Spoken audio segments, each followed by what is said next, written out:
Good morning, Bathurst. We are live from Mount Panorama. All eyes on New South Wales, Australia, from wherever you're watching, nice and early here in Australia, or whatever time it is, wherever you're watching around the world. The campers here at Mount Panorama are awaking for what will be a wild old day. This is the Repco Bathurst 12-hour, and the sun is still about an hour away, so we're going to be starting the race today in darkness. Whatever you had planned today, cancel it. It's race day here at the mountain. Jack Perkins, Garth Tander. This is one of the special days at a very, very special morning. G'day to you, Jack. Yeah, good morning. Good morning all. It's a great start to the day here. It's dark, 12 hours of racing ahead. And how far can they go? Last year they did 2,000 kilometres, which is 2 Bathurst 1,000. So this is the ultimate endurance race. When we walked out of our door today, Garth, we walked into fog, but we get here and it's beautiful. It's strange because normally when you come up to the racetrack just out of town here in Bathurst, the fog gets thicker. So we were a little bit worried that the conditions weren't going to be able to get racing under green at 5:45 this morning, but nice and clear up the top of the mountain. You mentioned that it's dark for the first hour or so, and it's one of the most spectacular hours of motorsport that we have here in Australia. Racing as the sun comes up here at Mount Panorama. I remember when I did the start of the race back in 2016, you're racing towards Skyline, you can see the sun coming up.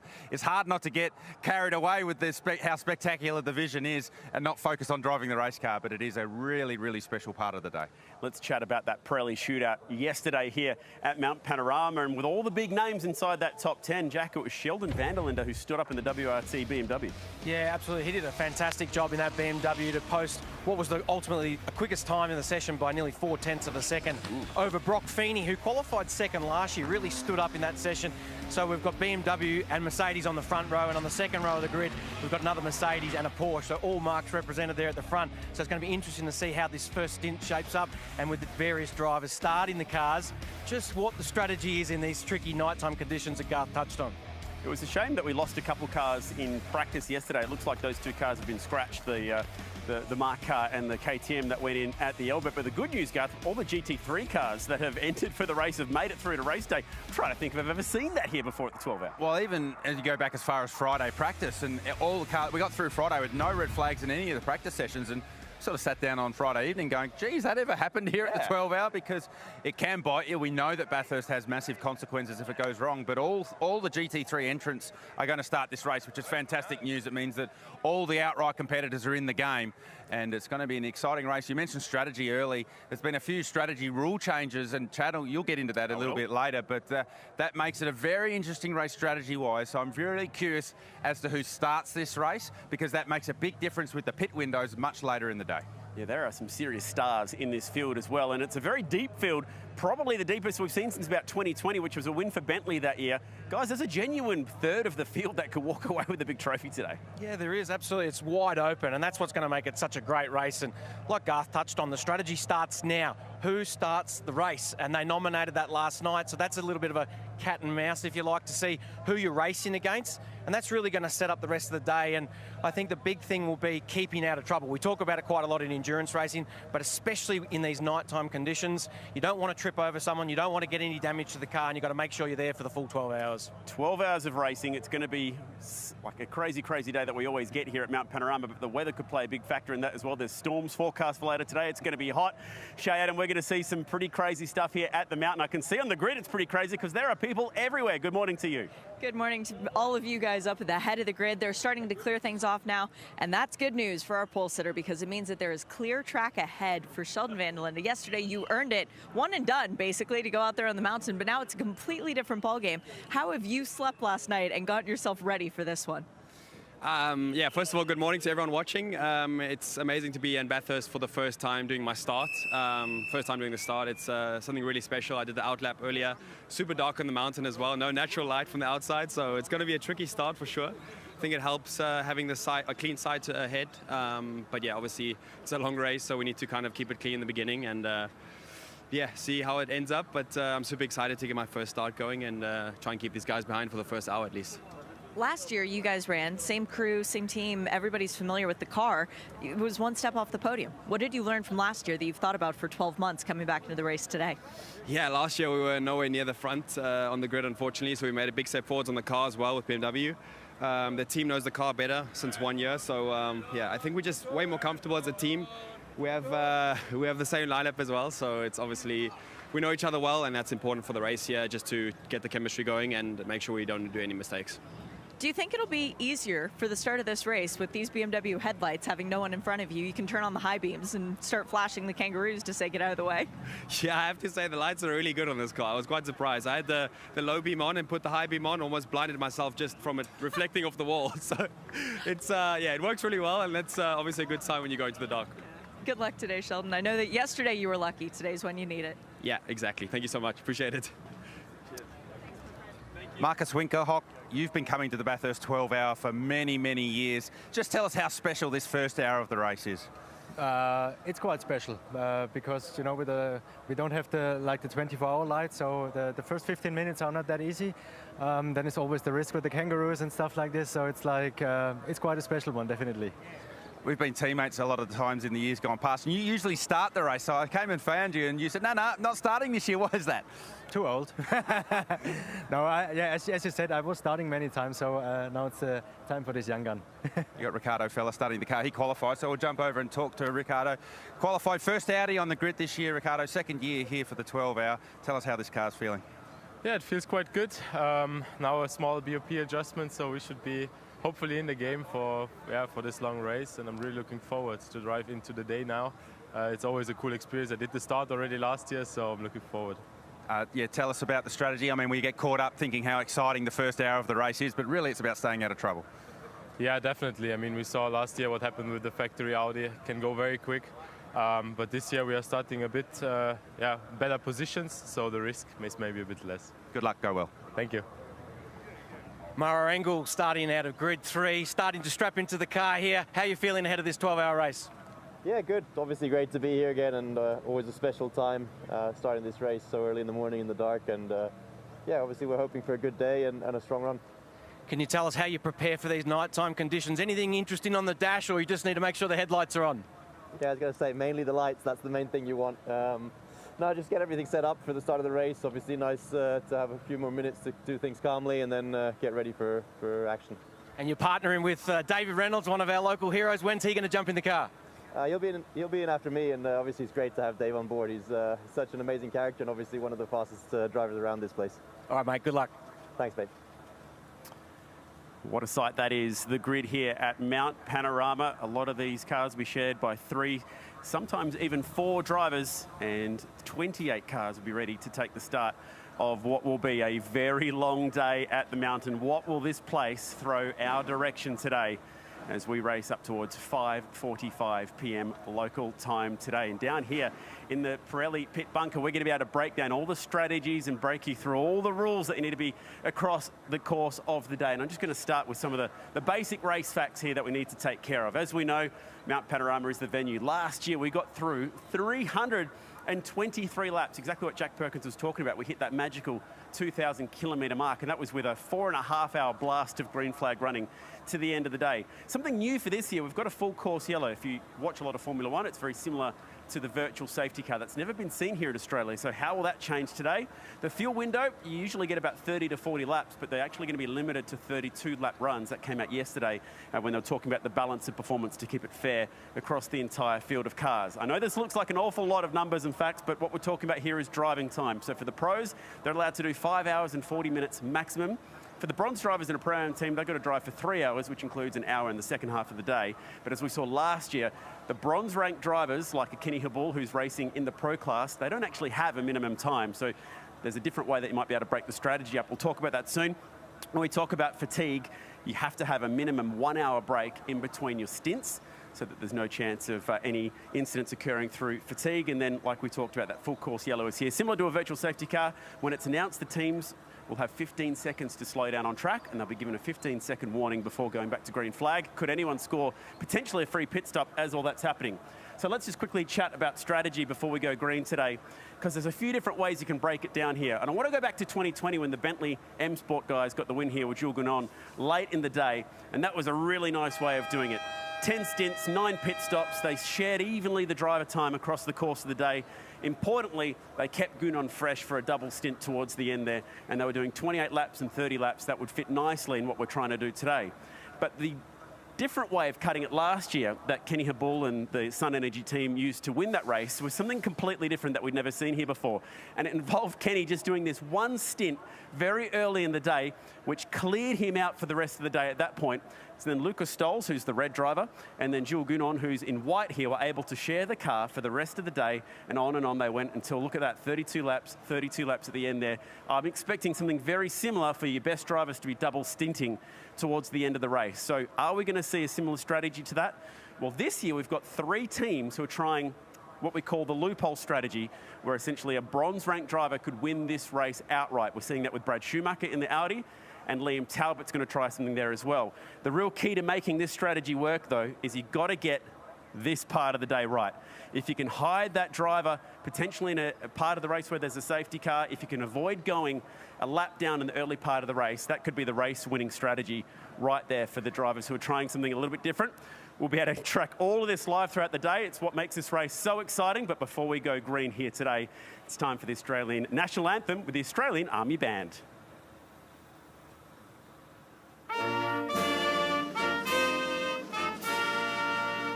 Australians, all let us rejoice, for we are one and free.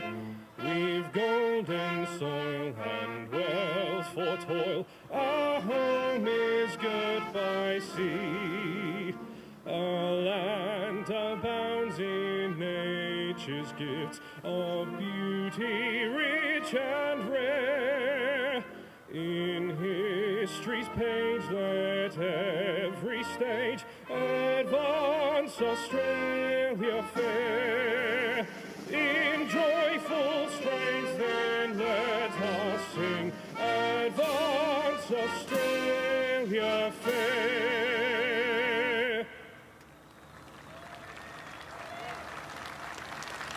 Beautifully done by the Australian Army Band. What a terrific way to start the morning here at Mount Panorama as we count down to the 21st running of a 12-hour endurance race at this incredible place just inland from Sydney in the great state of New South Wales. 29 cars sit on the grid with a talent-packed roster of local and international superstars, and a race that we go into feeling like we have absolutely no idea how this is going to play out. Richard Craill, John Hindhoff and Garth Tander with you in the commentary box for the next 12 hours and a little bit. And this is where we're playing today. We're about 180 kilometres inland from the capital of New South Wales over the beautiful Blue Mountains and to what used to be called the Bald Hills just outside the town of Bathurst.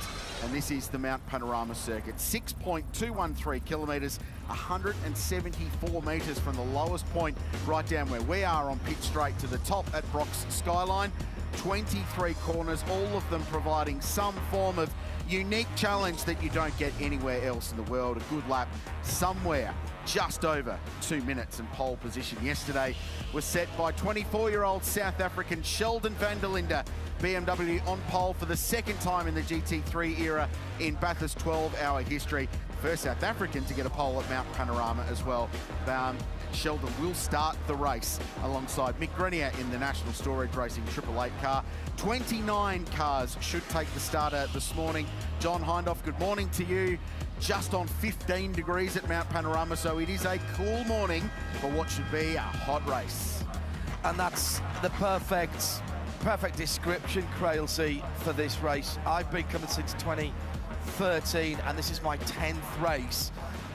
And a lot of things have changed. The depth of the field, the quality of the entries, the amount of people that are here. It's much more. It's absolutely packed. I'll be surprised if it isn't a record crowd. What hasn't changed is the track, the character, the face of the race is Mount Panorama, and that feeling of doing the first lap when you get here on Monday or Tuesday in your hire car at or under the 60-kilometre-an-hour limit when it's still a public road, and that Race tingle control to safety car that proceed, safety car start. The event has commenced under safety car. That feeling when you head out up Mountain Straight, you just get a tingle. And that's not just me saying that, that's the drivers, whether they're the first timers or they've been here many times. There's a personality and an atmosphere to this race that is unbridled and absolutely unrivaled anywhere in the world, and that's including some of my favourite places to go, like the Nürburgring Nordschleife and the Le Mans 24 Hours, and we've just come back from the Rolex Daytona 24, but everyone is on edge right now, and we always say it, Mount Panorama and the mountain delivers, and now we've got to find out who it's going to deliver to the top step of the podium in just on 12 hours' time. Garth Tander, you've done this before. You've taken the start of this race. This first hour, it's one of the most special hours of motorsport for a spectator. Great for TV. What's it like behind the wheel of a V10 Audi R8? Well, you start this race and you're always thinking, all right, 12 hours. We have we just got to play ourselves in carefully. We've just got to get the car warm, bring the tyres up, get the brakes up, and then we'll just wait for the sun to come up and we'll get cracking. And you think all that, and you say all that, and then you roll up Mountain Straight as the driver's doing for the very first time, and that goes completely out the back of your mind, and I'm getting to the front as soon as possible. So it is incredibly tricky.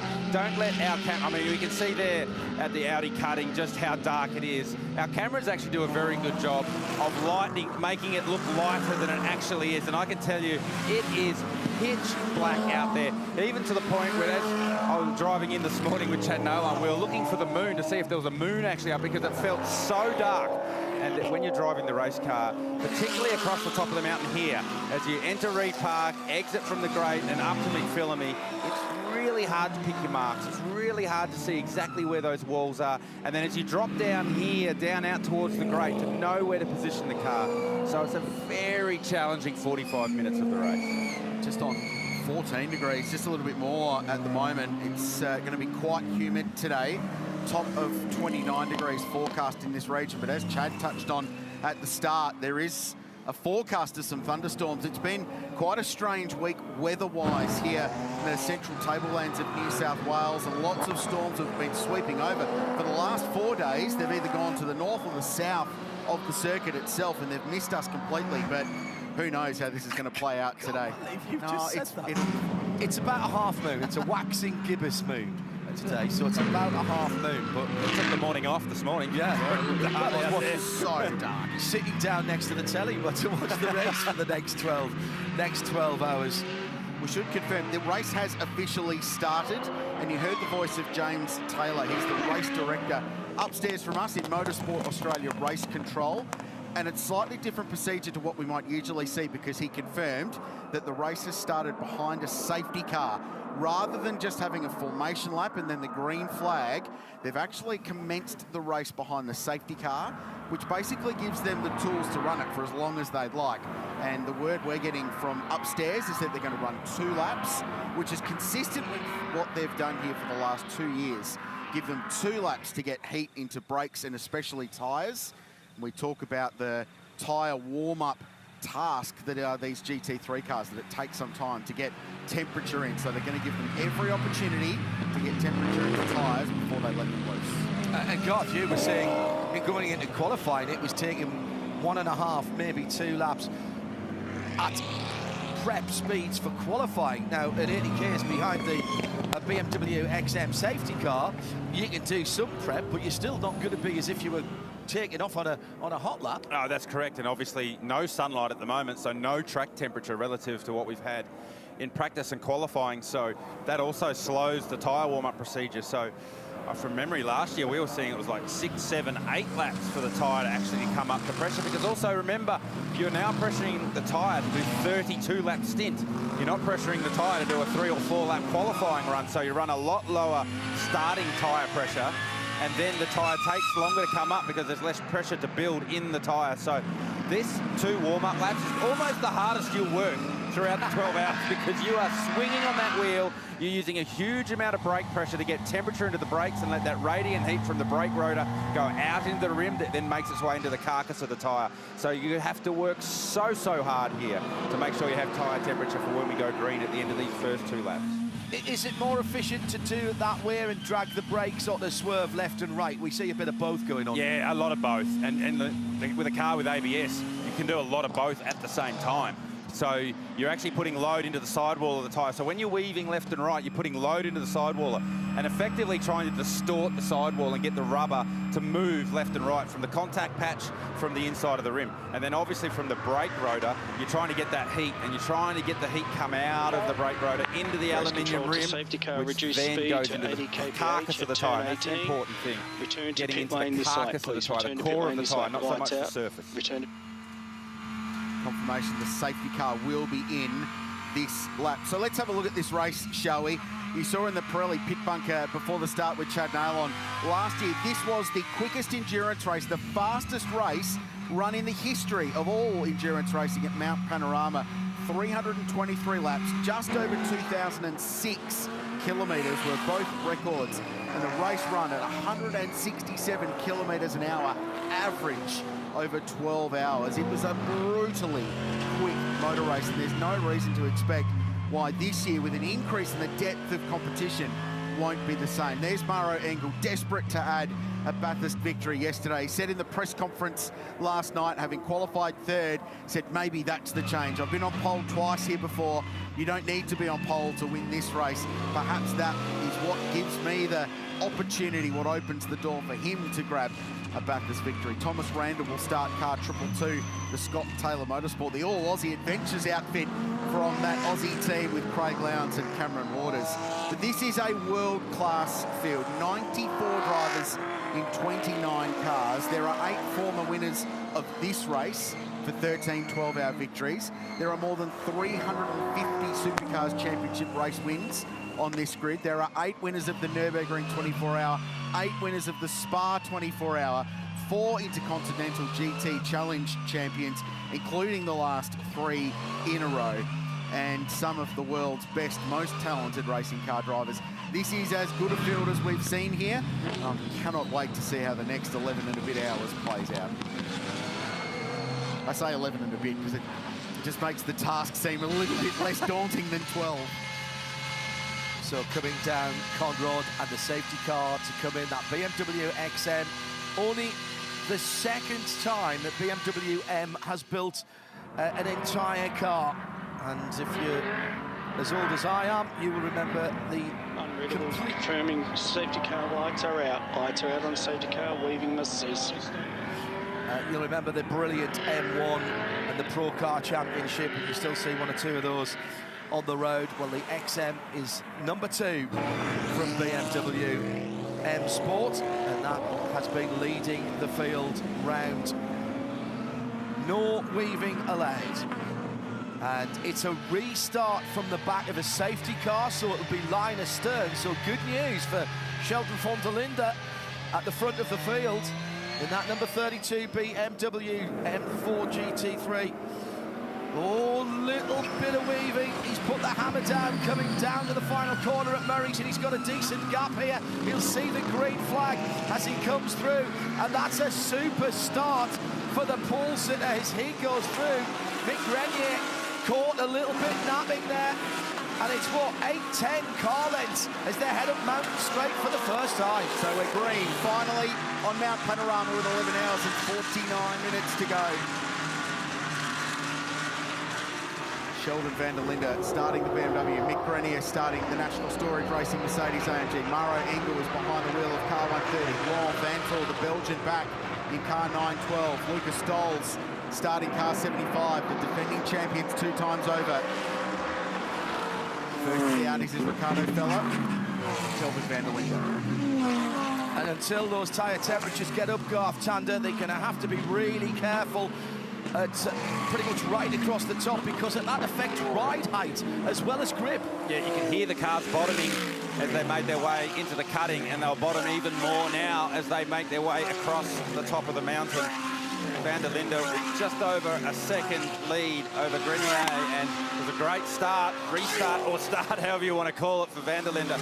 And the reason you want to get up the road a little bit is because you don't want those headlights flashing in the rear vision mirror and annoying you for this first run across the top of the mountain. You can just focus on those tyre pressures, see what sort of car balance you have, see where you have gone with your tyre prep so you know how much grip you have, and focus on making your way across the top of the mountain nicely this first time of what will be many, many tours around Mount Panorama. The other thing with the start of this race is that this first hour, as challenging as the conditions could be from a visibility standpoint, it's often the best conditions the cars are going to get to produce some performance.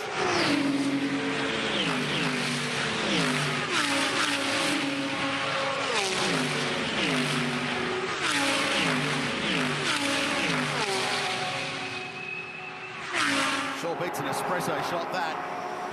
Good morning, Bathurst. Here is your alarm call from the Pirelli Speed Cup. The sights and sounds of the 2024 Repco Bathurst 12 hours getting underway.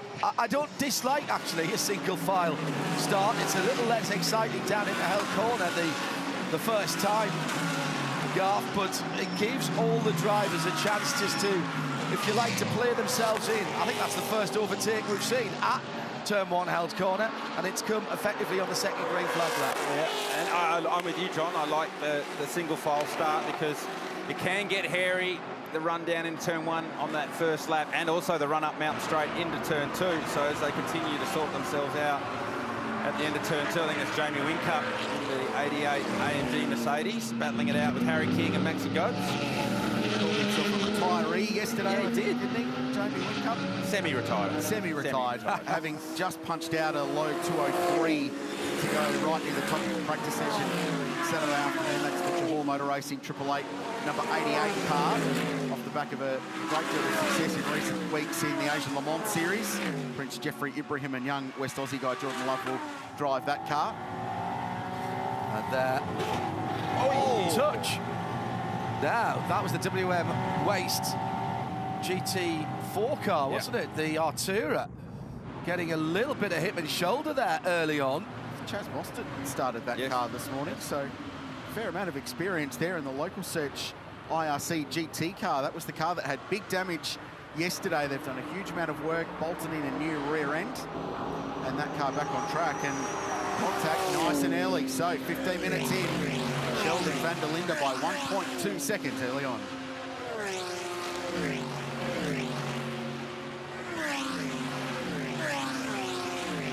Well, this is a nice, sensible pace to be going to start with. Just to put it into context, Garth and Quilty were talking about how chilly it is.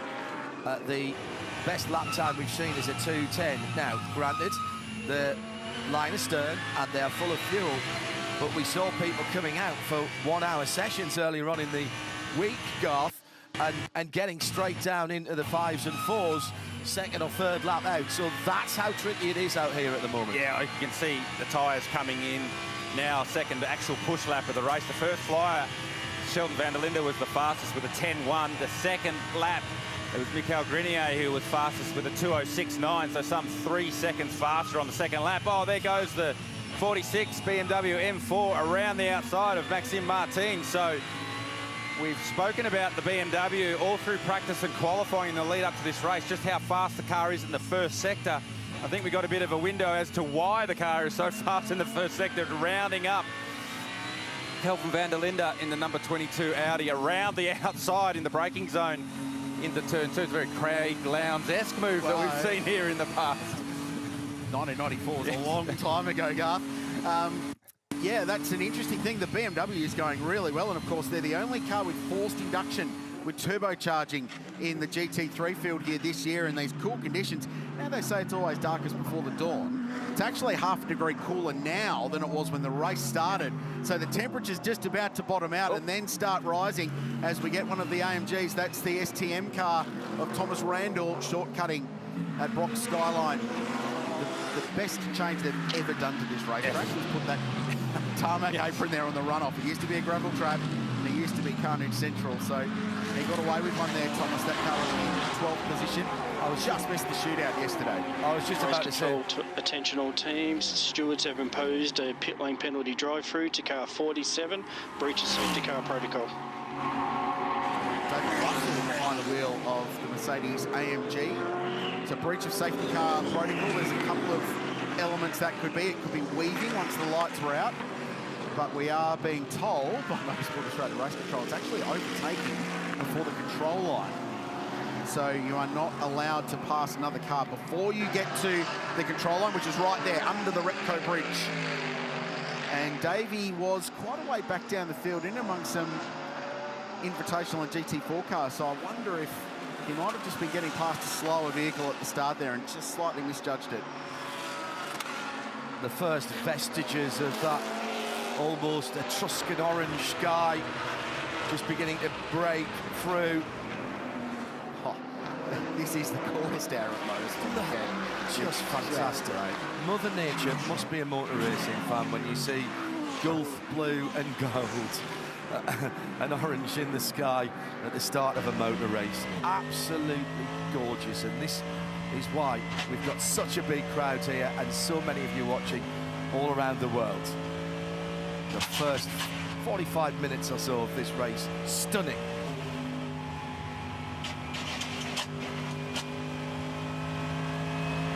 Stunning view for Maro Engel. In a couple of laps, it'll be blinding light as the sun pops up over the Blue Mountains. Sunrise about 30 minutes from now. This spectacular opening hour of the Repco Bathurst 12-hour. Sheldon van der Linde, South African, leads the race, 1.2 seconds. Lap times continuing to tumble. Nick Grenier is running second, Maro Engel third. So BMW, Mercedes, and then the first of the Porsches is Laurent Vantor in the number 912, and that's the view down Conrod Straight. That's such a good shot. The Sunday morning commute into downtown Bathurst moving a little quicker than normal today as they make their way down into the chase. So, Garth, were you a tinted visor guy for the early start, or just I was a tinted visor guy for the start because I'd have the visor up in the dark, and then as soon as the sun broke, visor straight back down, so that you didn't get exactly what Rich spoke about, the sun in your eye as you make your way across Skyline down into the dipper. Absolutely Batmobile from the back end of Chaz Mostert. It's Mostert, yeah. McLaren Artura GT4, so turbocharged V6. And David Russell into pit lane, so missed it. He's got a drive-through penalty to serve for overlapping or overtaking prior to the control line, following what was effectively the race start when they went to green following 2 laps of safety car. That will count towards the safety car tally for the day. We'll keep track of that for you.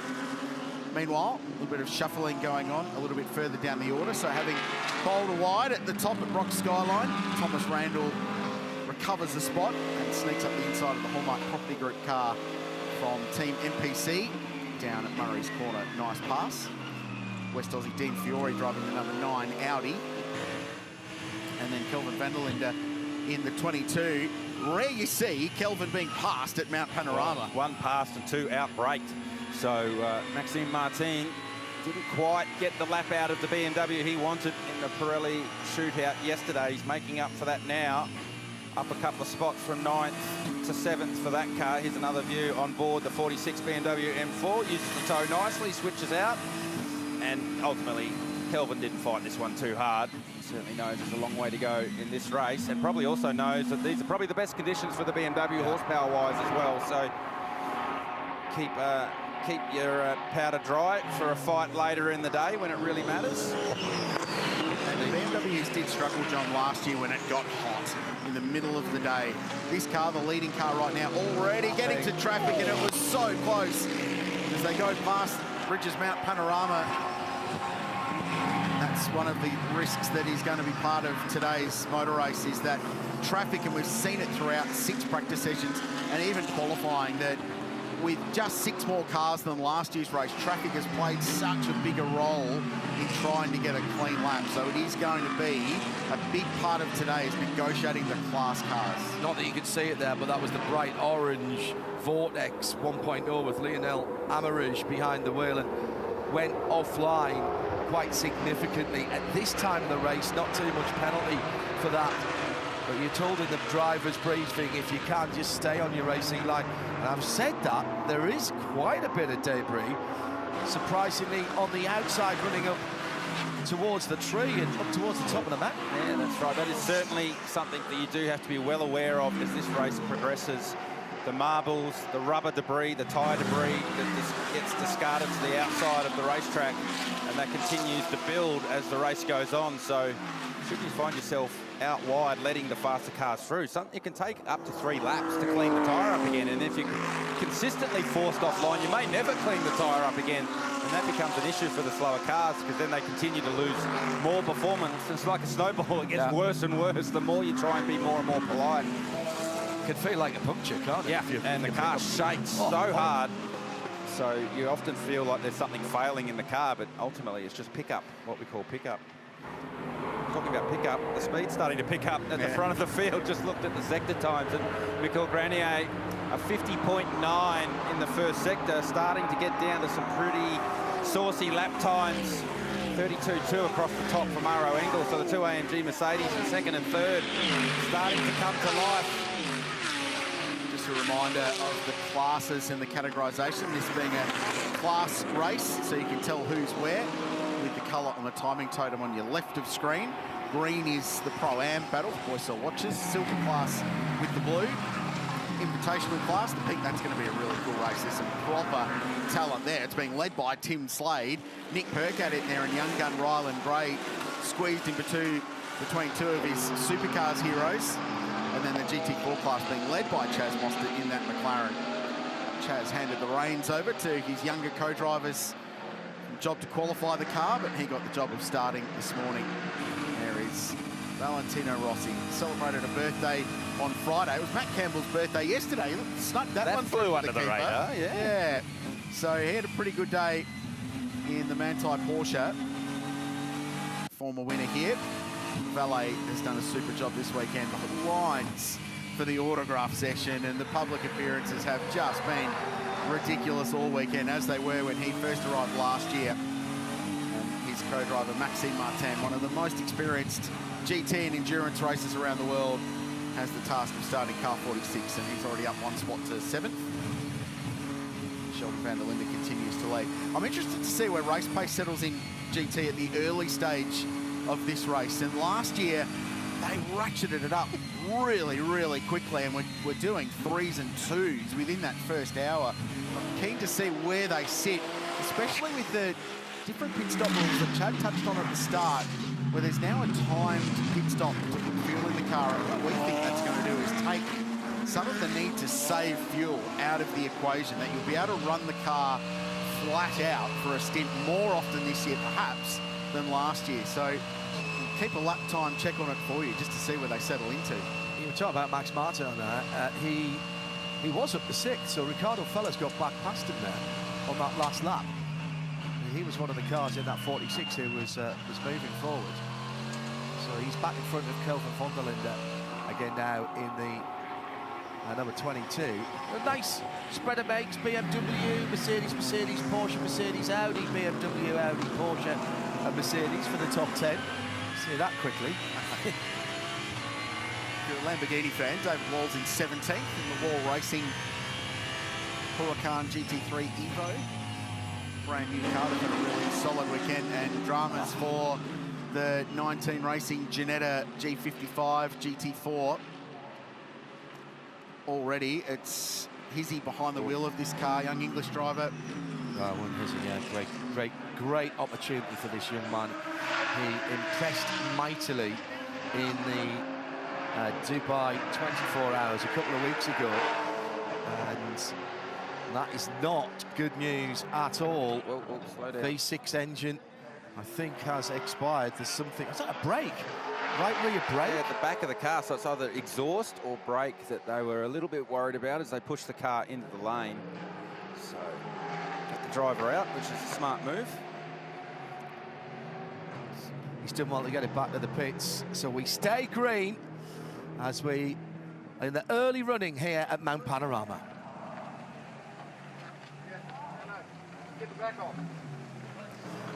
The beauty of this race is that you can recover from something like that and get the car repaired if possible and get it back onto the racetrack, so it doesn't necessarily mean game over. It was quite a late addition to the grid this year, just to bolster the GT4 field. A couple of internationals linking up with Paul Buccini, who's a very experienced production car racer. part of GT4 racing, the race within a race. And this is a race flat out. The back half of the top 10, through the kink, sparks flying. And the lap times continue to tumble, pace continues to increase. So we've already got the rear bar off this car, punching in beneath and firing or something. Exhaust on bodywork or something like that at the rear of the car. You can certainly see where the exhaust, that's where they're blowing that fire extinguisher. So potentially the exhaust rubbing against the floor, the diffuser, and just potentially getting a little warmer than what they would like.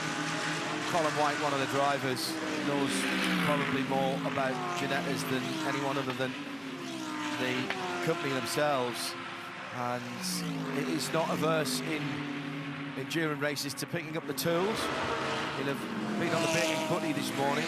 It's his pre-race snack of choice. And he'll know exactly what's going on there. He is the master of MacGyvering, is Colin, and a never say die attitude from him. If the team need any motivation, he'll be providing it for them. Starting to grip up going up the mountain, Garth, isn't it? Yeah, it certainly is. And Richard Crail was talking about lap times last year versus what we're seeing at the moment. Last year, the fastest lap of the race was Kelvin van der Linde. He did that on lap 169 of 322 laps for that car. So you'd say in the middle part of the day. And then other cars did low twos on laps 13 and 14. So we're starting to close in on that territory now. So far, fastest lap of the race at 2:04.39 for Lucas Stoltz aboard the number 75 Sun Energy 1 AMG Mercedes, the defending champion, sharing that car with Jules Gounon and Kenny Habul. So that's one to keep an eye on, currently circulating in 5th spot. Rex and Lawrence Vantor have come back to Sheldon van der Linde as well. In fact, almost everyone's come back to Sheldon because out of the elbow, 3.5 seconds covering the top 8 cars. So there's now something of a freight train for the leader all the way back to the bottom half of the top 10, down to Harry King in 9th position, the second of the Manthey EMA Porsches. So there's the BMW. Mick Grenier, the young Canadian driver who made his debut here last year for Mercedes AMG team Group M and got to stand on the Bathurst podium. Done some racing in Triple Eight in Asian Le Mans and some of the endurance racing they've been doing in the Asian GT Championship. Will Brown watching on. Looks like he's going to be next in line to take over from the Canadian in car Triple Eight.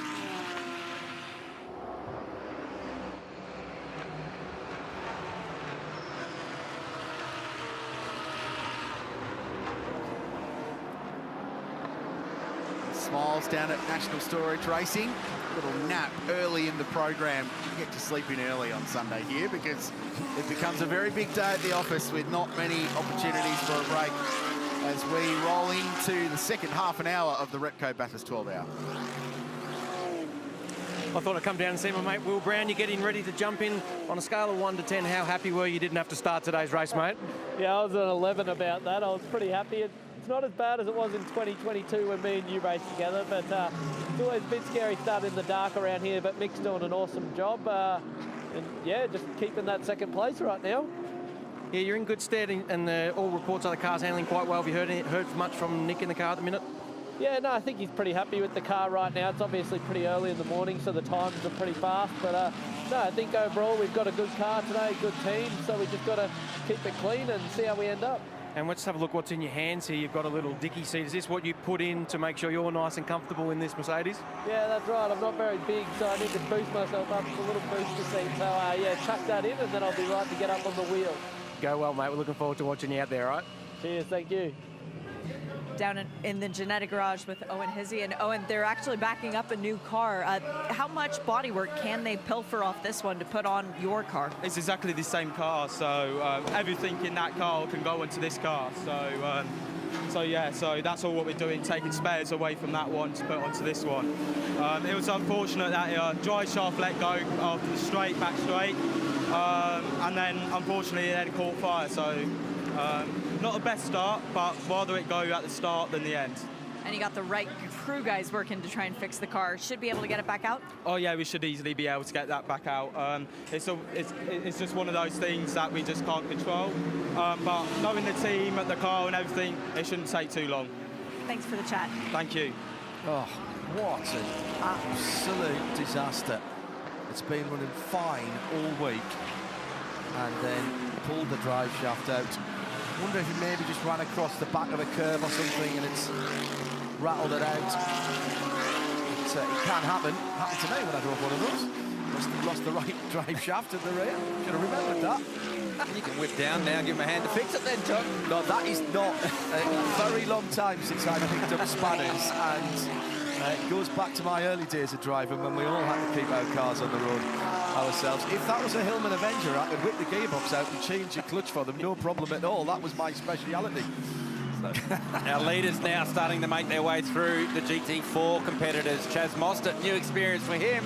He's usually the one doing the lapping, not being lapped. So Chaz currently leading GT4. So trying to get out of the way, but not go too far out of the way, because he'll be well aware of what we were talking about earlier.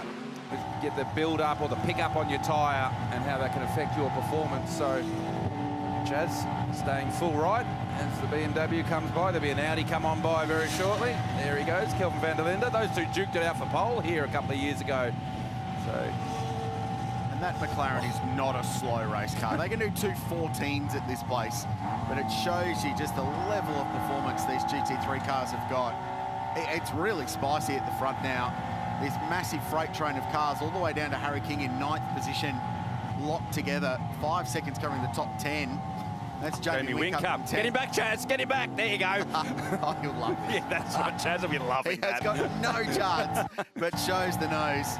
Whincup's got problems of his own because he's got Maxi Goetz in the Caltex Craft Bamboo car just behind him as they power up the hill. But that little bit of lap traffic, so 12 laps, and they're into the front of the GT4 cars. And this was particularly wild with Vantor getting up the inside of the Mercedes AMG. That's Adam Christodoulou behind the wheel. Hugely experienced Mercedes guy, but it shows you how challenging it can be when you get into these cars at the top of the hill, or there at the kink on the run up to the Audi Sport cutting. And Sheldon van der Linde is the pioneer at the moment, trying to squeeze his way through traffic and keep an eye on Mick Grenier, who's tucked up behind the Shell BMW. Poor Lena Lamarouche, again in the vortex there, was right round the outside of the Audi cutting, almost riding the wall, just proving how you've got to be right on the game and keep the concentration going. I think probably the GT4s is going to be one of the hardest cars to drive here, because of the fact that they are quicker than some of the cars, but they still have the GT3s going past them, so they're going to have their eyes in the back of their head for that one. I'm not sure that one was just drifting across the top of the mountain, guys. Bubbles. Not like camp smoke, all other kinds of things I've seen at the top of the mountain. Seen lots of things at the top of the mountains. Bubbles not one of them. West Ham United fan, obviously. There wasn't, I don't think you can get to this point and add something new to the I can't believe it happened at Bathurst book, but there you go. Bubbles at 6 minutes, 6:18 and 40 seconds on a Sunday morning. That's outstanding. We'll be asking questions later. This battle is really cool, and we've seen this the last couple of years where they all get into a rhythm early, but they're lockstep with each other in this battle for the lead, and indeed in the top 10. And these races, the last couple of years, it becomes, as it gets hotter, quite difficult to overtake. And we were talking on lap 3 about the marbles offline. And this is something of a track position race. You want to be the leading car. The further up the grid you can get early, the better it is for you to play your strategy out over the course of the race. That's why they're so intent on fighting for track position nice and early on. Good morning. It's not a visage most people like to see, is right? It's very early. Oh, hang on a second. We appear to have thank you very much. Delivery. That looks like that's a John. That's a John, thank you. Excellent. There'll be a Garth here. Very nice. This is the most important part of the race. Yeah. Outstanding. Thank you very much. Thank you. Appreciate that. Is just life-saving at this time of the morning. It's one of the best announcements that we could have had, that Mac Cafe is back just over the other side of the track from us. Good health. It's the only way we got you back for the race this year, wasn't it? True, Make sure we had coffee Fresh before coffee. 6:30. One of the great partnership announcements that's been made, I think, is the supply of commentary coffee. Thank you to McCafe. That is outstanding job. While we tuck into these, let's pop down and say good day to Jack, who I don't think has coffee yet. No, you're right, Richard. Feel free to send the coffees down to pit lane. But I've actually been watching down here at the inside of turn 1, and I'll be keen to get some feedback from Garth Tander on this. I've been watching the brake rotor glow, and typically when we come on camera, there's no cars coming past. But the front engine cars, the Mercedes, a lot of front glow versus rear. So we know you can adjust the brake bias in these cars from the front axle to the back axle in terms of when you apply the brake, how it works front and rear. The rear engine car, the Porsche, a lot of rear glow versus front glow. So interesting to see how the brake temperatures are working in these conditions. And whilst it's not quite daylight yet, we will get to see a little bit more brake glow. It's a really cool sight here into turn 1. See if we can keep the camera rolling here, because I believe Sheldon van der Linde are coming through the last corner now. And you'll be able to see exactly what I'm talking about, because the Mercedes has a very front-weighted bias, and the BMW at the lead, front and rear glow very, very even. So very interesting to watch that down here at turn 1. It's a good point you make, Jack. With the this time of the day is really the only chance we get to have a good look at things like that with the brake rotors glowing. And you mentioned weight distribution, and that's got a lot to do with it, hasn't it? Obviously the BMW and Mercedes front engine, so a lot of the brake energy working on the front axle, whereas the Audi are mid-engined and the Porsche with the traditional rear engine. Because there's a lot more weight over the rear axle, you can have a lot more brake performance to the rear of the car as well. So that's why you'll see the rears glowing more on those mid and rear engine cars. We speak a lot about the glow ratio, which is effectively a visual way of checking the temperatures front to rear. And this 45 minutes to an hour is really the only time in Australian motorsport where we can check that out, other than doing testing at night time. So a good pickup from Jack there. Just one of the many unique things about GT3 racing. Funny, the traffic sort of came in waves, didn't it? We got the GT4 cars, we're done and dusted with them, and now we're trying to chase down the back of the Invitational cars, and then it's on to the back of the GT3 cars for our leaders. So a bit of clear track now for our leaders. Harry King nicked the fastest lap a little while ago with a 2:01, a 2:04.1. That's now come down to a 2:03.4 for Lawrence Van Toor. So the speed's picking up. Here's Tim Slade having a wee look. No, that's the Lamborghini. The Lamborghini, excuse me. So that's David Wall just making his way around the vortex. Tim Slade did an awesome job in qualifying the ICGT, running to a 2:06 maximum lap time, and he did a 2:06.07 to qualify the car. Couldn't get much more perfect than that. This is part of the huge appeal of this race, and I love that in the sides of those AMGs you can see almost all the way up into the engine, almost see up to the headers. It's so cool.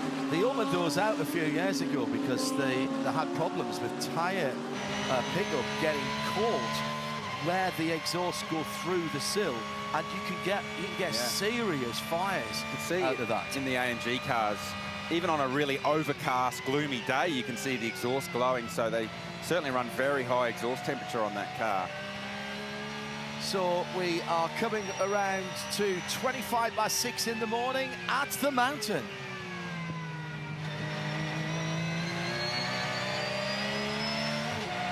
And John, the pace continues to build, so there's still an array of colour on our timing screen, which indicates that there's either personal best or session best sector times being punched out. So Lawrence Van Toor on lap 15, into the 16th now, with a 2:03.49. So the pace, as the light increases, the lap times come down.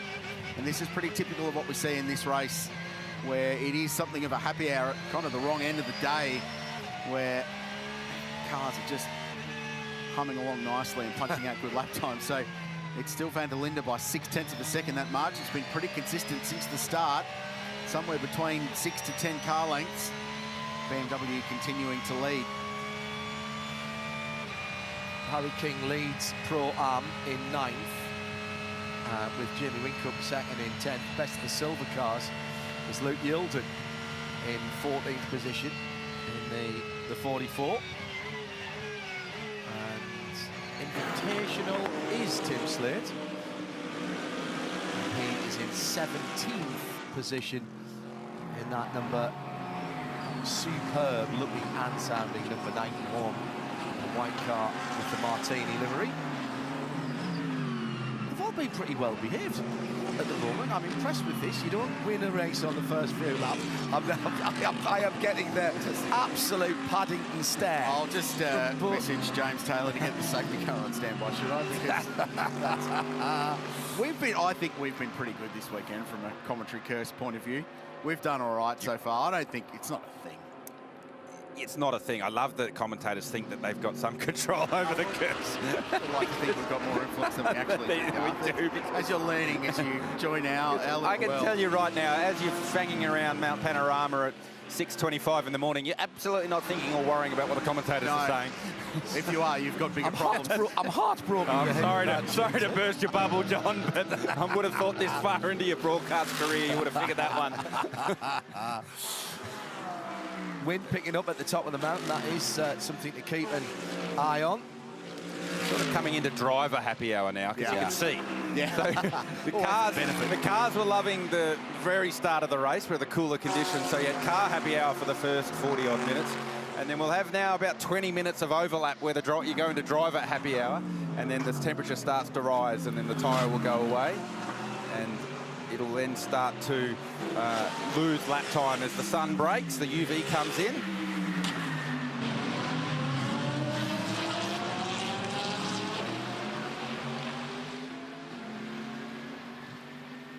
This is Maxi Goetz in the Craft Bamboo racing car. Actually, to have a squiz about where he is in the timing, but there's a little timing error from the transponder in the Caltex car. So he is actually just on the outside of the top 10. Nicely experienced German. He's been here plenty of times. There's Grello. Porsche, Laurent Vanthoor squeezing past. He sits in 4th place. So Sheldon van der Linde continues to lead. The margin 0.7. BMW leading a pair of Mercedes and a Porsche. Bright and early in Bathurst, bright and early on Sydney Harbour as well. That's a fantastic shot of one of the world's most beautiful natural harbours. It's got it all, blue waters, fantastic tourist attractions. There's some hidden beaches as well. And within walking distance of the city, some pristine bushland too. And of course, the Botanic Gardens not far away from the Opera House and the bridge. Great part of the world, just a couple of hours from where we are now. And I know a lot of our international visitors go and do the touristy thing either before or after the race. The Mercedes AMG drivers spent some time on Bondi Beach. A couple of Mercedes AMG drivers, I'm told, a little bit worried about some of the wildlife in the sea at Bondi and refused to go surfing, which is unsurprising. Our colleague is off to the Hunter to go and drink some wine. No sharks for our colleague. Lots of wine, though, coming up next week. Which Chatterbox giving me a couple of really nice recommendations to potter up there in the Porsche and see a bit more of beautiful New South Wales. Double check on Jack's wine credentials. I'm not too sure. Goes all right. Does he? Jack Perkins with the Perkins or LeBrock? LeBrock. Sorry, Jack. Our coffee's got international reach. Just got a text message from Kevin Estre saying, hope you're enjoying the coffee. Kevin, and wish you were such a shame he's not here because been part of the Porsche factory outfit for a very long time and was due to come this year. It was in the Bathurst 1000 last year with Penrite Racing. Did a great job and was due to be racing there this weekend.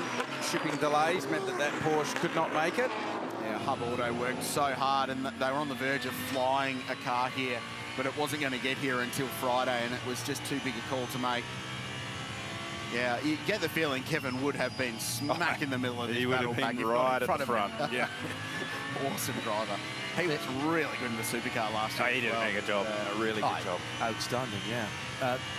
The Porsche Motorsport Asia Pacific region represented by the new team Phantom, but new team name, and this is their first ever race, but being helped out by Timo Bernhard's lads and lasses. And they're actually, John, going all right. Yeah. 13th, so they're up a couple of spots.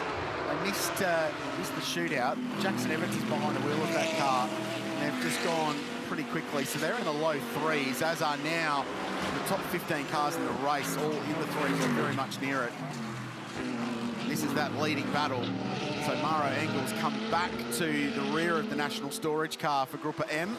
And Vantor's gone with him, and Lucas Stolz has gone with him. And oh, by the way, Ricardo Feller's there too. And you can probably throw Maxime Martin into that mix.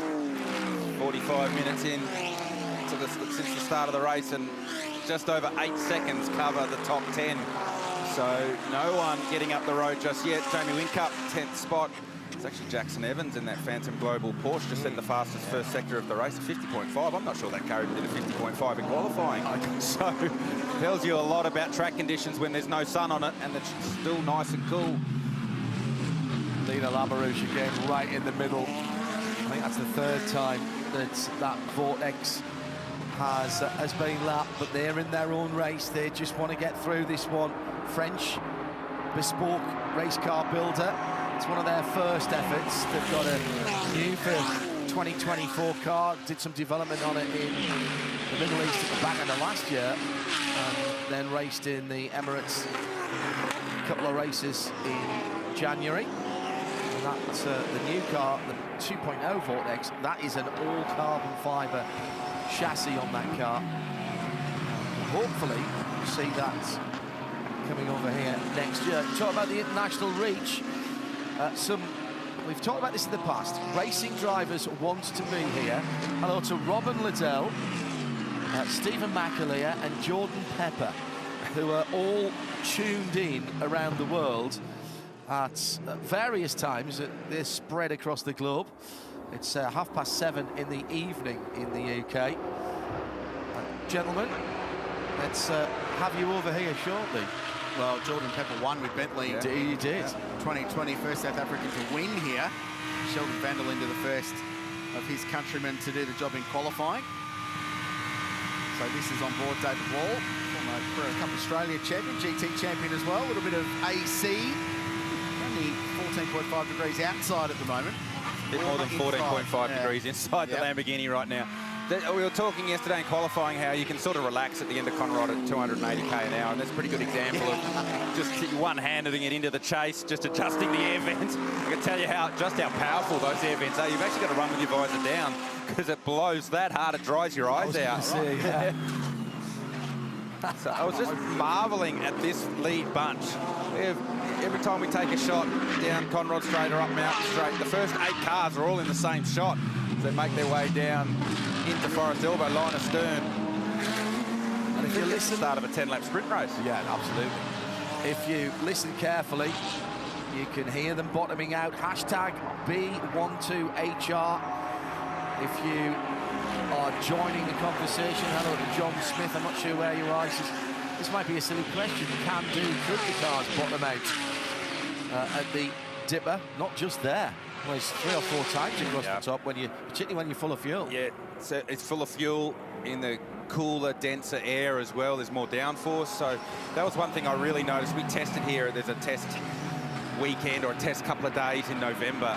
And we started testing in the afternoon and then tested again the very next morning. And you really do notice the difference in downforce, just how much the car was bottoming for the same ride heights across the top of the mountain in the cooler, denser air. So that's what will be going on right now, and as the day goes on, we talk about the tyre going away, but you also lose a lot of aero performance as well. Let's hear from Chad. Just a little strategy update. I went for a walk up and down the lane to see who's got a helmet on, and I wanted to focus on the 3 bronze drivers that are entered in the pro class to try what we call the loophole strategy that we explained earlier. You can see that Winkelhock has got his gear ready to go, so it looks like maybe they'll be trying something different there compared to Liam Talbot next to him. Has got the helmet on and ready to go, so the Audis are actually split the strategy there.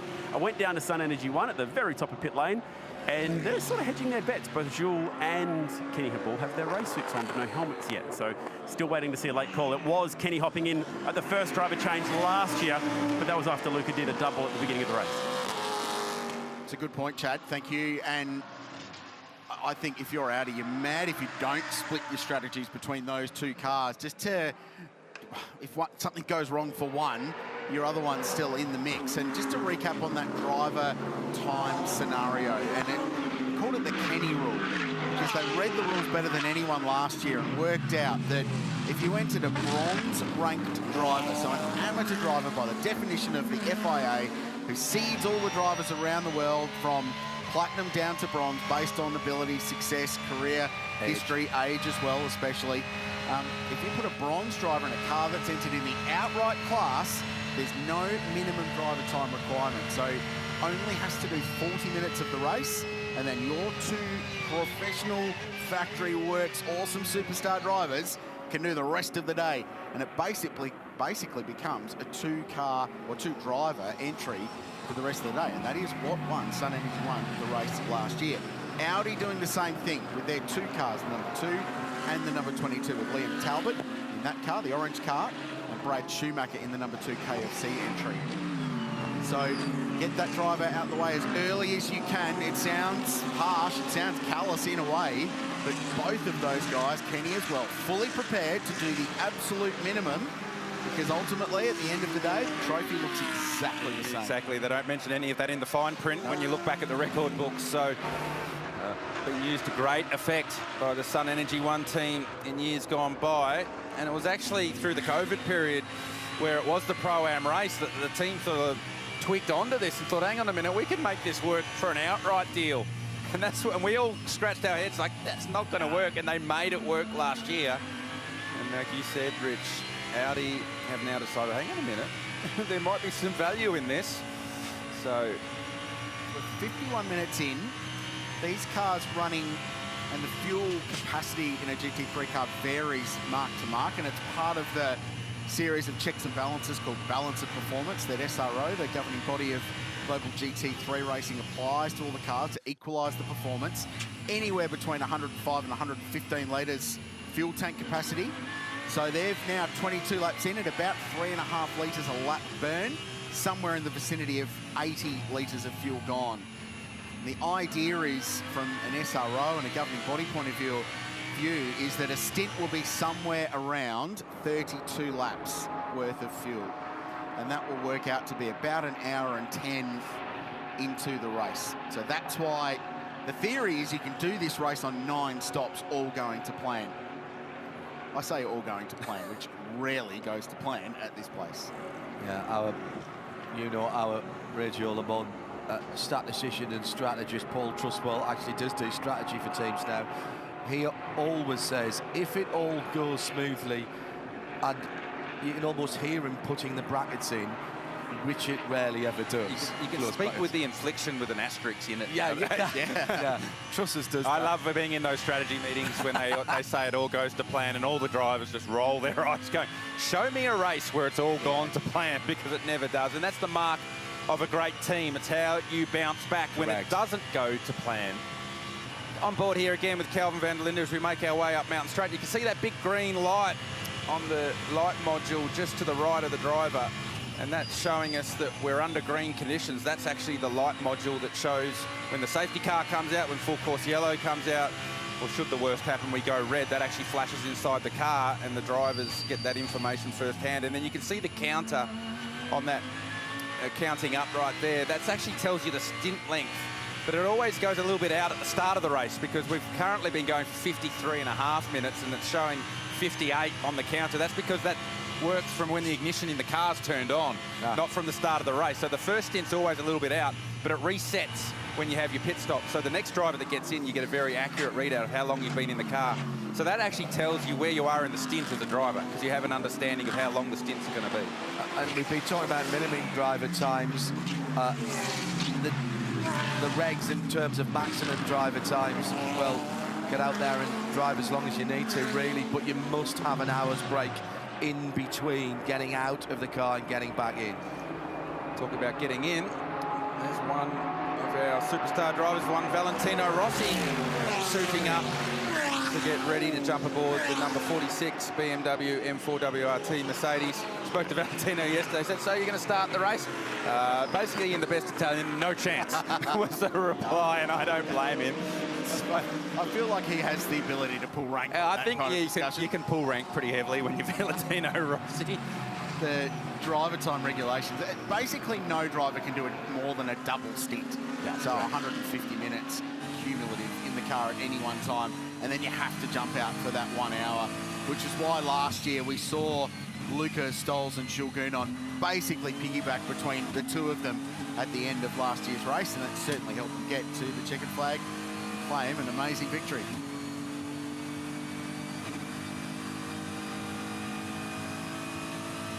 We're riding on board with that 46 BMW. It looks like Valentino will jump in. We were just on board with the 22 Audi with Kelvin van der Linde, and he might have heard Garth Tander in his ears, perhaps because he just punched out the quickest lap of the race at a 2:03.31. So there's still plenty of pace aboard, even 24 laps into this stint, somewhere in the vicinity of 8 laps away from the first round of pit stops if they go right to the very end of their fuel window.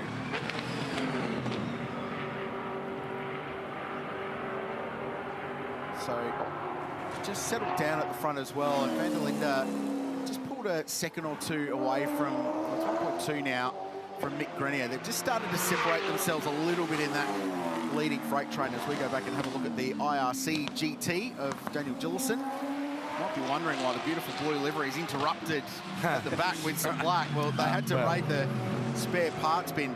The body of this car is based on a Mercedes E-Class coupe. The only OEM bit on it are the headlights and the tail lights. And it turns out they're quite hard to find, which is why one of them's still missing. Not many of them in downtown Bathurst on a Saturday night. So they actually lifted the entire rear end out of a car that was running in one of our support races in the combined sedans race. So it finished racing yesterday, no support races today for obvious reasons. They parked that back to back with this car, which the entire rear subframe had been detached and removed, and plugged the new one in, gearbox, transaxle, the whole lot. And this is the reason why. And it's lucky that this is a sport racing car and they could do that just a foot or so offline.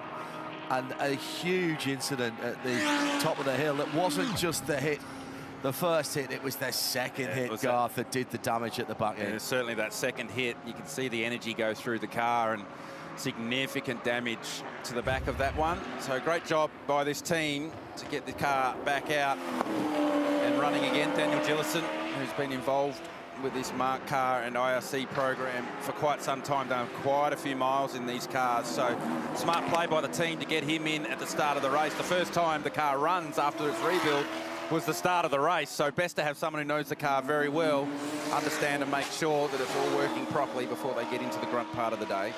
Remarkable job on the rebuild too, and these cars are designed to be very modular.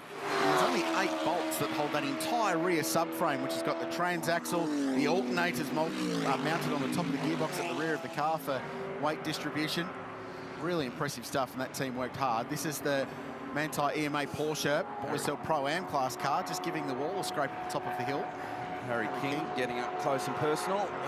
That's exactly where we saw Adam Hargraves have that moment yesterday. So that was 11.5 inches. Wow. Harry's a very stylish young man, and he just fancied a set of white wall tyres on that car.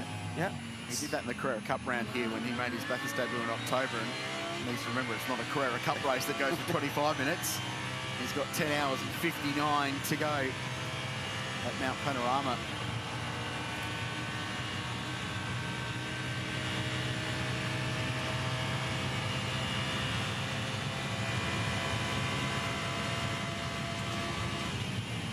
So a full hour of racing already ticked off, and the Repco Bathurst 12 Hour for 2024, the 21st edition of a 12-hour endurance race at this venue. There was an additional one tacked in at Sydney Motorsport Park in 1995. And Sheldon van der Linde continues to lead the race for BMW and Team WRT in car number 32. His margin is 1.1 seconds over Mick Grenier, the young Canadian. This is the battle for 3rd and 4th place. 2 old rivals, Maro Engel and Laurens Vanthoor, 2 of the very best exponents of GT3 racing in the world. Both of them with a success at this place, both with Alan Simonson pole awards to their credit, but both looking for an elusive Bathurst victory. And both, you feel, in with a shot of achieving that today. These 2 cars among the favourites. And Porsche especially. The Mercs we expect to be strong. The Porsche has been flying under the radar quietly all weekend. Matt Campbell did some Matt Campbell things earlier on in one of the practice sessions. He wrung the neck of it in qualifying, couldn't get that ultimate pace to get the car to the pointy end in the shootout, but they've looked really strong. And Porsche's strength, Garth, comes in racing conditions. They're a lighter car, so they're a little bit lighter on their tyres over a race distance, and they burn just a little bit less fuel relative to their cars around them. And in years gone by, we've seen the Porsches extend the stint by 1 lap, 2 lap, sometimes 3, just to give themselves a little bit more flexibility when it comes to strategy as the race plays out. Certainly have. So Van Thor trying to make his way past one of the lap cars, Daniel Gillison. Finally gets that job done, leaving Forest Elbow for the run down Conrod Straight. Let's hear from Shay in pit lane. A little bit of fun, guys. We're talking about all the second drivers getting ready to get into the cars. Well, how about the second and third drivers who had to get to the track early because their way in was otherwise blocked? I'm talking about the Sun Energy One guys staying at Kenny Habul's house on Conrod Straight, but unfortunately for them, their method of transport in had to be before the race started because, well, there's a race going on in Kenny's normal driveway. So he is here, Jules is here. They're both ready to get in the car, not yet, later on in the day. And local intel had it last night that Kenny would be in the car somewhere around 8 o'clock this morning. So we still have a bit of time before we'll see a driver change for Sun Energy One. It's a good point, isn't it? I hadn't even thought of that. It's not a problem I've ever had in past in my racing career that I had to be at the racetrack because I live on the racetrack. So well publicised that when an opportunity came up, some real estate came up available on Conrod Straight, Kenny Habul, big fan of this race, or Bathurst growing up. He just had to grab it. And he actually texted me last night. He said, why don't you come around for a drink? And gave me the address, and it was XXX Conrod Straight. Yeah. That's got to be one of the coolest addresses. Anybody who lives around here, to be able to say, that's my address. Yeah, something Conrod Straight. And isn't Manthey's address in Germany the Nürburgring? It's not far away. They're at Moy's Path now, just off the back of the dog to get hurt. And yeah, but there might as well be, in fairness. Might as well be number 15 or Rouge or something along those lines. That'll be WRT. That's what's on Voss, lives just round the corner from Spa.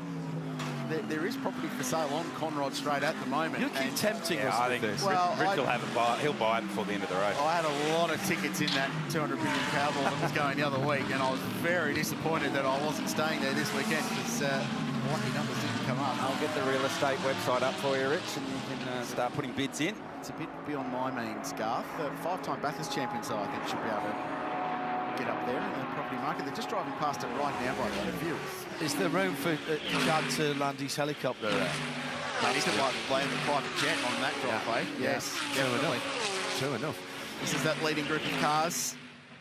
That incredible shot down through the fastest corner in our sport, and the kink braking just before 100 metres uphill into the chase. Did a very sneaky, I'm sure I was allowed to do it, but slow lap last night as I departed the circuit. And it's one of the great scenes is there was a group of kids playing cricket in the sand trap at the chase. And I just thought that was very, very cool. What a great way to spend a Saturday evening. Play kick-to-kick footy up at Skyline. Yep. Yeah. You just don't want to kick it too far because if it rolls over Skyline, it takes forever to go and get it. You can't just ask the neighbours to chuck the ball back, can you? Back over the fence, please. Excuse me, sir. Yeah, that'd be somebody down in the paddock. It would just keep rolling, wouldn't it? One of the great kicks of all time. This Porsche in 4th place, as the stint has gone on, has just got better and better and better. Talking about the bright green and yellow car, it's called Grello for obvious reasons, famous colour associated with Manthey. And Vantor's just set the quickest lap for that car all race, on lap 28. And Harry King in the sister car, slightly older generation car back in 9th, set the fastest first sector of the whole race. So as the stint goes on, these Porsches are just getting better and better. Grello has its own merchandise line, and when it was named that, of course, it's a German team, but we couldn't decide whether it was green or yellow, and so it was called Grello. But that's the English, not the German. And it was, I think, probably one of the first of the modern era cars to get its own merchandising line, and it's been very successful. And the guys at Manthey have kept it on, and they've embraced it completely. We've seen Rexy and Roxy, of course, for AO, also Porsches. And I suppose if you go back far enough, you have things like the Porsche Pink Pig and It's 20th anniversary of the BMW art car this year. We're looking to have a BMW art car actually race in the top class at Le Mans. The Jenny Holzer car didn't ever race. It took part in classic qualifying, I think, the V12 LMR, but it didn't actually race that year. Audi were the kings of coming here with unique Bathurst deliveries in the early days of this race. The first year with Phoenix Racing, that was Audi Sport Team Josh the first year. Phoenix the next, they rocked up one car, had a big redback spider on it. The other one had a big kangaroo sign. They really embraced it for good-looking model cars too. As we jump back on board with Maxime Martin in car 46. Jackson Evans has just set the quickest lap for the Phantom Global Racing Porsche, running in 11th position at the moment, 2:03.3. So 29 laps into a stint car. Yep. I know the conditions are very, very good, but the pace that these cars are producing at the moment is still really impressive. Yeah, well, I mean, we often talk a lot about the tyre going away throughout the duration of the stint, but in these cooler conditions, lap traffic right at the wrong spot. But Maxime Martin gets around there at Solomon Park before the run down here into Reed Park. But we often talk about the tyre going away throughout the stint, and that's where the loss of lap time is. But when there's cooler conditions like this and the sun hasn't taken effect on the racetrack, it's the actual fuel burn of the race car getting lighter. It has a greater effect for the car going faster than the tyre going away and losing grip from the tyre performance. Bit of Macca's. That hot cross bun? No, I'll have the coffee back, thank you. Yeah. I'm sure they're probably hot chocolates, right? I'm sure they are. Yeah, not so happy about the hot cross bun. Or was that Richard Crail in the background because he's not getting a hot cross bun?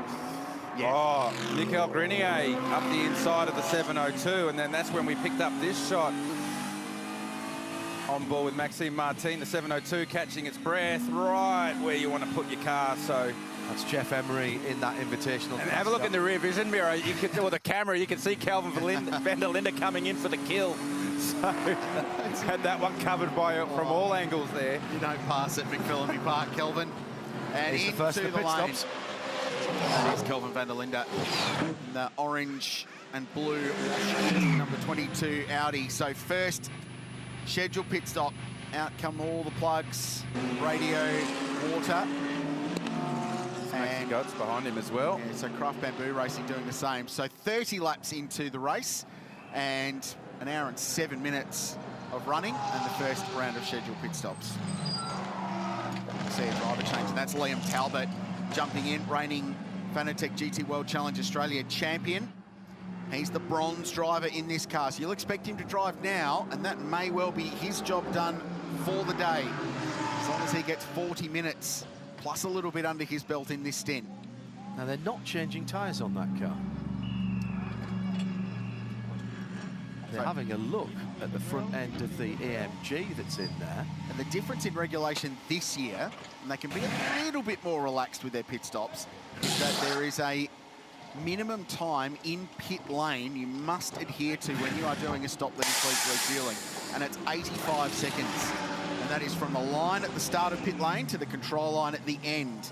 And if you go beneath that, there is quite significant penalties that will be applied. And that's why he's just sitting there minding his own business. Very early in the weekend, they worked through and did practice of this, timing it out. What's the transit time up the 345 metres at pit lane itself? How long does that take? Pulling into the bay, pulling out, and then all the associated settings. Yeah, and the driver will have, we talked about the timer in the car that was counting to stint up. What you also have, and the team's program into that readout, is when you leave your pit box, you have a plus or minus, and you have a red light and a green light. Green light means you're good to leave pit lane. Red light means you've still got to kill a bit of time in the pit lane before you turn your pit speed limiter off. So the drivers actually have a lot of work to do here. Here's our race leader into the lane. 222 was in the lane as well. Scott Taylor Motorsport, Craig Lowndes jumped aboard that car. Good guy at car racing, so he'll be all right. His first stint of the day. And Sheldon van der Linde pits from the lead. Mick Grenier pits from second as well. The National Storage 888 entry. So that will hand the lead over to Maro Engel with Laurent Vantor in the Porsche now second. So they're running a little bit longer.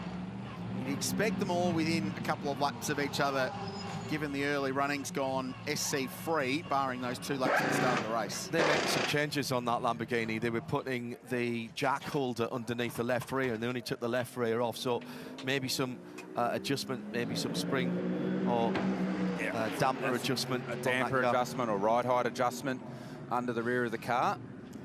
I was curious that they didn't put tyres on the Van der Linde Audi, and I think one of the reasons for that is for Liam Talbot, who's the bronze driver, you don't have to worry about the warm-up phase. Yeah. You can leave pit lane and get straight on it. So there's potential to actually make a bit of time up in these first 2 or 3 laps after the pit stop, because you're not dealing with a cold tyre. You're just getting out it, getting straight on it.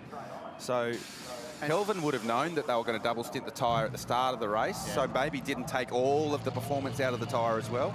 And with it being cooler right now, this is the time. If you're going to double stint tyres, do it now. Yeah. And then that buys you more tyres and more flexibility later in the day. Well, actually, we saw the 22 Audi, didn't we, getting passed a couple of times in that early phase, and that will have been exactly what you're talking about. Huge burnout coming out of the lane. Talk about cold tyres. There you go. Got the traction control cranked fairly low in that car as well, I think. So Will Brown aboard car 888 for the first time, his first stint in this race and first racing stint as a driver for 888 Race Engineering. Just curious, did they do tyres on the Will Brown car, the 888 car? Some net gain there for the number 2 Audi as well. Yeah, and the BMW, the 32 BMW. So they potentially judged the pit lane time better than 888 did. And Audi have split their strategies. So Marcus Winkelhock being shown now behind the wheel of car 2. Ricardo Fella started that, but Liam Talbot jumped into the 22 car. So those 2 Audis now are going slightly different directions. Brad Schumacher will drive car 2 at some point today. He's the bronze driver. And we were talking about the Kenny rule, that different kind of rule that those cars are operating to. This is a cool sight. It was fantastic last year, and it hasn't got any older. No. 12 months later, Valentino Rossi jumping aboard a GT3 car at Mount Panorama. Last time he won an endurance race, he was on 2 wheels, and Colin Edwards was his co-rider in 1981. Suzuka 6As rather. Will Brown. For Will Brown? No, looking really racy and putting the pressure on the number 32 BMW with Charles Vietz behind the wheel, the young Belgian driver who's struggled getting this car back up to speed, and Brown switched on very quickly. This is the difference between a warm tyre and a cold tyre. So BMW took tyres, we saw them do that. Will Brown on a much warmer tyre. And that's Marcus Winkelhock in behind. If Wietz doesn't defend down here in the final corner, Brown's going to have a send, because you've got to get it done. So Wietz trying to get a bit of tyre temp, disguising it as blocking. Right, okay. Just page 3 of the Racing Car Driver's Handbook. Right, that's how you do it, Rich. Always have a secondary story. So Will Brown knows he's got to get this done early. So Wietz defends again and then comes back at the line for Will Brown. What's going on here? Oh, there's the Murrow angle, AMG, so they've all converged. Valentino Rossi's jumped all of them. Yeah. So 46 out of pit lane, going over the hump now. Wow. How have they done that? Well, is that an overcut? Yeah. Yeah, One staying extra out. lap. One extra lap. Valentino on a cold tyre. They took tyres on his car as well, so they'll be to the back of the 46 BMW very quickly. So no time to play yourself in for Valentino Rossi. Here they come. This is for the effective lead of the race. Well, the interesting thing will be Vantor hits now from assuming the lead in 9-1-2. Teammates. WRT. Hold your breath moment early in this race on the run up to Reed Park, and the teammates almost get into each other. This is playing perfectly for Manthey EMA, because these guys are walking across the top of the mountain, dueling with each other. How's the intensity of Will Brown's first 5 laps as a 888 employed race car driver? He's going to be fine, isn't he? What's all this about? But they're slowing each other up, Garth. Yeah, they are. So while the pit stop times are going to be the same for every car, it's the in and the out that are going to make the difference in this race. And hot and cold tyres is the decider right here. Both of the Manthey EMA cars are in the pit lane at the moment. I'll be shocked if Vantor's not leading this race after this. Vantor knew it too. He set the purple sector in the first sector, the fastest sector of the race on his in-lap, and a personal best sector in the middle sector on his in-lap. So they're absolutely maximising the overcut here And while this battle goes on between the two WRT BMWs, just hold our breath through a little bit here. They're trying to be polite to each other, and by trying to be polite to each other, they're costing themselves bulk lap time. Oh, this is Vincent Voss will be on the phone to these two, and this is not... Well, I suppose if there's two BMW M4 GT3s wide, nobody else is going to get past them. So Wirtz did an 11.2 on that lap. This has cost them the race lead, because Ayhancan Guven, the young Turkish driver, in his first start at Bathurst in car 912, is clear of pit lane. He's up the road, and 75 was Jules Gounon. Talk about good guys at car racing. He's cleared them as well. So's the 911. Yasser Shaheen's come out up the road, so it's Porsche 1-2. But they're still going to have to warm their tyres up, but at least they're doing it in slightly cleaner air, and they're not having to worry about going offline and defending. The Porsches are miles up the road from these guys. This has been a huge win for Manti EMA. Those in-laps from the two Porsches, Harry King as well did a personal best. So the 911, the middle sector on his in-lap was a personal best as well. So Manti EMA played a blinder early, but to do it this early, they've shown everyone how to do it later in the race. Oh, there's Yasser Shaheen. So he's needing to bring a cold tyre in. So here they all come at him now. So what happened to Valentino Rossi last lap is happening to Shaheen this lap. And the Porsches take longer to get their tyres up the temperature. Both Porsches have lost 10 kilos overnight, the 991 and the 992 versions of those cars, as they're part of a rebalancing. 10 kilos overnight, just like that. We can POP you, Rich. No worry about that. Fantastic, please. That's balance of pudding. So we'll get everyone to the start-finish line and recheck for you, but we've seen a massive shuffling of the race order, and it's all come down to in and out laps. So the overcut has worked. Stay out longer, with tyre warm-up being so important in this race. I think we've just seen a bit of an example about how this race is going to play out today. Absolutely. So there's the new effective race leader, Ayhancan Guven, young Turkish driver, one-make Porsche star in car 912. David Reynolds finds himself in second place. So there hasn't been a massive amount of gain for car 130. They came in third, they come out second. Jules Gounon behind the wheel of car 75. The big losers out of that have been the 32 BMW. They've gone from the race lead. They're now in fifth position behind their teammates in car number 46, with Valentino Rossi gaining ground, and Will Brown now sits in sixth position at the back of this queue. Mick Grenier is out of the 888 Mercedes, and Mick, you got the honor of starting the race. You had only one car ahead of you the entire stint. How well do you know the back of that BMW now after staring at it for an hour? Yeah, I mean, it looks a bit the same than in quali yesterday. They are quick in sector 1 and 3, a bit struggling in sector 2 compared to us. But they have good straight line speed, so they are difficult to race. But yeah, there was no risk taken in the first stint, especially in the dark. I mean, there's no point to risk. There was a fuel save game. I think we fuel save a bit less than other cars that stopped a lap later, and then we lost, I think, 2 or 3 spots. So I think now we're running P4, but it's a long race. Do you think the Mercedes will get stronger as the heat of the day comes into play? Yeah, normally the heat is good for us compared to turbo cars. We have to wait and see. It's a long race. Now everyone was playing the fuel game, but yeah, we will see. Good luck. Thank you. Sheldon van der Linde started from pole, led the whole start and opening stint of the race. Tell us about those conditions there. Yeah, honestly, mate, not easy out there. I underestimated how hard it is in the dark to get around this place on the mountain, especially when you're the leader. You're always the first to arrive to dust and so on, so it's not easy, honestly. I was trying to stay focused. I saw the Merc coming mid-stint as well, so they've definitely got good pace, which is not surprising to me. They're also very good on the tyre during the stint, so I'm pretty sure that they'll be good at the end of the race as well. But in general, very happy with the car. It's feeling good out there. It's obviously still quite cool, so the car will change a lot in balance towards the end of the race. But Charles in the car now, and yeah, he's having a nice battle with Valentino, so it should be good for the fans to watch as well. Yeah, any chat within the two teammates to get Valentino out of the way, or you just run your own race at this stage? No team order so early on. I mean, it's only 1 hour into the race, so we'll all do our own thing for now. Hope there's no contact, obviously. We want to keep the car clean until the end, but you never know at this race. It's very tricky with traffic at the moment. A lot of very slow cars on the mountain where you just can't pass, so tricky. All right, thank you. I'll just quickly spin the camera around. I've seen some cool live telemetry before in here in the garage. They've got live video from the cockpit.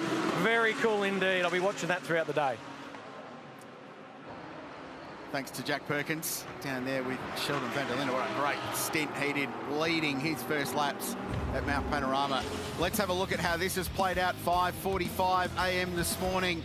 The race burst into life after 2 laps behind the safety car in front of a packed hill at Hill Corner. And a beautiful sight, as always, one of the best hours of motorsport in Australia. And it was the BMW leading the way early, and the sparks were flying. And you get the vibe from what we've already seen. They're going to continue to fly for the whole day. There was some squabbling early on as people worked out what they had beneath them and where they wanted to run. And that was Chaz Mostert right in the thick of the action. It certainly was one of the invitational cars coming on by Chaz. Thomas Randall was going forward early in the race, and then Maxime Martin around the outside of Kelvin van der Linde at the end of Mountain Straight. David Russell was aboard the number 47 Superbarn Supermarkets car. They had to come through for drive-through for a start infringement, and then this, the Ginetta, a bit of an issue with the drive shaft in the lane. Hopefully they get that fixed to back out. David Wall, a bit of a moment getting past the Vortex, and then Harry King finding the limits across the top of the mountain in the number 911 Shell Porsche. And then it was pit stop time, and boy did it kick off once the first round of pit stops started. Will Brown starting his life as a Triple Eight race engineering driver, and then the on-track battles was just epic for the first couple of laps, leaving pit lane, cold tyres versus hot tyres. And this, if you're in a BMW garage, you are holding your breath for 2 laps while they sorted themselves out. Ultimately, Valentino Rossi held position, currently runs 4th in this one, but there was a couple of laps where it was wild.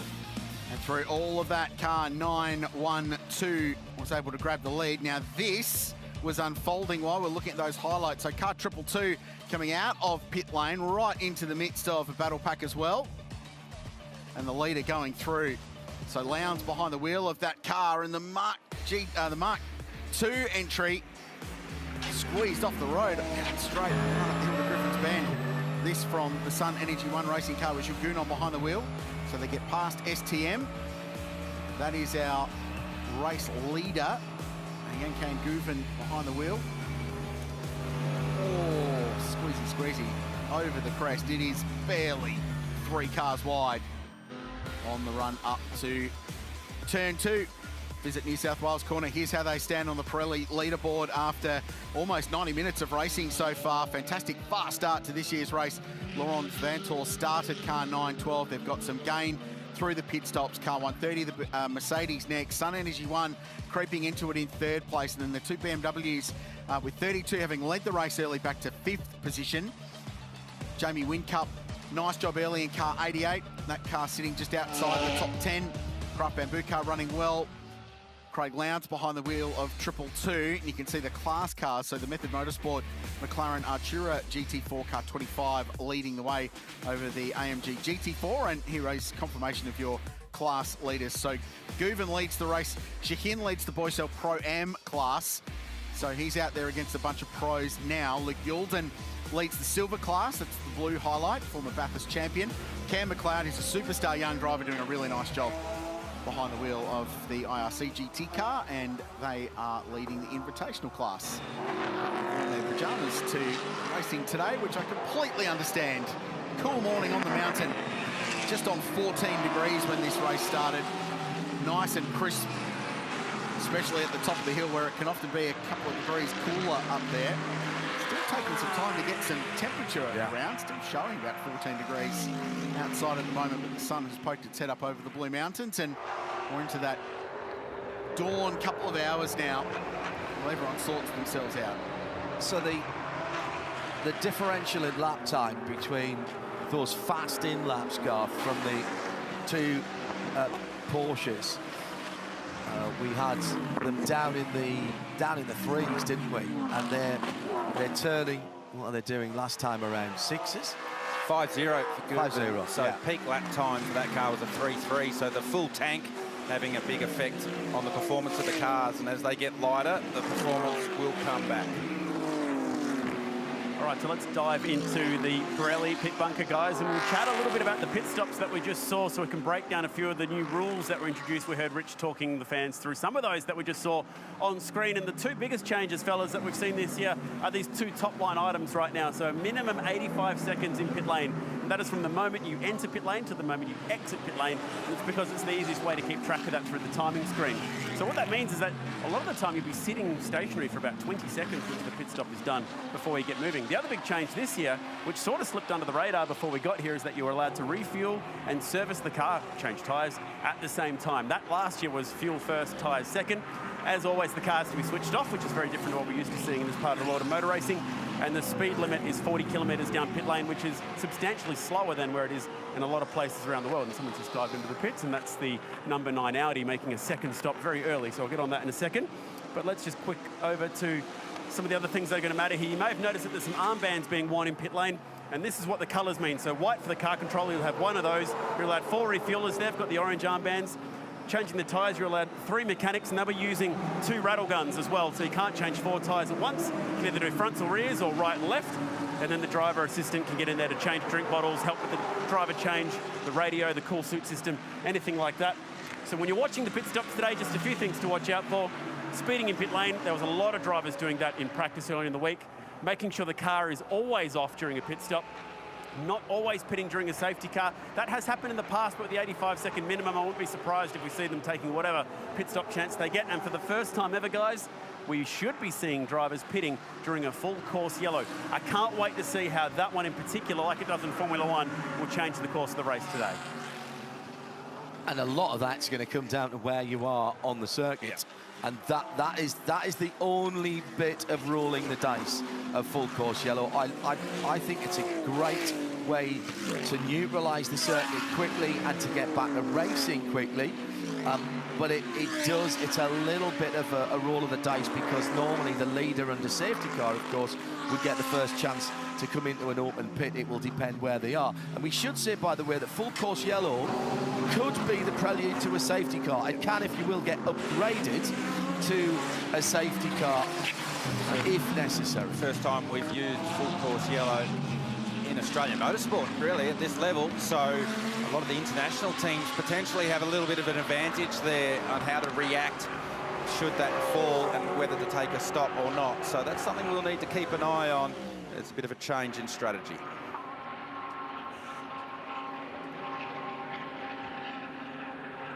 That is stunning.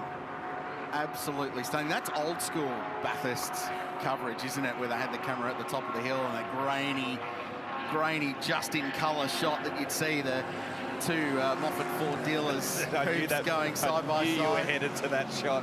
I remember that one as well.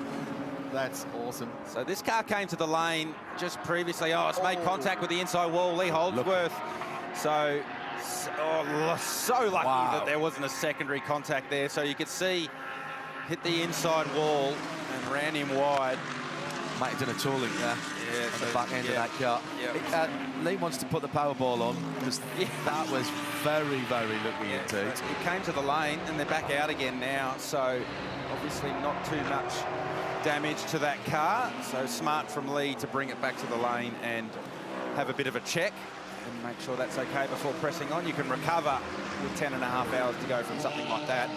If you don't come to the lane and something bigger happens, then you can't recover from that. So it's good heads-up racing from Lee. Maybe if Lee wins the Powerball because of that save, he can buy us 4, 5, 7. One-time Bathurst 1,000 winners. So he's a real estate man now. So he's all over that. So I reckon he's probably already got a bid in for 400 Conrod Straight. So with 90 minutes into the race, let's just take stock, shall we? And car 912 is leading. So that's the Porsche. Really good sequence through pit stops. We were talking about in-laps and out-laps, and the sector times that Laurent Vantor punched out. He was in the lead, he shuffled himself to the front, he had clear racetrack. It was a mid-1, potentially, that he could have done had he completed the lap. Wow. It was head down, proper head down stuff. Attacked the pit entry and got the car in, so that really helped that team get to the front. He's been chased by David Reynolds, who is, for this weekend, a factory Mercedes AMG driver. The margin officially 1 second. Jules Gounon, 3-time winner of this race in third place. And this is great news with the number 56 Ginetta being pushed out into the lane. New drive shaft, and they are trying to knock it out of gear because it was put in gear by the new driver. I believe it's Paul Bussini behind the wheel. But the car will get a little splash of fuel before it then rumbles back out on the racetrack. Excellent work by Team 19 to get this car prepared back into the race, and now it's all about having fun for all 4 of their drivers. And this is another purpose-built race car. There are Ginetta G55s for the road, but there are a race car put into road trim. Battle for position out on the track, and that's cleaned up rather nicely as the Audi comes through on the Porsche. And that was as easy as you like. Luke Yielden making up position and finds himself in 10th place now in that number 44 Valmont Racing Tigani Motorsports Audi. What's going on up here at Griffin's Bend? Heart of racing, Mercedes AMG gobbles up another AMG car. So the M Motorsport car, Jack LeBrock behind the wheel, slow getting out of Griffin's Bend.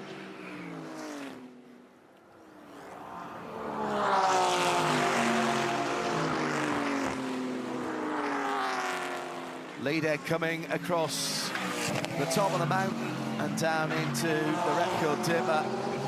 The Grello car. Aycan Guven, Turkish racing driver of some repute, also pretty good on the sims as well. Races at a very high level in iRacing, and more than holds his own in that side of things as well. And at the moment, he's the better part of a second, Crilsey, ahead of David Reynolds in second and Gilles Guillemot in third position. I went through my records, and I will be corrected if I'm wrong, but I could not find a record of a Turkish national racing in an endurance race at Mount Panorama before. Correct me if I'm wrong. Certainly not in the 12-hour. Good morning, Aaron Noonan, if anyone's going to know. Noons. Be the sleuth. But, yeah, he's doing a nice job. He's been a consistent in one-make Porsche race, much to the bane of all the Aussies and Kiwis who have been going overseas to race in Porsche Super Cup or Carrera Cup Germany. Matty Campbell, Race Guven, Jackson Evans as well, Jordan Love in recent years. As we watch this battle between the National Storage Racing Mercedes AMG, Will Brown behind the wheel. He's got Marcus Winkelhock chasing him down. Hugely experienced German, a guy that's won everything in long-distance endurance racing, Spa and the Nürburgring combined. World Challenge, Intercontinental GT Challenge has been successful. He's been associated to the Audi brand for a long time. 9 visits to this place now as well. Co-driver to our mate Garth up here in the commentary box for a couple of years as well at the Jamek Racing and Melbourne Performance Centre team. And the leader is just in traffic. We'll get to the lane in just a sec, but Guven's getting held up by the vortex here, and that's just going to allow David Reynolds to close in, and he's got a Ginetta he's trying to get past as well. So this is incredibly busy, and Reynolds is going to try and thread the eye of the needle through all of this. We talked at the start that traffic was going to play a bigger role in this race this year, relative to the last 2 especially, and that is proving so. So Philippe Bonnell in the vortex, catching up to an outlap for the Ginetta, which is effectively an exploratory lap because they've just bolted the new drive shaft into the right rear of that. Everybody played together very nicely, but proof, if proof were needed, of just how high the concentration levels have to be at all times here. And not only for the drivers doing the passing, but for the drivers being passed as well, Rich, because they've just got to hold their line at that point and not do anything unexpected. Sorry, Chad, we had a little bit on there just for a lap or 2. Well, I thought I'd give you an update on the Lee Holdsworth Audi Performance car. I spoke to Dean Fiore, co-driver, and the engineer on that car. They said the steering's not bent, but I thought I'd have a look at the right front wheel, and you can see the outer bead on the rim where it's made contact has bent that in. It would have caused a bit of vibration in the right front. Lee would have felt that come in. They put another wheel and tyre on the car, and they're back in the race. Thanks to Jack Perkins down there in the lane. Chad doing a very good Jack Perkins impression, in fairness, with that Mission Impossible mask and everything. Good pick up from Jack there, because you probably could have pressed on if you're Lee Holdsworth and got away with it. And you might do that at the end of the race if you're in the battle for a podium or for the win. But given it was 10.5 hours to go at this stage of the race, far better to come and check it and make sure it's okay. So smart heads-up racing from Lee Holdsworth there to double check, make sure all's okay. Now, there's a bit of a calm has fallen across the top 5 cars again after that. Say that, and there's a McLaren they're going to find across the top of the mountain. It's always the worst spot as well. I know. And you can't, I mean, the lap car guys, they do everything they can to get out of the way, but often you'll jump out of Silman Park there and not know they're there, and then you drop down into the grate, and all of a sudden there's a car there, such as the closing speed across the top of the mountain. So Guven has got up the road a little bit here, 1.7 seconds over David Reynolds, and that's the traffic effect. Almost an elastic band, it'll keep stretching and contracting as you make your way through the traffic, depending on where you find them. But we've had a full hour and a half of racing, 1 pit stop cycle, and there's still 7 seconds to cover the top 7 cars. So that battle for the front pack was 10 cars before the first stop. It's whittled down to 7. Jaden Ojeda in 8th. Number 77, Craft Bamboo, AMG Mercedes is 21 seconds off the lead. Talbot in 22, so remember, bronze driver aboard that car, which is a pro car, needs to tick 40 minutes off, but ideally this is the car. They will go the full stint with Liam behind the wheel. If they can do 70 minutes like they did in the first stint of this race, that will be more than enough for Liam to have cleared what he needs to do in the race. And then it will be up to his teammates to do the job, Ricardo Feller and Kelvin van der Linde, for the rest of the day. That will become a 2-driver car. So they're okay. They're still in this race, but there'll be swings and roundabouts with the Audis, because Marcus Winkelhock, we think, will hand over to Brad Schumacher at the next stop. But Audi has split their roles. So number 2's next stint might see them drop down the leaderboard, but as long as they stay on the lead lap, that's fine. There we that's go. Okay. At the chase. That's the Ginetta facing the wrong direction, but there was another car involved there. I think it was the Lamborghini. I think it was the Wall Racing car. Yeah. So the Ginetta getting out of harm's way. Still showing David Wall at the helm of the number 93 Wall Racing Lamborghini Huracan. There's Yasser Shaheen behind. Yasser currently running 12th, looking to put the Lamborghini 1 lap down. Just getting a few notes on the socials about this mandatory 85-second stop. One thing that we should say is it applies all the way through the race, because people are asking, does it apply for a last stop late in the race? Yes, it does, is my understanding. No, I think it's just if you connect the fuel rig. But I was just going to say, yeah. If you connect the fuel rig, then that makes it an 85. So you can't splash and dash, but you can come and take tyres. Right, yes, it's tyres. Yeah. So it's more. So, but that means you can't put fuel in at the same time, and you can't change the driver. And can't change the driver. Yeah. So it's my understanding, without getting into the bowels of the regulations, but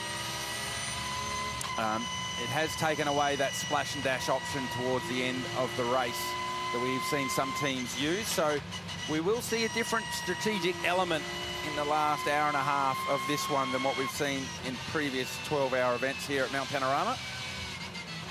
So you need to get your fuel numbers right for your last fuel stop. Yeah. That makes that one absolutely crucial. I don't think a huge amount changes in the fact that you need to do your final pit stop within the final 75 minutes of the race. You tick that box, you're good to go to the end.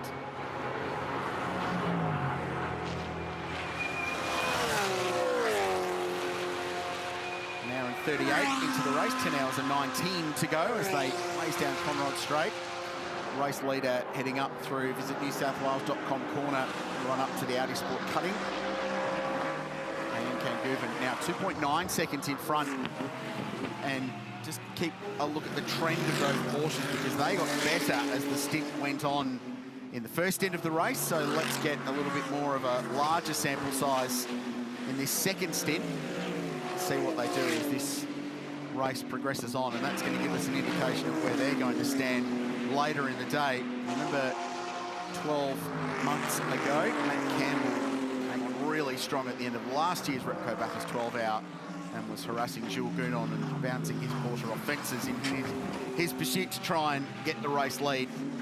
Porsche's traditionally strong late at Mount Panorama. Let's see if that stands up today. Two BMWs, meanwhile, in pretty good shape. 4th and 5th place, Valentino Rossi, hanging on to the back of Jules Gounon. I was about to make the point that Valentino Rossi not letting triple race winner Jules Gounon get up the road here in this stint. So we saw straight after the pit stop, Valentino Rossi fighting hard for track position over his teammate Charles Wirtz. And it was worth the fight because now the tyres come in and the doctor is going to work on the back of last year's race winner in Jules Gounon. So we are still curious to see how the BMW goes as the sun continues to rise and the temperature continues to rise also, because that was their Achilles heel last year. They were super fast in this part of the race last year. They're doing it again this year, but the question mark remains, can they do it when the heat comes in? And the humidity as well, I think, will be an interesting factor for this car. The only front-running GT3 car that is turbocharged here this year, going up against all the naturally aspirated variants in the AMG Mercedes, the Porsche and the Audi.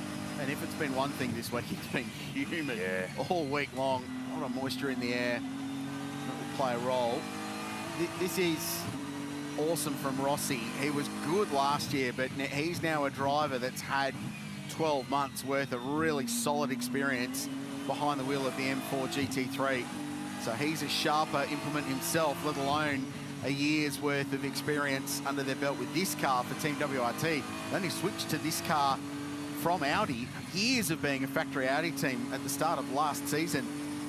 And they performed really well. They won at Kyalami actually a couple of weeks after Bathurst last year in what was a round of the Intercontinental GT Challenge. They had some success later in the season, but this is a really sharp outfit.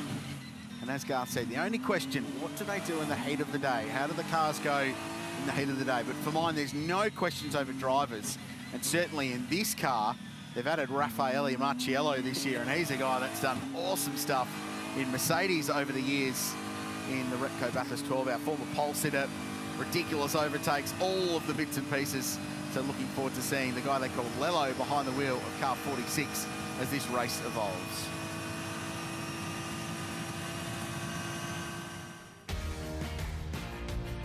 We're on the banks of the Macquarie River in the central tablelands of New South Wales in the vibrant regional centre of Bathurst. The perfect mix of old and new. That's one of the great distilleries here. Had the fortune to responsibly sample some of that product. It's fantastic.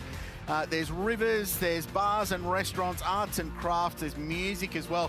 Some music coming in the middle of the week as part of the Bathurst Superfest, with the Thrifty Bathurst 500 coming your way next weekend as well. So this really is the place to be, and that is the scene. It is genuinely one of the most beautiful parts of Australia. Rolling hills on the other side of the Blue Mountains, especially at this time of the morning. It's not called Mount Panorama for nothing, is it? It lives up to the panorama name. Is that, you absolutely cannot go for trades descriptions violations there. It does what it says on the tin, or on the side of the mountain. On the side of the mountain, quite literally. This is a Mercedes AMG and BMW fight with David Reynolds and Gounon just behind with Valentino Rossi and Charles Wirtz. We go back to Will Brown in 6th. I like the way that we started the first hour of this race. It was a bit of jabbing, a bit of feeling for where the cars were. And it's just getting turned up the intensity a little bit. Some of the drivers who've started the race have got out, some of them have stayed in, but just starting to turn this up a little bit more now.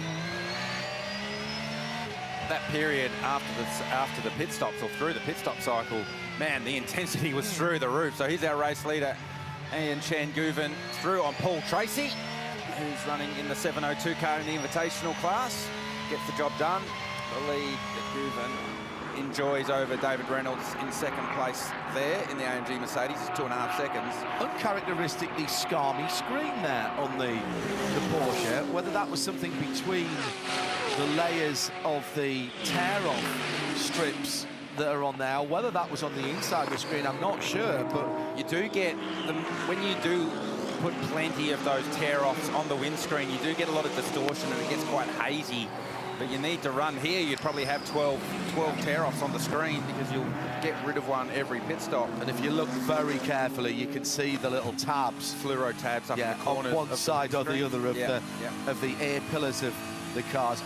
My worry would be as the sun comes up, there'll be a time when it's in the driver's eyes anyway, and you don't want it to be any more distortion or anything else that's... I can't stand a scrawny windscreen on a road car. I can't imagine what it'd be like around here. I'm the sort of person who packs a microfiber cloth with me to Windex and a rag in every car you go in. Yeah, pretty much. And nowadays, of course, all the dashboards are all touchscreen, and that's the other thing. Fingerprints on... Oh, don't get me started.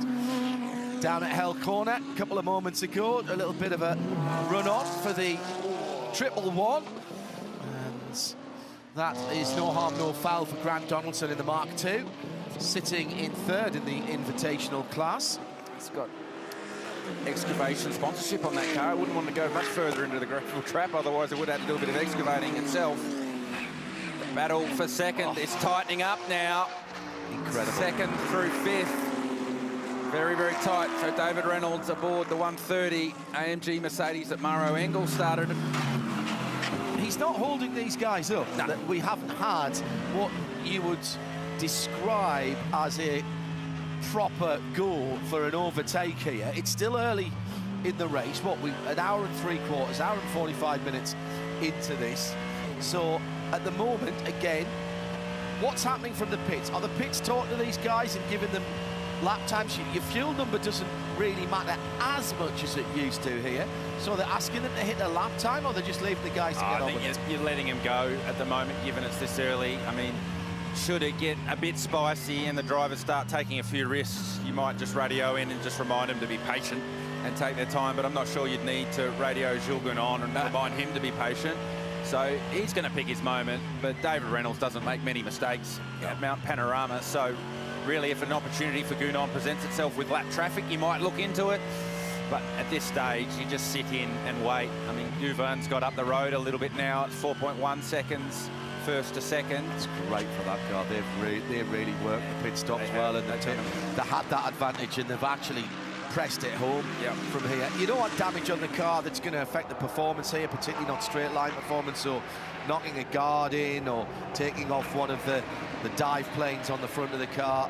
That's going to hurt you all the way through the race here, and with still over 10 hours to go, that is not a problem that you want to have right now. At this stage of the race, as a driver, you're thinking, I'm just protecting the front of the car. I'm protecting all aspects of the front of the car, all the aero at the front of the car, all the air intakes, everything like that. You are just wanting, you're not going to take any risks that damages the front. So you're just, patience is key right now as they make their way past one of the McLaren GT4 cars. Valentino Rossi just a little bit held up there as they exited Reed Park, but it's the name of the game in this race, is how you manage your way through the traffic, and we will constantly say that these gaps will open and close as they get through the traffic. So they spread out a little bit more now. Reynolds has got up the road, but you'll see within the next lap, that gap will close down again as Reynolds finds traffic himself. It's not just the sights of Mount Panorama, it's the sounds as well, the grinding of the cars on the ground, the different engine notes, the twitter of the chirping of the turbo wastegate on that BMW. I love the variety that we get in GT and endurance racing. So many manufacturers interested in it now, and it's because of fabulous races like this and the international audience, global audience that it brings. World Endurance Championship, of course, starting in a couple of weeks' time. Add the prototypes into that as well. And GT3 cars going to Le Mans for the first time this year. And many of these drivers will be taking that opportunity, and the manufacturers as well. GT3 has been an unmitigated success right across the world. He's pondering David Reynolds, and a bit of a feather in the cap for Dave, because you don't normally get a factory driving opportunity approaching 40 like he is, 38 years of age, 2017 winner of the Repco Bathurst 1000. But he is still driving as well as he ever had, and proof of that last year, the Street to Surface Paradise. Incredible race win for the Grove Racing team. the Supercars Championship, proving he's still got everything he's got. He just feels like he's in a really good place in his career at the moment. He rang me when he just did this deal, and he goes, man, I'm seriously nervous about this. Like, this is a big deal. They're trusting. Isn't that good, though? Yeah, it's great. It means something. And he's like, they're trusting me. They really trust me. And I was like, Dave, you know what you're doing, mate. You'll be fine. There's a reason why Maro Engel wanted you in the car. Multicoloured Audi is leading the the silver version of GT3. That's Luke Yilden, and the flashing blue number gives you its class. The Y or U isn't seeing you. That's Luke Yilden's identifier, and the 10 is the position overall. Well, speaking of David Reynolds, 2017 Bathurst victory, there's the other half. Yeah. Really popular win that year. Unpredictable win, but a win nonetheless. And Luke, who's been around for such a long time, it's the Belmont Racing Team. Such a cool looking race car too. Tim Pattinson's worked his art on the livery of that squad. Marcel Zalua and Sergio Perez sharing that car as well. This is the Boycel Pro-Am class leader. It's the Shell V-Power Porsche from Manthey EMA. Yasser Shahin is behind the wheel, a two-time Fanatec GT World Challenge Australia champion. And Krelsi, how heads up of Yasser comes out right at the sharp end of the field on cold tyres after that first pit stop. His job is not to hold on to second place. His job is to bring this car back to pit lane after his stint, as if it was the most expensive rental car that you've ever had from the airport, and you've got no CDW on it, and it's full excess.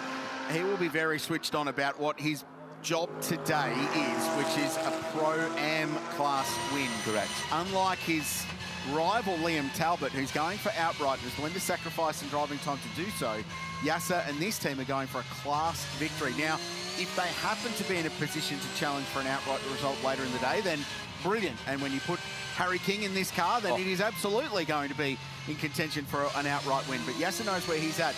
Right now, his eyes will be on car 88.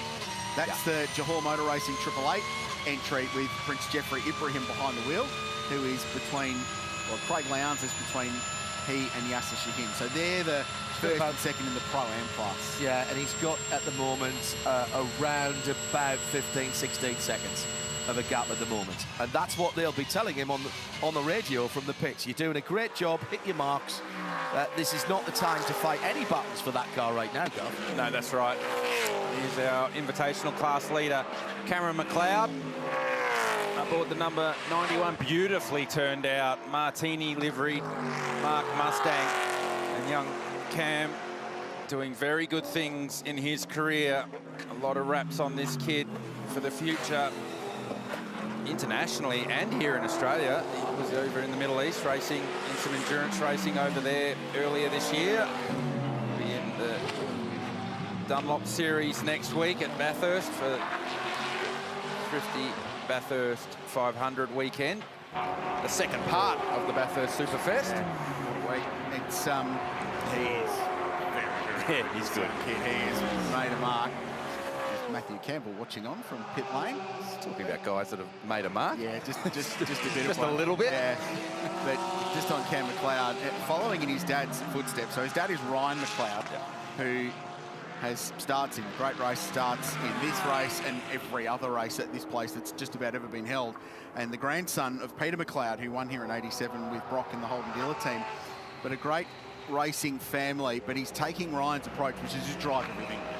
Get experience everywhere. He's raced Formula Ford into the V8, but he's been running marked cars. He did the sports sedan round, I think, on the streets of the Gold Coast last year to get some street circuit miles, which was really appropriate. And linking up with Keith Kasuki's team this weekend, and a beautifully liveried Mark II entry. Keith just wants to finish this weekend. That's all he wants to do. Tim Slade did a super job of qualifying that car. And that invitational class is going to be fun to follow that over the course of the day. Right now, he's leading Nick Perker. So he's got some pretty serious talent around him, Cam McLeod. And you knock off a supercar driver in the same machinery, you're doing a pretty good job. Jan Gouvan is pulling away from this battle for second on down, and that's not because David Reynolds is holding anybody up. So Gouvan's lap time's really consistent. He's not losing any time through traffic. Really big props to that young driver.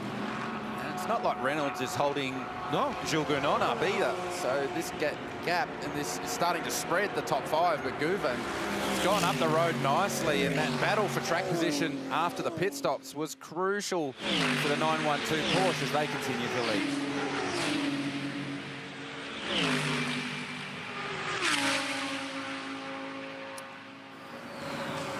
Reynolds in second place, as we mentioned. He's got about a second now in third to Gounon. Then Valentino Rossi also holding his own. And so behind Gounon in that 5-second gap, it's about a second between the next 2 or 3 cars.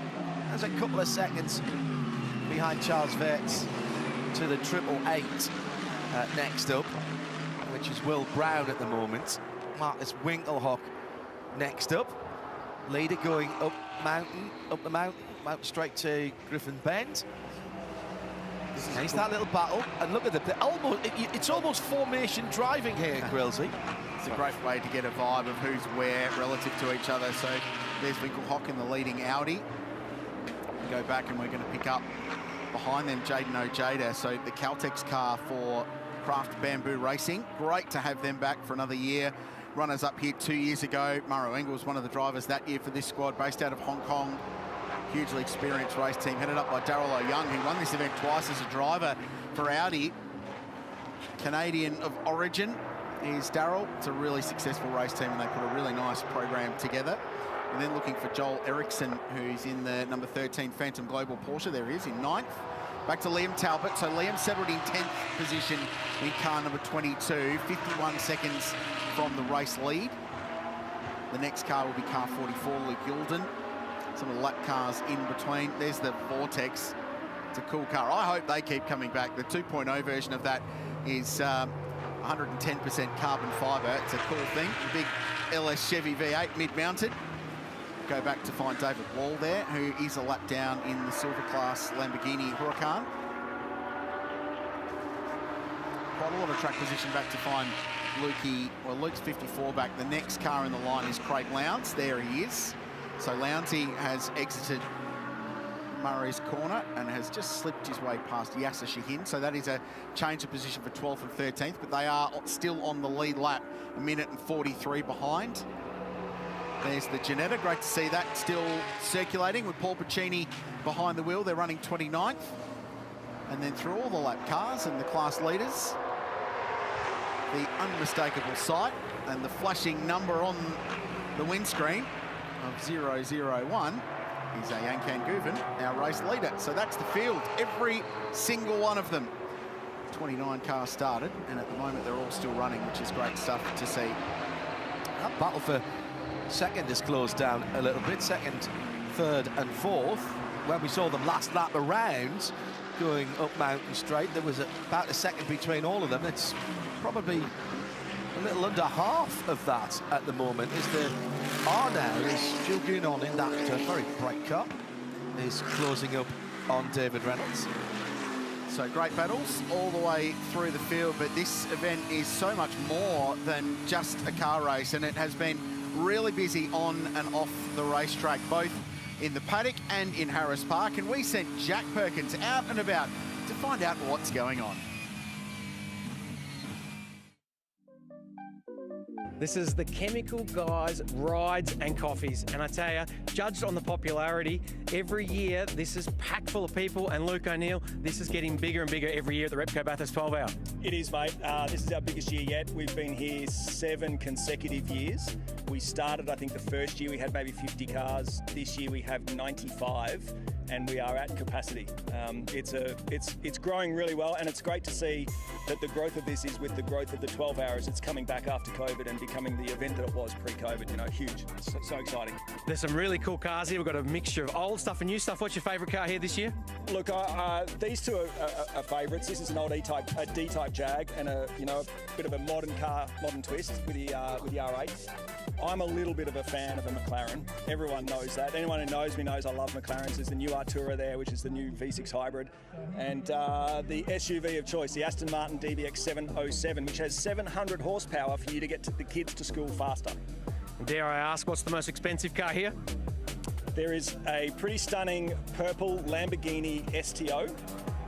It is for sale, so we need to talk. It's $888,000. Sounds like I better ring my bank manager. That's it, Chemical guys. Rides and coffees down here in the paddock. Well, we've had our coffees courtesy of McCafe this morning, and we're caffeined up. The crowds have settled themselves in on the backside. There's some new sunshades as well on the front straight. What a crowd it's been. And you can barely walk through the paddock, even at 5 a.m. this morning when we came in. Stopping and talking to very knowledgeable fans here, Quilsey. Jack's a proper car guy. I'm surprised, 7:45 in the morning, I'm surprised he's not still down there, just poking around. Or what have you done to the rear axle on this thing? Or have you got an LS in that? Or what have you done? Cool thing, though, and cool Chemical guys and Rides and Coffee have been a great part of this event. But it's an event, not just a car race now, and that's what one of the biggest evolutions of the Repco Bathurst 12-hour has been, is that, yeah, sure, there's a heap of on-track product, and we've had some great support category racing. In fact, I'd urge you to get onto the Bathurst 12-hour YouTube channel and check out the finish to the combined sedans race yesterday, because it was last corner hero stuff. It was amazing. No spoilers. Spoilers. But there is so much to do on and off the track, like ride a T-Rex around. Rexy? I mean, that's normal. It's not the kind of wildlife we're used to seeing here out Mount Panorama, hopping around the top of the mountain, but we've seen some sights over the journey, and we've seen plenty of sights this weekend as well. It's great to see so many people here this weekend, and we saw it when we rolled into town early this week, just the campsites alone, how many were full early in the week. As this race continues to grow in stature. Some great sight lines as well at the top of the mountain if you're an amateur photographer or you just like pointing your camera at race cars, and let's be honest, why wouldn't you?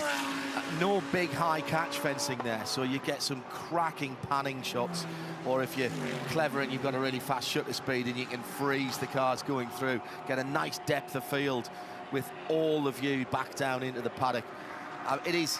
It's a great place to come. I know that many of the RSL collective all around the world at the moment are planning to come next year. It's an unusual way to do your lap chart there, Nick One Pearl One. And I think just getting in early ahead of the Repco Bathurst 1000 in October, when you might need a scarf. Yeah, probably a scarf, beanie, shorts, T-shirt, thongs, and thermals all in the one day. Won't need it this weekend, but start knitting now, and I reckon by October, ready to go. This is our race leader.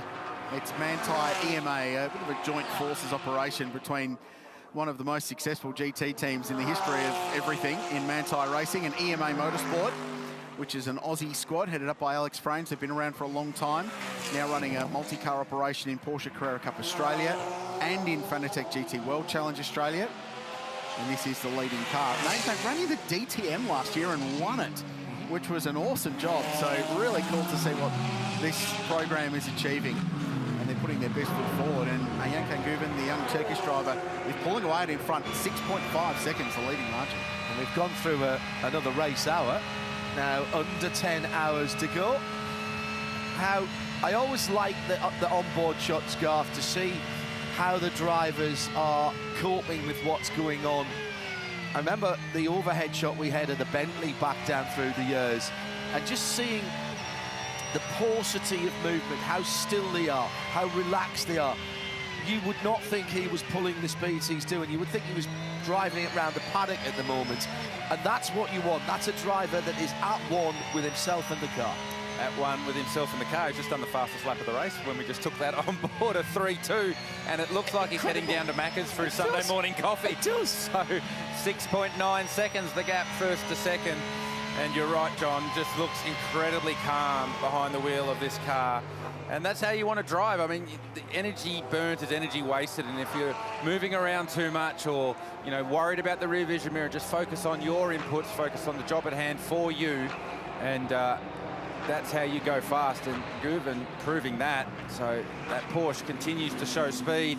Here we see Valentino Rossi going to work on the rear bumper of Jules Gounon. So Rossi continues to impress on his second visit to Mount Panorama.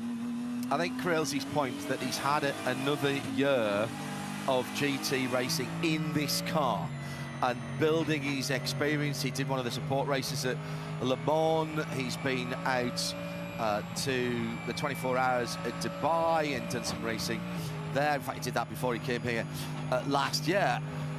Just getting that confidence. Everybody in the team says he's been a sponge for information. He's not come in with any kind of attitude. And let's be honest, if anybody deserves and perhaps justifies having a bit of swagger, 9 world championships in motorcycling across the classes. He knows what he's doing on a bike. He'll have had to relearn racing lines because you've got a lot more grip and a more contact patch in the cars. But he's done that, and he's done it in a way that basically he turned to the team and said, treat me like a rookie. Yeah, and it's not fun. It's not like I'm just here to have a bit of a laugh and something to do post-MotoGP to fill my time in. Like, this is, I'm here, I'm going to do this properly. Every time you walk past the garage, if he's not doing an autograph session, he's in the data mahal working hard, trying to understand what it is that he needs to do. So Nick Percat in the lane from the Invitational class in that number 10. The Matt Stone Racing Mark GT. That's a mean-looking thing, isn't it? And they are doing full service on that hijack. Just have a look at the brake calipers there. Maybe it's a little bit off sequence, so I'm wondering whether they felt there was an issue with that car. Wirtz has got around Rossi, so that's a change of position. Charles Wirtz up to 4th, Rossi back to 5th. So within the space of 1 lap, Rossi's gone from looking to battle to grab 3rd off Gilles Gounon to now losing a spot to his teammate in Charles Wirtz in the Shell number 32 BMW M4. That must have happened either at Murray's or at the first corner. Yeah, that's right. So I wonder whether maybe a bit of traffic amongst all that. So here we go on board with Valentino Rossi. To go a bit deep here. Just misses the apex at Murray's and up on the curb and snaps sideways. So you're right, John. It happened at both those corners you mentioned. Didn't get the run off the final corner. Charles Wirtz didn't need a second invitation to shove it up the inside down here at turn 1. Rossi let him go. Yeah, I was going to say, if that's not his teammate, he maybe defends a little bit more. Certainly later on in the race, he'll defend a little bit more. Yeah. As soon as if you made that mistake at the final corner, if it was anyone other than your teammate, you're just shutting the door straight away to not give anyone that opportunity to get the pass done at turn 1. But you can look at the gap that's given Gilles Gounon now. He's scampered up the road, near on 3 seconds after the 2 BMWs were battling over 4th and 5th. Here's our race leader putting down its teammate a lap down, Yasser Shahin, who leads the Pro-Am class. So that's 13th now, he's lapped down. Yeah, so everybody beyond 12th, which is Craig Lowndes in the 222, is a lap back. Yasser won't, that is not an issue for Yasser and that 911 numbered car. He's looking for Pro-Am and he's still ahead of Jack LeBrock, and that's the car he got. Jack LeBrock in the Mercedes, number 48, and that's Jeffrey Ibrahim also in the Mercedes. They are also right there, so 1st, 2nd and 3rd. The Pro-Am now is 13th, 14th and 15th, and there's a bit of real estate between them. The car I think will worry about going a lap down is the next one in line, which is Craig Lowndes and Scott Taylor Motorsports. So that's a full pro operation. They need to stay on the lead lap. They're 1 minute and 55 behind now. Joel Eriksson. Yeah, he's flying. 2:02.9. And the reason for that is we're getting more evidence that the Porsches are really good over a stint length, right towards the end of a stint. And B, we're getting close towards that pit stop shuffle, which today is going to be a case of in-laps and out-laps are going to win you the race, because it's 85 seconds, whatever you do, through pit lane. So how you attack the circuit before the pit stop, and I think especially after it, is going to dictate how this race plays out. And in a race that traditionally is one where track position is king, if you can get up front, you will have a much, much better chance of staying there than if you're trying to race your way to the front. Those laps are going to be important. So that's why the energy builds just before a pit stop and why it's so high just after it. What was it, Garth, that Gilles Gounon was talking to us about earlier in the week when they with an hour to go last year, they didn't put tyres on his car, and he's like, yeah, okay, we want track position. And he's like, yeah, like I'm going to be able to hold on to track position when I've got somebody chasing down with brand new tyres on, except he did. Exactly. That was the key thing about that whole comment. I was there when he said that, and yeah, I mean, if you're in front, it's much harder to be the overtaking car in these cars, especially because the braking distances are so short and they carry so much mid-corner speed. To pull a move off when you've got two equally matched world-class drivers is really challenging. Jump on board, the run up the hill, and the Shell V-Power Manthey EMA car behind. Yasser Shahin in front, I should say. Yasser just rolled out of it there before the braking zone into turn 2 for both. David Reynolds going through. Dave Reynolds and Jules Gounon. The track position thing is right at the end of the stint. Yes. But if you buy track position through the pit stop cycle, you come out on cold tyres in the front, and the car behind you is on a warm second stint tyre. You'll get the track position, you lose it very quickly. So that's going to be a real key difference, I think, for the last round of pit stops as we get closer towards the end of the day.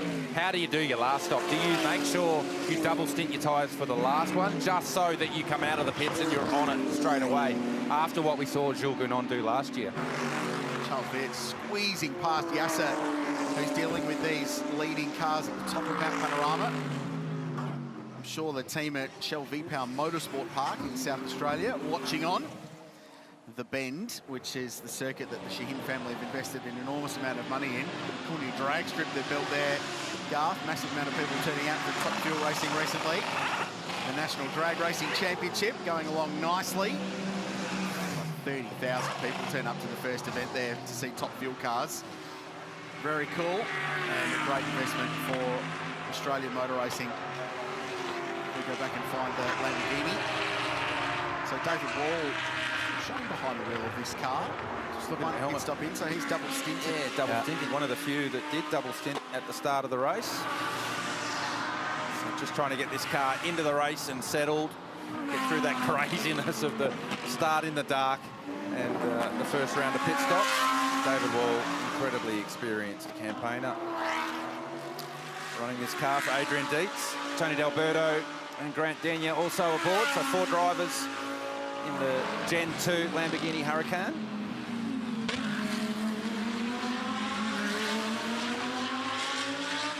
So the Audi is the Luke Youlden car. That's who, effectively, that's who they're racing. About half a lap between those two. So Youlden as well has double stinted. So those 2 drivers we picked up in the silver class are the only 2 that have double stinted at the start. Oh, Youlden a little bit wide down at the chase.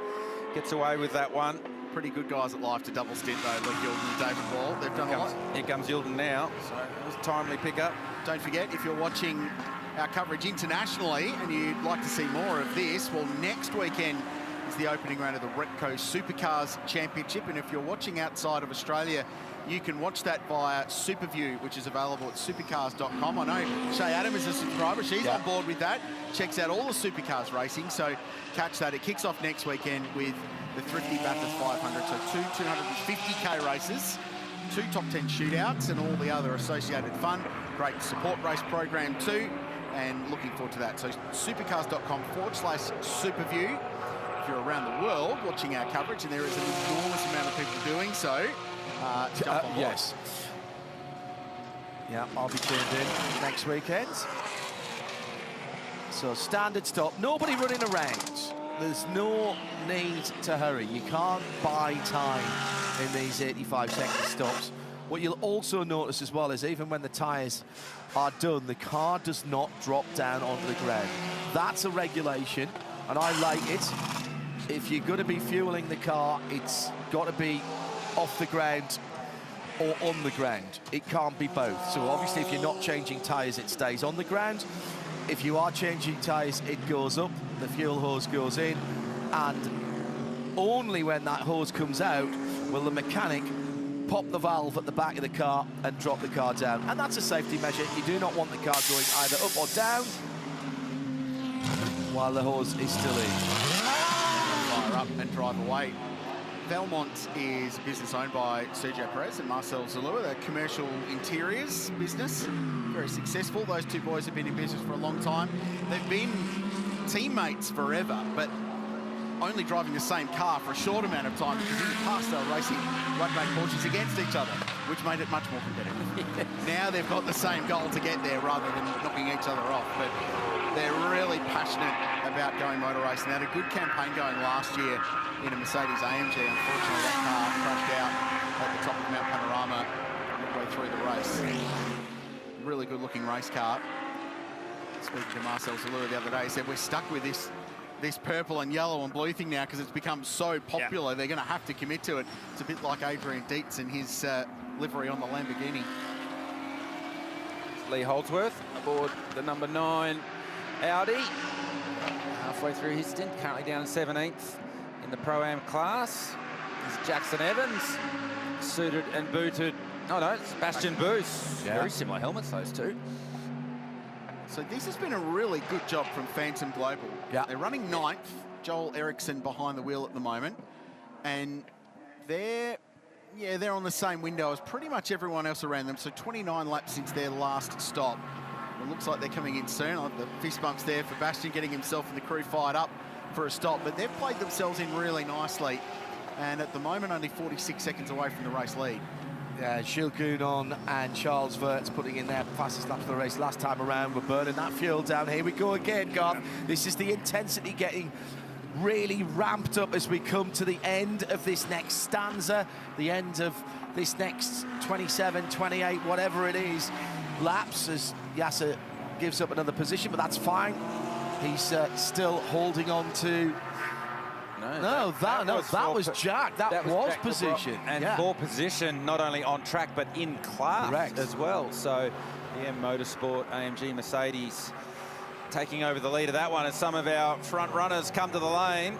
Jaden Ojeda and Joel Eriksson. Line astern on track, line astern in pit lane. Got to be so careful you don't run into the car in front when they hit the anchors and haul it down to the pit lane speed limit. That's 8th and 9th then coming in for a scheduled pit stop, and the 85-second starts as you go through that pit control line. As you hit the pit limiter, so that was why Joel Eriksson was trying to make up as much time as he could, because the 85 seconds hadn't kicked in then. So he made up a car length or two, did Eriksson. Sticky right front, but again, that's no problem. Plenty Take of your time out. That, exactly. Yeah, don't panic. So tyre changes for both cars, so they'll leave pit lane on a cold tyre. Doesn't look like Jaden Ojeda's jumped out of that car, so he's double stinting at this stage. We do know that Bastian Boos is getting aboard the number 13 Phantom Global Porsche. Now, critically, Liam Talbot picks car number 22. So Liam's been in that car for 32 laps and more than 1 hour. He has ticked the box from a driving time point of view. There is a chance we won't see Liam drive again today, but that's fine from a regulatory point of view. He's good to go. And Christopher Haase, who is supremely fast and supremely good at this place, will take over. 222 in the lane as well. And this round of stops, for the time being at least, will stop them from going a lap down. But they are slightly out of sequence compared to our race leaders. The 22 Audi was the first of the front runners to come to the lane in the first round of pit stops. Here comes the number 32, Charles Wirtz. So he drops out of 4th spot. Will Brown in the 888 AMG Mercedes. So they're all coming to the lane roughly the same time. Marcus Winkelhock, he's in. And we saw people who went long in the first round of pit stops got the advantage.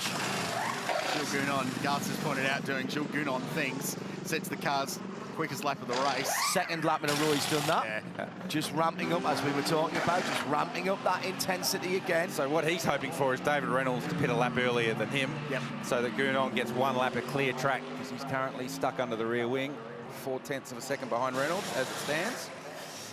The 2 team, Scott Taylor Motorsport, continue to go to work on their AMG Mercedes. And Rossi's car going long again, and longer than its teammate, exactly as it did last time. This time it's Valentino behind the wheel, and Chan Guban as well in the 912 with probably another couple of laps. The Porsche was the last of those leading cars to stop, remember, that first round of stops. That's what gave them that overcut, staying out a little bit longer. the longer the race remains green, the longer that plays into the way the day plays out. Because if you buy 2 laps at the first pit stop, you buy another 2 at the second round of pit stops, you buy another 2 at the third, probably 9 pit stops to do this race if it stays relatively green the whole way through. By the end of the day, that's a lot of extra laps you're gaining, even if it's only 2 here and 2 there. So the 32 BMW back on the road, showing Dries Van Tor behind the wheel. Did Will Brown stay aboard car AAA, double stint? Saying that at the moment, we didn't see the stop. Yeah, I believe Will Brown is double stinting in this one, guys. And check out the pit stop time on that one from Will Brown. 1 minute 25.1. 85.1 seconds in pit lane. Yeah, so you have that timer in the car that counts down, so that's what it works to. You try and get down to that, like as soon as it goes green, you're limiter off and go. So here's a couple into the lane. Well, we're just That's talking Paul about Tracy. Oh, Paul. Taking a bit too much curb on entry to pit lane, and David Wall giving him a bit of a hurry up. It's not an IndyCar, Paul. It doesn't have all that downforce to help slow it down. Not the first to have a moment on pit entry here at Bathurst. Doesn't have ABS either, so it'll not quite pull up as quickly as the GT3 cars, and that is something that people have to be aware of. Last year's winner, in fact, last 2 years' winning car. But this is actually the car that won the race last year. It had been retired, a one-and-done race winner here at Bathurst, and put into a museum in New York, into the 6th floor of a building, and they decided they were going to unretire it.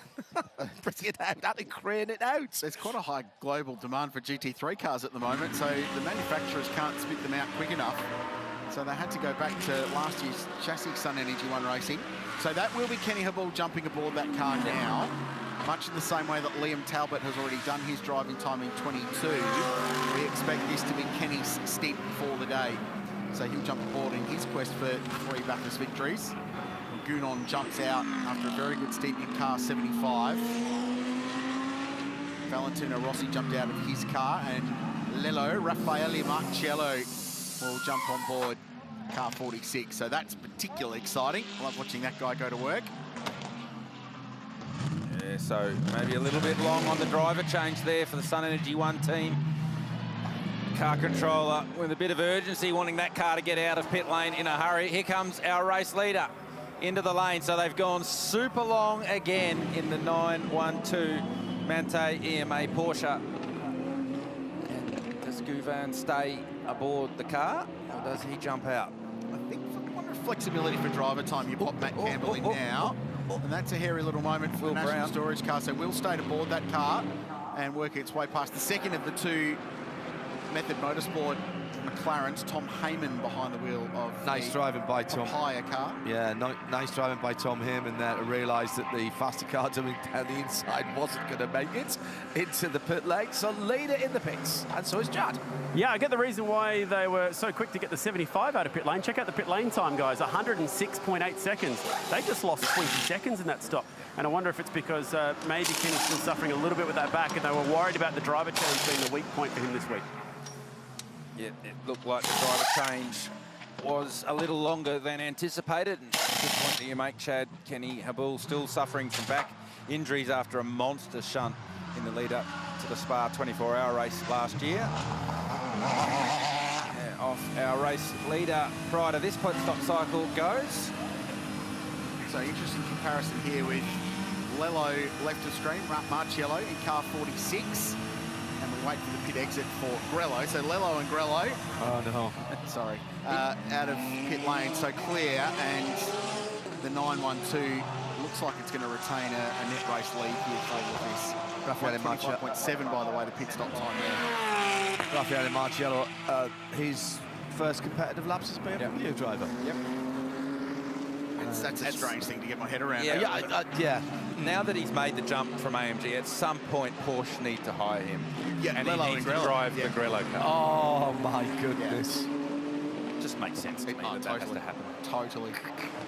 Given the opportunity at BMW to do some top-level sports car racing in the FIA World Endurance Championship, I'm sure we'll do some IMSA as well in the GTP car, which is Really cool. So let's go back and take a look at how this race has played out. We're 2.5 hours into the Repco Bathurst 12-hour now. Awesome start, as always. Massive crowd watching on from the hill at Murray's Corner, and indeed at the top, that iconic shot coming over the rise past the winery on Mountain Straight. This was a drive-through penalty for overtaking under safety car for David Russell, and this was a broken drive shaft for the Janetta. Harry King a little bit wide up at Reed Park, got away with that one. And it really ramped up prior to the first round of pit stops. Sheldon van der Linde that led early, and then once the pit stops took off, did the race come alive. And there's traffic everywhere as everyone's leaving the lane, trying to get up to speed. Some cars on cold tyres, some cars double stinting tyres, going long on their tyre sets. The 912 Mente EMA Porsche jumped this lot as they went to war within the first hour of a 12-hour race. The two BMWs were battling over track position. Former Bathurst 1000 winner Lee Holdsworth just clipped the inside wall, the run down to the dipper. They had to come in for a quick check on that. Valentino Rossi, the smallest of mistakes at the final corner, was the only invitation that his teammate Charles Wirtz needed to get up the inside into turn one. And that was a swap for position. Ayan Chan Guven just disappeared up the road. Mente EMA played a blinder in the first round of pit stops to get them track position, and Guvon did the job from there. Pit stop number 2 for second of the Mente EMA Porsches, and then M Motorsport will go to work as well on car 48. They've got Erebus guys assisting with this program this weekend. Remember about Erebus Motorsport? Yeah, Supercars champions, but they actually started in GT racing. Correct. Right here with an SLS AMG, a Gull Wing, won the race in 2013, which was the start of their Supercars journey. So it's cool to have them back in the paddock as well. The Pirelli leaderboards will show you the order after that round of the pit stop. So it's Guven remaining in 912 for a double stint. Philippe Fragas jumped aboard the 130. Marciello aboard the 46, and Dries Vanthoor aboard the 32. Then we find Will Brown, who's remained aboard car 888. So a couple of teams doing different things as far as double stinting some drivers earlier. We go back and find Brad Schumacher, who's now taken over car 2. So that's that split strategy working for the MPC Audis. And then we go back to the 222 car, which has Craig Lowndes remaining behind the wheel. Class leaders a little bit further down. Curry, Gray and Donaldson looking strong early in 111 in the MRA Motorsport Mark II entry. And reflected in the class leaderboards, it's the 91 car leading the Invitational class. Marcel Zalua leading silver for Valmont Racing.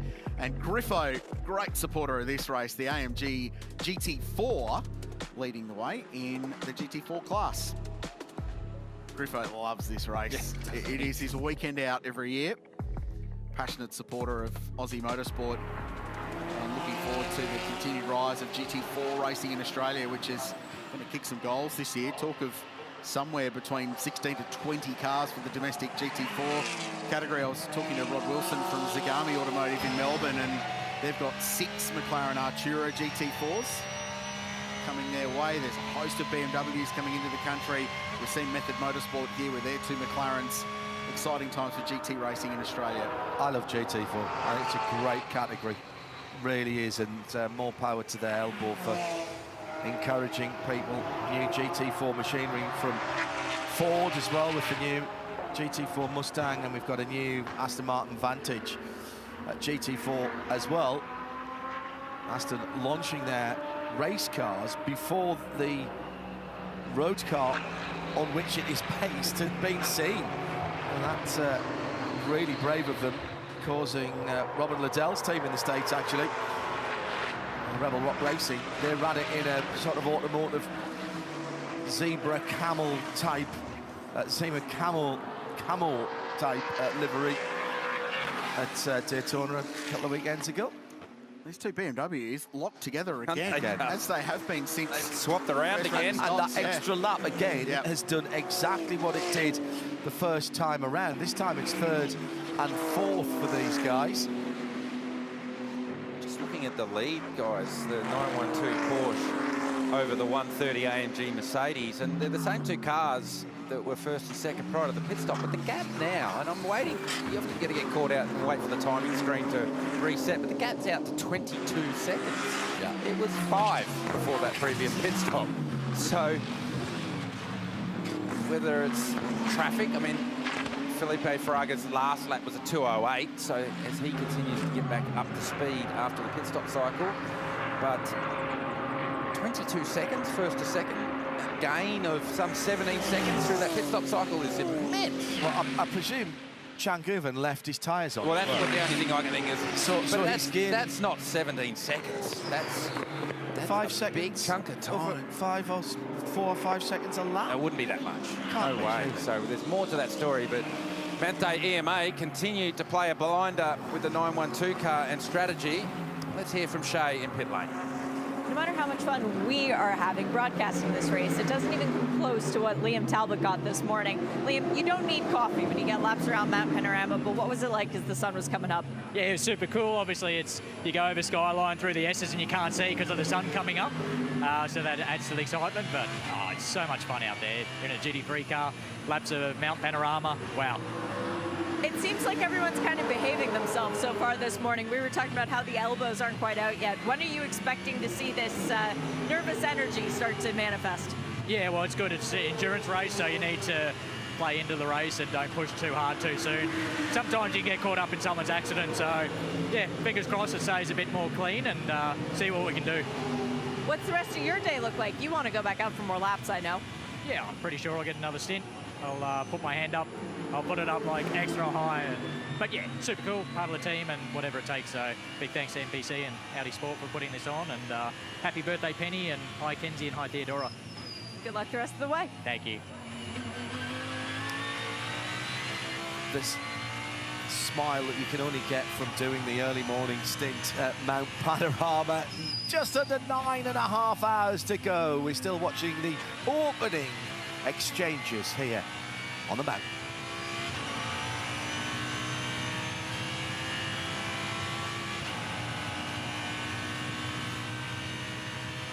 Valentino Rossi having completed his stint and straight into the data. He's worked hard and hauling a GT3 car around here. We were having this chat earlier on the week, Garth, weren't we? It's easy to drive a GT3 car with all these aids nowadays. These drivers don't know they're born, etc., etc.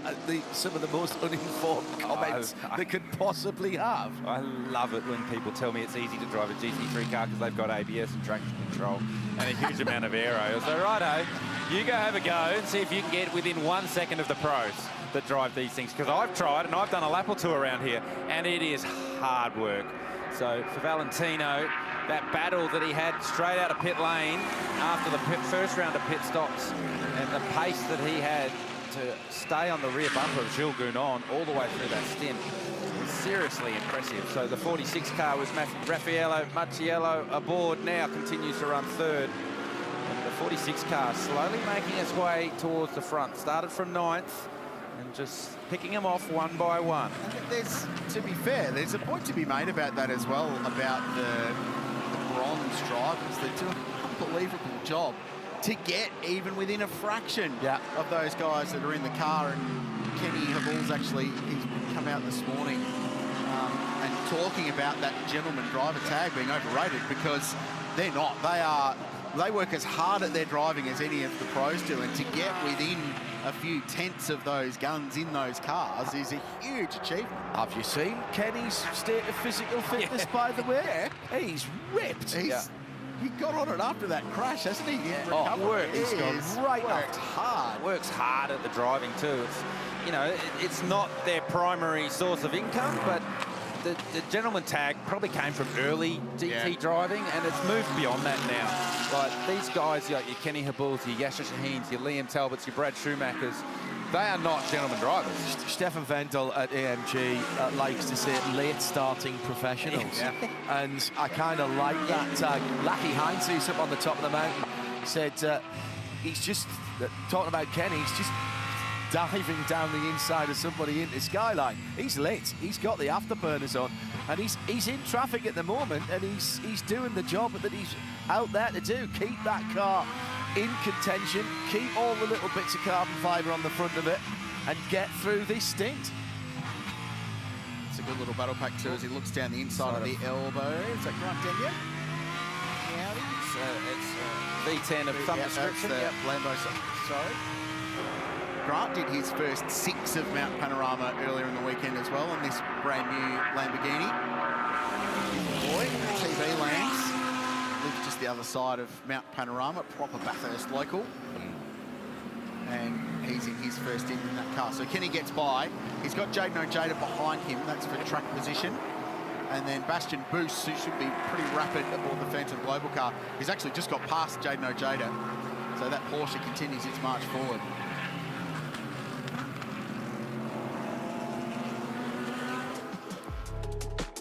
This is the National Motor Racing Museum. It is one of the absolute must-visit places when you come to this part of the world, because it's not just the history of Mount Panorama documented here, it is all of Australia's motor racing history, dating way, way back. There's some cool stuff, 4 wheels and 2, and right now in there is a special tribute to Chrysler and the history of that brand at Mount Panorama. It is well worth a look at. Let's jump down to the lane. We're on board with car 46. A guy that's just jumped out of it is Valentino Rossi. He's with Shea Adam. Valentino, that was quite the start for you, coming out of the pit lane and straight into the action. How much have you learned in the last year since you were at Bathurst to do that battling out on the track? I'm very happy of the improvement from last year. Last year was the first race for the team with the car, so we improved a lot the car.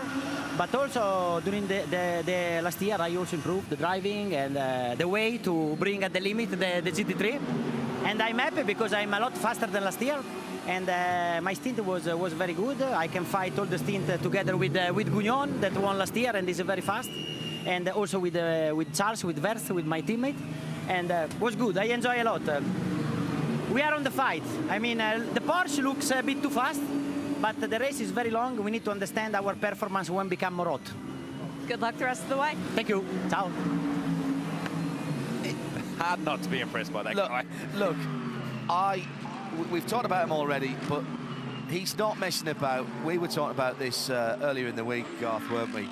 He's not come here to make up the numbers. This is not a vanity project.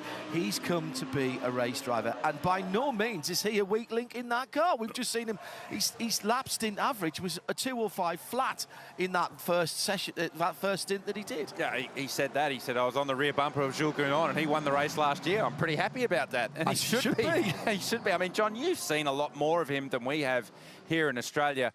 The rate of his improvement has been seriously rapid. That's the wrong line across the top of the mountain there for Mark Griffith. And that car has come to the lane just probably for another check to make sure it's all okay after having that moment across Skyline. But Rossi, his improvement year on year has been staggering.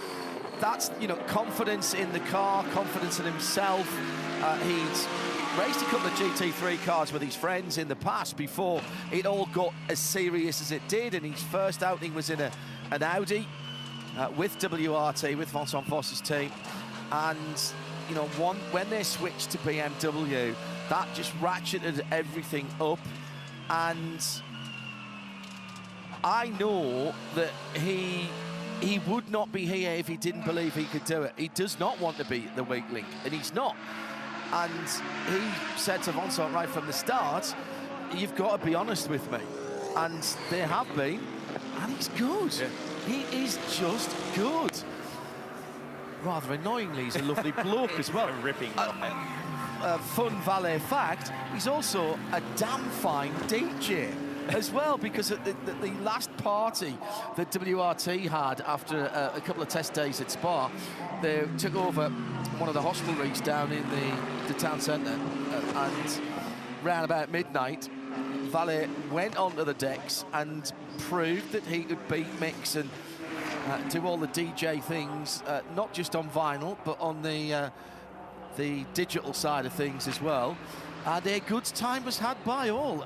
I've seen some video of it. He's living his best life. More power to his elbow. Yep, fantastic. Absolutely. And it does. Listen, as somebody who, I live and breathe endurance racing, And if it shines a light on endurance racing and it brings some of his fans from the two-wheel world to come and have a look at this, I think anybody who likes motorsport would love what we're seeing now and what we see throughout the GT3 calendar and endurance racing calendar, up to and including Le Mans, of course, this year. If it brings more people in, I'm very, very happy about wrong with that. Here's the number 130 AMG Mercedes with Felipe Fraga at the wheel, coming across one of the GT4 McLarens across the top of the skyline. And it has just popped up on our timing screen that the 130 AMG is under investigation for the pit stop, so that's the last pit stop cycle. Fraga does get up the inside, and Raffaello Marciello in the number 46 BMW that he shares with Valentino Rossi. And here's the 701 Vortex, the invitational car. And that looks to me like McPhillamy, and potentially, if it can't get out of there, which I think it will struggle, this is the first yellow flag intervention. Now, will it be Julian full course yellow, or will it be safety car? So we wait, as will all of pit lane stand to attention right now. As Julien Bolo behind the wheel of that car. Looks like he lost it on the way in. Yes, he did. Safety car boards and flags, safety car boards and flags. Car, full safety car, importantly. So that will mean that we see for the first time in the race the BMW XM coming out of the pit lane. An utterly brilliant piece of BMW M Sport engineering, only the second time they've ever been responsible for a full car. And despite the fact that we're only, what, 8-10 laps, depending on where you are in your cycle, but it is very early on, so a third of the way into the cycle, we're thinking about coming into the pit lane. Now remember, as soon as you put the fuel hose on, it's an 85-second stop. So what are you going to do here? Are you going to just change tyres? And put in, if you're double stinting tyres, do you put a new set of tyres on and warm them up? After 8 laps after a stop, you're not just doing tyres. So here you're altering your fuel window. Yeah. So the rule of thumb is that once you've done half a tank of fuel, you come to the lane. Just because we saw the 46 WRT crew standing at attention doesn't mean they're actually coming to the lane. That's standard procedure. See a safety car, get ready, wait for the call. Right, the investigation continues with the AMG number 130. Let's have a word with David Reynolds and find out what's going on. Morning, David. Good morning, everyone. How are you today? We're very well. How are you, more importantly, sir? Yeah, very early start, but I am chipper for this moment, yes. AMG factory driver, Dave Reynolds. Let's get this one out of the way first of all before it starts getting busy in the lane. What went on in the lane that's being looked at the moment? To be absolutely honest, I have no idea. I was standing here about to do the interview and it popped up, so I haven't gone and asked the boys yet, but I'm pretty sure I didn't speed in pit lane. No, Reynolds, yes. Tander here. There's a bit of chat around that potentially you did more than the 32-lap maximum on your tank of fuel. So, like, obviously we clarified this last night with the race director, and they just don't want us to do 32 or 33 laps under full quality mode. So, you know, if it's up to the driver to save some fuel and like I was in my seat, I had to hit a certain number, and it was really, really hard with all the blokes behind me, and I was sitting second on the road. So, you know, I was able to go 1 or 2 laps longer than everyone else. Just hearing, actually, I think it was an aero adjustment that was going on, and our replay crew working really hard to find that bit of tape, so there's a bit of wing adjustment. Right, let's put that to one side and find out what the upshot of that is afterwards. Tell us about the start of the race, David. I mean, not only do you wear all the nice AMG clothing, the Tommy Hilfiger gear, but you get to start the race. Yeah, mate, I feel $1 million in this stuff, so I'm really proud to be part of the AMG family, and yeah, I hope I can do them proud today. Yeah, my first stint was really good. Mara gave me the car in third position. We exited the lane in second, and I held my own in front of 3-time champion Jules, and it was like a really good dogfight because my car wasn't very good at the bottom of the hill, but it was really fast across the top, so I feel like I could make the distance across the top, and then he would catch me up around the slower stuff. And there was, you know, he was probably managing fuel and I was managing fuel as well, so it made it a really tough first stint for me, but I thoroughly enjoyed it. Davey Krause here, mate. Good morning. Good morning, Krause. Just for those that might not be aware, just tell us how this relationship came together. So, yeah, I've done this race a number of times. More importantly, I've done it in the AMG side, but my friend Mara Engel contacted me over Christmas and said, "Hey mate, do you want to come race with me at the 12 hour?" And I said, "Yep, 100% I'm in." You didn't have to finish the sentence for me to say yes. So it was like a really cool Christmas present he gave me, because I know like he's so fast at this track and he's so good in these cars, and you know I love learning more about this championship and more about these cars, and he's like probably at the top of his game and he's so good at it, and I've just thoroughly enjoyed working with him. Hey Dave, we've been speculating about how this 85-second pit stop calculation is impacting the strategy. What have you guys been talking about, and particularly as it comes down towards the end of the race in 9.25 hours time? So yeah, it sort of just adds another element of, you know, difficultiness to this race, because normally it's just been a clear-cut race, and you know, fastest pit stop, and you know, there's another element, but it sort of takes that element out, and everyone has the same pit stop time. So, you know, it's really down to, you know, how much fuel you can save on the track and how fast your car can go. You know, the Porsche looks very, very fast at the minute, but I think we're in the hunt for, you know, a top 3 at least. If the chances, if there's a possibility to win, I'm pretty sure Mauro, when he's in the car, is going to take it. But hopefully our car can balance itself out as the race goes on, because you know, on the fresh tyre it was quite good, but on the low tanks and the old tyre it started to move around a bit and made my job really difficult. But yeah, the pit stop time's set for everyone, so you have to take that out.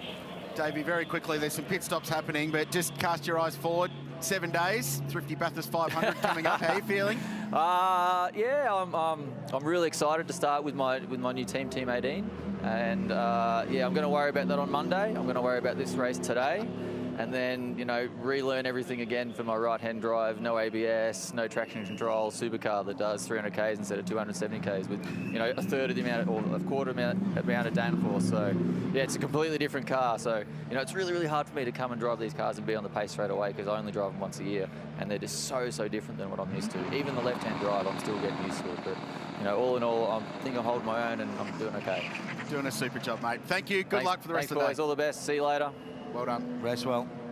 So, 2 BMWs for WRT are the first to take advantage of an opportunity to come in. I didn't see tyres go on those cars, so they're leaving the warmer Pirellis on there, but that's brim-filled again. It wouldn't have been a full fill, Garth, but no, that is changing their window and potentially opening up the tactics here. Well, while we are under the control of the brand new BMW XM safety car, this seems like an opportune time to find out more about what makes this car tick.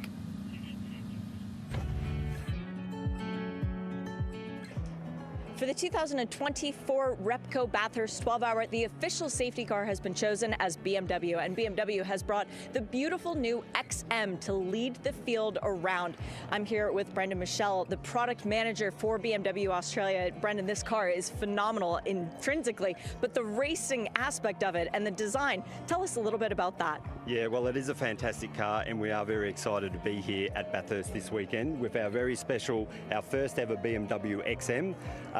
Fantastic car, unbelievable drivetrain in this car. We've got a 4.4 litre twin turbo V8 combined with the hybrid system in this car. It's producing 480 kilowatts of power, top speed of 250 kilometres, 0 to 100 in 4.3 seconds, which is just unbelievable performance of a car that sits in this upper end of the luxury SUV segment here in Australia. It's also got a fully electric range for those that want to be a little bit more sustainable, of up to 80 kilometres around town of fully electric driving, which is very impressive for a plug-in hybrid vehicle as well. And this car, you talked a little bit about the speed, but the comfort, and we are going to get the car out on the track, the driver's comfort and the cockpit. Tell us a little bit about that. Yeah, so it is a new interior design on this car with a big focus on the driver cockpit as well. So like traditional BMW fashion, everything's angled and geared towards the driver and getting the best out of the performance of the car. No expenses spared in the interior of this car, very luxurious on the interior. We mentioned performance, and that's what BMW is all about, and especially when it comes to racing this car with very special ties to the GTP BMW V8 hybrid as well. Yes, that's right. A lot of the technology built into this hybrid car has been copied across from our V8 hybrid, which we'll see at Le Mans in June later this year. And guys, for people at home who haven't gotten the privilege to see that car in IMSA competition last year, 5 podium finishes, more than any other team, including the win at the Salem 6 Hours of the Glen. It's going to have to last twice as long for this race, but I guarantee you at some point during the 12 hours, this BMW will be leading the way. And it is doing that exactly now. Ground up design by BMW M Sport, taking in everything that they have learned down through the years. And when you think that the only other car that BMW M Sport have done in its entirety was the awesome BMW M1 back down through the years. A couple of people taking the opportunity to come in and refill their fuel tanks, but still having the 85 seconds, remember, from pit in to pit out. Not taking tyres, they're keeping the warmer Pirellis on. We've got a guest in the Global Broadcast Centre. Normally, I talk to this man, and we have done in the past, when we've been side by side on broadcast duties for Petit Le Mans or one of the American IMSA races. Paul Tracy is joining us. Paul, welcome to the Repco Bathurst 12 Hours. Tell us about the story of you getting to this race. Well, you know, I came in 19 with Paul Morris and Keith Kasuki, and then loved it, absolutely loved the track, loved the venue, loved coming over. I always loved coming to Australia to race on the Gold Coast, and I was dying to come back, and then COVID happened, and there was really no opportunities, and then I got asked to come back again this year, and just loving it. This track is just, it's so epic, it's so challenging. It's one of those tracks, and you know, in the States, some of the tracks we have in the States, they're wore out, the pavement's wore out. If you push hard, it doesn't reward you lap time. This track, when you push to the limit, it really rewards you lap time. You had some good times up at the Gold Coast, didn't you? You had a couple of great races there. Yeah, no, I love it down here, and you know, the field is super competitive, and I can't believe that this is the first yellow we've had, because the GT guys have been going at it. You know, when you compare it to Daytona, it was the first part of the race, the first few hours was crash-ridden, and these guys are going at, you know, breakneck pace, and really no incidents with any of the GT cars, other than this GT4 car that just had an off on its own. So that was really the first yellow, which is a surprise. And it's back in and back out again. It's just got to the laying down a bit of gravel all over the place from the trap at the mufflers are top of the hill. Too. Yeah, that's going to need a bit of remedial action. This you know how it goes. This yellows breed yellows, right? So this could shake things up. You get these guys all lined up with fresh tires and a new driver, and you see the opportunity to make a move, and this is when they get racy. You're looking sharp again, and you know, is this the start of you coming back and doing some more endurance racing? I hope. I didn't lose all this weight for nothing. it was a lot of hard work. Well, there's a couple of us here riding bicycles. Can you give us a little training plan? No, it's you know, I got to a point there where I wasn't happy with how I looked. My body was starting to hurt. My knees were hurting. My hips were hurting. And I was just carrying around too much weight. And I woke up on New Year's Day a year ago, and I said, that's it. I'm going to get back down to race shape. And threw my leg over my bike and ride my bike every day, 30, 40 miles, and go to the gym every day and watch what I eat. And don't drink too much alcohol anymore. I saved that for Saturday night. Nice. And I dropped like 45 pounds. So I'm not exactly at IndyCar weight, what I used to be, but I'm pretty close. PT, cool to see you here. I watched you race Champ Cars on the Gold Coast, which was awesome. That's what Aussie fans will probably know you most for. Just, you clinched your 2003 championship up at Surfers Paradise. Just the fond memories of that event must still be pretty current, I imagine. No, like I said, I've always loved coming to Australia. I have relatives here. I have some aunts and uncles that live on the Gold Coast. Been here for, 30 years, and have some family here. And there's just the people have always been very kind to me, and just love seeing me come down here. So I always get a warm feeling when I'm here. Got a huge international audience all the way through the week, actually, because we had the additional coverage on Friday and Saturday morning. I always get asked in the IMSA paddock by drivers, is it really as good as you make it out, Hindorf? And I say, no, it's better. Talk to that. Give us a driver's eye view. I get to sit here and watch it and drive around at 60k. Yeah, like you've been out there. Tell us about this. There's some really great tracks in America. Laguna Seca, Road America, Road Atlanta, very challenging. But this track is on just another level to that. I mean, I guess the only other place you could compare this to is like going to the Nürburgring or going to Spa or somewhere like that. It's just so challenging, and there's blind corners, and they're all super fast, super high commitment. And like I said, if you don't commit, then you're just slow. Yeah. And you really have to stick your neck out to get the lap time. And that's where these guys that are the V8 guys that do this race, they're so good around here, like Brock Feeney and these guys are just got a lot of experience, and they just know every inch of the track. And it's we've got to remind people this is a public road for the rest of the year when we're not racing either here at the Superfest these 2 weekends or a couple of other dates through the years, and of course the great race in October. So that means the road's got a camber on it. It's got a crown on the road, and that affects you as a racing driver much more than it does when you're a street driver. Yeah, not too bad. It doesn't have a big crown, but some of the corners, like turn 2, a little banked, and then you go up the hill, and it's a bit of a bowl turn. So, you know, it's good. From what I hear, if it rains, the water runs off the track pretty well. Whereas a lot of the tracks you go to, you get big puddles and rivers going across the track, and that gets real dangerous. So, you know, for a public road and having street cars drive on it, there's an amazing amount of grip in this surface. The surface has really got high grip. Danny Studdard, Max Twig, Jeff Emery, 3 ripping guys that have been around our sport a long time. How have you found working with them and the IRC team? Well, we're team old guy over there, so we're all in our 50s.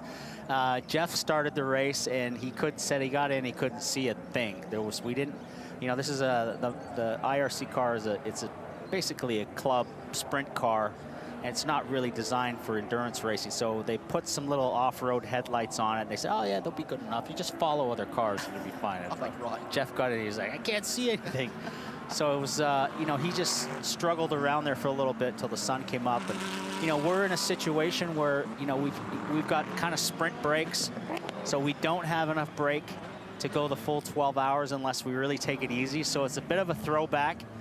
We've got to drive the car like Ford versus Ferrari movie. We got to save the brakes for the end of the race, or else we're going to be in big trouble. So we're just running at a pace, trying to stay out of trouble, knock lap times down where you're just comfortable, and just let things play out.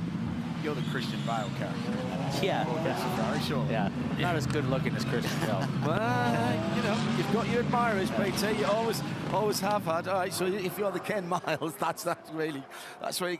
So, are you hoping for something in the class? It's quite a competitive little class, that invitational class. Yeah, it is. I mean, you got some really fast guys in there as well. You've got Hill, and you've got Percat, and you know, Slade. These guys are all veteran supercar guys. They're super quick. They're half my age, Percat and Hill. So, you know, and they're very quick guys. So, like, I can't expect myself to be at the pace that they are. But, you know, these cars are, like I said, they're not endurance cars. They're sprint cars. So the key is going to be getting to the end of the race running. No waving coming from race control. 10, I don't know what you're doing. We have multiple messages for limiters to be deactivated.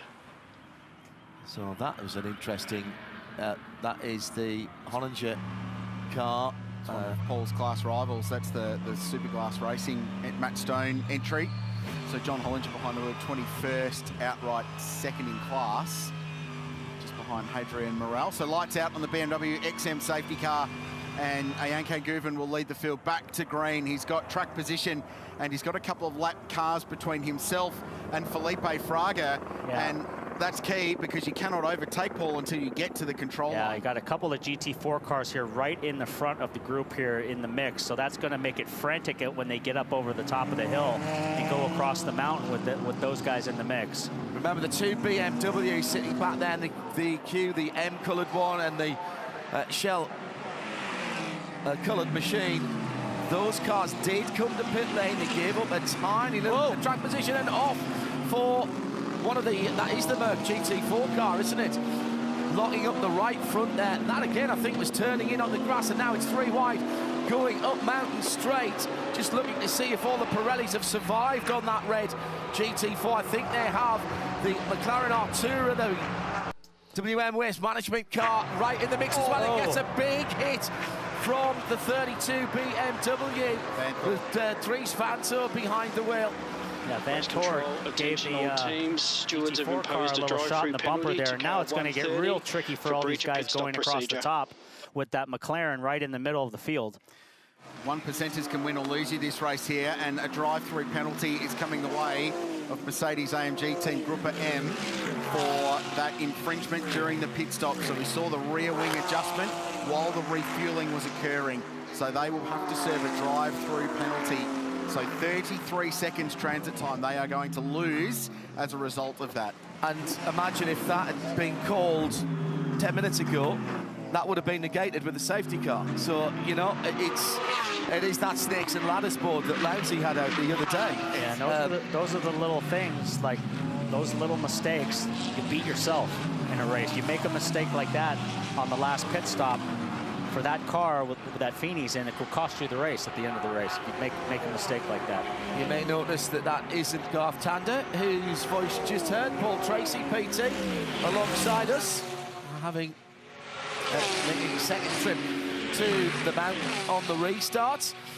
We've been talking about tyre warm-up as well, Paul. How's that going, and how does that affect, again, strategy, whether you change tyres or not? There's only 12 sets of tyres through the race, in fairness, or through the race weekend. Yeah, certainly our tyres, you can't double stint. They're a smaller tyre. They're only a 315, whereas the GT3 cars are a 325 tyre, much bigger tyre all around. But they're saying the GT3 cars, it takes about 3-4 laps for them to get up to temperature in quality light fuel. But when you put a full load of fuel in, you got more weight in the car. It drives a lot more heat into the tire a little bit quicker. So, you know, the temperatures now are coming up. It was cool this morning. Tires should come up a little bit quicker now that the temperatures are coming up.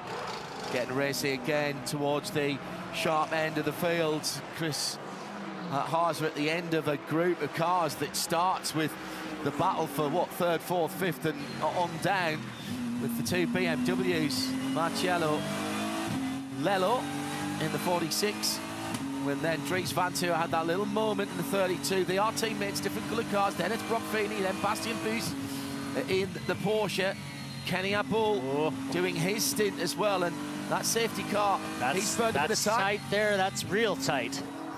You had to look down there, and you don't go through there two abreast, no way. How difficult is it when you've got one of those GT3 cars that carries so much mid-corner through there when they get to you at McPhillamy Park? Yeah, well, you can see now these guys there's more urgency now. The first hour, these guys were running nose to tail and just kind of feeling it all out, and now you see these guys are starting to run a little harder, stick the nose in. And that's Alessio Picariello at the head of that. Now, he's a lap off the lead, but he's right in the hunt, of course, for the Pro-Am category. In fact, he's leading his class, sitting in 11th place, but just off the lead lap by 2 or 3 cars that are ahead of him. The BMWs want to be coming through here because they want to be up the road after the... loose in there. Wow. Yeah, big step out, lock the rears, and the BMW is now going to make a lunge down into the last corner. Got to let him go here. Picariello's not silly. He knows that that's not his battle. Well, that's Raffaele Marcello, so he's going. Yeah, he's committing down the inside. We've seen him do incredible things at this place. The sister car will follow it through with Dries Vanthoor, 2018 winner.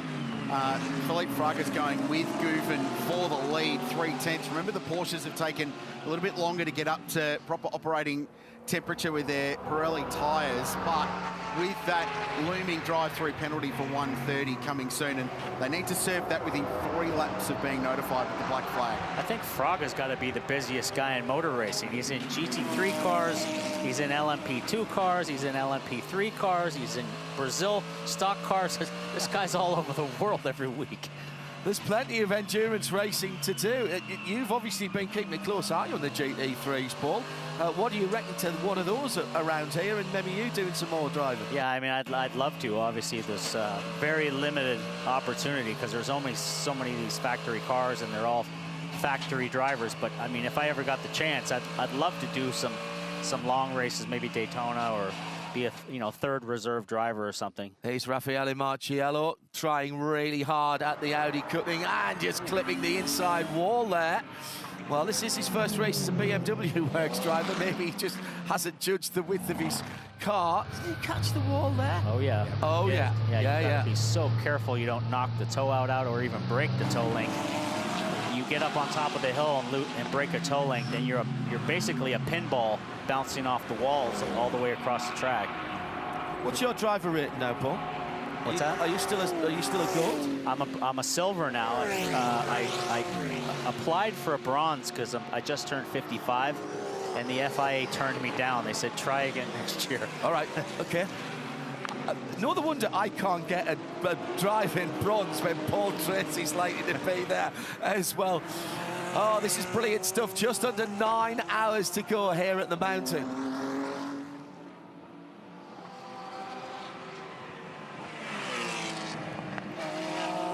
All right, I'll head back down. I'll come back up and see you later. Thank you, Paul Tracy, for joining us. Okay. Great to have PT and his insight with us. Looking very sharp index. Silver driver. I'm going to keep saying that, Paul, but I want a piece of the action if you get a drive. I'll be your manager. It's just been suggested by Shay Adam. Corvette next year, apparently. Oh, yeah, Corvette. Yes. Good point. Both members, Shay's dad, Bill, and Paul, both members of the Canadian Motorsport Hall of Fame. That's cool. That's cool. I saw him drive a Lola Champ car for Forsyth Racing on the streets of the Gold Coast, and that was very spectacular. And Aussie fans will know Paul. He raced our own Will Power a lot in IndyCar racing, right up to the end of his open wheel career. Cool moment. And an accomplished broadcaster as well. Yeah. When I said he was next door to us, he was NBC network talent at IMSA for a long time. He has absolutely worked to get himself back into fitness, and he's taking this really, really seriously. Between he and Kenny Habul. We're going to have to get on our cycles again, aren't we? So there's a bit going on there. So while all that was happening, Philippe Fraga brought the 130 into pit lane, cruised through it, 345 metres at 40 kilometres an hour, so 33 seconds transit time disappears for that team. And we've talked about this for years, that it can be the tiny little 1%ers that can make or break this race. That, you know, we've had 4 laps of safety cars so far in 3 hours of motor racing. So in long green flag runs, you throw 33 seconds away, especially when the field is all compressed and locked up together like it was on a restart. That can be massively damaging for your day. The other side of that is it's a long race, so you can get it back.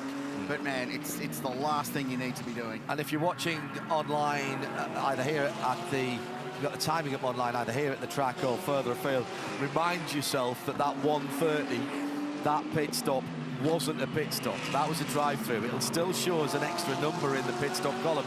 But make yourself a little note, because it's the sort of thing we forget later on, and we'll need to for you to let us know. Good to be back in the box. 1, how good's Paul Tracy? Yeah, cool. 2, remember last year's race winner had a drive-through penalty. Yep.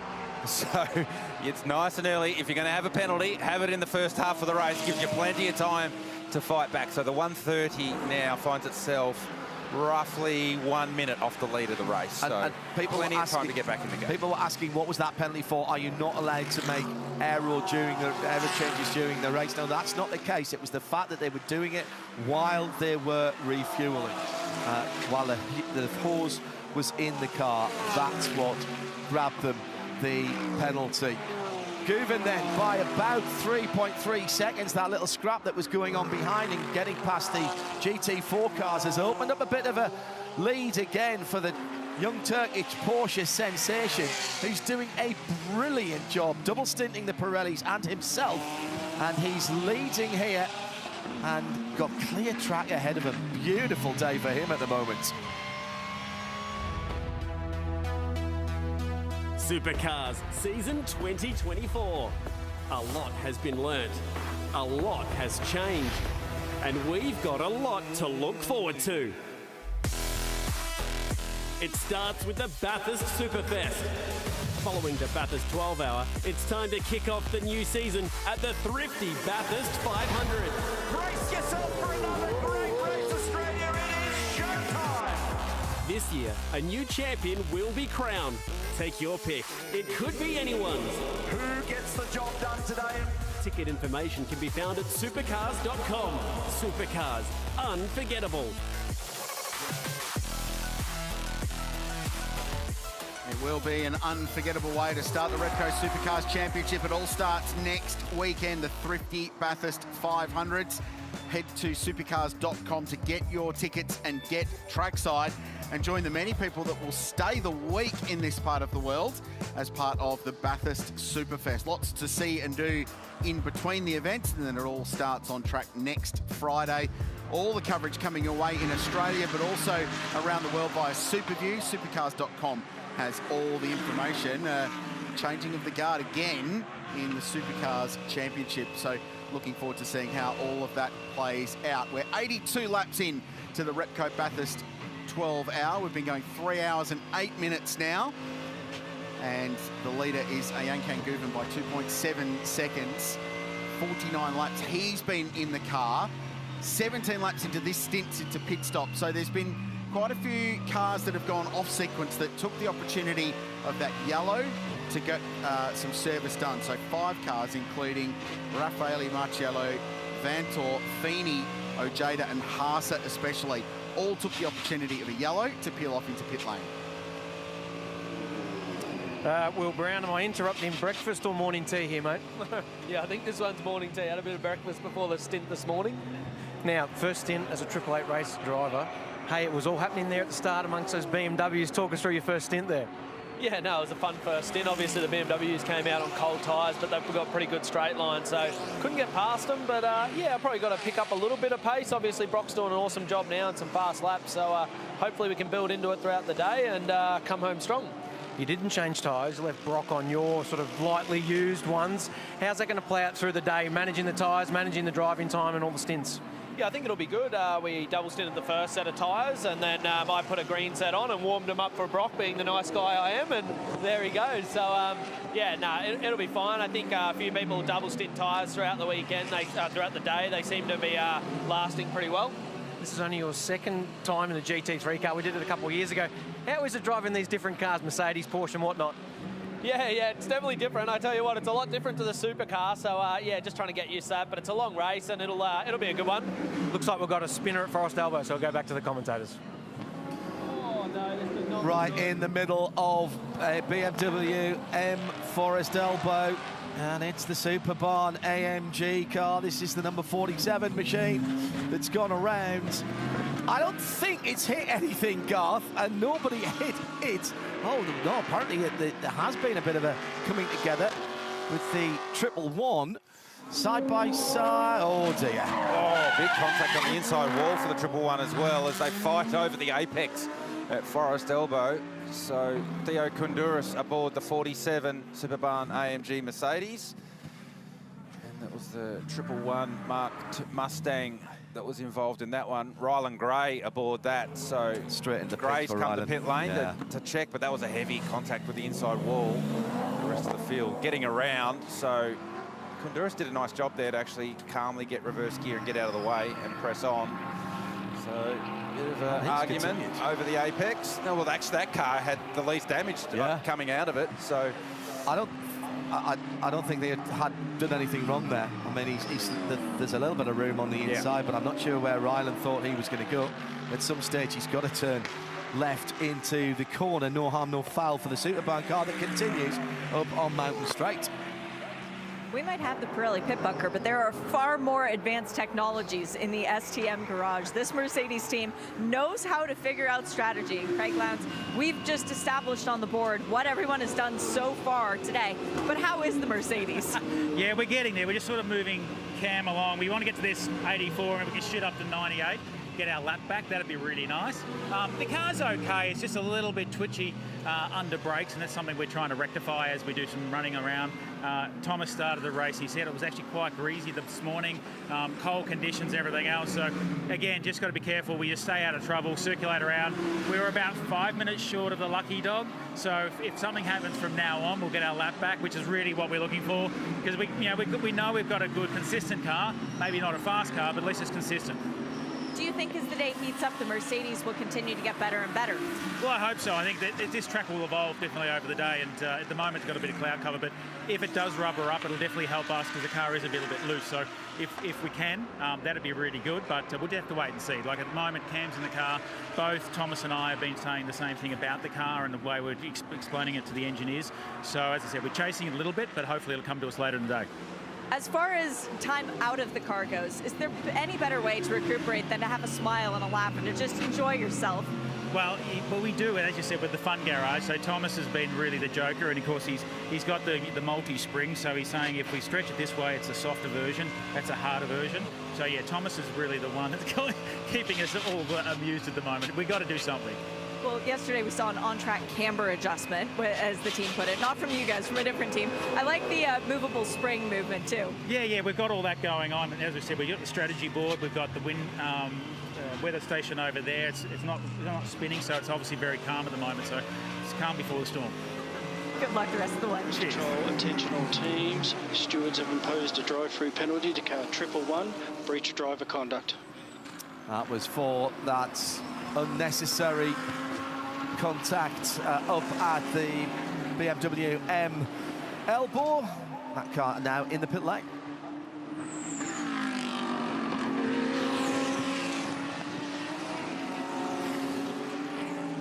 That one is going to sting a little bit because there was damage to the 111 Invitational car. Ryland Gray brought that car into the pit lane, and a little bit of damage to the left front. That was the side that hit the wall when he was trying to squeeze down the inside of the Superbahn number 47 AMG. That car, the Superbahn car, has continued.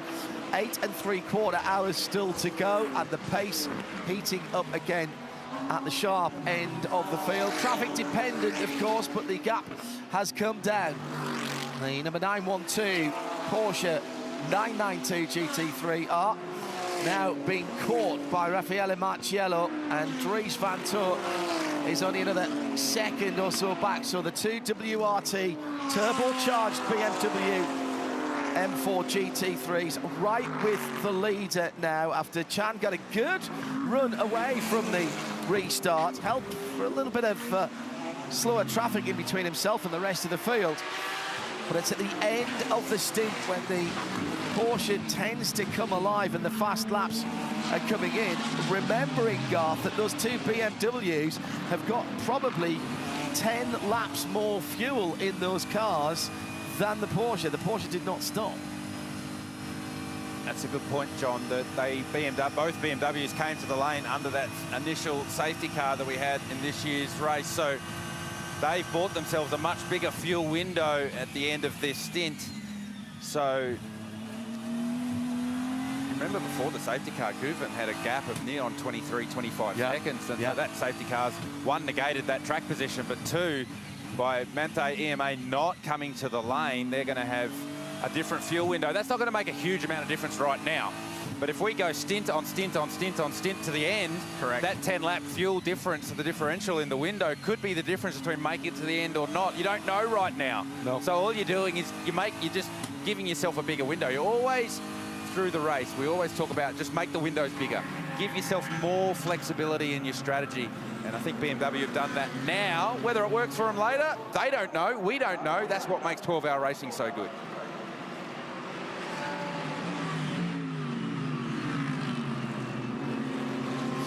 Yeah, the margin's 3/10 now. Marciello's been taking lap time out of Guven, so there's 11 laps the difference between pit stops, and Dries Van Toort's gone with them both. But 5.2 seconds covering the top 5 cars. The drive of the day for mine so far has been 13. The Phantom Global Racing Porsche have dragged themselves from well outside the top 10 up into the 5. It's been a really good stint from Bastian Boos. Joel Eriksson did a lot of the heavy lifting early after Jackson Evans started that car. So they've got themselves within 5 seconds of the race lead. The safety car helped them a little bit, but they did a lot of that work on their own. The other thing the safety car helped was a bit of extra time for Kenny and for Brad Schumacher behind the wheel of those two pro cars as well. It's exactly what happened. Car 75 12 months ago as well.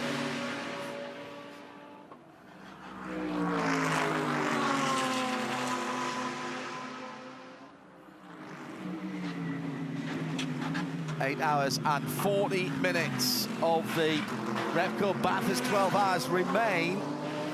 And we've already had one or two little pointers as to where the performance and potential advantage lies. We've seen in the early running, albeit in the cooler conditions, particularly of the track surface here at Mount Panorama, that going an extra couple of laps on the pit cycle can give you an advantage. Double stinting the Pirelli tyres and leaving the warm tyres on can give you a bit of an advantage. And at the end of a stint, the Porsches are very quick indeed, and it is one of the Porsches that leads, one of the new 992 ship GT3Rs, and it pulled out a 20-second lead. That's all gone after the first safety car, then about 3.5–4 seconds on the restart.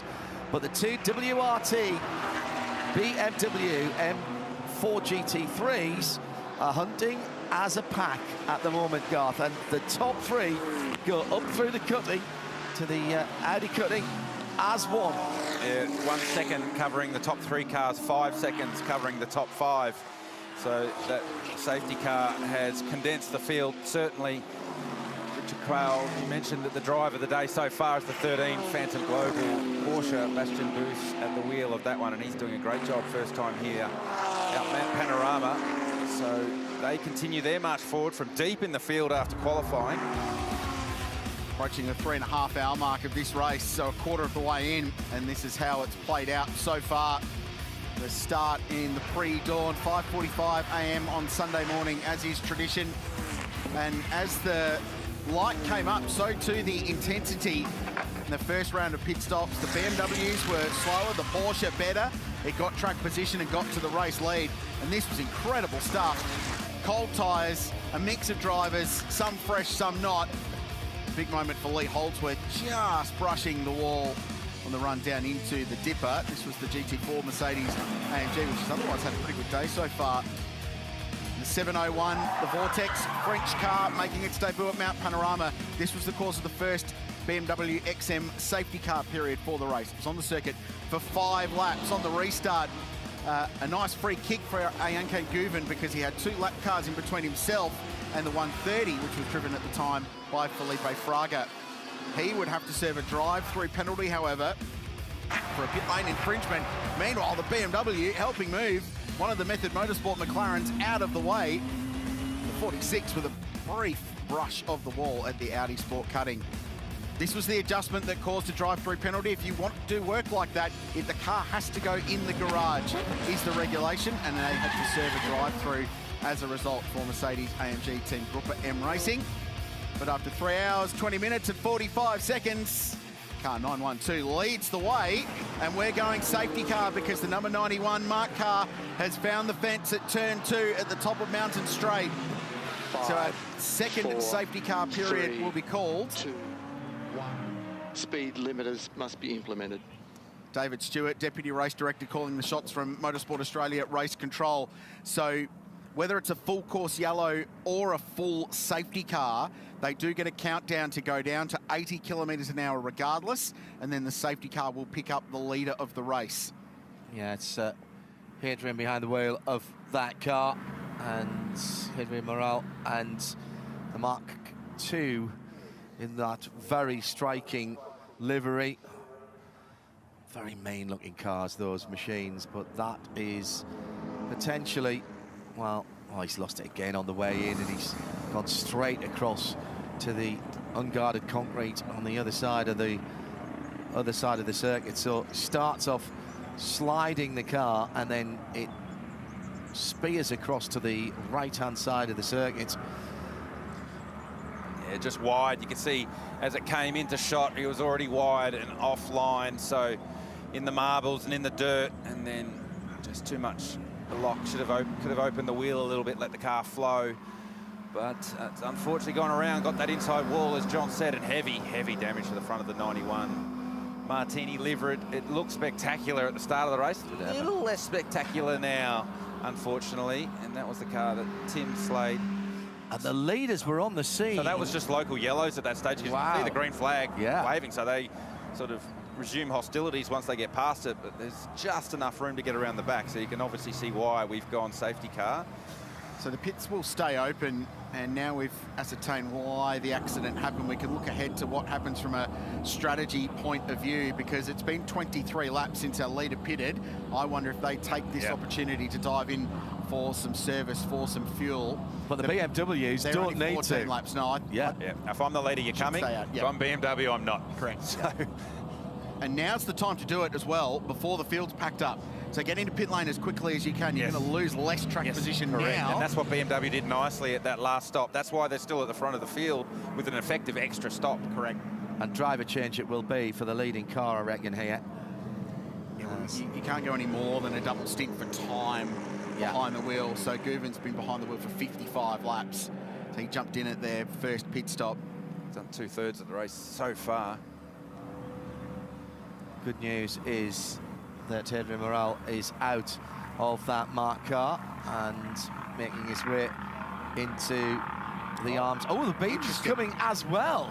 So they're just extending again here, Garth. That's interesting. Yeah, so, I mean, they've done another, what have they done? 14 laps, BMW, since the last stop. So the rule of thumb is you get a safety car if you're halfway into your stint, you come.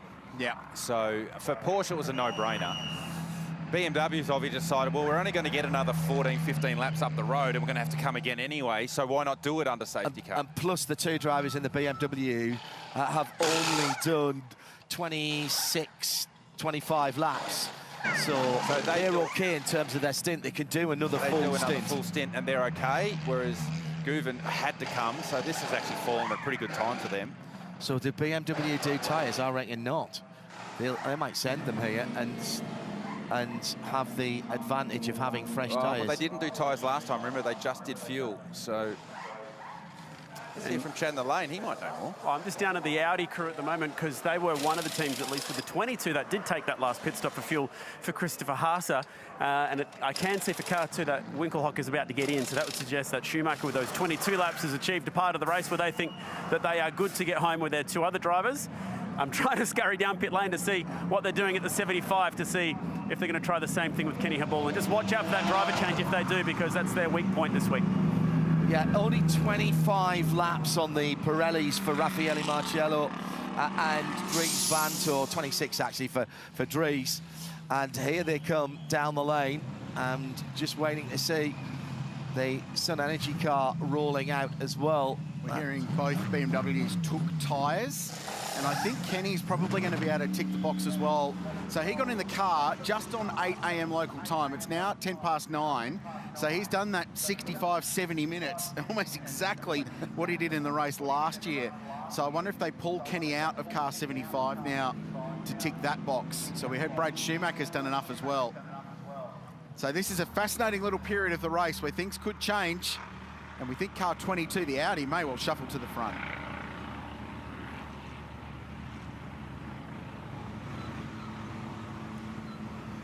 That is fascinating, isn't it? I'll be honest, I was a little bit worried that mandatory pit times and fuel stints and run stints might just take the edge off the strategy here. But we're still talking about it, and people are still making different choices, Garth. So they do feel that there's still something to be gained. Well, these mid-stint safety cars are what throw the joker in the pack. So do you take it, do you not take it? So the 22 Audi with Christopher Haase at the wheel, they took the last safety car, and they haven't taken this safety car. So they've now bought themselves track position, but they're only going to have track position for 15, 16 laps, and then they're going to have to come back again. So that's worked in their favour, and that's what we were wondering whether BMW were going to come or going to stay, and they've come as well, so they've lost track position. So the only one on that alternate strategy now is the 22 Audi. Yeah, and I think Kenny Habul as well. 16 laps into a stint for Chris Haase. Correct. So that's another 16 roughly for them.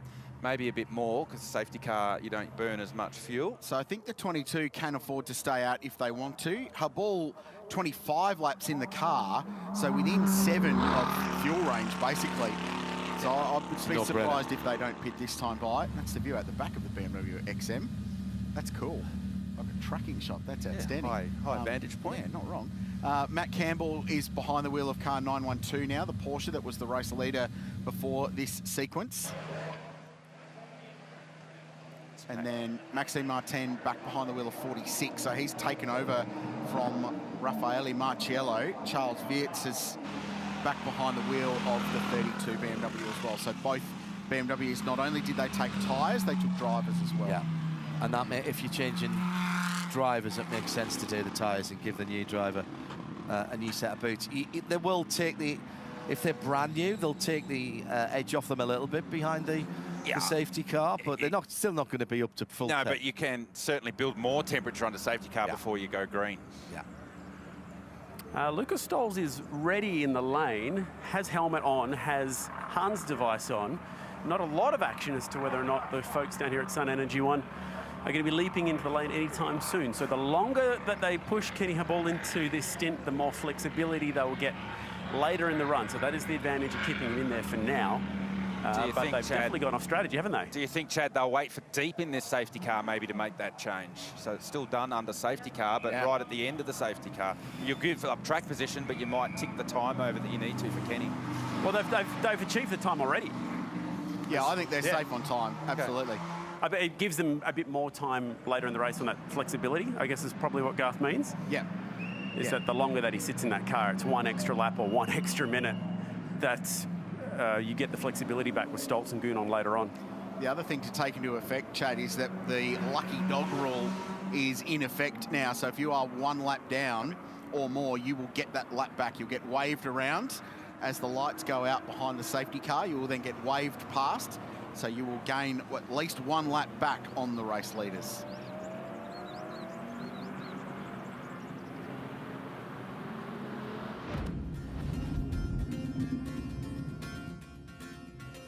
In today's Repco Rewind, we head back to 2014 when Aussie racing legend Craig Lowndes delivered Ferrari a Bathurst win, holding off GT champion Maxi Book in one of the best 12-hour finishes to that point. Surely he can't go from that far around. They're side by side. He's gone through. He noses into the lead, but the Ferrari has the racing line and there's no way through.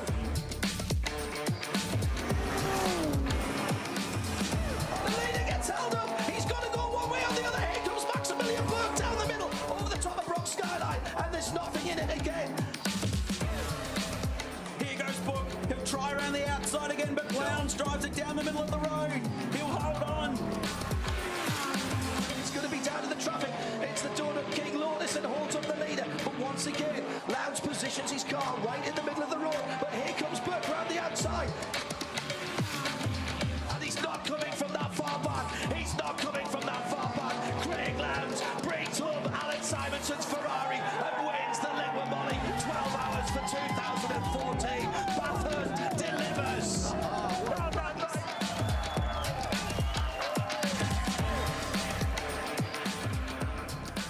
It was at that point we knew this race was properly serious stuff. A thrilling finish to the 2014 Bathurst 12-hour with Craig Lowndes holding out what was then Maxi Book, the FIA GT World Champion at that point. Ferrari versus Mercedes. It was an awesome race. There was actually even more drama than that Repco Rewind showed, because part of the way through that package, Krilsey reminded me, I got so excited that I knocked over all of the timing screens in front of us. This is why we're currently under the control of the BMW XM safety car. Hadrian Morale exit of Visit New South Wales Griffin's Bend. And the leader scraping through on the outside there.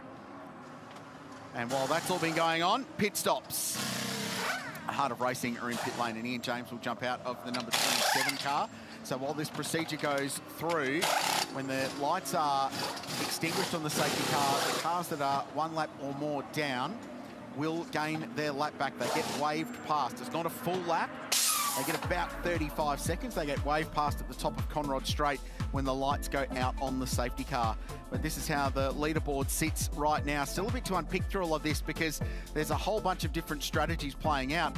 The main one is that car 75 yet to stop, 26 laps now into a stint. The next 6 cars have all just recently made pit stops. So they've just topped up either fuel drivers and tyres. And here are our class leaders. Brad Shields leading the silver class in the Valmont Racing Mercedes. John Hollinger leads the way in car number 10 for Superglass Racing, and Matt Stone. And Marcus Flack, young gun, rising star in the world of motorsport in this part of the world, is leading the way in GT4.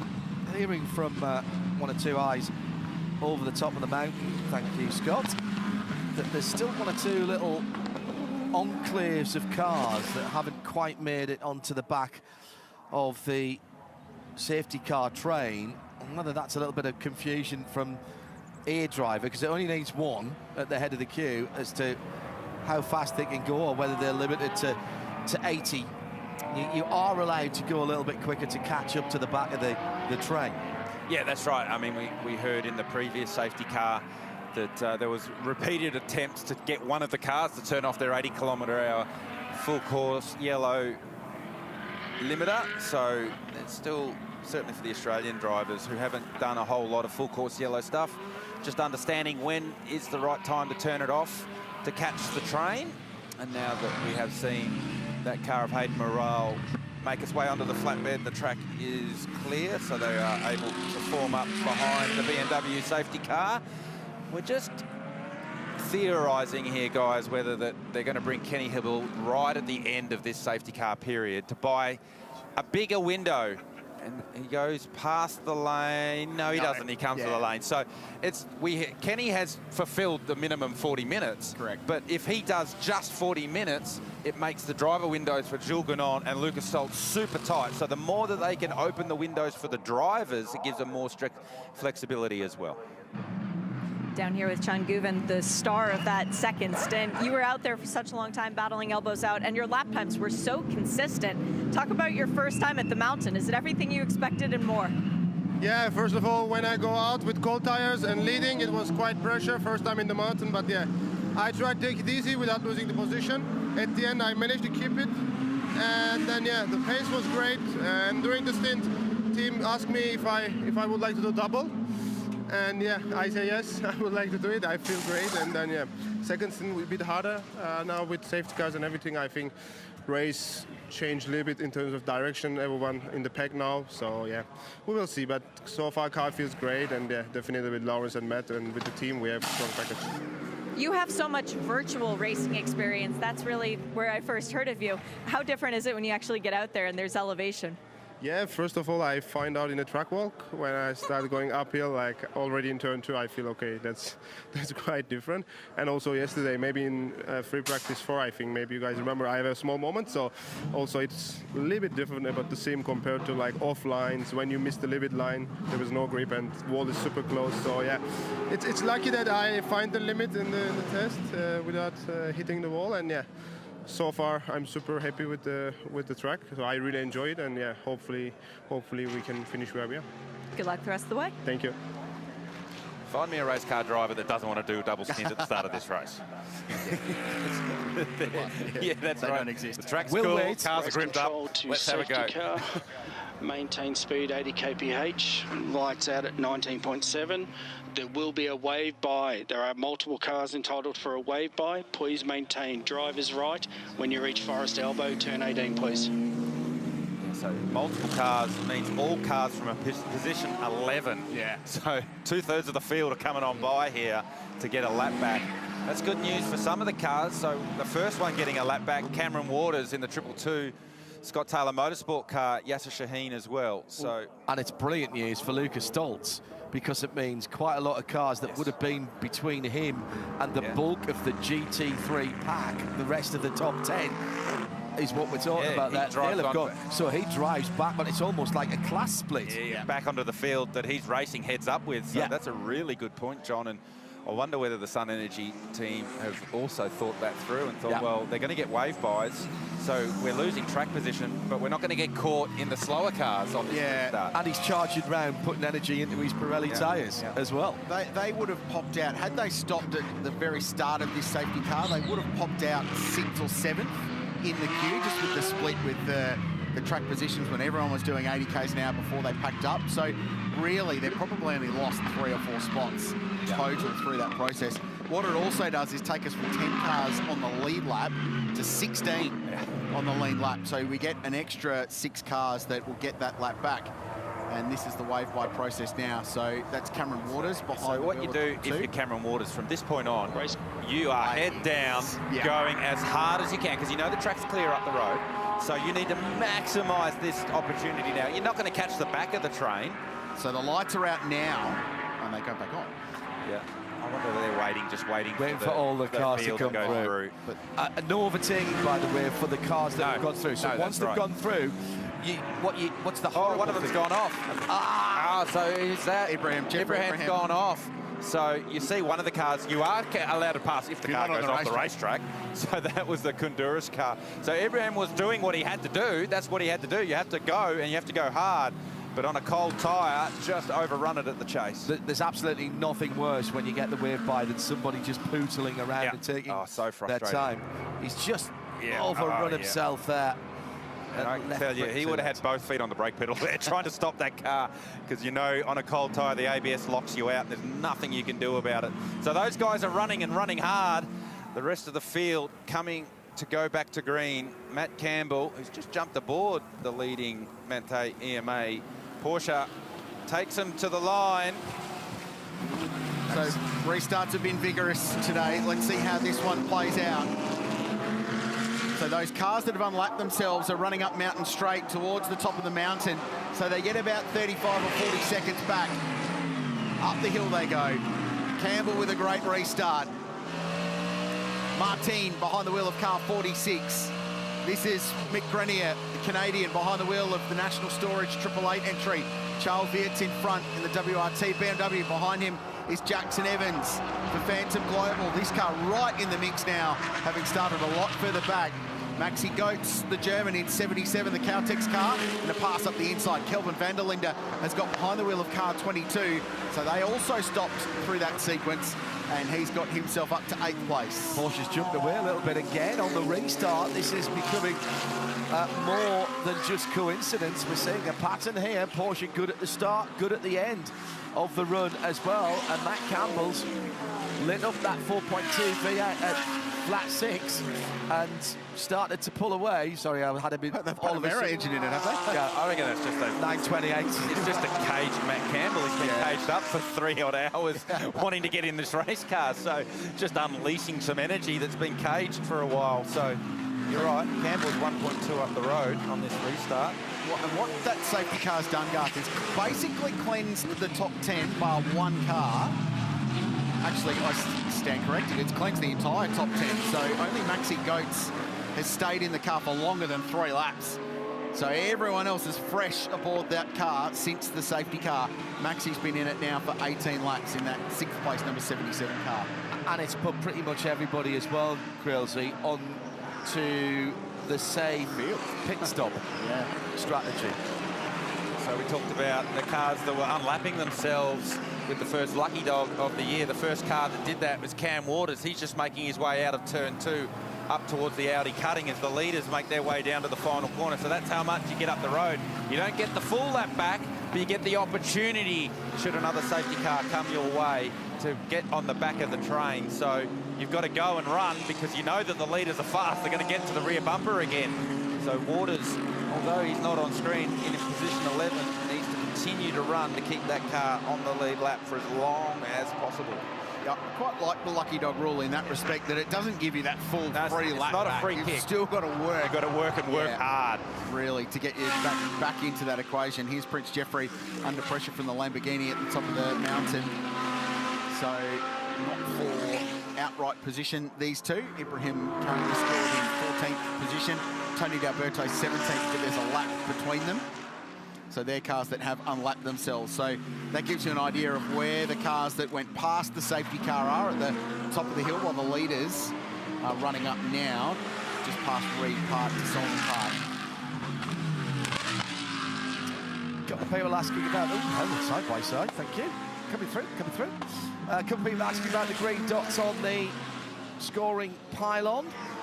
If you're watching around the world, That's the supercar co-driver graphic, that, isn't it, Chris? Yeah, in normal circumstances it is, yeah. What colour does the third driver have? Question without notice. It's a question without notice. I don't have an answer for without notice either. Not often that Richard Quayle's come back stuck on that for one. words, but I got it there. Mark that down. Back to the leading bunch. Maxime Martin leading his teammate Charles Wirtz at the wheel of the number 32 Shell BMW. Michael Grenier's back in aboard the 888 AMG Mercedes, and Jackson Evans for some laps in that Phantom Global Porsche. There's some talent in that top. Just calling that nail, those names, isn't there? Campbell, Serious Martin, GT3 Wirtz, dudes. Grenier, Evans, Gertz, Engel, Kelvin von der Linde, Winkelhock, Stoltz. Cam Waters knows how to go around here. Yeah, I mean, that's extraordinary. And they're only 1/3 of the driving talent in all of those cars. I mean, this event just goes from strength to strength, and the international side of it has been awesome. Absolutely awesome. Let's go on board with the number 22. This is sitting right in the pack up Mountain Straight. Garth Tander, talk us around this. Fifth gear, over the hump, up Mountain Straight. You'll leave it in fifth gear, let it rev out. Lap traffic on the inside at turn 2. You hesitantly want to go around the outside because you know it's dirty. So third gear off turn 2, and you need to defend into the cutting because you've had a poor run. Back to second for the run up the hill. Car always goes taily there. It is flat over the hump here. You'll grab fourth just before you turn into Solomon Park. Flow as much speed as you can. Sometimes you grab fifth down here. Sometimes you leave it in fourth. Kelvin leaves it in fourth. He'll grab fifth on the exit. There you go. Just the tiniest of lifts from McPhillamy, then hard back into the throttle. Flow the car over Skyline in fifth, down to fourth, down to third, down to second before the dipper. The car will bottom here. There you go. Gets a good run off the dipper. Currently we're chasing Maro Engel down to Forest Elbow. Flow the car in third. An earlier turn in to Forest Elbow, second gear for the run off Forest Elbow. And strangely, the fastest part of the racetrack is where you have the most time to relax. So grab fifth gear, have a look at the dash, see where the tyre temperatures are, use the slipstream effect behind the AMG Mercedes to see if you can tow up to the back of Maro Engel, but you'll be doing well to outbrake Maro Engel down into the chase, braking at about 110, back to third gear. Flow the Race car control, attention out all wide. teams. Black flag, stewards have imposed a PULP penalty to car 9, breach of safety car procedure. Dean Fiore aboard the Hallmark Audi, getting the black flag. Second gear at the final corner for Kelvin van der Linde. A little adjustment to the brake bias there as he makes his way down to turn 1, and that's second gear as well. And a PLP, by the way, pit lane penalty for those of you on the international thing.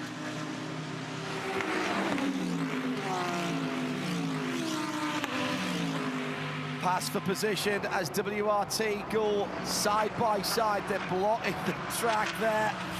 And it is restored with Max Martin getting back ahead of Charles first. There was just a little stutter coming out of the first corner, Hel's corner from Martin in the M-Power coloured car.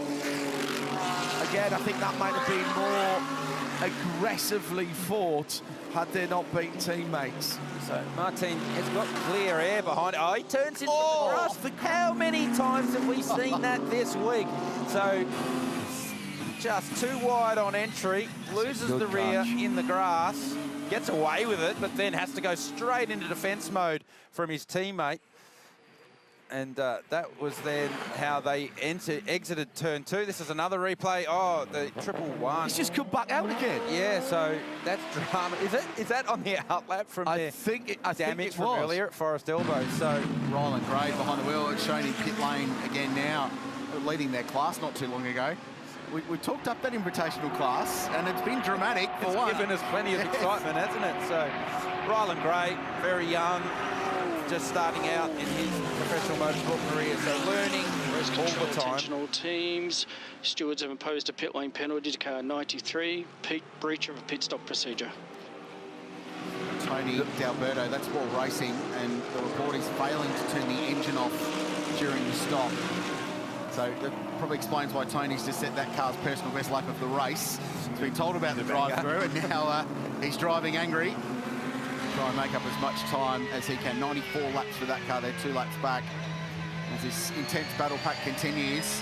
And while that battle's been going on for second place, Matty's Campbell's just disappeared up the road, 3.1 seconds, the leading margin now. While this this is awesome.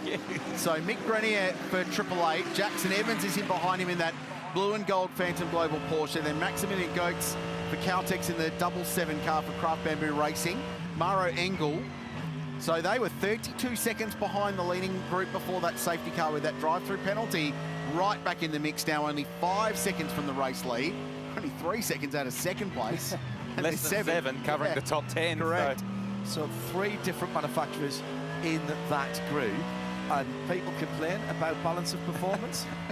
This is why we have it. It's to level the playing field a little bit so that front-engine cars, mid-engine cars, rear-engine cars, cars with different cross-sections, frontal areas can all race together. Mistake up ahead there. There's a lap car. It's Honduras, AMG, Mercedes getting well out of the way of this lot. Do not want to be part of this at all. 6 cars in a queue making their way down the mountain. 7 seconds covering the top 10 after near on 4 hours of racing.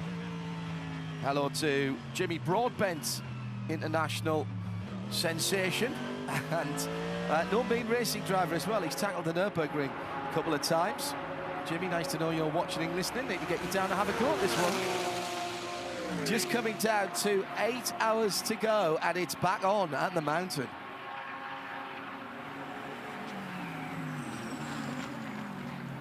It's an iconic shot looking back from Murray's corner all the way up Conrod Straight as the leaders exit the chase. There is our race leader.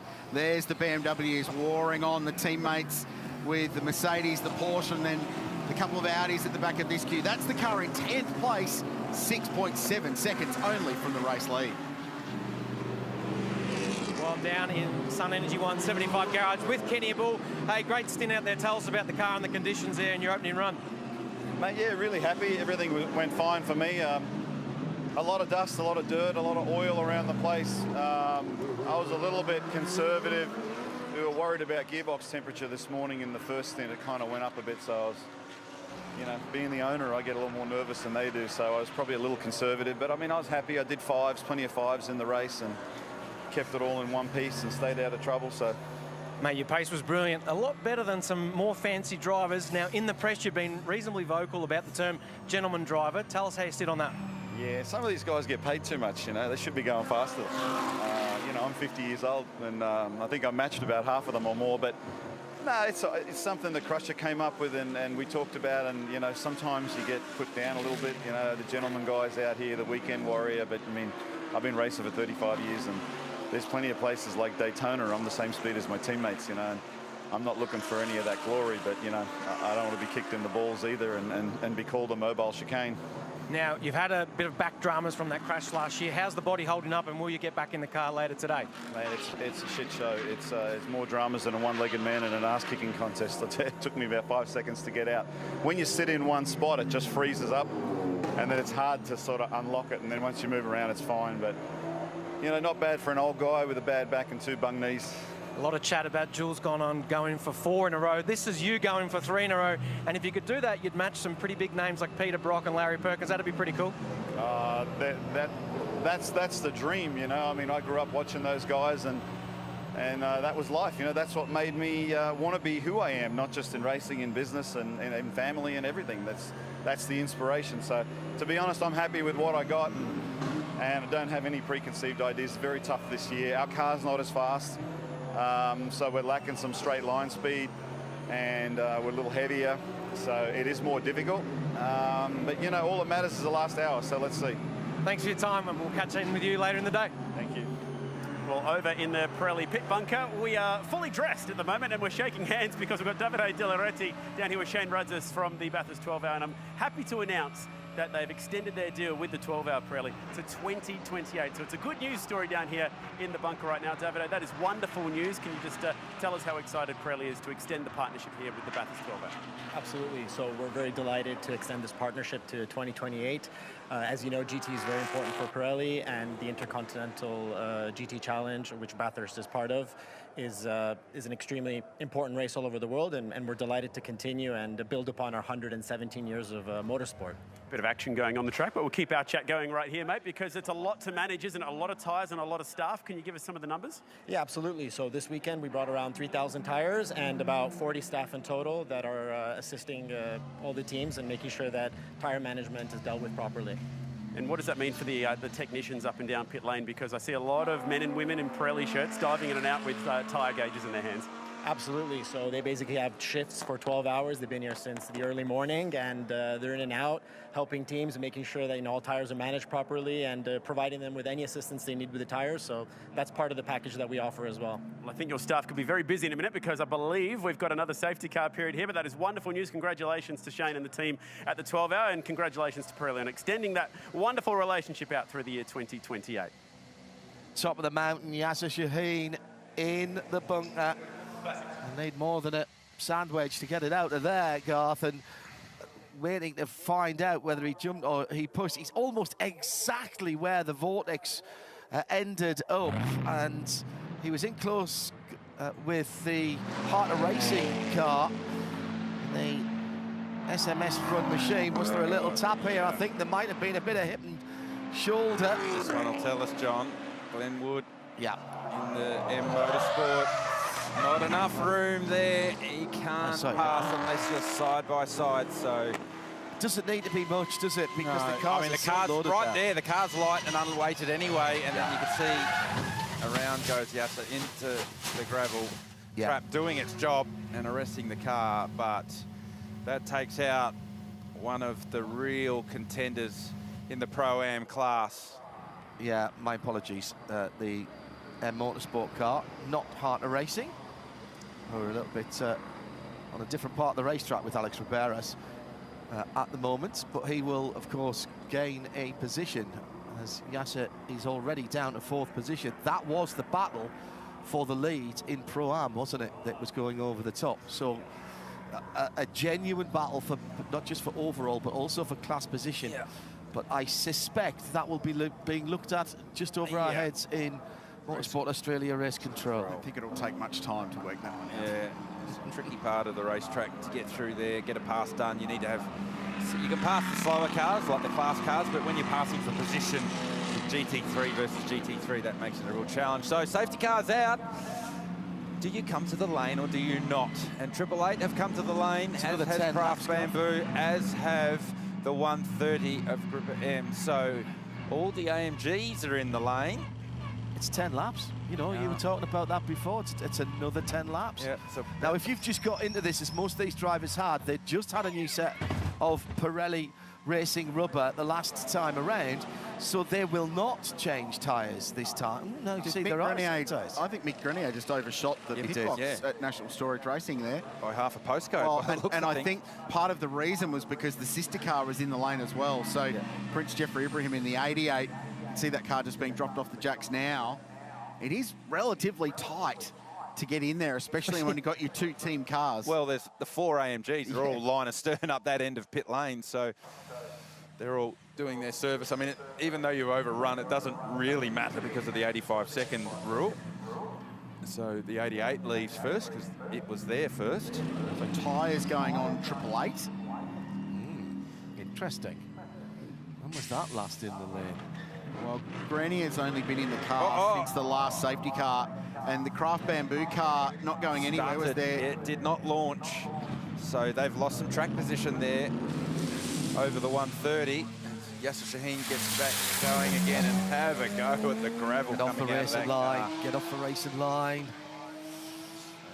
Had to actually use the windscreen wiper there. He had so much dirt on the screen, and he's doing it again down Conrod.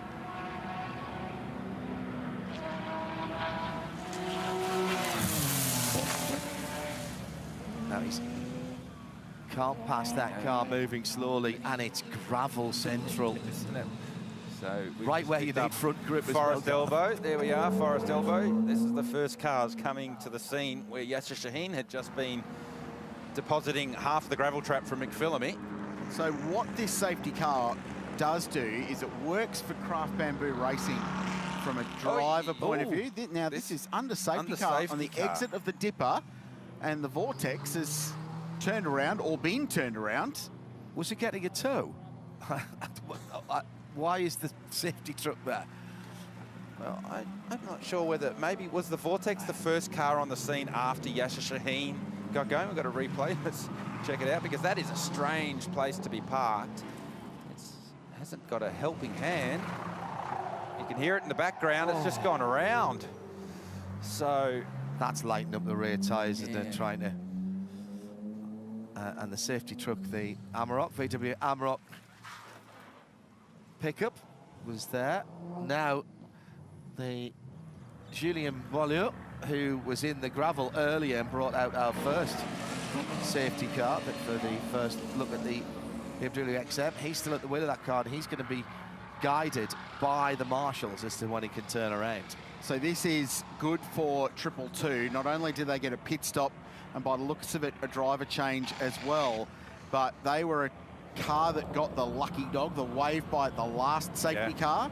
So they were a good 3/4 of a lap behind. On the lead lap, yes, but track position not great. Safety car gets them right back from a track position point of view into the mix. So this is great for 222. And just to finish the point on the Craft Bamboo car, Maxi Goetz was 25 laps into his driving stint. So they weren't far away from needing a pit stop. Coming anyway, that's right. So it's actually worked for them as well.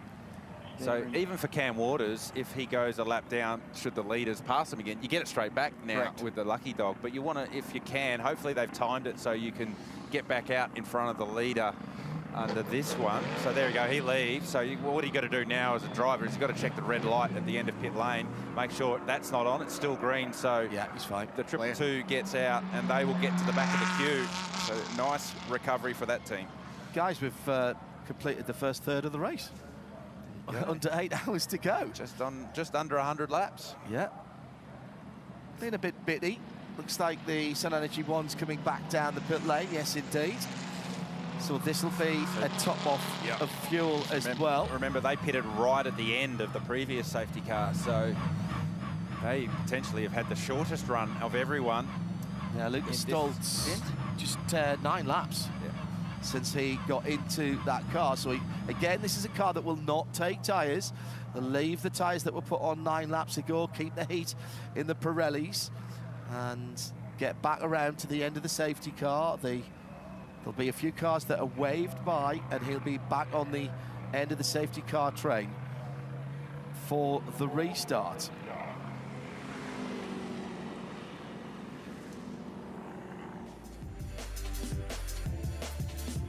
Sydney Harbour at daytime looks just as good as it does in the dawn. One of the most geographically diverse and experience-rich states in Australia, New South Wales. And within just a few hours of where we're looking at now, you can find yourself on the beach, or you can be in wine country, rainforests, or at this place, the mecca of speed at Mount Panorama, Bathurst. Great place to come and visit, and it has all been very, very busy of late. Yeah, and I'm really interested that we've seen so many different uses of the pit stops and the new pit stop procedure. It's been far more diverse than I expected, to be honest. And Chad's down in the lane watching a few more of the ramifications of the pit stop strategy. Yeah, we are setting up to do a little bit of a strategy update, which I know the fans do enjoy down here in the Pirelli pit bunker, but I was just watching what happened with the Vortex car spinning through the dipper, and it got me thinking to a conversation that we had a few nights ago, fellas. It might have been over a plate of nachos and a couple of margaritas, actually, about are there any parts of the racetrack where you could get into trouble if you're driving around under full caution with your with your safety car limiter on? Now, that was one area that Garth had raised as a potential, because essentially you'd be going at more than the race pace through there under safety car conditions, and I wonder if that's what's caught the Vortex out there, having that limiter on but trying to get through the dipper essentially flat. That's a really good point that you make, Chad. I think the two corners that would catch your attention at 80k an hour are the Dipper, where we saw the Vortex have that moment, and Forest Elbow. Yeah, totally. So, and also you think, well, 80k an hour is not that fast for a race car, but you're not braking the car prior to the corner, so you're not getting the car into the spring or into the suspension, so then you're not loading the tyre. So the car dynamic and the reaction from the car is very different than just staying on a limiter. The car stays much flatter and the front tyre is unloaded, so potentially might wind more lock on that when the front tyre grips, it just rips the rear. So that's a great point that Chad makes, that potentially trying to get through the Dipper at 80k an hour has got the Vortex out. Yeah. I've spoken to a few racing drivers who told me they try to do a full lap. It's on a cruise control at 60 kph in a road car, and you can't. Same thing, exactly the same thing. There's no way. Plus, you can't use the full width of the road either, of course, because there could be a bus coming the other way or a bin motor. This is what I encountered the first time I came here 13 years ago. I had just reminded my driver that it was a two-way. Don't forget, next weekend, round 1 of the Repco Supercars Championship. That'll be a one-way road then. Yep. The Thrifty Bathurst 500, all part of the Bathurst Superfest. And you can grab your tickets at supercars.com. If you're overseas and you can't make it to Australia in time, head to supercars.com and sign up for Superview and watch online. Catch all the action from the opening round of the Repco Supercars Championship, and of course live coverage around Australia on Fox and 7. So every angle completely covered. It is going to be a massive weekend, and just a few storylines in the Supercars Championship world at this point in time. A week out from the opening round. Looking forward to getting some wheels turning and seeing how it all plays out on track. Move on from the off-track off-season. The number 911 Porsche has continued out around the circuit. Yasser Shaheen not bringing it into the garage, despite the fact that the crew members cleared out their nice, comfy little sitting area. The crew actually just did something very ingenious, sending 2 members out onto the wall with their cell phones. One taking a photo of the front of the car, which they determined looks pretty okay. One taking a photo of the back. It's not actually that bad of damage. It looks like a single scrape on the diffuser. So the crew is talking about it now, but they've elected, at least for the time being, Yasser's going to stay out, eat up more of his drive time, and this should not be an issue that turns into something worse. In the meantime, Harry King is still sitting in one of those comfy chairs that the mechanics moved, fully helmeted and anticipating his drive time starting, well, he thinks pretty soon. The reason that they've stayed out, I reckon, Garth, is because they're going to get the wave bike, because they've dropped off the lead lap in class. And he'll want to get the wave bike and get back on the 100th lap, which is where the Greg Wood-driven car, number 48 car, which was involved in that incident, still to be decided whether that is going to get a problem, that's a good point you made, John. Absolutely going to use the lucky dog, and we've got cameras everywhere here this weekend. Even still, we have one up in Chad Nailon's penthouse at the hotel next to the racetrack. He can land his helicopter on the roof there, so that's why he has the penthouse there. Ian O'Brien up there, otherwise known as Fish. And from the awesome Did You Know stats, he was an Olympic gold medalist in 1964. Yeah, in breaststroke. Bonus points. I was going to say bonus points for which sport, but Fish sort of gives it away. Yes. I wonder where that nickname came from. That's outstanding up at the top of Rich's Mount Panorama. Gets that great shot. And then the next corner down is the great Johnny Walker, who's up high on a cherry picker, giving us that amazing shot down from basically the exit of the elbow. Real old school Bathurst shot all the way down Conrod Straight. People checking out their program. You can get this online as well. And even though the race is halfway through, you can still grab a copy of this as a souvenir.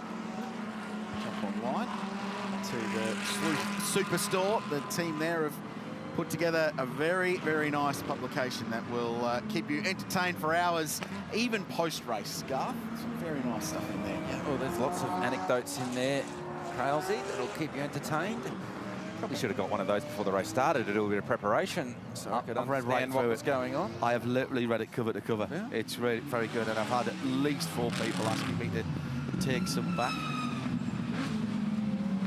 So I will be taking some printed material back all again. Krill's just doing a little bit of research even as we speak. It's a good You story. carry on, John. I'm just doing some research. It's a good story on page 38 about the history of the Alan Simonson Pole Award. So it goes into quite a lot of depth. That would have been about handy on Saturday. Yeah, very good. Good event preview. There's the Ford Supervan. Let's do this. They do this in the cricket, so I think we can get away with it too. There's the Ford Supervan. That's been on track this weekend. That's been outstanding. No, great publication. Highly recommended. Grab it online. Good value. Nice print quality. Great endorsed by quality. Richard Crail. It was actually co-written. There you go. I wasn't far off. I wasn't far off, was I? So no big words in it, which is great. No, Everyone can follow. Lots of pictures and not a lot of words. Good publication. Souvenir stuff. Nothing far away from going racing here soon. Should be good news. The field have bunched up behind the BMW X4 safety car. Hopefully, we're not far away from going green very shortly.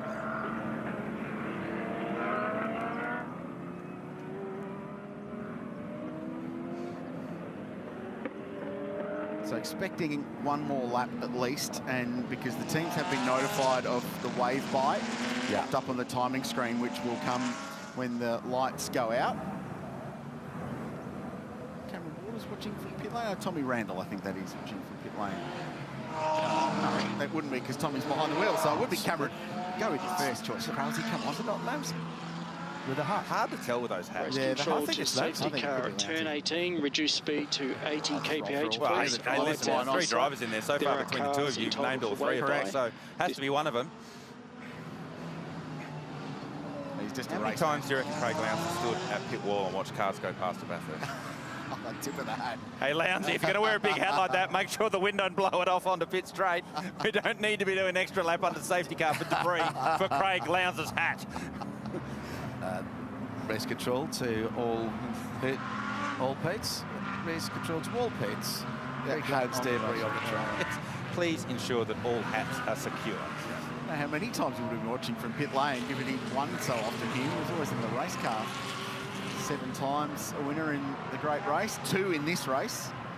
More podiums than any other driver in the history of Mount Panorama, including his hero and hero to many, Peter Brock. So everybody from position 14, Alex Riberas in the Heart of Racing, and I really do mean the Heart of Racing, AMG, the number 27 car, that very nice light blue version of their colourway that we have seen so often around the world, are entitled to the wave by. And as before, we'll get that started on Conrod, and they will take off. Now, the good news for Alex is he's the first one, so he does not have any GT4s or anything to hold him up. Colin White is back out in the Ginetta. He'll get a wave round as well, but I don't think he's ahead of Alex, because, and we got asked this on the socials, hashtag B12HR at RSL_studio. Got asked this on the socials, can you overtake another class car if they're tootling around and just bimbling? You can't. No. And that is one of the most frustrating things that you can ever have as a top class car, because you are seeing your opportunity, Garth, to make up ground just ebbing away. I think the wording in the rule is obvious mechanical issue or something like that. So if the car is dragging itself back to pit lane with 3 wheels, yes, you can pass it. If it's a class car and it just happens to be slow, you have to follow it. And for the lucky dog cars, for Alex Riberas, who's the first one to go on by, the trigger for them is when they see green flags. That's when their race starts. Then you can overtake, because they don't have that trigger of the safety car peeling into pit lane. Yeah, that's a good point, because wherever they are on the track, you do not have to wait to the control line before you can overtake. You can overtake as soon as the green flags come out around the circuit, and the teams will be on the radio counting down to you as well to let you know when the green flag is likely to come out. We're going back to green at the mountain with 7 3/4 hours to go. And that's the scene looking down towards Conrod Straight, the old drive-in theatre there, and out towards the city of Bathurst in the background. Heading for a top of 28 degrees here today. Very, very gentle breeze, if any at all. And the humidity at 73%, but the feels like humidity, if that's such a thing, actually feels lower than it has been for a lot of the week. It's been very muggy here in New South Wales, in the country at least, and thunderstorms rolling through. There is a forecast for it this afternoon, but right now picture perfect conditions. Quite a lot warmer now than it was at the race start, just 14 degrees at 5:45 a.m. this morning. The BMW XM safety car has peeled off into pit lane. Matthew Campbell will lead the field back to green and hits the gas just before Murray's corner. He leads Maxime Martin, Charles Beards, Jackson Evans, Matty's old mate and housemate and teammate in fourth place in another Porsche with Kelvin van der Linde, the first of the Audis in car 22, right back in the mix. Behind him is Marcus Winkelhock, McGrenier, Murray, Engel, Jaden Ojeda, and Lucas Stoles rounding out the top 10 in 75. And just mixing it up a bit there, Matty, because he went right at the start of the hash marks, the grid marks, last time around. So before he got the Murrays, this time he waited and got till afterwards. So he's not showing a pattern there. Yeah, the last thing you want to do is be predictable when you're the leader at a safety car restart. So Matty Campbell, very slow restart.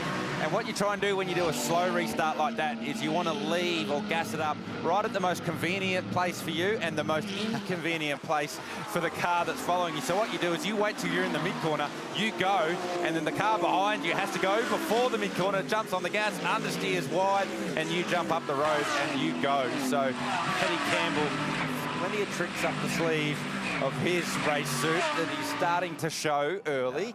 But you're right, you don't want to be predictable. So next time, I guarantee you, he'll go somewhere in the middle. I tell you what, though, Max Martin has reacted to that because he's pulled in a couple of cars' lengths as they went across the top of the mountain. We know that the Porsche is good on restarts. We know that it's good at the end of the stint as well. Everybody in that top group of cars came to top off fuel the last time we had a safety car, so it's only from Grenier down into the pit lane for that particular stop. Through to the chase, and here's the back of the line that didn't get all the way round. That's the Vortex and Julien Boyot in the Vortex, staying to driver's right. He won't cut across here. Going to make it a little bit tight. One or two of the drivers in that, what, third, fourth, fifth to 12th pack are going to just pinch the corner a wee bit. Well, it's 6.8 seconds covering 13 cars, all of them on the lead lap of the race. 104 laps in already, down to Brad Shields, who's 13th, the last car on the lead lap in that Valmont Racing Silver class, leading Mercedes AMG. And Daniel Gillison going slowly in the IRC GT car, 21st outright at the moment, and scored second in class, Garth. Yeah, and I saw that car had shortcut across the shortcut loop at Skyline. Here's a contact from the 9 Audi, Dean Fiore up the inside of Prince Jeffrey Ibrahim. As they, don't forget, those are the Lucky Dog cars making a run for it. So Fiore getting up the inside, not for position, but certainly for track position. Talking about track position, our leaders have already caught the back of the Lucky Dogs, the slower GT4 cars. So the Ginettas well out of the way. Now they're trying to get up the inside of the Mercedes GT4 car at McPhillany.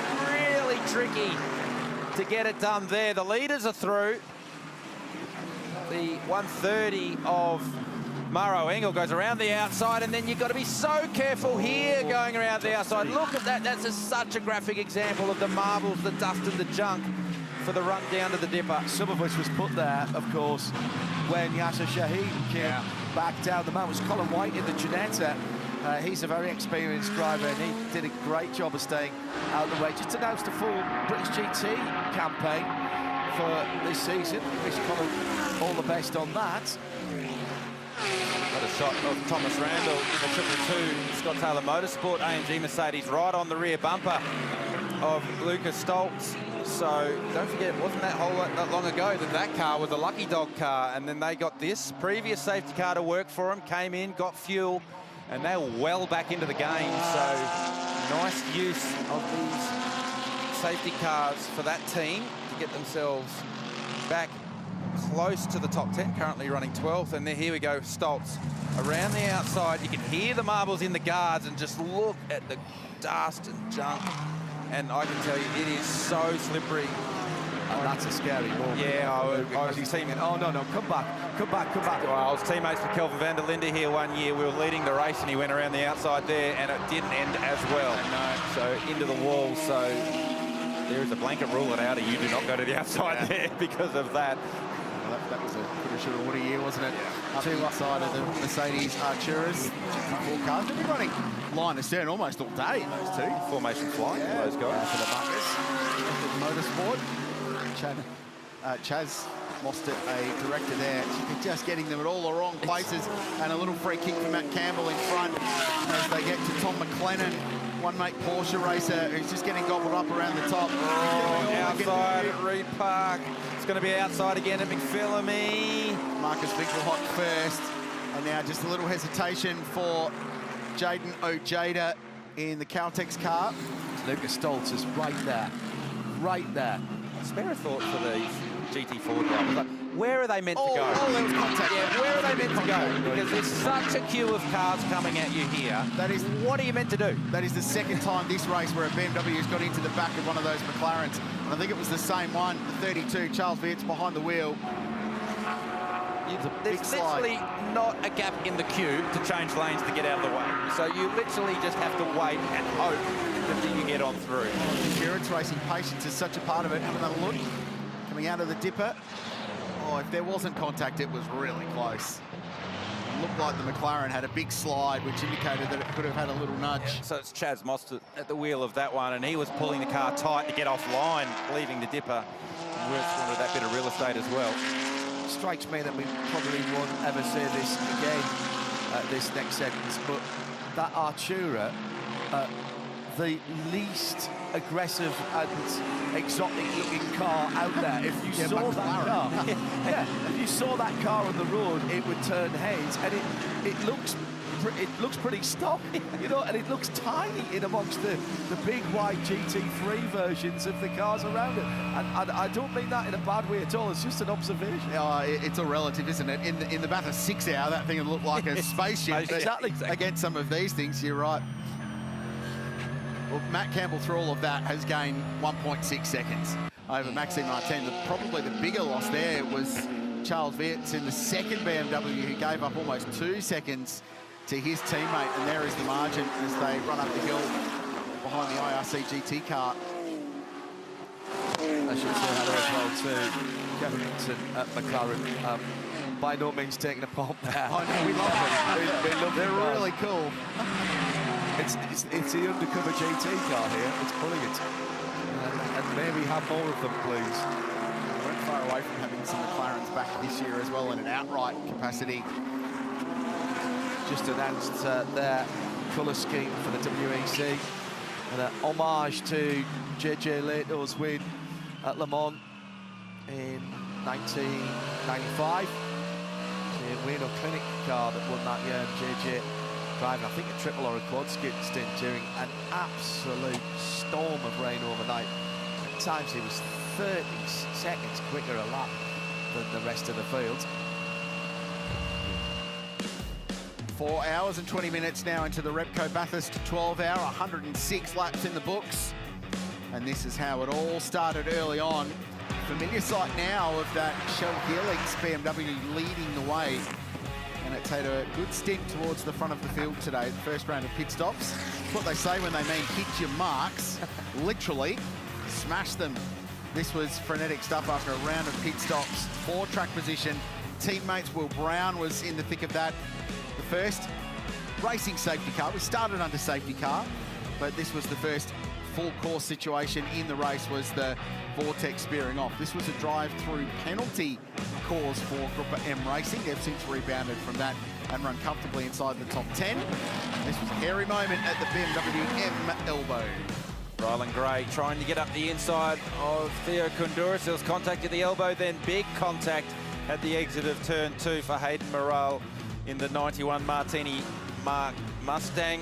Maxime Martin tried the high line, turn in from the grass. That didn't end well. And the BMWs raced side by side. Then this was the next safety car. Glenn Wood trying to get up the inside of Yash Shaheen at McPhillamy. Contact, and Shaheen finds his way into the gravel trap. Ultimately, he got himself out, but that is the world's most expensive front-end loader making its way back to the lane. The Vortex had a small moment under safety car, but ultimately, the 912 Porsche, Matt Campbell at the helm, continues to lead here at Bathurst for the Repco Bathurst 12 Hour. And the gap is about 1.5 seconds to Maxime Martin for BMW, Team WRT's teammate Charles Vert behind him. And the top, what are we down to now? The top 14 are all on the lead lap. Just waiting for Prince Jeffrey Abraham to come around. He's just dropped off the lead lap, hasn't he? So yeah, top 14 still on the lead lap on our Pirelli leaderboard. We'll give you the runners and riders in the classes as well, with Bazell watches. Glenn Wood for Motorsport. A leading Pro-Am silver is Brad Shields in the Valmont. Tigani, number 44. Nick Percat has got to the head of the Invitational class. And I managed to miss the last one there. Chazzy Mostert, leading GT4. There he is, down 23rd position. I see him now on the screen. So you're just not used to calling Chaz Mostert leading a class. Yeah, you're used to calling him leading outright. That's a fair point, well made. Yes, despite being mulched by everybody on that restart, he's surviving, and his team on debut doing a really good job. This is the leaders running up the shelf now towards the Audi Sport cutting. So still a little strategy update. 19 laps into a stint now for the first 6 cars. Are all on the same pit stop strategy from a fuel point of view and a driver point of view. The next 4, so 888 down. Mick Grenier running in 7th position. Mara Engel in 8th. Jaden Ojeda 9th, and Lucas Dols in 10th. That group of Mercedes AMGs all pitted during our most recent safety car. So they're only 9 laps into this current fuel cycle. So we sort of split the top 10 almost in half. And the race leader somewhere in the vicinity of 12 to 14 laps, given we have had quite a bit of yellow recently. That will extend the stint a little bit from a fuel economy point of view. So still early days to be talking about fuel windows to get home, with 7.5 hours left in this one. But the teams are just playing around with what they can do. And at some point, and like I said, way too early yet, but you start working backwards from the end of the race. So just getting an understanding of how the track position will work out. Oh, big moment there. I think it's Yasser Shaheen still aboard the 911 Shell V-Power Motorsport Park Porsche as they try and recover from that moment at the top of the mountain. They haven't lost much time at all. In fact, he's just passed Jeffrey Ibrahim for track position in Pro-Am, and so they're on the lead lap, the tail end of the lead lap. So they got a lucky dog from the safety car that they were involved in. Yes. But then here we go. So Yasser's going around the outside and just being a bit too polite, gets away with it. You don't want to go much wider than that. I've shared a car with Yasser Shaheen, and he is so brave. So brave, to the point where I say, Yasser, we don't need to be this brave so often. Yes. They stayed out after that incident to get the lucky dog. The car's a bit dusty, and it's trailing a little bit of one of the streaks from the diffuser veins, just parting company. And the leader coming up to that part of the circuit as well. Prince Jeffrey Ibrahim out the way.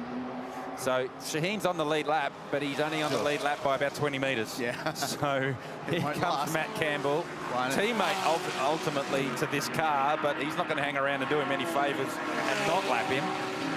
And the problem for Yasser is that the class leader, this wouldn't matter if he was the class leader, but he's got 2 other class cars in front of him at the moment. Yeah, that are on the lead lap. Correct. I mean, it's not a big deal. We've seen how well the lucky dog has worked under safety cars, so you can get that back in the future.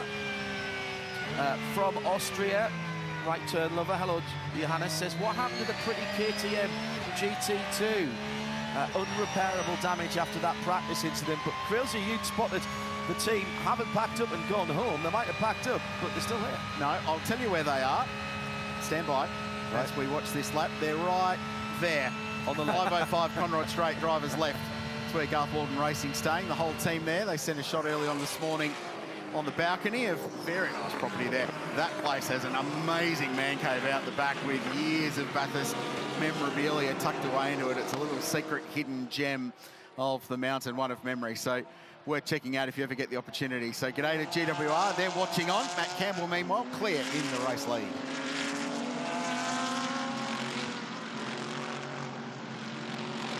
So a half an hour of race time we've gone through, gentlemen. 7.5 to go.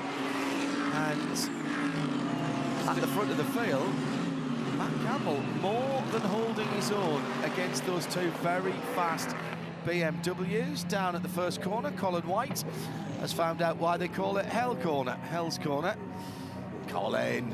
Just bowls no better than that. Small wide on the exit of turn 1. Here's Prince Jeffrey Ibrahim into the lane. So the Triple Eight race engineering crew go to work. Prince Jeffrey climbs out. Fuel and tyres, so full service for this car. Let's see, catch whose helmet jumped in there. Started by Jamie Whincup, car 88. Early hours. I don't think we've seen Jordan Love yet, so might be his turn. Matt Campbell continues on his merry way, leading this one by 3 seconds.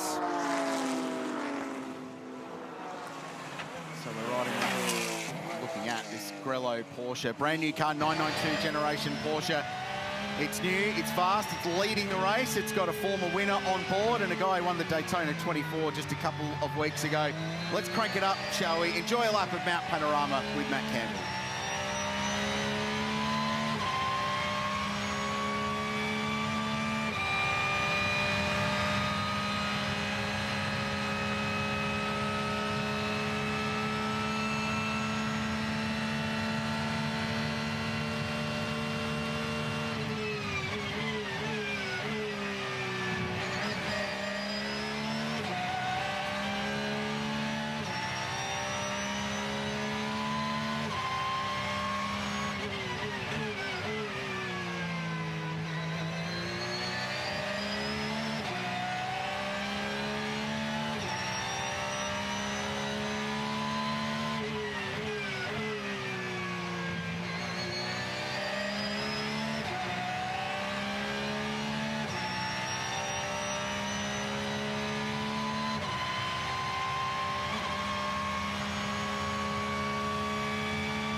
If you hadn't worked it out, we gave you the on-board on Matt Campbell as he headed on to Conrad, and he's back around for a full lap.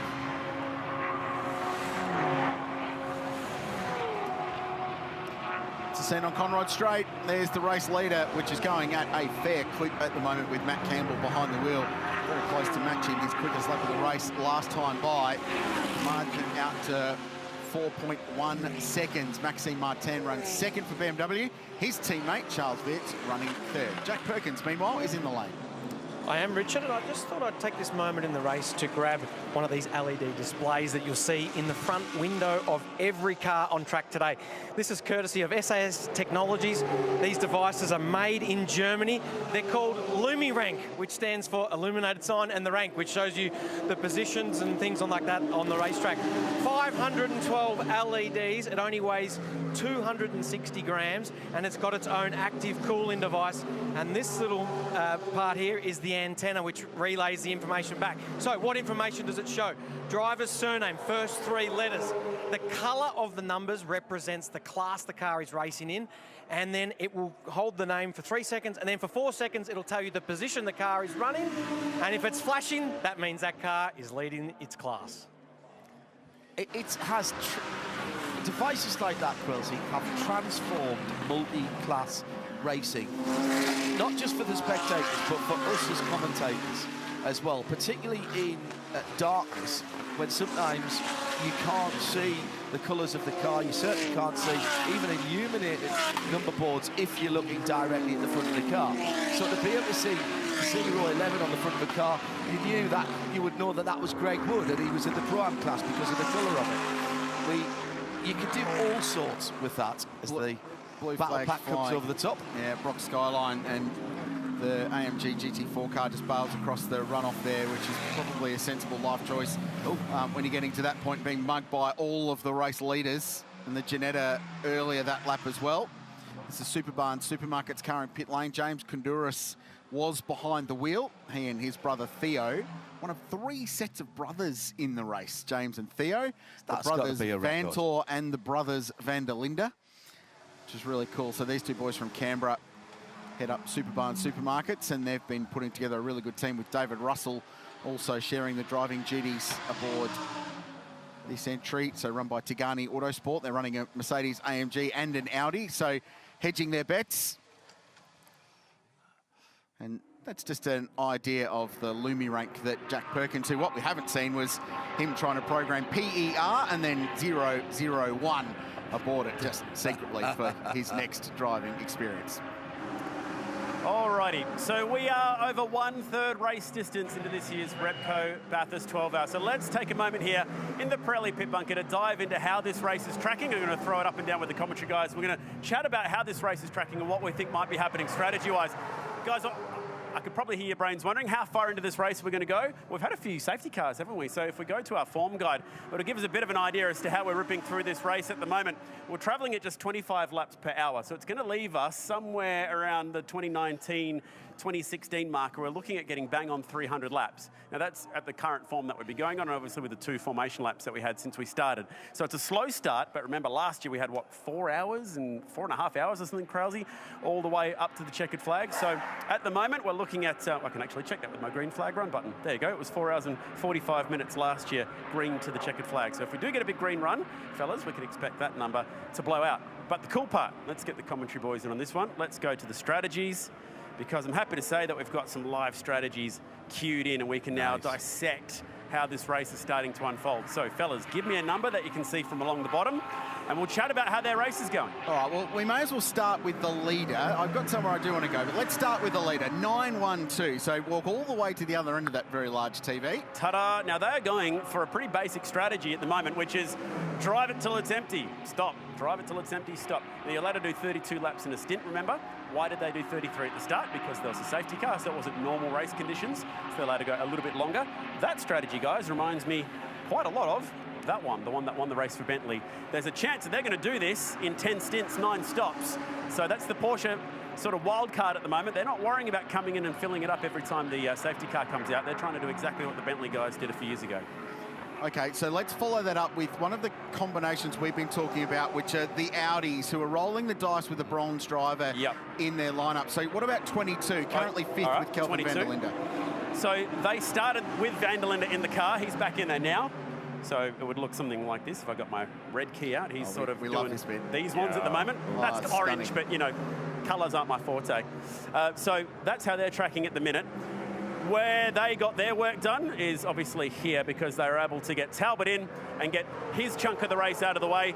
We believe that he doesn't have to get back in for any other reason other than, can they keep going? What colours are they? Red, white, red, white, red, white, all the way down to the end. Chad, question without notice. Please. And you probably can't, because you won't have their numbers preloaded in your computer screen, but the 13 car Phantom Global have come from nowhere and now running inside the top 4. And I'm just curious, you might have to come back to us on that one. But how have they done that? Well, I'll show you exactly how they've done that. I'm just going to go 13 here for a moment, all right? If my numbers work. And this was a secondary part of my question. I wanted to see you do this on the run. All right, here you go. What's the best strategy, Garth? Very good. Go fast. Be fast. Very Jackson good. Evans in particular has been very quick in that car, so that's how they're in such a good spot at the moment. Now, I love how you simplified that for us up here in the commentary box. Thank you. The next one, Chad, are the cars that stopped in that last safety car. So any one of 888, 130, 77 or 75. Let's go 888. Yeah, so this is the fill it up every time the yellow comes out strategy, which is very similar to a NASCAR or a supercar, which essentially means you're trying to take those free pit stops as you get them. So for this one, Grenier started, they handed over to Will Brown. There was a safety car, but he took that first one. He did only a little stint to the next safety car. Feeney did only, 14 laps before giving the thing back to Grenier, where they took some tyres as well. So that is the other way of doing it. And then before we get back to you guys as well, there's a few people wanting to know how the 75 is tracking. They're doing a little bit of a mix at the moment. They're hedging their bets by trying to take the safety car stops when they get them. But the thing is there, Kenny just did 27 laps. I'm trying to remember what he did last year. I might be able to pull that up, actually. He did 28 laps, so there you go. So very similar to what they did last year. And by the way, the 13 car, thanks, Chad, brilliant stuff, mate. There you go. The 13 car has, generally speaking, been doing a full tank of fuel. Yeah. So they're mirroring the 912 at the front of the field. They've been a little bit shorter on a couple of the stints where they have been so close it would be bonkers not to come in. But they haven't been doing any of the interim stops that Chad was talking about, the let's come to pit lane if it's a yellow strategy. That's not what they're doing. Last safety car. That last safety car absolutely line ball the 13 with the leader. Correct. Yep. So that's sort of slightly out of sequence early. They're now all on the same lap from a pit stop point of view. Chad's right, that car has been awesome today, and Jackson's doing a nice job holding off Kelvin van der Linde. These two, among many, are all in a big WhatsApp group, I'm told, which I imagine makes for some pretty exciting banter in between race meetings. They're all good mates. All these sort of early to mid-20s drivers that all sort of come up through the ranks at about the same time. There's a great camaraderie between them when they're off racetrack. Well, and Paul Tracy made the point earlier on about how many races people are doing now. Because GT3 in particular, Garth, is a global category. If you've got a good reputation as a GT driver, you'll be in demand, and there'll be lots of places. And it's like the travel and circus coming to town. All these guys are seeing each other every other week. Yeah, and because they're racing these cars all around the world every weekend. So we heard from Jamie Whincup earlier in the weekend. He was saying one of his teammates, Jordan Love, has done 4 weeks in a row in an AMG Mercedes at 4 different venues around the world. Kelvin van der Linde was having a big look at the back of Jackson Evans, and he gets the job done down at the chase. Does he close him down? Just gets it done. And now Marcus Winkelhock is involved in wanting to have a look up the inside into the final corner. Evans shuts that down. Watch Winkelhock on the comeback in the red and white KFC Audi R8. He just got on the throttle a little bit earlier, thinks about going to the left-hand side, going into the first corner, thinks better of it. He'll try and square the corner off again, get right underneath the wing of Jackson Evans' Porsche as they head up Mountain Straight, and sitting behind them is the National Storage car that's been there and thereabouts. At one point about the Lumi rank, by the way, that we were watching earlier on with Jack, brilliant stuff. Quite a few marshals have tweeted in, including Kuiper Hoffman, who's in the US at the moment, makes a massive difference to the marshals as well. The flaggers around the circuit, particularly when the class leaders are coming up to lap traffic, because you can pick them out straight away with the different numbers. Just looks like Evans struggling a little bit for rear grip in this car. They're getting close to the end of their run in this stint. And definitely the car balances were starting to change. I just stepped out of the box earlier, and the sun is certainly starting to take effect, so the temperature's starting to rise, and when the temperature goes up, the track temperature certainly starts to rise. So the car that you had this morning, feel-wise, will be very different to the car you have right now at 10:30 local time. Whilst this traffic is picking their way through the two McLarens again, the Artura, just a little parish notice is that Yasser Shaheen has come into the pits, and Harry King on his outlap at the moment in the number 911. They've now dropped down to 4th position in Pro-Am, and Yasser will be absolutely incandescent that he got nudged off while fighting for the lead. So they've had to pit under green with that because they elected to not stop after the incident. Correct. To try and maintain track position, which worked for them for a while. but it's probably bit them a little bit now because they're giving away a lot of time on their green flags. Because what you're preying on is another safety Correct. car coming quite quickly, and then you can get in and get your service done and join the back of the queue. So that's what worked for Cam Waters and his team. It didn't quite work out for Yasser Shaheen and EMA Mente Racing.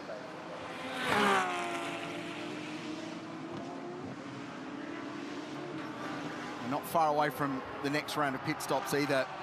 Safety car will change the sequence a little bit. Matt Campbell by 6.7 seconds. And we're talking about temperature coming up. And this is a really interesting phase of the race, because it was about this point last year where the BMWs just started to lose a little bit of their effectiveness relative to the cars around them.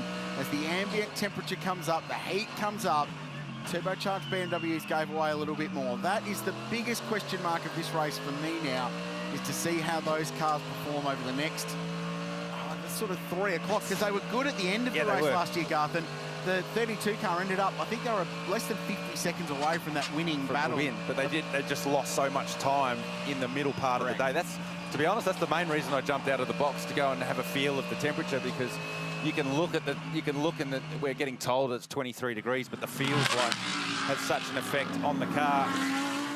Oh, the Ganetta wide, just kissing the wall on the exit of Forest Elbow. Certainly not the first time that has happened. It won't be the last. Very uncharacteristically untidy from Colin White. He's very quick in those cars. He knows them very well indeed. First time here. Could be making a difference, but he's fairly uncompromising character, so he'll be driving that car as fast as possible, even though having had that right rear drive shaft problem when Owen Hizzy was in the car early doors. They are 12 laps down on the next car on the overall, which is Lionel Amarouche in the Vortex. I'm trying to work out how far back they are from Mark Griffiths in the AMG. Mark's 107 laps. And they're on 70, so 37 laps. But only 4 cars in that class, so if one was to drop out, then there's still a shot at a podium. We've just got to survive and get to the end. You get the feeling and the impression we're not far away from stops either. This car's just set the fastest middle sector of the race. So VDL going at it. You've seen that before. In the 3 laps prior to a pit stop, the timing screen all of a sudden lights up with personal best. Winkelhock in 6th place as well in the first sector. Jaden Ojeda last time by in the It's almost like they get you here on the radio.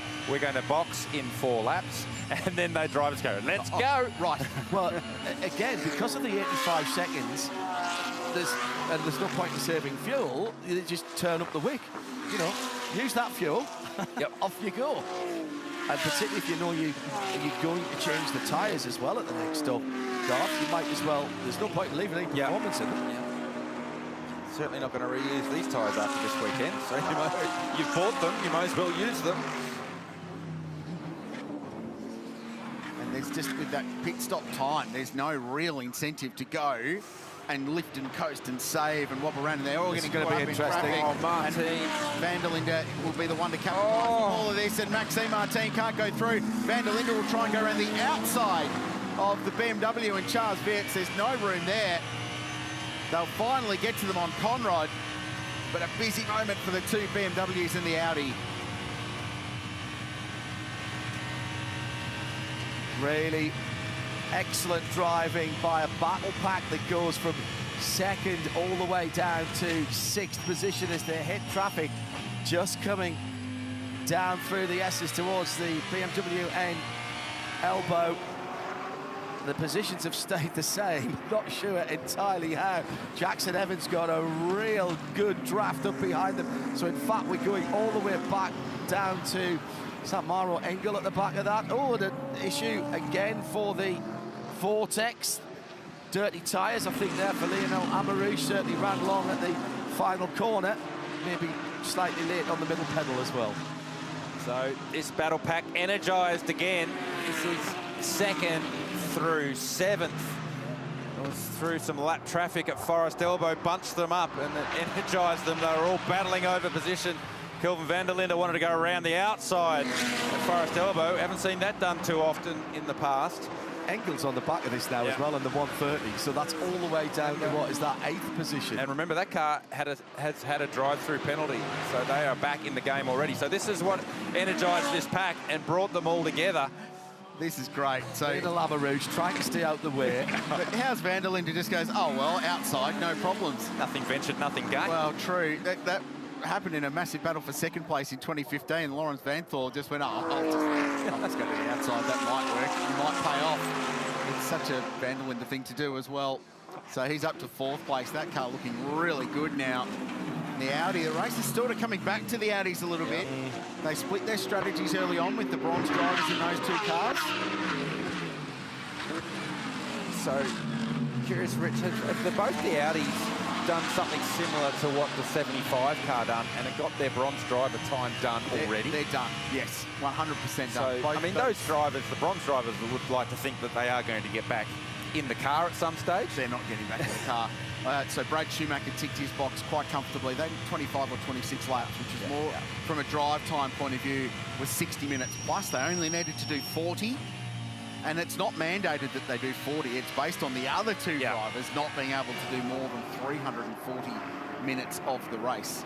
Because if you breach driver time, the penalties are enormous, and it kills your day. So they need to be careful with that. All the teams take pretty good count. In fact, it cost Audi here 2 years ago, in 2022, in the Pro-Am race, which was held in the depths of May. It was freezing cold. They got it wrong with driver time with both of their cars, and it probably cost them a shot at victory that year.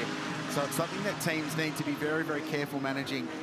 But we're very confident, Chad, that those Audi teams have ticked the boxes in the same way that 75 Sun Energy 1 have as well.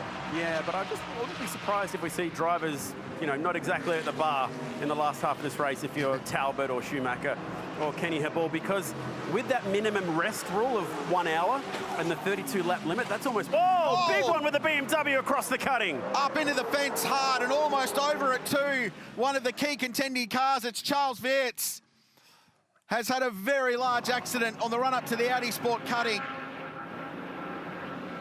It's going to be a safety car immediately for that. And that car has gone a very long way up in the air. Debris on the circuit. And full course yellow. There's a wheel and tyre that's become separated. This is at the Audi cutting. And again, it was traffic involved in that as well, with the Ginetta in the mix in the GT4 class. Very narrow part of the circuit, akin to a street circuit round there. And Motorsport Australia Race Control assessing the situation. The BMW XM will roll again. 7 hours and 8 minutes to go. And Charles Weerts then climbing the wall on the outside in that 32 BMW, the yellow and red car, whilst in the battle for second position. Everyone's going to pit. They're right on the window. The Ginetta's got damage to the right front corner.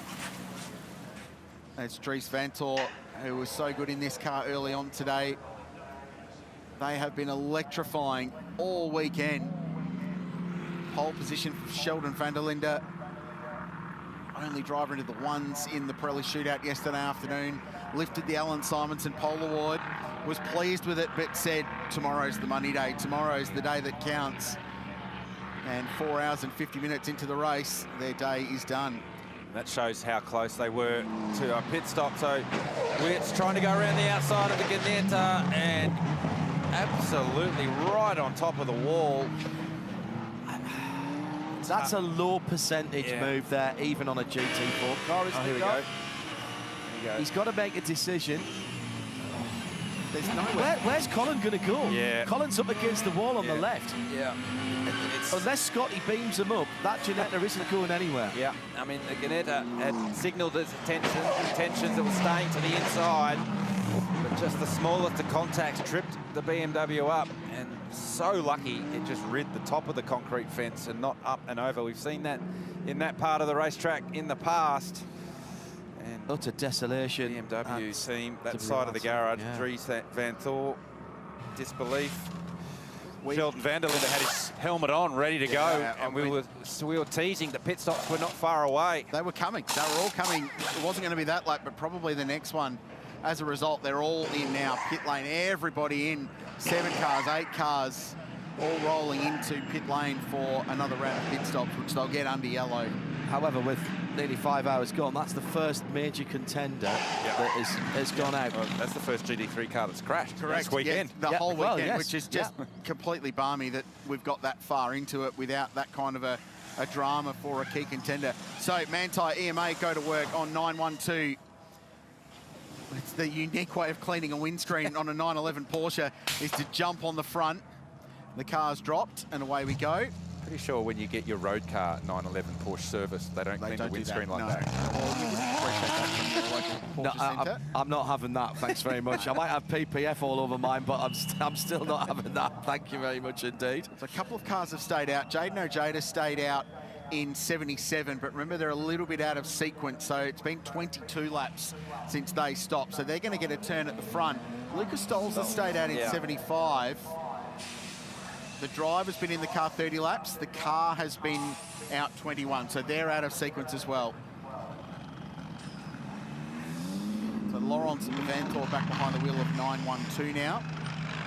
And then M Motorsport executing a driver change for the number 48 car.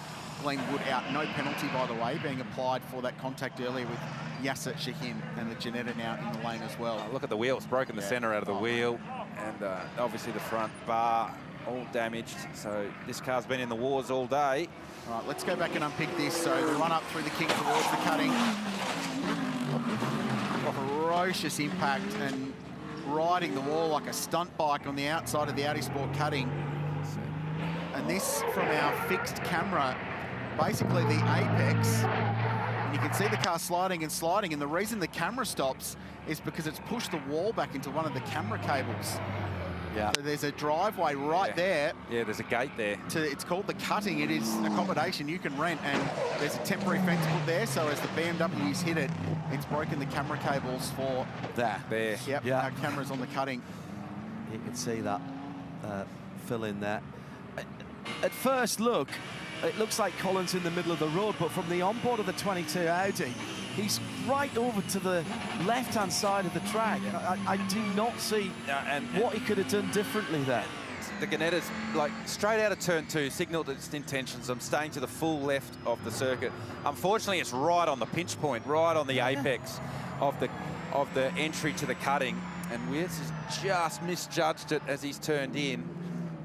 The smallest of contacts. I mean, it was going to be big damage to both cars anyway, but obviously once it's gone up and on the wall, then significant damage to the 32 car. There's Sheldon van der Linde, Dries van Thor, wondering what could have been.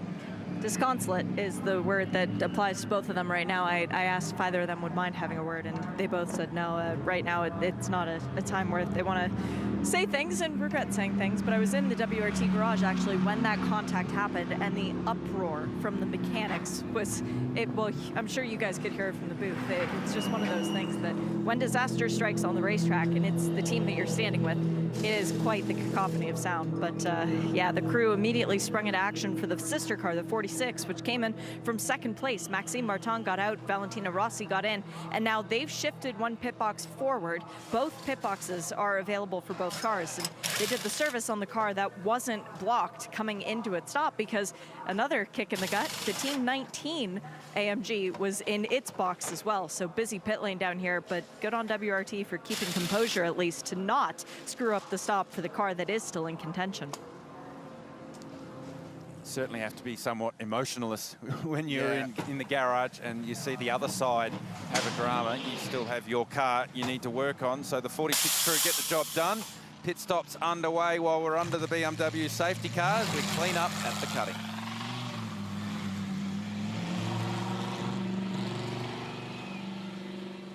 Well, huge incident there. And whilst we get the opportunity, let's say thank you very much indeed to all of our course marshals, medical staff, and indeed all of the volunteers. It takes a literal army to put on a race of this magnitude. Now, I said to Pam this morning as I came in on the gates, They all do it with a smile on their face, even getting up at the crack of dawn. 269 trackside officials and many more in the car parks, etc., around the environs. And we are under the XM BMW safety car for heavy contact between Charles Weerts and the Ginetta of Colin White going into the Audi cutting. And the team shaking their heads there. WRT, a very well-organised team. They are all racers. Vincent Voss, a very accomplished racing driver in his own right, founded the team with René Verbiste and Yves Weerts some years ago. Goes back around about 14 years, and they have had significant success in everything that they have done. Became a BMW works team, factory team, just over a year ago, after a long association with Audi. We got about 20 minutes into practice one on Friday and went, ooh, traffic's going to be a bigger role this year. Yeah, we did. And I don't think any of us thought it would be that big a role, but it's endurance racing at Mount Panorama. They're the little, in this case, massive moments that can make or break an afternoon. Jaden Ojeda in the lane now for 77, so they've elected to take a safety car stop anyway. They were 10 laps away from peeling off, so it's probably a good decision to get that stop out of the way for the Caltex car. Every overtake that you make here, Garth, has to have a little calculation in the driver's mind, doesn't it? You've got to do risk versus reward. We've got 7 and a bit hours to go. Yeah, you're in a great battle. But was that worth it? It's been brewing, though, hasn't it? It's every time that we've come across lap traffic, particularly across the top of the mountain, the three of us have been holding our breath as the field made their way through. There's some shots of just how big a contact it was, like taking big chunks of concrete out of those concrete blocks. What it does do is make the racetrack wider, Garth, because there's 50 years of paint and different signage and all that on it. And that has gone right through to concrete and removed some of it. It used to be the BP cutting a long time ago. Do you reckon that's the green plate? Correct. That's the green paint there?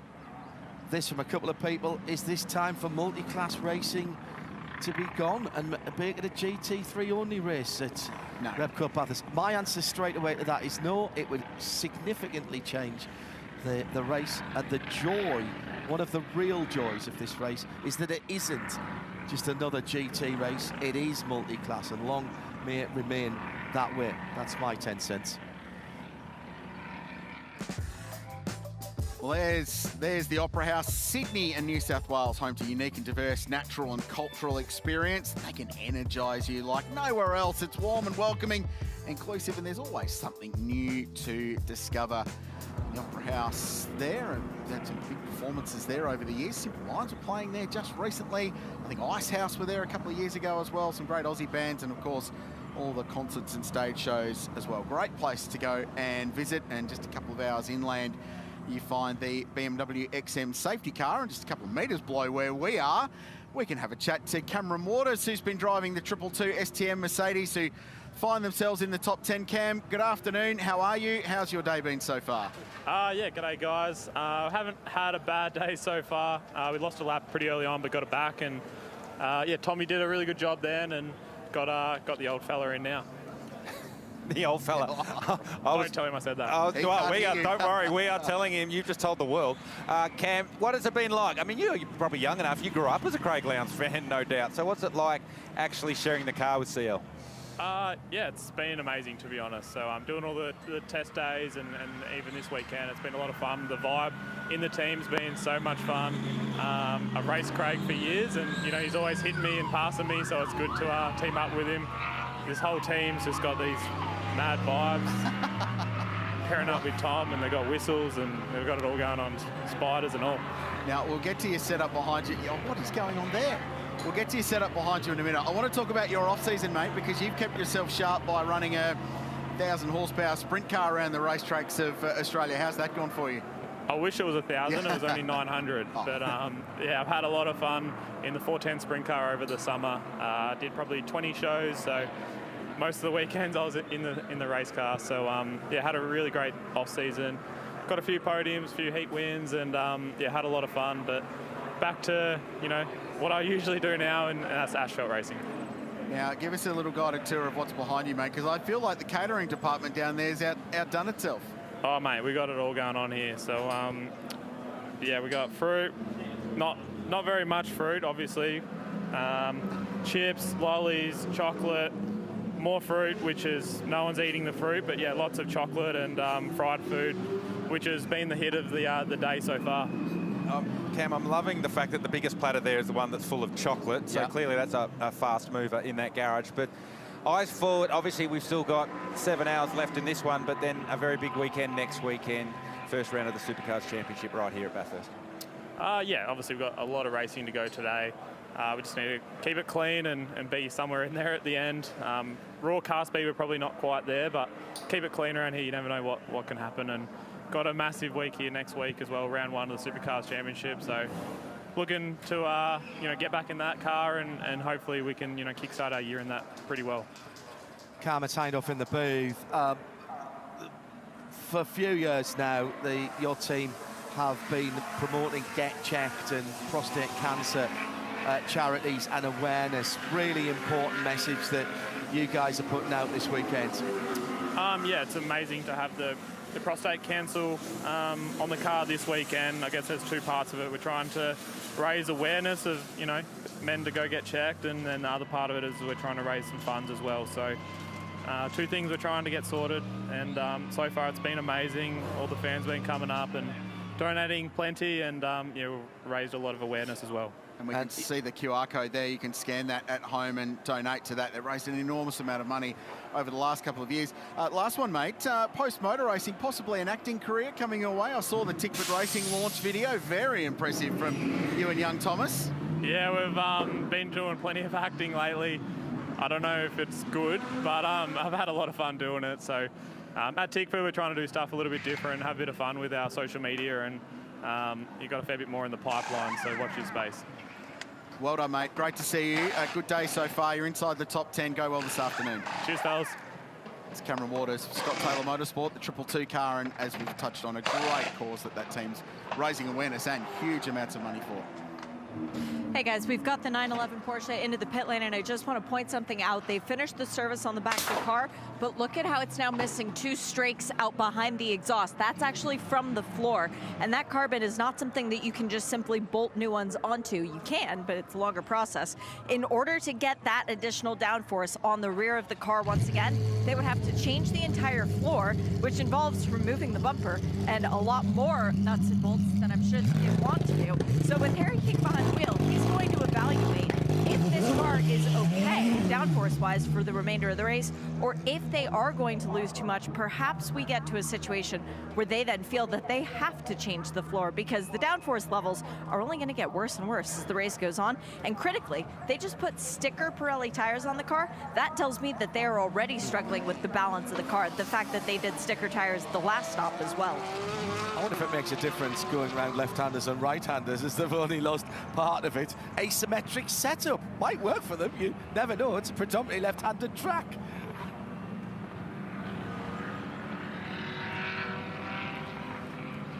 Behind the BMW XM safety car.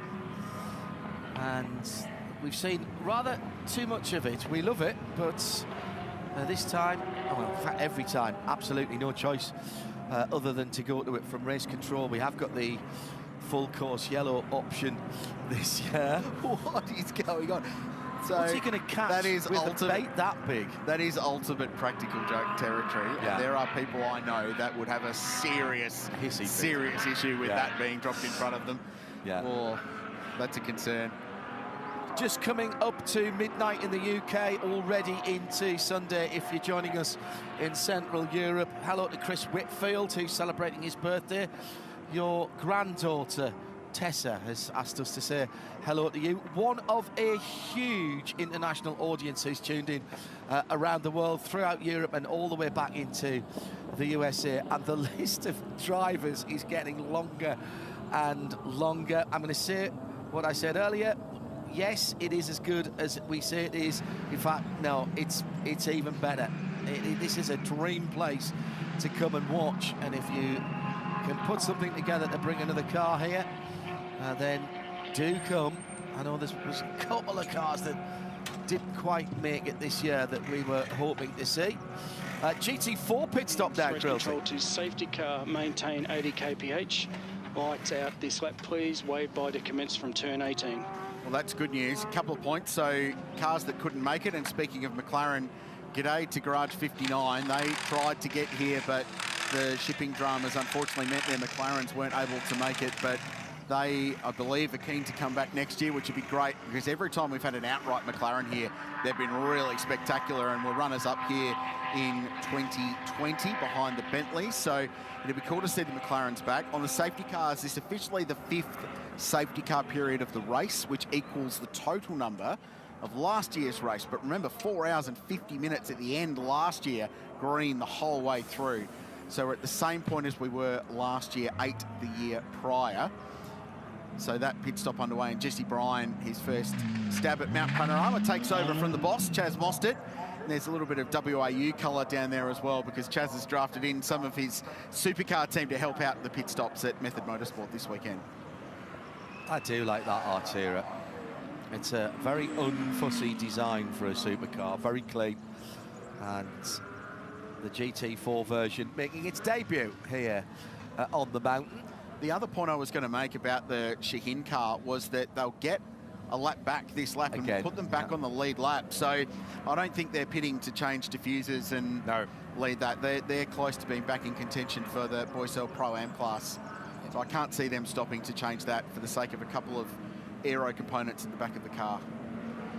Chaz Mostert debriefing after that most recent stint aboard the 25 GT4 McLaren.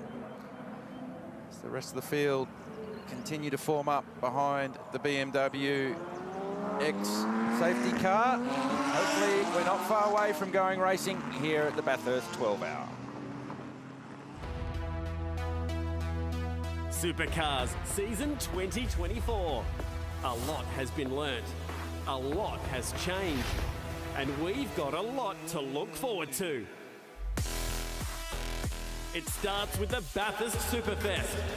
Following the Bathurst 12 Hour, it's time to kick off the new season at the thrifty Bathurst 500. Brace yourself for another great race, Australia. It is showtime. This year, a new champion will be crowned. Take your pick. It could be anyone's. Who gets the job done today? Ticket information can be found at supercars.com. Supercars, unforgettable. It's an exciting period. We're coming into the start of the Repco Supercars Championship, 23 to 25 of February next weekend. Part of Superfest, and you can get your tickets at supercars.com. And if you're watching, one of the many people watching from overseas, Superview available from supercars.com. These are the cars being waved by the safety car. And what that means is we're going back to green flag running very, very shortly. The BMW XM safety car will resume its position in the middle of the circuit. The flashing lights will go out, and Laurens Vanthoor, the hugely experienced, very fast Belgian superstar, will lead Porsche back to green flag running with Valentino Rossi and Kelvin van der Linde right behind. And if that's not an exciting trio at the front of this field, I don't know what is. Yeah, the remaining BMWs, we say, all right, taking bets now. When does Laurens go? We saw Matt Campbell do 2 different types of start, right on the start of the grid hash marks coming down into the final corner at Murray's, and then roundabout at the apex as he got straightened up the second time. What do you reckon, GT? You've got Rossi behind you. What are you going to do? You're going to make him wait, or are you going to give it a squirt early? It looks like he's going to make him wait by the looks of things, because if it was an early restart, you would have gone by now straight out of the chase. So Vanthoor taking him deep. He went earlier than Matt Campbell. So that implies you need a braking application to make the apex at the last corner. Vanthoor's opened a small gap over Valentino Rossi, just under half a second as they cross the control line. Kelvin van der Linde goes to work straight away, trying to get temperature into those tyres aboard the number 22 Audi for the first run up Mountain Straight on this safety car restart. Rossi struggling with the front end of that car as he turned in. It was a little recalcitrant, but he did get it to the apex, and he hasn't felt the need to have to pull into the middle of the road and defend. So that was a pretty good save by the former two-wheel champion. Got my attention there was the gap that Rossi put on the Audi up Mountain Straight. Like, holy smokes, that thing can climb the mountain. So we were talking about the performance of the BMWs as the day got warmer.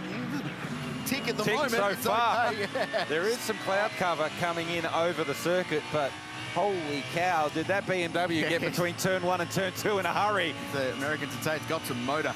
I was going to say watch for Kelvin van der Linde, because I got the feeling he wouldn't stay third for long, but he's got no choice. No, it's not up to him at the moment. There's fast South African Joel Eriksson behind them in the Phantom Global car that's just been creeping up on it. It's been a great story of the day so far. And then Will Brown first at the locals in the National Storage Triple 8 car running fifth. Winkelhock, Fraga, Goetz, Lowndes in ninth. And Brad Shields doing an awesome job. Silver class car still on the lead lap. The Valmont Audi in the top 10 outright. That's huge. Let's get this one out of the way early before we get half-time in this race. The Phantom car has ghosted its way up into the top 5. Okay? You've done well to sit on that for over 5 hours. Well, it's taken them that long. They've just come through. Frankly, spirited their way through. I'm surprised it didn't get rolled out in FP1 on Friday at about 9 o'clock in the morning. Done very well there, John Hindhell, to hold on to that one. About holding on, Valentino Rossi has absolutely gone with Lawrence Van Thor on this restart lap. It was half a second when they came to the control line on the restart lap. It is no more than half a second at the end of the first lap after going green. But remember what he said after his first stint, Garth. He was hanging on the back of Jules Gounon, who's won this race 3 times on the bounce, and he was really proud of that, as he should be. He's got target acquired on that Grello car. Jules Gounon's just passed Brad Shields to get himself back into the top 10. So they also stopped during that safety car sequence and put Gounon back into 75. So he's at the back end of the top 10, about 7 seconds away from the race lead. Let's go back and have a look at this. So the Shell Porsche from Manthey EMA. This was the car that was in the gravel trap. This is a Pro-Am battle that's continued for some time. Jordan Love and Harry King. So the pros are behind the wheel. Two really fast, young junior GT drivers. And this is Harry King, who was here in October in Carrera Cup and won the weekend. Trying to find a way past Jordan Love, who's won here in Carrera Cup a couple of years ago. Those two cars leaving Forest Elbow make their way down Conrod Straight, tucked in behind the number 47 Superbarn AMG. Quindurus brothers back to the lead. Is that Grello car has not broken the toe. They're top 3 just pulling away from Joel Eriksson in 4th position, but I mean, we're talking degrees here. Porsche, BMW, Audi in the top 3. Traffic coming up ahead of Lawrence Van Thor. So you look at the top of the crest on Conrod Straight. By the time we get down into the chase, they'll be on the rear bumper of that traffic. Got the way through. You've got 3 laps of being a lap up on the leaders, and very shortly it's going to go a lap down again. So it'll be some of the invitational class cars. That'll be the first that the leaders will make their way to. Now that's a nice, sorry, Trailsy, that's a nice place to catch him there, so he can pull out to the left-hand side and hopefully make a little bit of time. Rossi's coming through the inside as well. That was a late manoeuvre, but fair play on everybody there watching the mirrors. Well, it sure beats getting them at the middle, great. Yeah. But so you wanted to get it done before Mountain Straight, because those invitational Martin cars have a huge amount of grunt up Mountain Straight, and a GT3 car sometimes struggles when they go head-to-head with them. Look at that. So there you go, Van Thor not able to get around in a straight line the 111 Mark II Mustang. So the leaders through before they get to the top of the mountain. Van der Linde's lost a bit of ground to Valentino Rossi, who's absolutely stuck to the rear bumper of Lawrence Van Thor. Lawrence is an awesome talent, 32 years of age now. This is his 7th visit to Mount Panorama. Last time he was in 2020 in a Porsche with Earl Bamber, in Earl Bamber's team, with Craig Lowndes also driving. This is a guy that's won the Nürburgring. He's won the Intercontinental GT Challenge. He's won the GT-LM class in IMSA competition, GTD in IMSA competition, and won at Le Mans in the GTE Pro class as well. He's ticked all the boxes. He's a factory Porsche driver, very fast, very aggressive. It's awesome to see guys at his level of ability scything his way through traffic through the BMW M elbow. A guy who's followed on a very similar path to Lawrence is Jackson Evans. And Jackson, man, the battling out there was just phenomenal to watch. What was it like from the vantage point of your Phantom Porsche? Yeah, look, it's pretty intense out there. You know, since the green flag, it's been pretty exciting, and you know, we're making good progress in our Porsche, and you know, having a lot of fun at the same time. It was cool to have a battle there with Calvin, pretty close mates. So yeah, no, really enjoying it, and it's nice to see us moving forward. Watching the weather outside, your crew just pointed at some wet weather Pirellis as if we might need these at some point. Are you thinking it might stay dry? Yeah, look, it's always hard to say here at Bathurst, but you know, fingers crossed that it maybe stays dry. At the moment, it seems like we've got a pretty fast car, but I guess if it does come by the weather, it's the same for everyone. So we'll tackle that when it comes to it. Good luck for the rest of today and next weekend when you're making your full season debut. Awesome, thank you very much. 6 hours and 40 minutes to go. Repco Bathurst 12 hours. And it's getting a bit spicy again at the front. And every time that lean pack comes around, good to see the Ginetta back out again. So Colin White got it back from the scene of the accident about here. And it's now been replaced. A little bit of race tape there. Right in the danger area again. It is so tight, it is so narrow, and there is so little room to pass anything. Breach of safety car around procedures. Now that was for the 701 for a breach of safety car procedures. So that's Liam Lamoureux in the vortex. He'll have to come back down through pit lane. Garth, I mean, it is a pinch point. You use that exact word. It is a pinch point, and it is. We should make a point. There's a lot of. I mean, there's a lot going on in the socials about that incident, but it is always the responsibility of the faster car to make the safe pass. Yeah, it is. And Weirt's tried to get around the outside and just misjudged it by the looks of things. So the Ginetta did everything right. Stayed full left. You made the point that it can't disappear and just take itself out of the situation, so it's up to the faster car to get around safely, and unfortunately that wasn't the case. The car that was leading the start of this one some 5 hours and 20 minutes ago. Yeah, and it was a great opening to the race in the traditional early morning light, battling between the two WRT cars again with traffic involved. First safety car, the XM BMW had to come out when we had the vortex into the gravel at the top of the hill with Julien Boileau. And there was a little trip up as well. And then a really odd one, just wide. And the Martini Invitational class car, the number 91, into the wall at Griffin's. This one was a bit contentious at the top of the hill. That was the battle for the Pro-Am lead, Garth. And just a little tap. No action taken on that one. Colin White in the action. We'll see him again in a moment, actually. But some great racing going on at the front of the field. Really sensible driving there, which we didn't see later on. Yep. So it was this moment here that we've been talking about. One of the real contenders taken out with Charles Weirtz at the wheel, getting caught as he made his way around the outside of the Ginetta. Heads in hands moments for WRT. Absolute disbelief that one of their cars was taken out of the game. Lawrence Van Thor continues to lead. This car has led pretty much from after the first pit stop cycle. And Mante EMA control this one. Van Thor leading over Rossi. Van der Linde running third for Audi. Joel Eriksson continues Phantom Global Racing's impressive run so far at the Bathurst 12 Hour. And another year where the pole-sitting car doesn't win the Repco Bathurst 12 Hour. 2017, the last time that happened. just a look outside the top 10.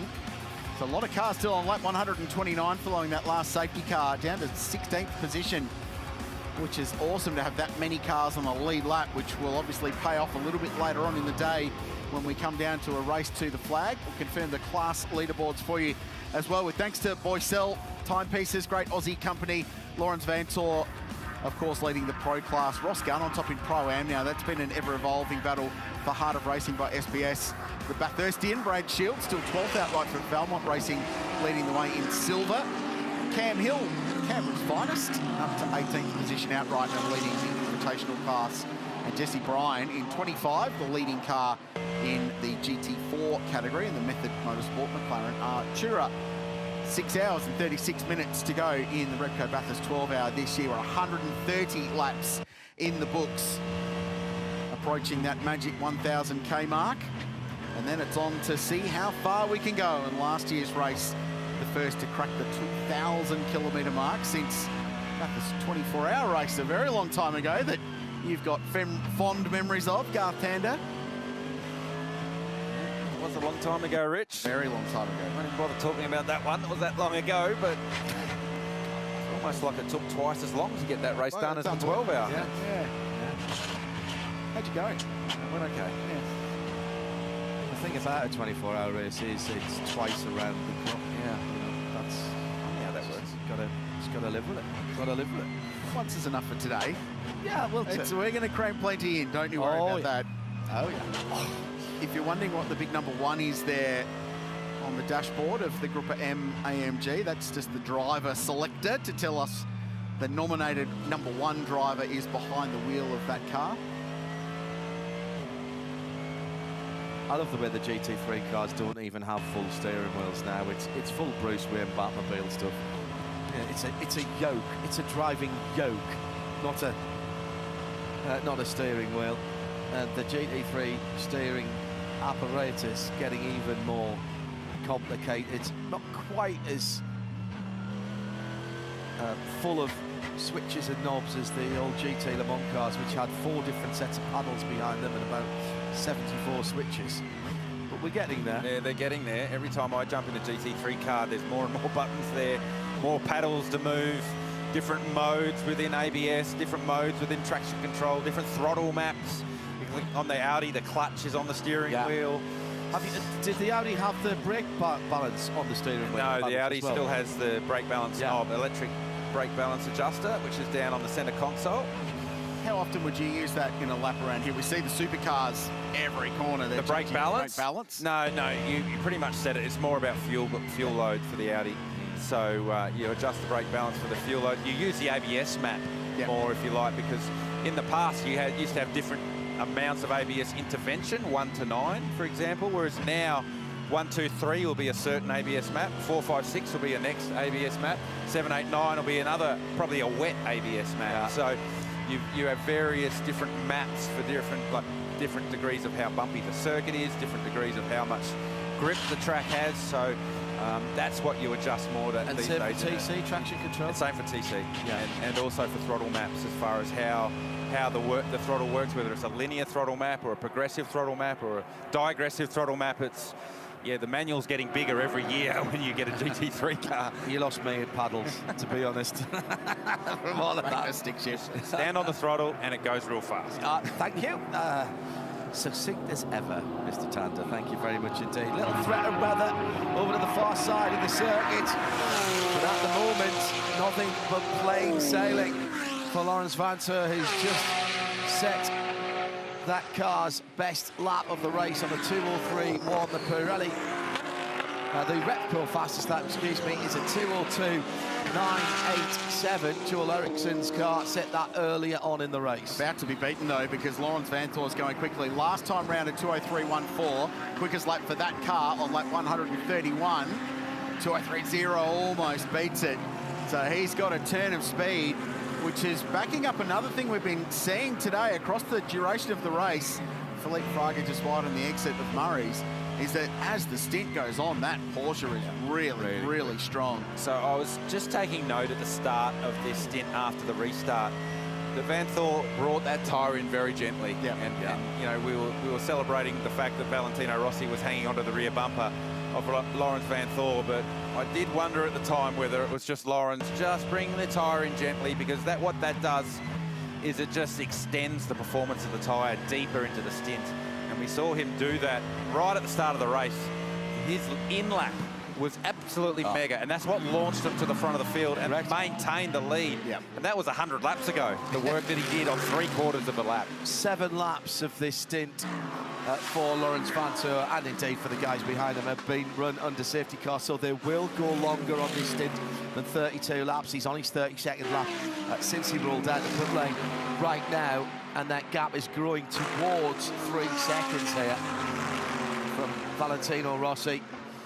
In second place, who is more than holding his own. Yeah, I mean, at the end of the day, Valentino Rossi is still only 3 seconds behind Lawrence Van Thor. Yeah, and pulling away from Kelvin van der Linde.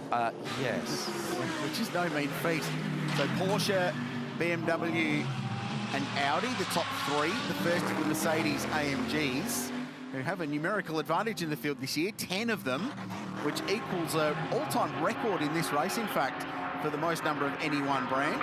Now, is this a change of position? It is. So Maxi Goetz gets a run on Felipe Fraga, the Brazilian. That's off song. It's off song. Fraga's car is off song. So Grupa M Racing, they had a drive-through penalty early on for working on the car in pit lane. You could hear it in the camera. You could hear it in the audio. It was certainly did not sound like the traditional AMG Mercedes thumping sound that they have. So and Felipe Fraga doesn't just get past in a straight line as good as Maxi Goetz is, and he is very good. Yeah. Let's have a listen. Yeah, he's short shifting. I'm surprised he didn't come to the lane that lap. 2:08.1 for Fraga, plays a 5:8 for Maxi. It's going again. And he was doing something on the dash. He changed something, whether they can do an alt control delete on the run. But that is absolutely a different note than the noise it was making coming down Conroy. That's sweet as a nut now. We'll get the team onto that in the lane to see if they can get to the bottom of it, if the Grupa M team want to communicate exactly what it is. The track record this squad have got here have been unbelievable. 2 podium finishes, could have been 3 in 2020. They crossed the line 3rd, but they got a penalty for a pit lane infringement, which dropped them to 6 at the end. So will they fight on, or are there dramas for one of our key contenders? This race continues to play out.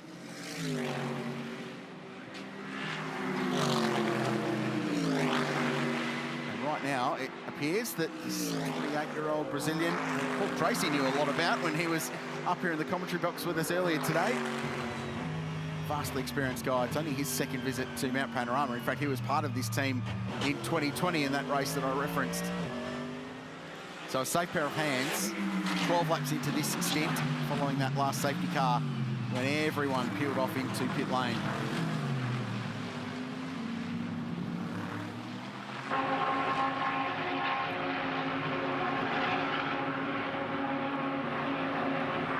Seconds covering the top 6 as we continue. 6.5 hours to go in this year's edition of the Repco Bathurst 12-hour.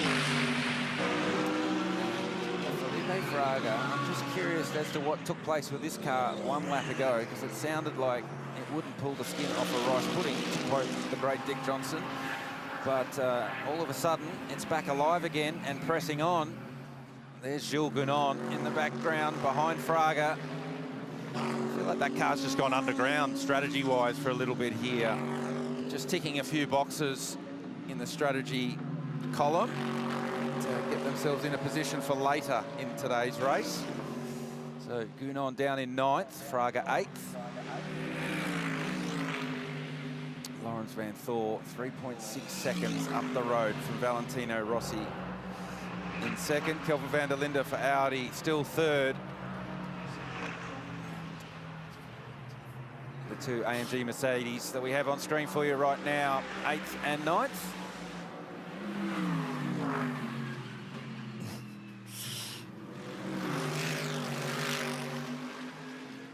Yeah, it's not healthy. It's middle, it's 7.5 last time round is not race pace, so we'll get to the bottom of what's going on with this team, and Jordan on hunting him down.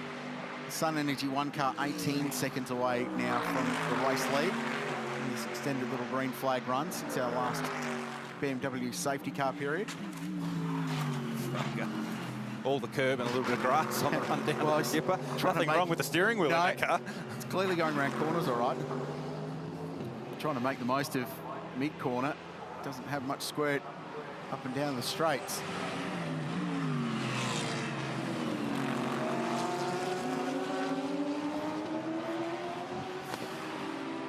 Janetta in the firing line again there.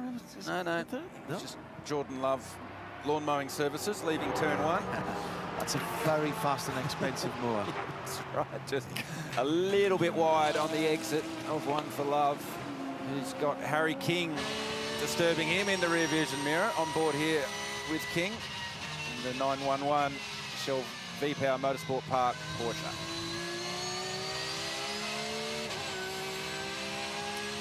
Beautiful day here at the Repco Bathurst. 12 hours temperature just coming up. So Chad Nalon has been out and about the precinct and catching up with great supporters of Australian motorsport, form of Shannon's.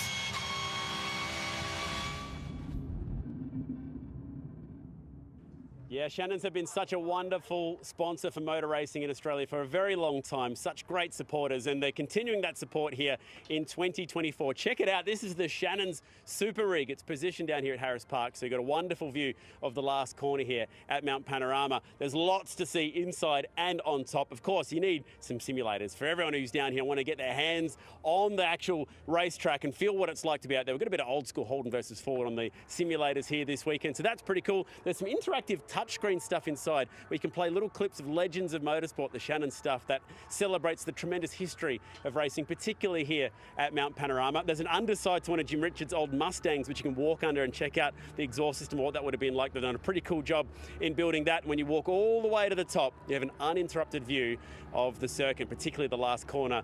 The Shannon's crew have done a great job at making this portable so they can take it to every corner of the country. It spends about a third of the time in the city and about 2/3 of the time out in rural Australia, which is pretty cool. It's going to get to over 60,000 people in 2024. At the Grand Prix last year, they had 30,000 people go through this wonderful rig. So a great initiative from the team at Shannon's. If you're lucky enough to be here this weekend, come and check it out. Have a play on the sim, go on the roof and check out the action. And there it is, just on the right-hand side, the exit of Murray's Corner. Nice work by Chad there. Shannon's are incredible supporters of Australian motorsport as well. They've been involved for such a long time. Dating back, Jim Richards, one of their great racing ambassadors. They support the third generation's Richards now in the form of Clay, and more trouble for the Janetta.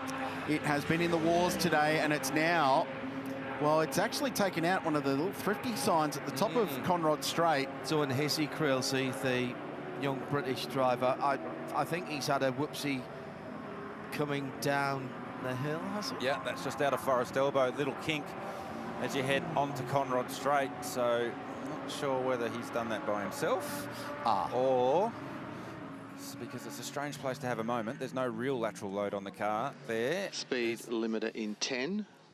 And so we're going safety full course car. yellow. Because, yes, full Are we course going yellow. no, safety car. Okay. Safety car. So there's Okay. WRT Speed limiter must be engaged. having a look at the 32 M4 BMW. Trying to work out how they're going to get that in the shipping container to send it on to the next one, because there's a lot of damage to the rear of that car.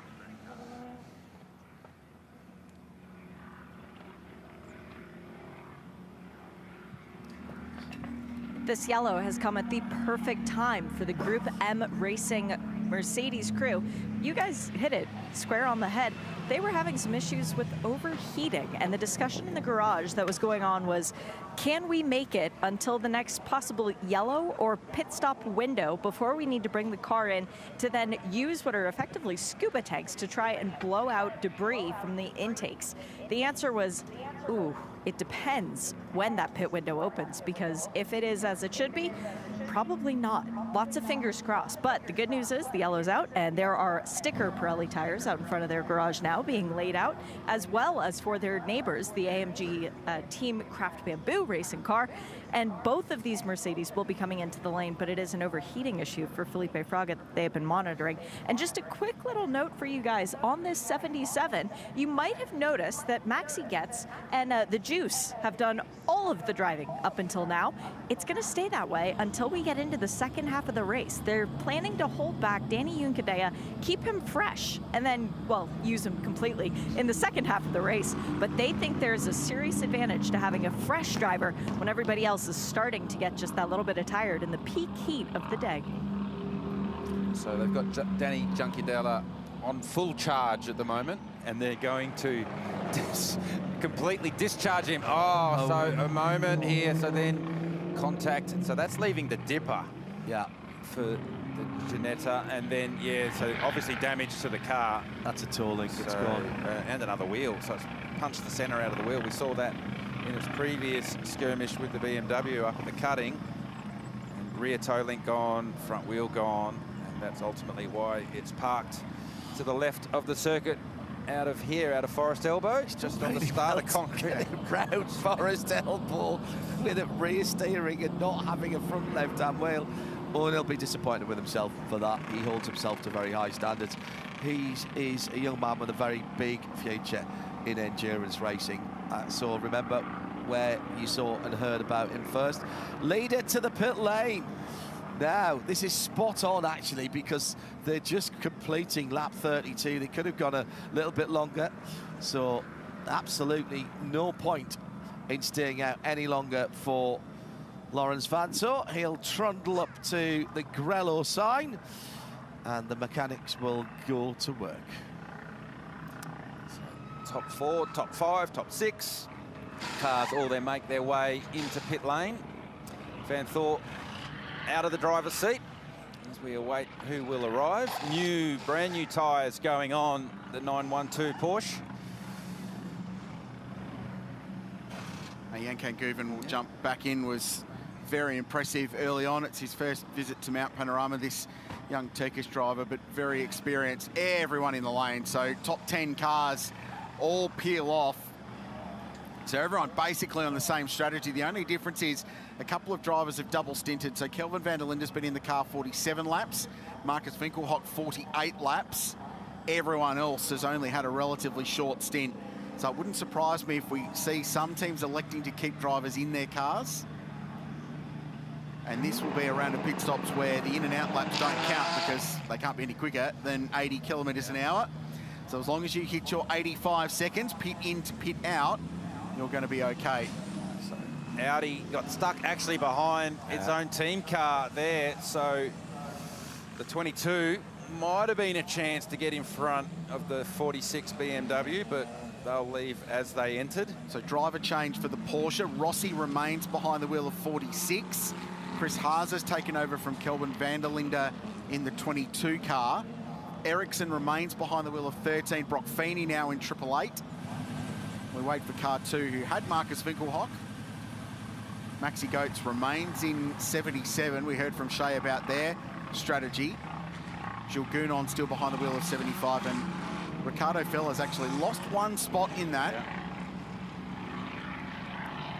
But he's now behind the wheel of car number 2. In fact, he's lost 2 spots out behind Jules Gounon. So a few little changes in that last round of pit stops. 5 now complete for our leader, 6 for the car in second position, and that's how the top 10 stands on the Pirelli leaderboard as we approach the halfway point of the Repco Bathurst 12 hour. That's the second page, and some walking wounded towards the end of this that have dropped a couple of laps off the back of the field. So 137 laps to the leader, 130 for Jeff Emery behind the wheel of the Invitational Class 702 car. And then, unfortunately for the Ginetta team, looks like their day may well finally be done after pretty eventful morning so far at Mount Panorama. Class leaders, Brad Shields still leads the way in the silver class. Cameron Hill in car number 10, so that's the Matt Stone Racing Superclass Racing IRC GT car. And then Jesse Bryan, who's done a really good job the Method Motorsport car, and his first look at Mount Panorama still leads the way in GT4 as we run behind the BMW XM safety car.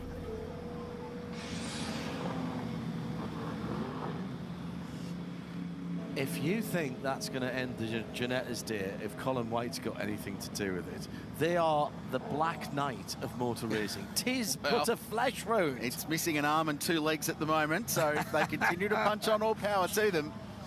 They're perennial, never say die sort of attitude with that. Our Spirit of the Race award in the 24-hour series quite often goes to those guys, because Colin just doesn't know how to stop racing.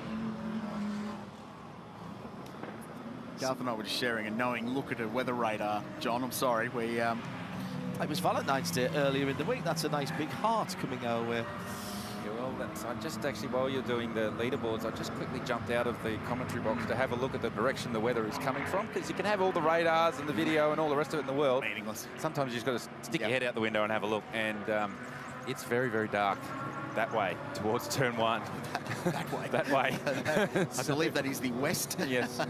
So there is a front rolling in. It's very, very localized.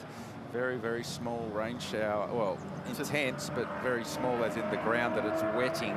To the point where it built up the other side of Orange, been following the weather radar and is heading this way.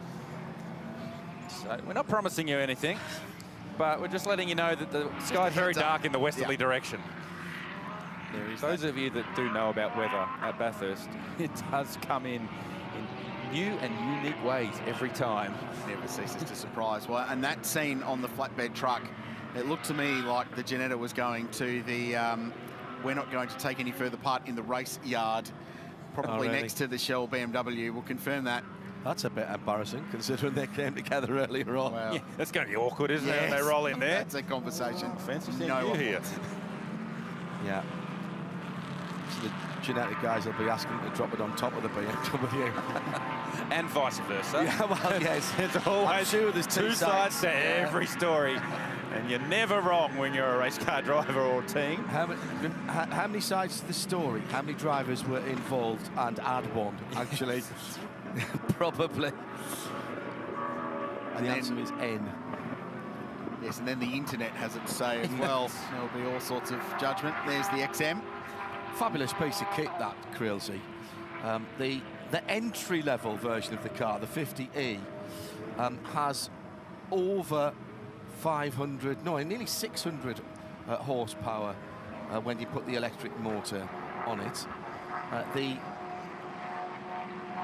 Red Label edition has 738 horsepower, 550 kilowatts for you on a street car. More than you need to pick the kids up from school. Yeah, that's a 4.4 litre BMW. It's the V8 engine, the S68. And that's an upgrade from the regular model, which has 360 kilowatts, or nearly 500 horsepower from the electric motor. You add on 644 horsepower.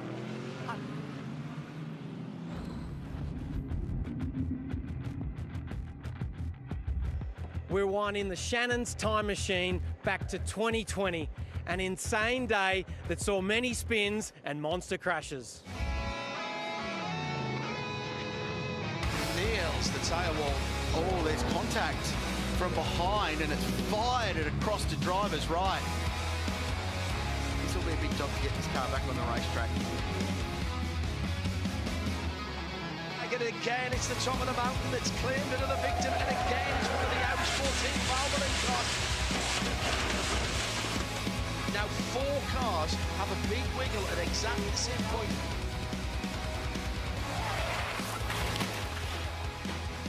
Very yellow, Kirchhoffer out of the car, steps out of what is left.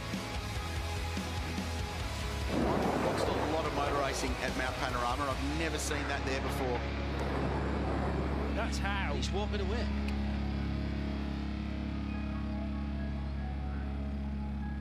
That was the 2020 Repco Bathurst 12-hour, just the Saturday, one of the more insane days we've seen here at this place, and that's saying something.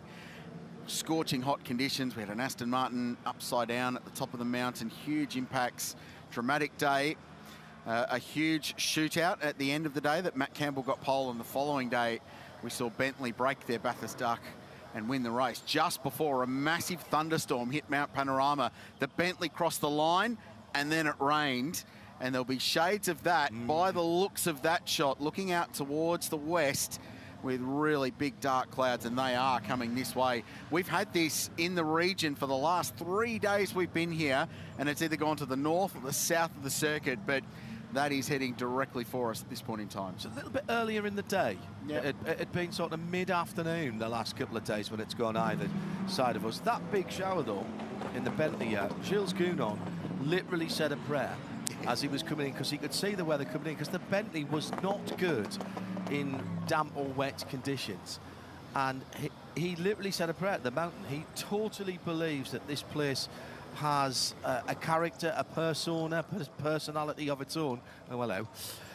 Pirelli wet tyres coming out. And he said he nearly cried when he got across the line, because he realised that another couple of laps, it would have been a very, very different result. So here's the wave by. We call it the lucky dog rule, where if you're 1 lap or more behind the lead lap of the race, currently 138, you have permission to pass the safety car to get yourself back onto the lead lap of the race, and then the lights on the safety car go out and you can resume racing. So 16 down will all get that and get back on the lead lap, and every safety car we get, more and more cars end up back on the lead lap of the race. Yeah, I think the first safety car, there was still only 11 cars on the lead lap, so we're buying more contenders back into the race with the lucky dog, which is great news. There they go, scurrying off around, trying to get to the back of the queue, but unfortunately here comes the BMW safety car. Not far behind will be the Porsche.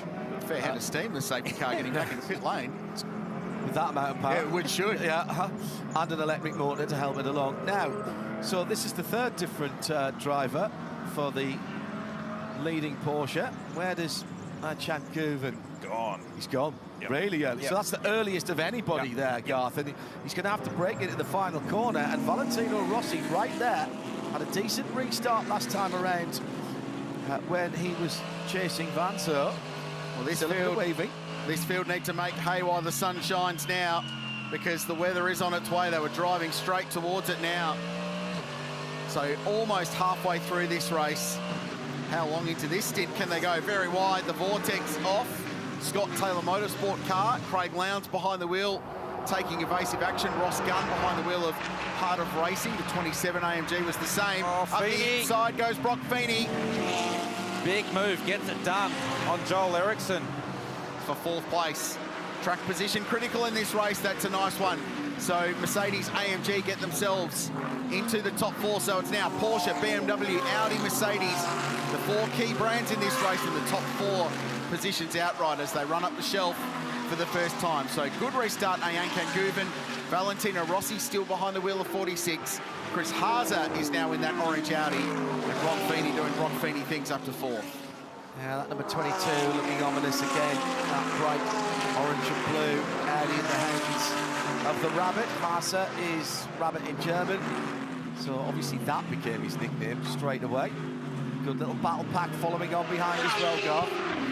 Just noticing Garth Walden up to 8th spot in the M Motorsport AMG Mercedes bronze driver, up there with the full factory drivers. That team did not pit at that last safety car, so that's why they've got themselves up the road. And I wonder whether they didn't pit because they looked out the front of the garage and went, it's probably going to rain in the next 4 or 5 laps and we're going to be back in pit lane anyway. So why not get a bit of track position and get ourselves in the game? So Garth Walden has Ricardo Feller right in his rear vision mirror. This fella has a look up the inside. Does he get the job done? Yes, he does. Yes. Walden lets him go, and that's Felipe Fraga follows Feller through. So Walden's given up a couple of spots, but still they've gained a lot of track position out of that. It is temporary. You do have to come to the lane at some stage, but they're banking on that very dark sky opening up and having to come to pit lane for wets. And now it's a straight-out battle for the Boysell Pro-Am class between Garth Walden and Ross Gunn just behind in the 27 car. So that becomes first and second in class, with Jordan Love not that far behind in the 3 Mercedes AMGs. So the race within a race, Lee Holdsworth just sticking the head out to see what the weather's going to do. Weatherman. He knows where it comes from. Absolutely. Yeah. Was rain affected with the year he won the great race, was there not, with Chaz Mostert? Make the point here, gentlemen, it's slick Pirelli tyres or wet Pirelli tyres. There are no intermediates. So if it does get wet coming back out of the wet, you have to wait until you're going to be happy on the slicks again. Yeah, and it's a very durable wet tyre. It's the Pirelli wet is a very durable one, so you can take it a reasonable distance into a dry line before you switch back to slicks. But engineers live their life on Excel spreadsheets, and they will say, well, it's going to be faster on a slick, so I don't care if it's wet or dry. Here's a slick tyre. Yeah. So I've had many an argument with an engineer over that one over the years. And the other point to make on tyres is that your tyre allocation, which was 48 tyres, 12 sets, are 12 slick sets. Your wet weather tyres are a separate allocation. Yeah, basically, because it's a safety measure, of course.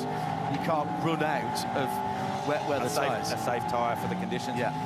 The McLaren GT4 cars, again in formation flying, trying their best to stay out of the way of this very angry pack of GT3 cars as they make their way down Conrod Straight. Have I missed the bungee cord between those two McLaren Arcturas? Because they've barely been more than half a second or a second and a half away from each other the whole race, it seems. It seems that every time our leaders make their way through, those two cars are line astern. They're actually a couple of laps separated between the cars. 1 lap separated between the two cars, but they're always on track together, that's for sure. This is for position in the Pro-Am class. Jordan Love looking down the inside of Ross Gunn. Couldn't quite get it done. So Walden, Gunn, Love, 48, 27, 88. The 3 numbers, those 3 Mercedes AMGs, that is for the class win. And just behind them is Harry King, who's got himself back onto the lead lap. And the young Brit, who is very, very fast, is going after them in the second of the Manthey EMA Porsches. He's got Craig Lowndes up his tailpipe as well. So that's going to be instructive for Harry. Remember, we had Yasser Shaheen nerfed off the track at the top of the mountain, lost a lap.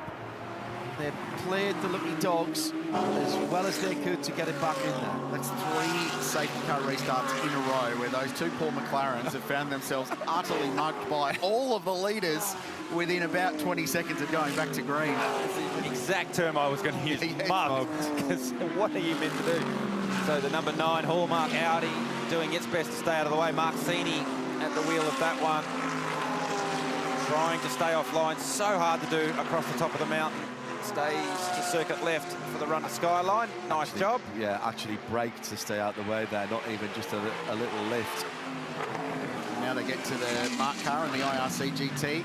Oh, now this could be interesting down Conrod, because those 2 invitation class cars can motor on a little bit.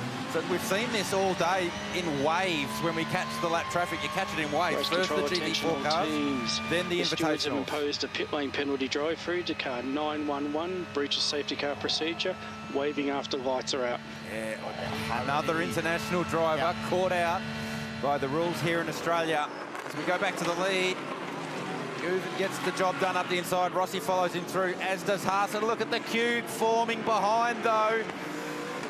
Oh, not done yet. Ericsson went left, but had to go right to get past. And down the inside, the Caltex car tried to make a hole where there wasn't one. Craft Bamboo kept Daniel Yuncadella still not done. It's still not done. Yuncadella trying to get up the inside for the run now. Oh, there's no room on the inside there. It's Shulgun on behind the wheel of 75. Yeah. He's got track position out of that. He's got a spot. Gets in front of Ricardo Fella, and off the road goes the 111 car. Busy little moment. Well, we heard from Craft Bamboo. They said, we're going to keep the Spaniard stashed away until the second half of the race. We're not quite there yet, but he has been unleashed and tried to make a hole where there wasn't one. But good stuff.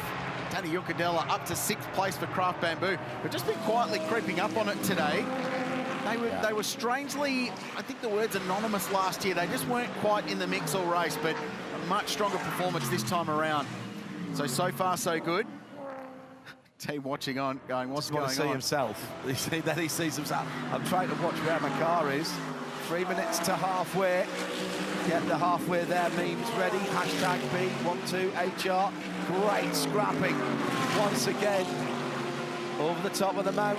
Wits need to be honed very sharply here. I get terrified when I see cars hit that curb on the inside, and Ricardo Fella just kissed it with the rear corner of the KFC Audi. As Ankan Guven's doing an awesome job scything his way through this traffic. And Rossi matching him, but just held up by the Lambo. She's got Adrian Dietz, the AM driver, behind the wheel as they run out of the elbow. And have a look at Brock Feeney. He wants to move on Chris Haase. And the big Merc's got in the toe of the Audi. And there is a straight line speed advantage to the AMG GT3 relative to the Audi.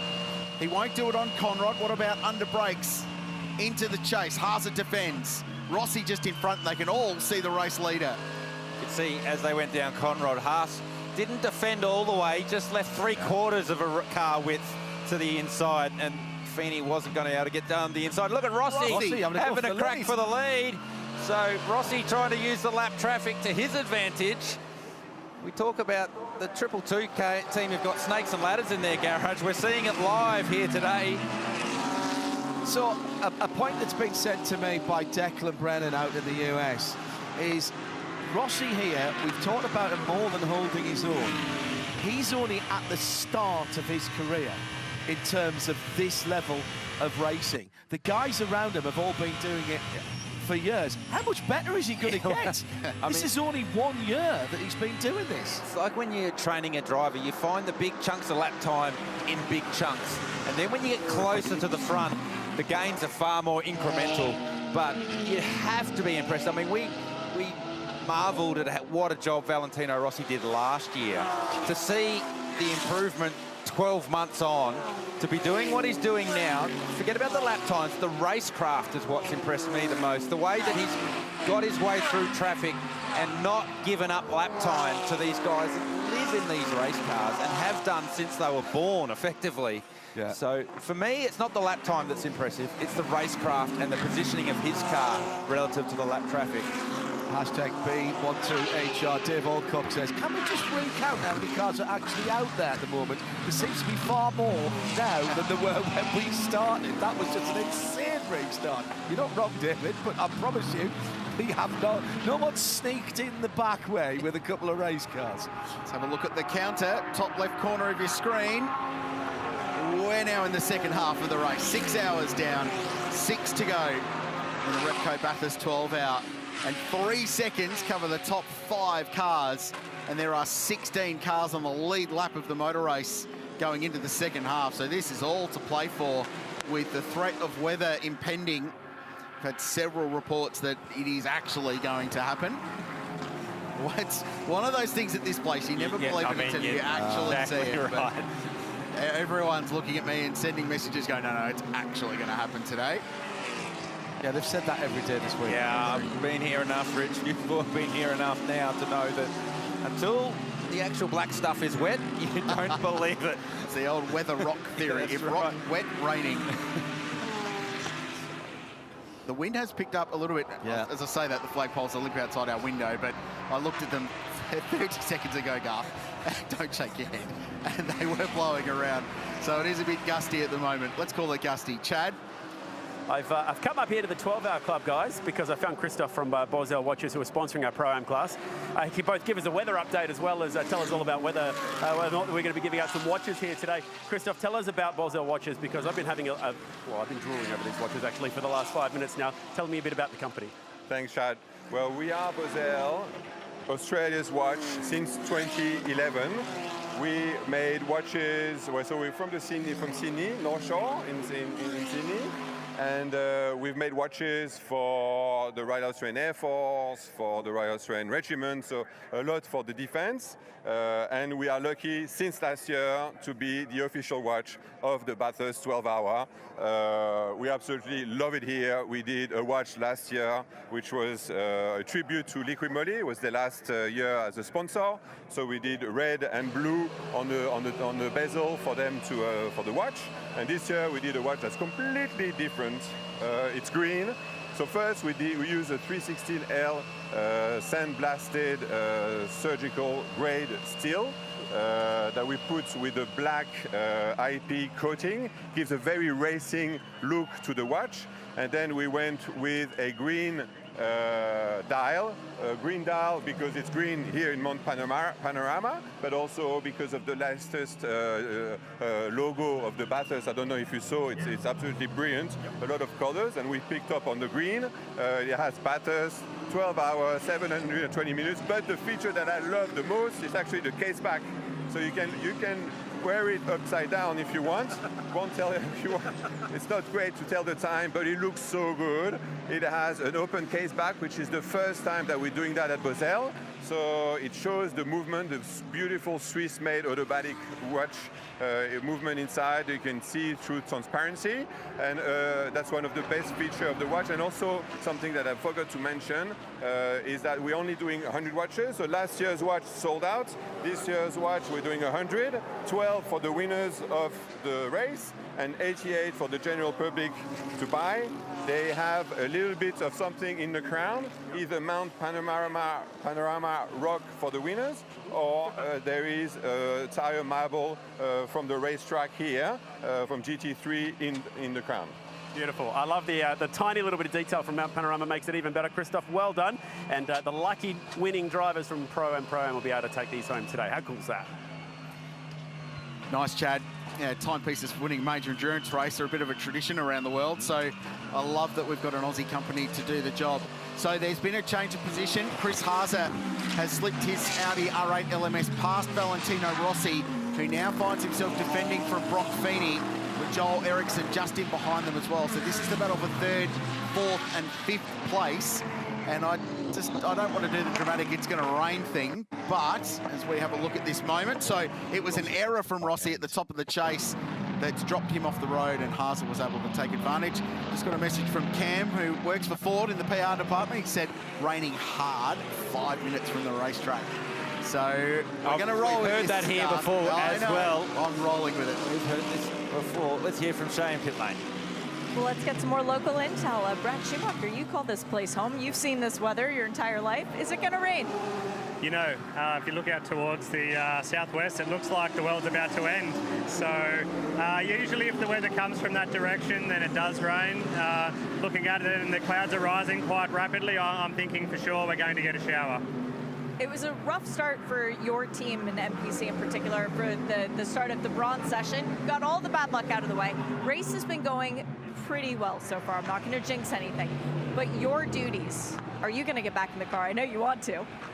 Yeah, no, I did my stint this morning, did quite a good job of it, left the car in a good position for the guys. Of course, Winky and Ricardo they're the stallion drivers in this team. I'm just here to try and top up the numbers. But yeah, no, I've been put on notice, so for sure, maybe back in the seat again, just not quite sure when. That's super exciting. I mean, it's not every day you get to drive at this track. For you it is, but not at speed. What's the mentality shift for you when all of a sudden you're allowed to drive it as fast as you want, not just 60K? I mean, the mentality doesn't really change, I guess. For me, I've been racing long enough. It's more about just concentrating on doing my job as well as I can for the Audi team. And, of course, I'd give anything to win here at Bathurst. This is literally all I'm asking for in this racing community is to take a win here at the Bathurst 12 Hour. For me, this is the holy grail of motorsport. And, yeah, I really hope we can get a good result today. Never know when the mountain's listening. Good luck, Brad. Please, mountain gods, please. Yeah, might have to just have a little prayer to the racing gods of Mount Panorama into the second half of the race.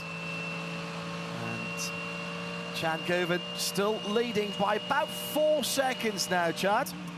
Yes. Now, guys, I wanted to sneak this in before the rain came because I've loaded this thing up 2 or 3 times and it's been safety car. There it all goes again. So I've got to load it up before the rain will come, and that'll obviously change things again when they all pit if they need to for wets. But there's a few guys that we didn't get to talk about a little bit earlier on. So let's dive into the Pirelli pit bunker and just open up our live driver stints, because there's a few teams here that have had updates since we last spoke. So we know now that this car, unfortunately, the BMW has had their crash, so we can pretty much discount the 32.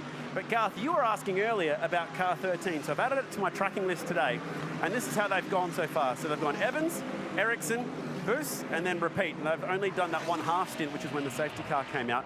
And they're back continuing now in their, what would be that 1, 2, 3, 4, 5, 6th stint of the race. Now check how almost identical that looks to that.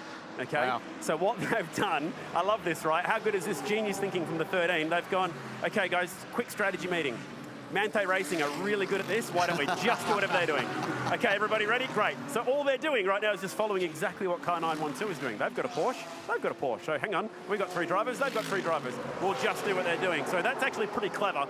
No need to go recreating everything when there's a team down the road doing it. I have spotted one team doing something a little bit different, Rich. Please enlighten me, Chad, and is it car 77? It is. Well done, because if you're ever going to find a way that there's one team when you think you can't do anything different, it's Craft Bamboo. We saw that a few years ago where they decided to pit 4 times every single lap, it felt like. And what's missing from here, guys? What can you tell me? What's missing from that? There's some white in that graph that I can't see there. Yes. Now, the reason would be that Daniel Juncadello's only just got in on that last safety car. So he's actually competing in the Bathurst 6 hour here today because he did not drive at all in the first 6 hours.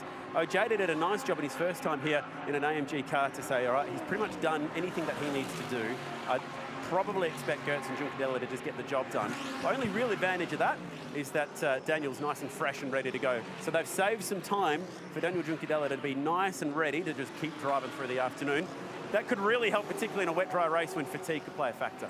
But question without notice, and I know you don't have the exact driver time on that graph, Chad, but does that reduce some flexibility for their stints at the end, given they've already used a chunk of time for their other drivers? Yeah, it's pretty similar to what the guys are doing with the loophole rule or the Kenny rule, similar to cars 2, 22 and 75, where they've backed themselves into a little bit of a corner, but you can go 1 hour stints the whole way to the checkered flag and just use those drivers. Worst case scenario, you just put a fast kid like Jaden Ojeda back in the car. The only time that'll catch you out, which is what I was saying before the BMW went backwards in the fence earlier, is that if you get a safety car around 45 minutes into a stint, that puts you in a little bit of a freaky strategy territory, which obviously didn't happen last year when we went 5 hours green to the checkered flag. Yeah, you're right, and we're yet to see if that will be the case again. The other one, I suppose, is 46, who has done a really good job. All right. Where's the lone remaining BMW at? Okay, well, probably coming in for wets if I look at those clouds out there anytime soon. But if you have a look at the strategy graph for the 46 car, Martin, Rossi and Marciello. For Lello, he only did a little bit of driving in the early part of that race. They've been pushing the 32 lap marker whenever they can. And at the moment, we've had 2 stints for Martin, a little double for Marciello, and then Rossi in the car right now. So it's not that Rossi's slow or anything, but you'd expect that they'd be doing the Martin-Marciello trick to the end of the race. Nice work in the Pirelli pit bunker. The only final question, again, without notice, Chad, is did you score yourself a watch? I did not, unfortunately. You know, he's a pretty tall lad, was Christoph down there, so I wasn't going to try my luck in running away from him. He told me he went for a very nice swim at Manly Beach this morning. Just think about that for a second. That's like 4 hours away from where we're standing. So that's pretty impressive that he's gone for a swim. Did he borrow your chopper? Did he borrow your chopper to get here, Chad? No, he had to go on wheels, actually. Okay. Tough for some. Thanks, Chad, down in the Pirelli pit bunker. Be more strategy updates as the race goes on. He's got the massive spreadsheet operating down there, tracking all of the various numbers. And it could get even more complicated as this race evolves, given what we think is to come. This continues to evolve as a battle 3 and 4 on the road. Valentino Rossi being chased by Brock Feeney. You mentioned off-air just a little bit before, Garth, that there's a little storyline here because there's great motorcycling heritage between both of these families. Brock Feeney's dad, Paul, was a bit of a legend in the two-wheeled scene here and raced at Mount Panorama. We're going to give you a bit of an idea about who sits where in the field. So that is the race-leading Porsche heading up into turn 2. There's the battle behind Rossi, Feeney, the Porsche, the Mercedes, and then Jules Gounon. Then we find Ricardo Fella being harassed by Felipe Fraga and Jordan Love. Ross Gunn is next, second in the Pro-Am class, and then we find Garth Walden has just dropped back off that leaderboard. Craig Lowndes is 13th. Harry King will be next. He's 14th on the road, still on the lead lap. Only 38 seconds behind the race leader at this point is the Shell V-Power car from Manthey EMA.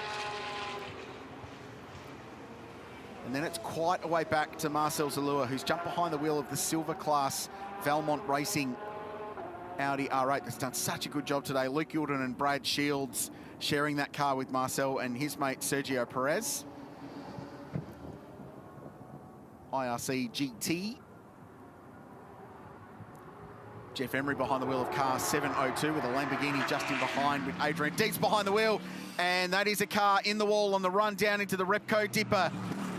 Off of Brock Skyline, it's the Superglass Racing IRC GT from Matt Stone Racing. And John Hollinger behind the wheel of what was the class-leading car. 19th outright, leading the class, and instantly the timing screens go yellow. 15 seconds to slow down.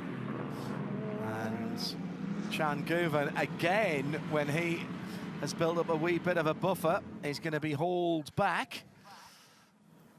So what have we had since the last safety car? Well, 10, 12 laps? 12 laps in this stint for these drivers. So, I mean, we've seen them pit with less before, and we are getting some reports of rain in the lane as well as Valentino Rossi blazes through pit entry. What tyre do you put on? Get the car down to 40 kilometres an hour. Chad, what's it doing?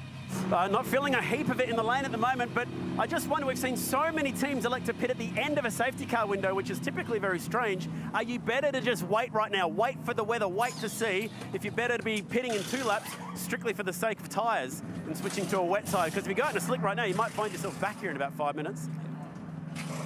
That's a good point, Chad. Like, I would have waited. There was a late call. Valley didn't even get the belts loosened when he unclipped them, so wasn't fully prepared by the time he pulled up at the pit box.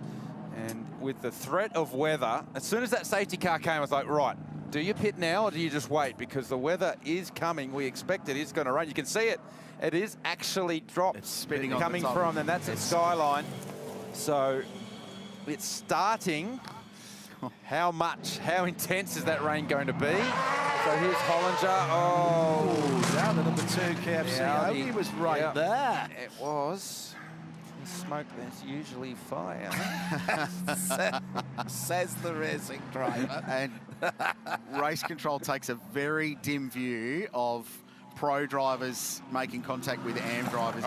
They've called an audible. Oh, wow. Absolutely called an audible because they had brand new slicks on the car, and now they are going to a wet. It doesn't matter though, does it? Because A, it's 85 seconds, and B, you're under safety car, so you're going to get it back. If you're in the lane. Now have we gone too early? Yeah, it's a great gamble. They are right in the real tricky point. Do you do it now? But there's more rain. There's certainly more rain coming down, so that's the bottom of the mountain. It's still not wet enough for wets, but they're banking that by the time we go green, it will be wet enough for wets. So they're ahead of the curve if it does rain hard, but everyone else has stayed out. And look at the size of those drops. Like, this is proper Bathurst thunderstorm type rain. That's big ploppy drops is the technical term for that. That's meteorology use? Yeah. What was it? Oh, yeah. What was it? Big ploppy drops. Okay. Yeah. Just got to write that down. Scott Taylor Motorsport in the lane. Driver change, so Craig Lowndes jumps out. WRT looking at their radars busily. What are this team going to do? Try and shut the door, for one. So there's obviously been a bit of side-to-side contact with that car. What tyres do they put on it? Slick. Still a slick. I wonder if that's a warm slick. It is a warm slick, isn't it? Yeah, so here we go. That's what we're right in that tricky period where probably too wet for slicks and not wet enough for wets. Part of the new Repco Bathurst 12-hour merchandise range there. The very nice new umbrella will be put to good use, we think. So the field's at 80 kilometres an hour. They'll catch up to the BMW safety car while pit stops unfold for some. The Wall Racing Lamborghini is in the lane as well. What a shame for the IRC GT team. And the rain falls on it now. The mountain. It's wets. It's wets. That's all you needed to see.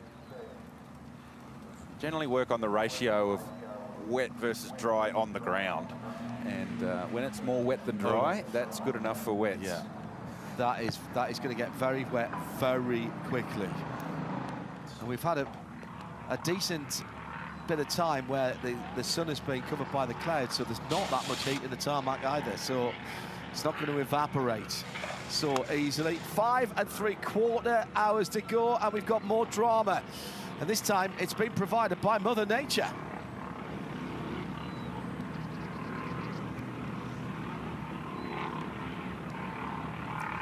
The field is under the control of the BMW XM safety car. The race is under the control of the rain at the moment because it is raining at Mount Panorama. We've talked it, and it's happened as the recovery is underway on the entry to the Repco Dipper at the top of the hill for the Superclass Racing IRC GT Invitational Class entry, with John Hollinger behind the wheel. Has had an incident there. We understand there may have been contact with a GT3 car that was trying to place them another lap down. We'll confirm that as we watch on board. Well, this might give us the answer. Was squeezed against the wall on the entry at Brock Skyline, down through the S's.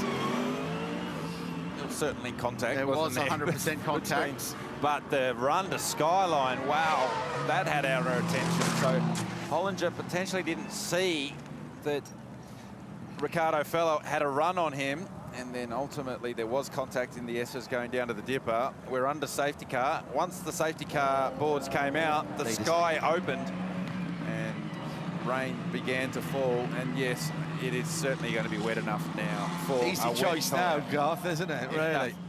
It's wet. So 46 pitted first, and they rolled the dice mid-pit stop to put wet tyres on the BMW and a Raffaele Marciello in the wheelhouse. So it's a pretty good combination between the two of them. So they've already done their pit stop. They were first in. They might get a little bit of track position game out of that as well. Matt Campbell's aboard the race-leading 912 Porsche. Gets the belts nice and tight. Wet weather Pirellis on this car. So 912 pitted. Joel Eriksson pitted car number 13. That's the Phantom Global Racing Porsche. Daniel Yucadella for Craft Bamboo Racing in the Caltex car. Now, car number 22 stayed out. Chris Haase has not pitted the Washit Audi from Audi Sport Team MPC. And remember, that Audi, it looks like an R8 because it is an R8, but it's not Quattro. The road car is Quattro. You're not allowed all-wheel drive in GT3 racing. But also staying out, Brock Feeney, Jules Gounon, Ricardo Fella in the 2-car, and Jordan Love in the Johor Motor Racing 88 from 888 Race Engineering. So the 5 leading cars yet to stop as well. They will, you'd think. Unless they think it's a passing shower. Garth Tander has been out and he's a little damp. No, well, we've got the radar up here on the computer screen, and we all have it on our phones, but still the best way here at Bathurst is absolutely to step outside and check it out. And whilst it does look quite bad there, it doesn't actually look like a big front. Looks like it'll pass quite quickly. So I'm tipping teams are hanging out to the last possible moment to see what the weather's going to do here.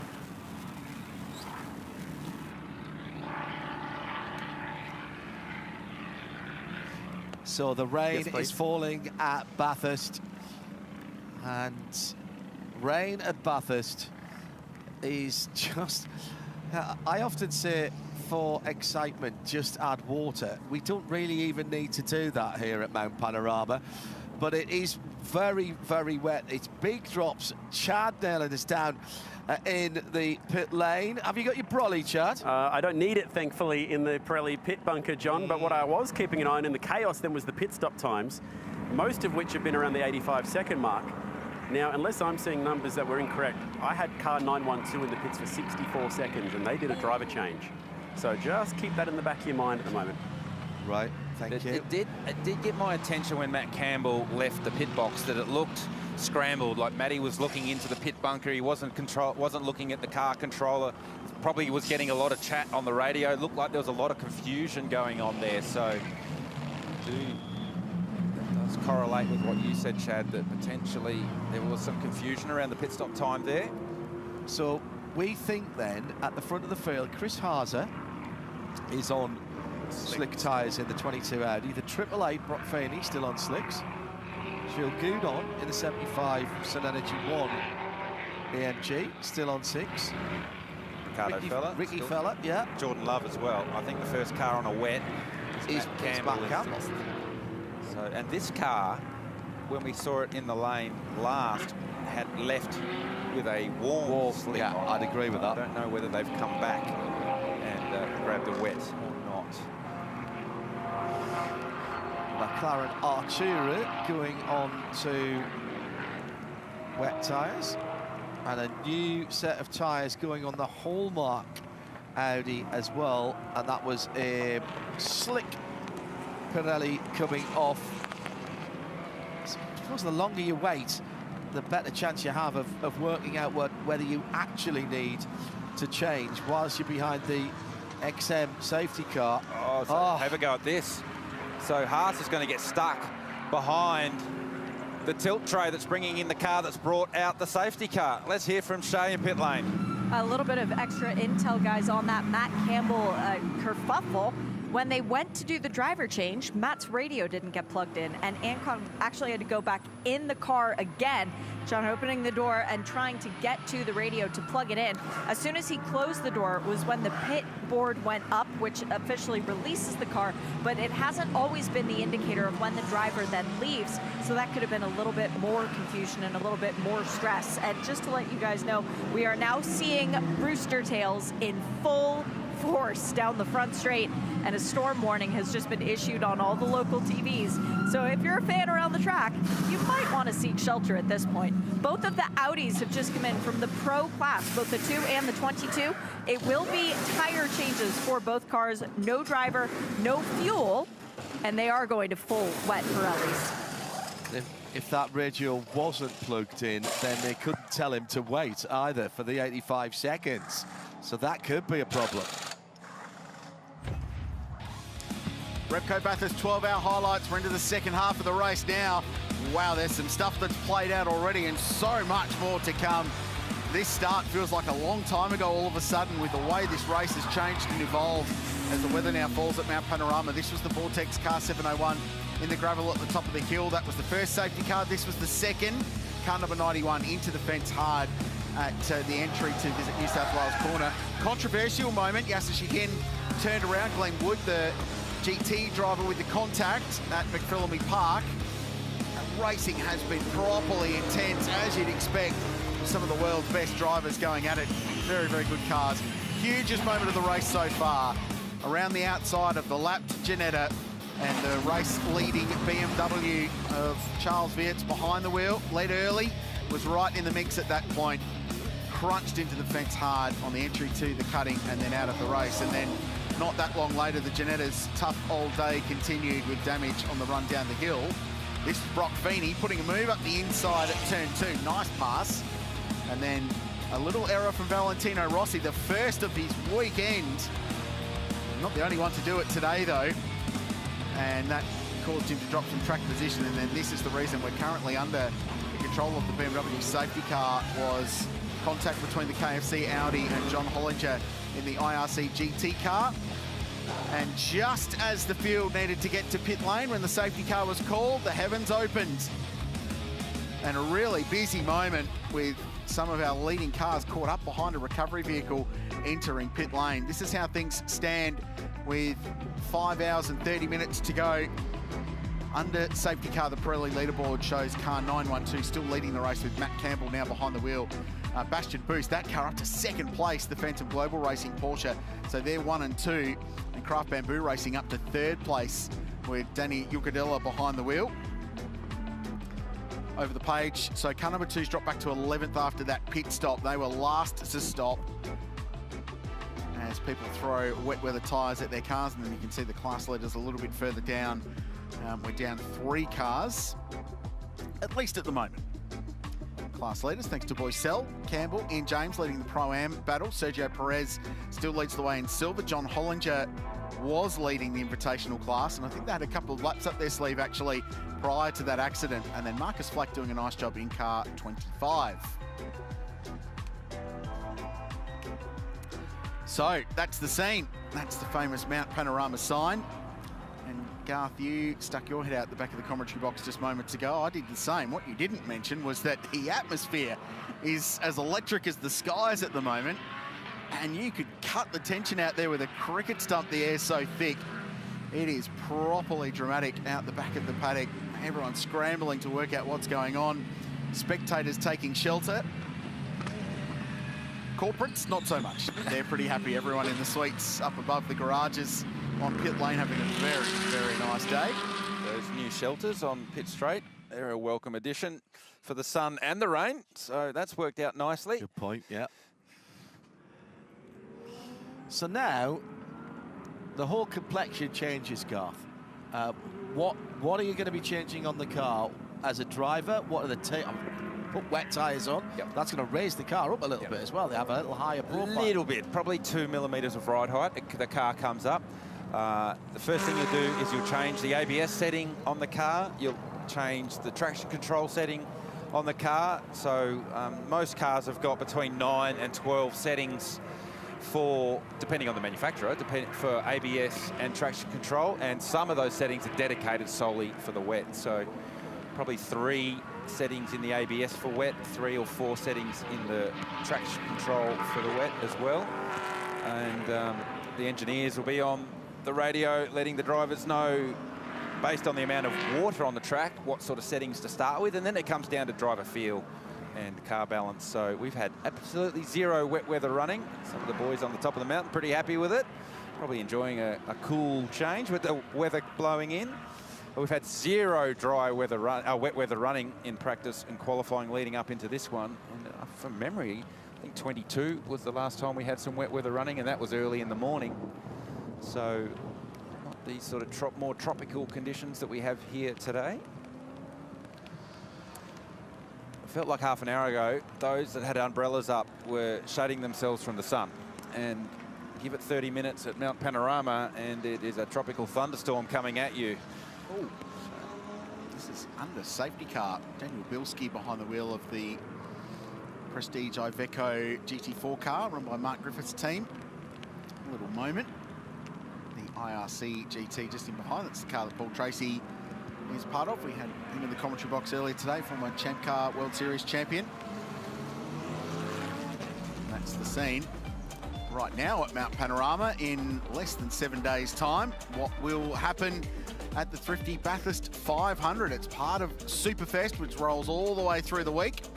Grab your tickets at supercars.com now. And if you are watching overseas as part of the massive car drive, people all around the world checking out this race, supercars.com/superview will have live coverage for you for international viewers.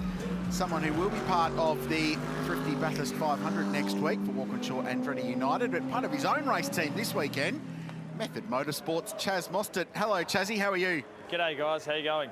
Extremely well, thank you. I'd like to talk to you first about how you're negotiating these restarts when you are getting attacked by GT3 cars at every point of this circuit.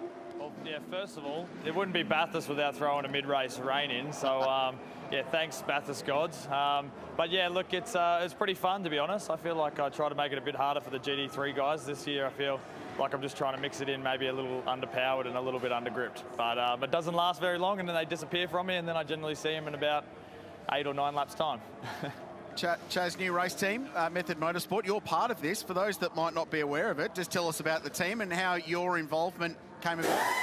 Yeah, kind of last year I thought about challenging myself quite hard in some off weekends of racing with the supercars, and I've always loved GT cars. I've loved always the blue ribbon events, the 12-hour, you know, Spa 24, and an opportunity came to possibly buy a couple of GT4 cars. You know, McLaren Customer Racing were really awesome to work with and supply us a couple of GT4 Arturas to come here in Australia. We've had to work pretty hard in the off season. We had our cars delayed. We had the motorsport retailer down here in Australia with Zagami Autosport look after us and do a car swap. So not a lot of sleep over the Christmas New Year break, but we made it here. We've got, you know, other than not myself, but 5 other very talented drivers, and we've made the race. It's a whole new learning curve, and I know what the stress level of team principals and team bosses and team owners. It's a new one, but I really am enjoying the new challenge. We've got an amazing crew here with the team as well. I've called in a lot of favours from a lot of ex-supercar teams, so we're very spoiled for talent in this team. Chaz, tell us how you're balancing that. How are you balancing the team owner, team principal hat with your race car driver hat? Is it 50-50 you're splitting your time, or do you feel like you're more team owner than race car driver this weekend? Yeah, it's It's funny. I think the Tuesday we got here, we did Tuesday, Wednesday, did all the team setup. It's the first time we've ever set up a pit garage. So it was, more hands-on. I feel like going back to my early years when I was in development series and stuff like that, just getting hands-on again. So I must say I'm a lot more knackered this weekend than what I'm on a normal supercar weekend. But yeah, managing it's not too bad. It's when I'm out of the car, I'm obviously trying to see where I can help and try and use that experience that I've had in working with other teams. But when the helmet goes on, I'm just a typical racer. I just want to go out there, try and race door to door with everyone, even try and make it a bit harder for the GT3 cars. So I think there's a few Euros that are probably pretty disappointed with me out there in those first couple of stints. And Chaz, is this new experience that you're getting from the team management side, is that good news for teams that you're going to be working with and the TM for that? Is that going to change your attitude? Well, I definitely have a whole new level of respect. Not that I felt like I was too painful for teams. Hopefully not. I'm sure they've probably got a different story. But it's when you kind of run it yourself and you've got a few lesser hands and you're trying to piece together a team, there's a lot of work that goes in the background. I mean, some drivers probably do need a reality check out there when they turn up and something's not right or wrong, because all the guys and girls we have in this team, the last 3 or 4 nights, it's been so amazing to stay back with them, with the team, and just see how many hours go in. I mean, the drivers are generally the first ones to duck off the track, rest their body for the big race, but physically, I actually don't know the guys behind the camera and the girls. They're the real heroes of the day. Well, Chaz, we're back here in 5 days' time, and you'll have your supercar driver hat on, so I'll hold you to that to make sure that you are the last driver here doing all the work and all the rest of it with your race team. How have you dealt with being the slower car in the field, not the car doing the lapping, the car being lapped? How have you dealt with that? It's quite funny. I mean, we're doing, I think, 215s, 216s in the GT4 around here in the dry. But to be honest, they feel like they're 202, 203 laps like a GT3. So even though you're lapping a lot slower, you think you would get quite bored out there. The car's still, very rewarding and pushing quite hard. And, probably the difference to the GT4 to GT3 for me is the GT4 is probably a more mechanical car. So when you do, you can still slide it a little bit. The car's not going to quite bite you.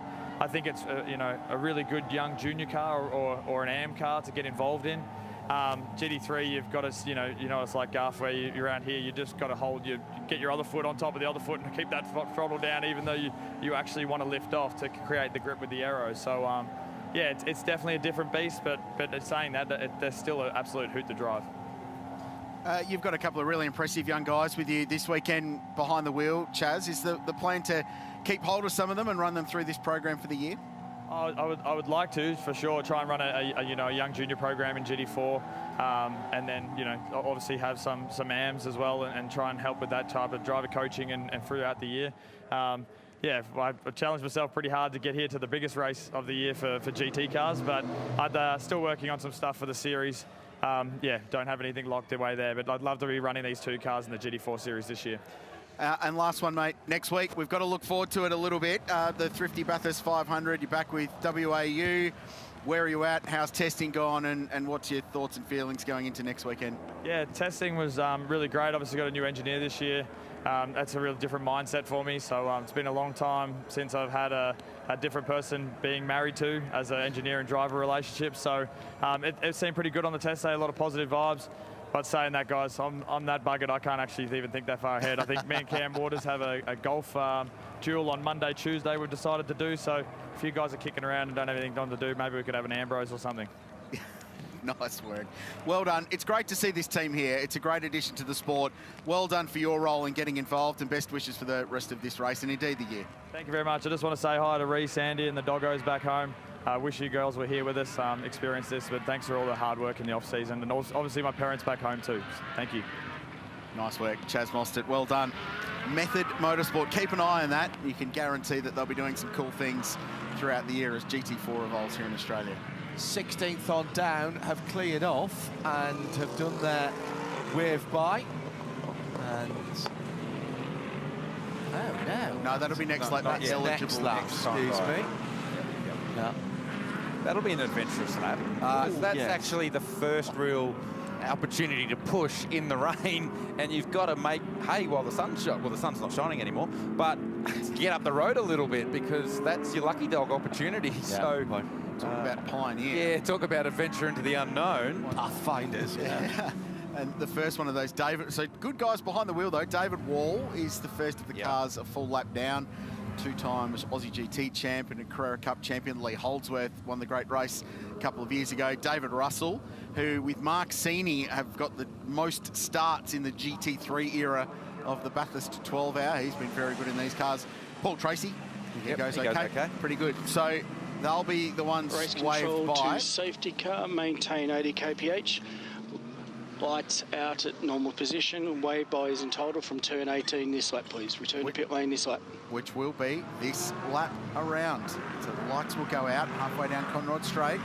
And then we go racing in the rain for the first time today. When this safety car started, it was dry. It wasn't raining.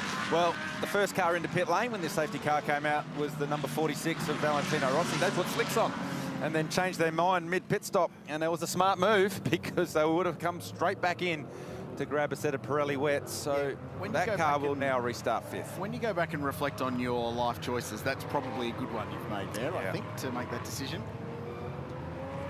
It did cost them a little bit of track position pitting as early as they did. In car 46, so Raffaele Marciello, fiercely quick Swiss-based driver, is in 5th position at the moment behind Maro Engel. So they've got themselves back into the game as well. Have Mercedes-AMG Group M Racing at 1:30. And Danny Juncadella behind the wheel, Craft Bamboo Racing. They've another team that's played themselves in as the race has gone on and crept up that leaderboard, much like the car in front. Phantom Global now find themselves second with the Porsche 1-2, Bastian Boost behind the wheel. Just seeing 1 or 2 little bits of water running down across the different crowns and nuances of the road, Garth. You're looking for a different racing line here, aren't you? There are. We'll see some what look to be odd lines. There are some option racing lines, if you like, in the rain here at Bathurst, and one of them is at the cutting. You run not all the way around the outside, or the go-kart line that we sort of call it growing up. We all used to drive around the outside of the racetrack. You drive about mid-track at the cutting, and the same at Forest Elbow. Depends on the car balance, depends on the type of tyre, depends on how wet the racetrack is, but I would expect, based on what we saw there on that lap, the drivers will go exploring early once we go green. And that green flag is coming, so I've dived into the 44 garage to have a chat with the guys who are doing a really nice job and leading the way right now in the Boiselle Pro-Am class. This team's been together for a little bit of time, Marcel, but it's going really nicely at the moment, but just changes so quickly today. So how are you guys staying on top of that? Well, firstly, they got me out of the car, so I'm really, really pleased with that. So Serge has to deal with the rain, but we're just going about doing our business. We're here to have a good time, but at the same time, we're here to compete. We can't seem to shake the wall racing guys just yet. It seems like we're going to be racing down to the wire. When you've got a guy like Luke Jordan or even Brad Shields here in the garages, it puts a lot of pressure on Serge in the rain. You didn't think about plugging one of the pros in? Oh, we've got a lot of faith in Serge. He'll do a good job. Anyone named Sergio Perez has to be pretty good in any conditions. Best luck for the finish from here, mate, because this team was really great in Highlands last year, and it's cool to see you guys continuing on and having some good fun. Thank you. Cheers. So we're completely resetting the race now as we're into the second half, Garth, because everything we knew about the relative performance of the cars that we were just seemingly getting our heads round over the first 5.5, 6 hours, that's all. Throw that out the window for a little while because we've got proper full wet conditions now. I think it's either it's eased or it's stopping that rain. It hasn't stopped completely. And then we'll get potentially get a drying out phase, all of which could favour different cars. Yeah, that's correct. So the Lucky Dog cars making their way past BMW XM safety car, but you're right, John. All the performance indicators that we've had so far are gone. We have absolutely no idea what these cars will do in the wet conditions this weekend, because this is the first time they've driven the cars in wet conditions this weekend. So it'll be Matt Campbell, who has done a lap or two around here in the rain, that will lead them back to the line, and he goes very early this time. Bastian Buse goes with him. So 2 Porsches, 1-2 as we go green. These guys, sorry John, both massively experienced in the wet in these cars as well, through junior one-make racing, the one-make championships in Carrera Cup, and all the way through Super Cup in Europe. So sailing off into the unknown at the moment with wet conditions and wet weather Pirelli tyres for the first time today well into the second half of the Repco Bathurst 12-hour. Control, attention all teams. Stewards have imposed a pit lane penalty with a 2-minute stop to car 2. Pit lane penalty with a 2-minute stop to car 2. Driver conduct. So that is Ricardo Feller versus John Hollinger. Car 2 has a stop-go penalty, 2-minute hold. At the top of Mount Panorama. That's what brought that safety car out. That was the contact. 2-minute stop and hold penalty. That is a big one. And that's an SRO penalty. Pro on armed driver. Rich mentioned it earlier on. It is very much frowned upon. It might seem draconian, but you have to understand it when there's people out there.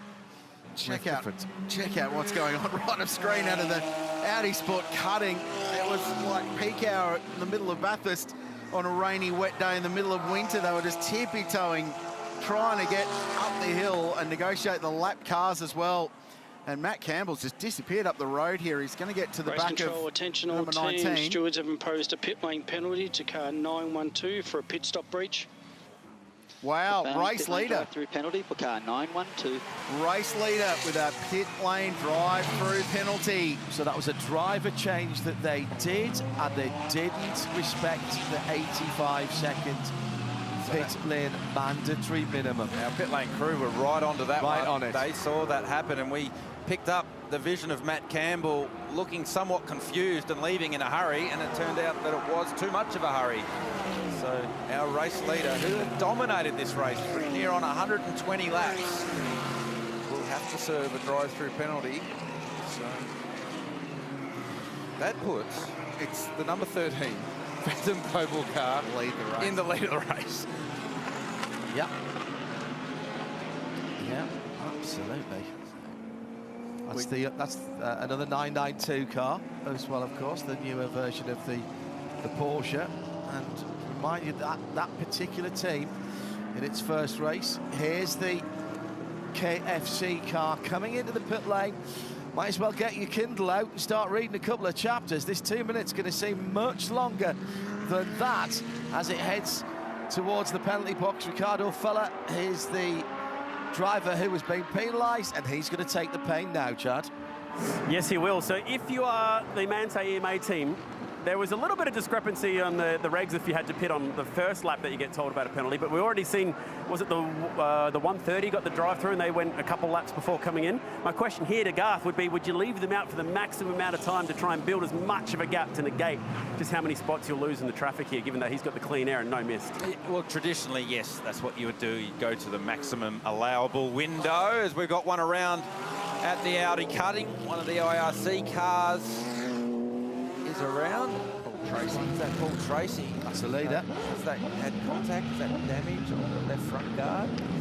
So really hard to get it done here because it is blind. It's literally blind. You're relying on the marshals to let you know when it's safe to turn, because you obviously cannot see around the corner here. This is a very wide-angle lensed camera. Nice job, Paul. He's done that before. Oh, hang on. Oh, we praised him too early. But that's an old-school IndyCar spin turn, that one. Lock up the front wheels. So he stalled it as well now. Yeah, so hopefully he can refire that and get going again. Race control can manage this because they will have the tracking map of where all the cars are, and they're at the BMW elbow at the moment, so they've got plenty of time for Paul to get this recovered. That's timing by iPhone. Talking about time. For the penalty, yeah, for Ricardo Feller, who can just sit there and there's nothing he can do. And the point of that, Rich, that, you know, there is nothing you can do. They cannot touch the car at all. Correct. Safety car's been called, so that's trapped this car out on the racetrack. So we never got to the answer for Chad Nailon. Do you stay out? The risk is if you do stay out and a safety car comes, you can't come to the lane and you can't serve your penalty. They're coming to the lane now, but you can't serve your penalty under safety car. No. So I'm not sure what's going on. Why would you be coming to the lane now? You wouldn't otherwise from a competition perspective. Well, no, because they've just done everything they needed to do. Unless they're going to put some fuel in it.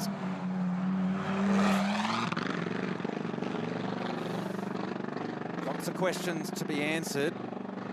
We'll try and come up with some answers and figure them out, but this one's They did fuel the car last when they did the driver change. They didn't just put that in. They did full stop. Yeah.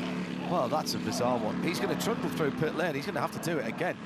So this is drama here for a car that's dominated. He hasn't stopped at his box. He's driven through. More to come here.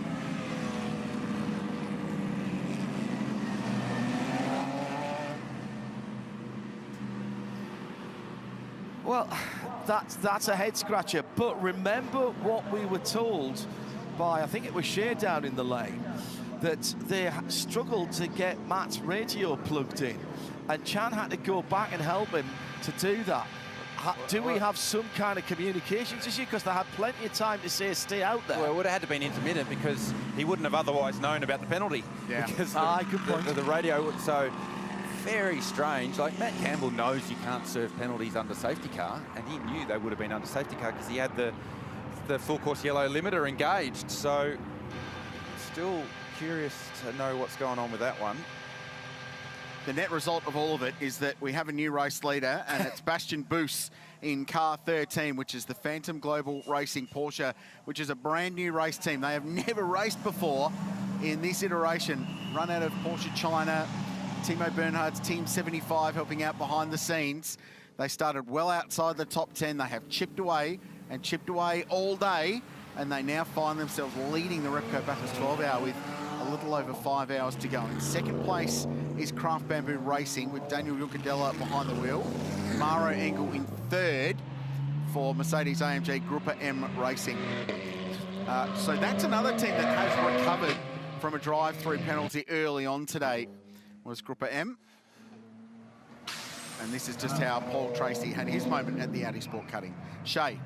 Manthey thought that was penalty served, and they are currently discussing it with the officials, but no, that was not. And race control came over and said, you guys still owe us a drive-through. That's not what we consider serving the drive-through because it was yellow. Yeah, and it was yellow well before. It's not as if they'd committed.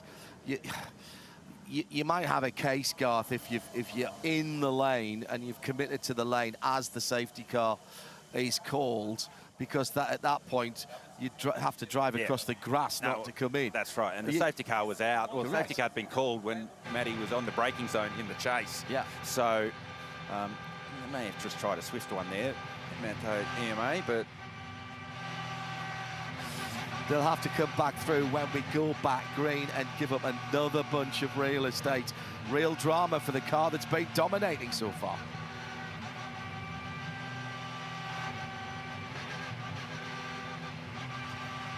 It's a genuine head scratcher for mine. We have all got furrowed brows. A series of unfortunate events that I'm entirely convinced should have happened, but I genuinely second-guessed myself there. Yeah, same. You're positive. Nope, you cannot serve a penalty under safety car. It defeats the purpose of having a penalty, doesn't it? So logic dictates that it serves under green.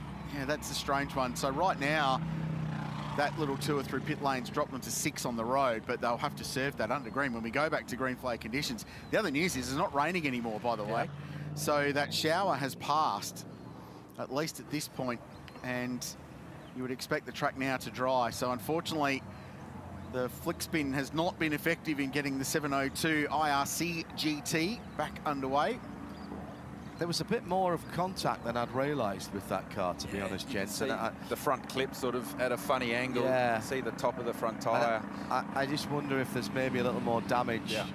When he pulled the serpentine belt off or something like that. He did the spin turn and got going, and then it stalled. And if you remember yesterday in the practice session, that car had an alternator issue. So I do wonder whether maybe it won't fire because there's not enough voltage in the car. Here's Porsche going to plead their case. I don't like their chances. It's Paul Martin, who's long been the Supercars operations manager in pit lane, the point of contact for the teams. So there's nothing that he hasn't heard before, teams trying to get out of penalties. No. What they're saying is we have to come. We were told we have to come at the first time, at the first possible opportunity. That's what he's saying right now. I'll guarantee it. Chad.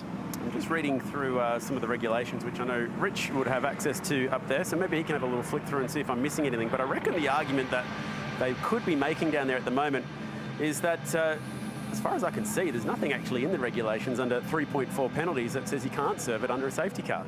It just says you've got to do it in 3 laps. Have a flick through, Rich, and tell me if I'm missing something out. I'm in there now. Thank you, Chad. Page 14, if you're wondering. Yeah, but I also wonder whether it's a more global, in the more global FIA rulebook, rather than just the sporting regs of this event. The rulebook is out in hand there as well. Yep. Hey, so look, if there's a way to get out of it, you'll do everything you can to find a way out, for sure. And that's what Mante EMA are trying to do right now. It's in the Motorsport Australia standing regulations, not necessarily. I think they've read the event supplementary regulations, and the standing regs from Motorsport Australia are that it must be served under green flag conditions. Oh, it's a global FIA rule. Totally. It's not like it's just an Aussie rule only. 7.1, they can check it if they like. And that's exactly what Paul Martin will be telling them now. He's heard all of them before.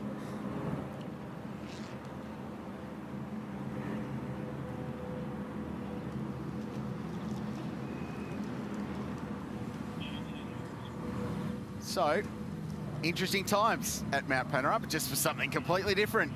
As the Repco Bathurst 12-hour continues, Bastian Boost, the race leader.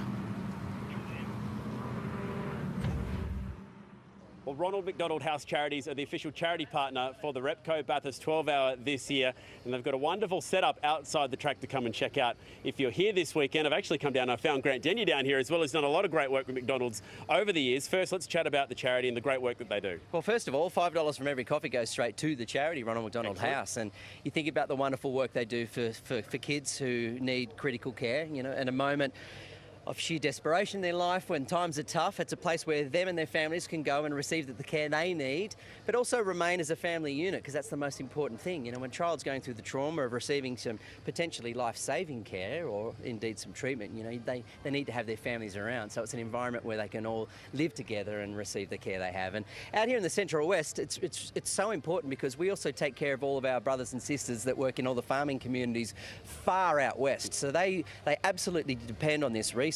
And they're the farming families that put food on our table, breakfast, lunch and dinner. So we've got to look after our country brethren. I like that. We're going to be looking after the commentary team with some coffees as well this weekend, which is great news for us. So $5 for a coffee down here at the McCafe. Proceeds are going to go to that wonderful charity as well. And there's something for the kids, both little and big, over here as well, Grant. Guilty. Guilty. With a special guest on the swing right now as well. Talk about the Bathurst locals. We've got Grant down here. We've got Brad Schumacher, who looks right at home. Tell you what, mate, why don't you go on that one? Yes, please. I'm going to come around the back here. I'm going to give Grant a little push. Here we go. Nearly got taken up by Brad. So there you go. Come down and grab a $5 coffee. And that could be the smile on your face down here. $5. Come and grab one. It looks like twig. Brilliant. Absolutely brilliant. And all of a sudden, it's clearing up here. I thought the rain was easing. It's still wet on the track. I tell you what, a couple of laps, the way these Pirelli wet tyres, clear water, and with a bit of heat, it's still overcast at the moment. You might have people scrambling back for the pit lane. It's not there right now. And Manti, EMA, taking a little flyer with Matt Campbell in the pit lane and done his drive-through. You'd be brave and bold to put slicks on now, but you can see already at the kink that there is something of a, I'm not going to call it dry, let's go with moist, less moist line evolving there at the kink. So it will dry very rapidly, and these Pirellis move an enormous amount of water out of the way. A few moments ago, there was a conversation going on. The gentleman with the glasses who was doing, putting Porsche's cases, Thomas Loudenbach, and he is the head of Porsche Motorsport, and he was fairly forcefully putting his case with rulebook in hand there, Garth. So this is not team manager, this is head of Porsche Motorsport. Yeah, but that doesn't make any difference if it's a rule. Well, no. So that's how seriously Porsche and EMA. Yeah, well, I mean, that's great to see how serious Porsche are taking this race. And clearly they've been the form dominant car so far in this one. So still plenty to play out. The weather's hanging around. It wouldn't be Bathurst without a few curveballs.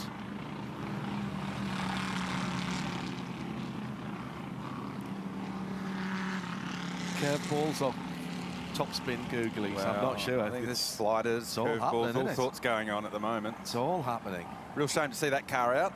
Paul Tracy, it was great to come and spend some time in the box with you guys early this morning after the first stint. And they'd worked their way up to the lead of that class by not having any incidents. So that will be really disappointing for them. Well, the invitational class is going to be whoever gets on the podium is whoever finishes at the moment. To the end, that's correct. right. If you get to the end, you're probably going to get a trophy. It's been quite a war of attrition there so far. It's easy to get bogged down in regulations, but to simplify it for you, there are two sets of regulations. One, the Motorsport Australia regulations that govern all of motorsport in Australia. So they apply for this event, and then there's the event-specific ones, sort of tack on above that as well. But the FIA-approved Motorsport Australia standing regulations that every race meeting in this country is covered by are what I reckon they're arguing about, because they would have had the ones for the event on hand, no problems, but the domestic rules for Australia are slightly different elsewhere, and that's what they would have been arguing. That's an inventive solution to get the TV going up on the scaff at the top of the hill. Well, I'm not aware, Quilsey, even in SRO. We haven't mentioned it. This is the opening round of the International Intercontinental GT Challenge for SRO. But I'm not aware of any differences in the SRO regulations. We mentioned the contact rule, which is an SRO. Stefan Rattel, who's here, by the way, looking debonair and dapper as ever. But that rule is in the Bathurst 12-hour specific regulations as well, right, as the SRO regs. So, yeah, you're right. But there's nowhere in the world where you can serve a drive-through penalty under a safety car. It's not a thing, because it defeats the purpose of being penalised.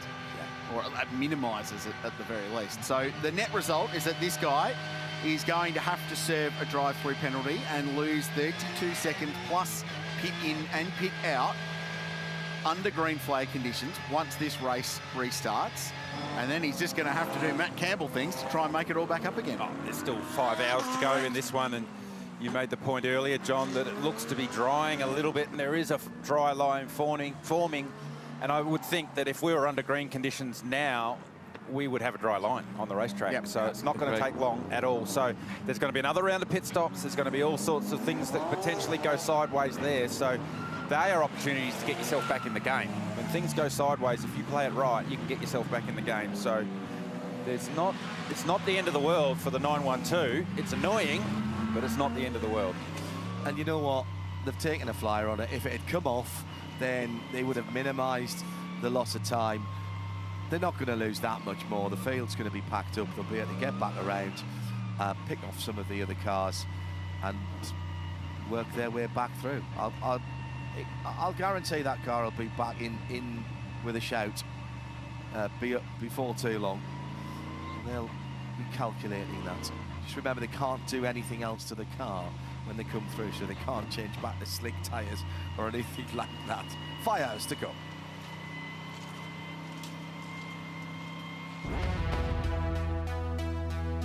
Supercars Season 2024.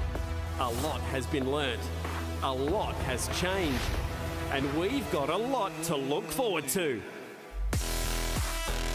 It starts with the Bathurst Superfest.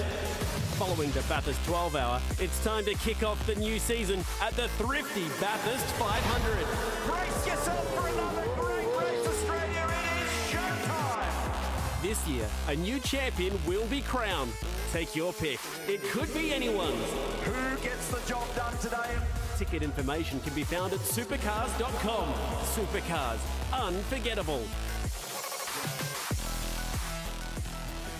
It's a new Supercars season. It starts next week here at Mount Panorama, the thrifty Bathurst 500, 250-kilometre races, plus 2 top 10 shootouts as well to set the grid for it. Nothing like a Bathurst top 10 shootout in a supercar. Looking forward to that.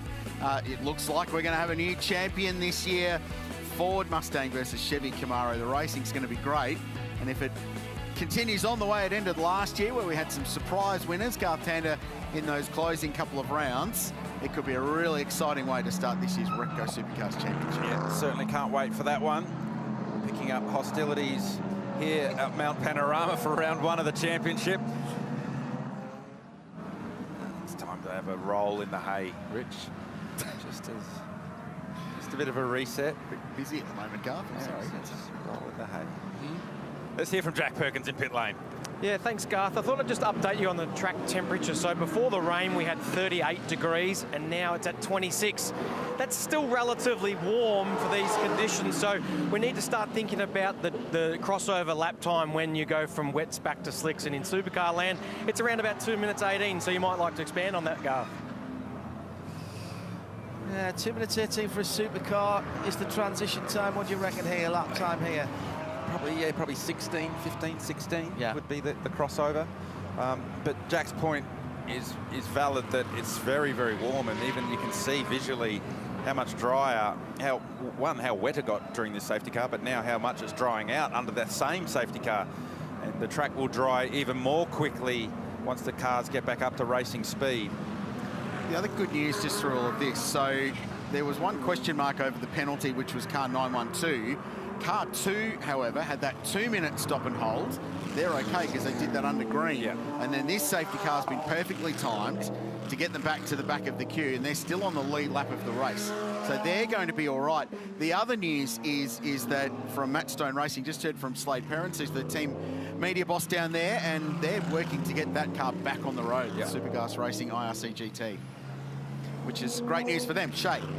I've just done a little bit of investigating, guys, because we do have a Pro-Am category, and yes, they can win the race overall, as we've seen happen in the past, but they have their own set of rules that they are trying to abide to right now, i.e. a bronze driver that must get 60 minutes worth of drive time in the second half of the race. Well, we have just had 60 minutes elapse in the second half of the race, and one of our bronze drivers is very near meeting that time. Ian James has about 15 more minutes to do in the 27 Mercedes, the heart of racing with SPS Performance, then he's done. Whereas the other two cars in category, namely the 88, where Prince Ibrahim has to get back behind the wheel, and the number 911, Yasser Shaheen, has to get back behind the wheel of that car, neither of them have fulfilled that 1 hour minimum. So we are going to see the 27 with two pro drivers, Alex Riberas and Ross Gunn, for the remainder of this race after about another 15 minutes has elapsed. That's a really good point, Shay, that you make in the Boycell Pro-Am class battle. The bronze drivers do need to do an hour of drive time after the second, or in the second half of the race. So that sets them up really nicely. And remember, if a Pro-Am car stays on the lead lap, put a pro driver in at the end, they become as outright a contender as anybody else. So Alessio Piccarello behind the wheel of 911 at the moment, they're 5th outright, but Yasser Shaheen still to drive, and the same for car 88, who sits 9th outright. So potentially Heart of Racing in with a really good shout. Put their fast drivers in, their properly fast drivers in at the end, and they'll be an outright contender for this one as we confirm the Pirelli leaderboard all the way down to the bottom end of the top 20. So you can see cracking in to the top 20 for the first time today, Marcus Flack behind the wheel of the Method Motorsport McLaren, leading the GT4 class. Invitational, who wins Invitational today is absolutely anyone's guess, because at the moment it's still showing 702 as the leader because they had so many laps up their sleeve from everyone else, and it's an endurance race. If the race stopped now, they'd still have the most laps. Whether they'd be classified or not would then be a massive argument, but this, until they get passed by another car in terms of laps completed, they stay where they are on the leaderboard. And as we thought, there was some damage to the front because there was fluid that had come out of that car, and there's a bit of dry compound being put down there. BMW XM in the pit lane, and for the first time, it's Bastien Busse who has to decide when to go, and he goes about halfway down the hash marks before Murray's corner, stays away from the inside line, finding the grip from the wet weather Pirelli tyres. That's a smart restart. That means he won't be bothered into turn one, Garth. He can pick his line. Oh, and he's picked a slightly wetter line than he wanted, and he's gone sideways. And that's going to cost him time up Mountain Straight. Has it cost him the lead already? It has. No, not yet, but he's defending hard from Danny Giancadella for the run up Mountain Straight. I was about to say that Busse had done his homework because he put the car exactly where you needed to put it at the final corner. You need to run it up the middle of the grid boxes, and as soon as you leave the last corner, come straight back to the middle of the track. So he has done his wet weather research prior to coming to Bathurst. He is a properly talented young man, just 20 years of age, but already the reigning Porsche Super Cup champion. Won Make Porsche Racing's pinnacle last year. He knows how to wheel one of these 911s, and that was the moment at turn one. His Porsche family teammate, not direct teammate. Piccarello a little bit wide. The question now was when does Matt Campbell peel off? So he'll have a couple of laps to serve that penalty, but he's currently up in 5th position. It's a big wag of the tail from Raffaele Marciello in car 46. The stewards have imposed a pit lane penalty to car 44 for a pit stop breach. And a pit stop breach for our silver class leaders. So Sergio Perez behind the wheel. We just heard from Marcel Zalua in the lane about how trouble-free their day had been. All of a sudden, the iron hand of Motorsport Australia race control comes down on them for a pit stop regulation breach. To car 9 for a pit stop breach. And car 9, Lee Holdsworth, will visit the lane. Both those breaches for a safety car 2 safety cars ago. Yes. And because we didn't have time to get all the penalties out, and that was for going through the red light at the end of pit lane. So they've been caught out with that one. It's just taken that long to process it all because we went straight back under safety car. Here's Matt Campbell. He's got a run on Raffaele Marciello. So do we reset the 3 laps that he's going to come in at the end of the safety car? I don't think so. I don't think really. So it's just, so if he had 1 lap on the green before, he's then got if now, I'm coming now straight away. So you don't get caught out again. Here we go. He's coming to the lane. So, because that's what caught him out last time. They did that extra lap. So into the lane. Massive commitment on entry for Matty Campbell, as you'd expect. Because when the number 2 car came in to serve their penalty, it was as the safety car peeled off. They jammed straight into pit lane and got it out of the way early. So there was that lap, 1 more, and then this was the lap that Matt Campbell had to pit. So transit's down pit lane at 40 kilometres an hour. It's a 33-second transit, so he's going to tumble down the leaderboard to the bottom end of the lead lap. That releases Marciello in the 46 car. Engel third, Giugadella first. Boost continuing to lead, 1.7 seconds. He gained over that first lap. Under green flag conditions, and there's Campbell out of pit exit. So the leader's going up the hill into the cutting. Campbell exiting turn 1. And he is tumbled all the way down to 15th position. Shay Adam on the Intercom channel in the background posed a very good question to me that this is potentially the first time that Raffaele Marciello has driven this car in the wet at all. Because remember, he's made the switch from AMG Mercedes to BMW. Probably would not have tested in the wet at all in the lead up to this one. So he'll be learning on the run what ABS setting to run, what traction control setting to run, what is the turbocharged engine's characteristic in the wet. The other guy that's going to be fun to watch is this guy, Cameron Waters. They haven't been particularly happy with the raw car speed of 222 in the dry, but in the wet, it could be a very different story. So let's keep an eye on Cam. They're up to 6 outright at the moment.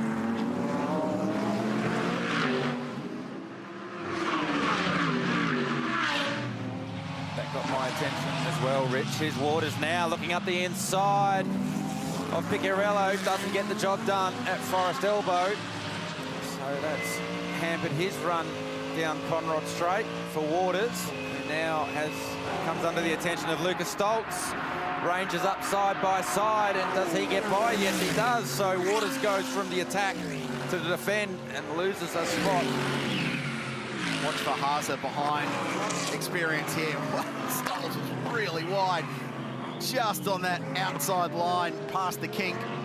Piccarello going along nicely in 911. That's the red and white shell Porsche. And peeling off into the lane is Raffaele Marciello. So he abandons out of this. And 46 pit lane drive-through penalty crossing the blend line at the exit of pit lane. Man, the unforced errors in this race today.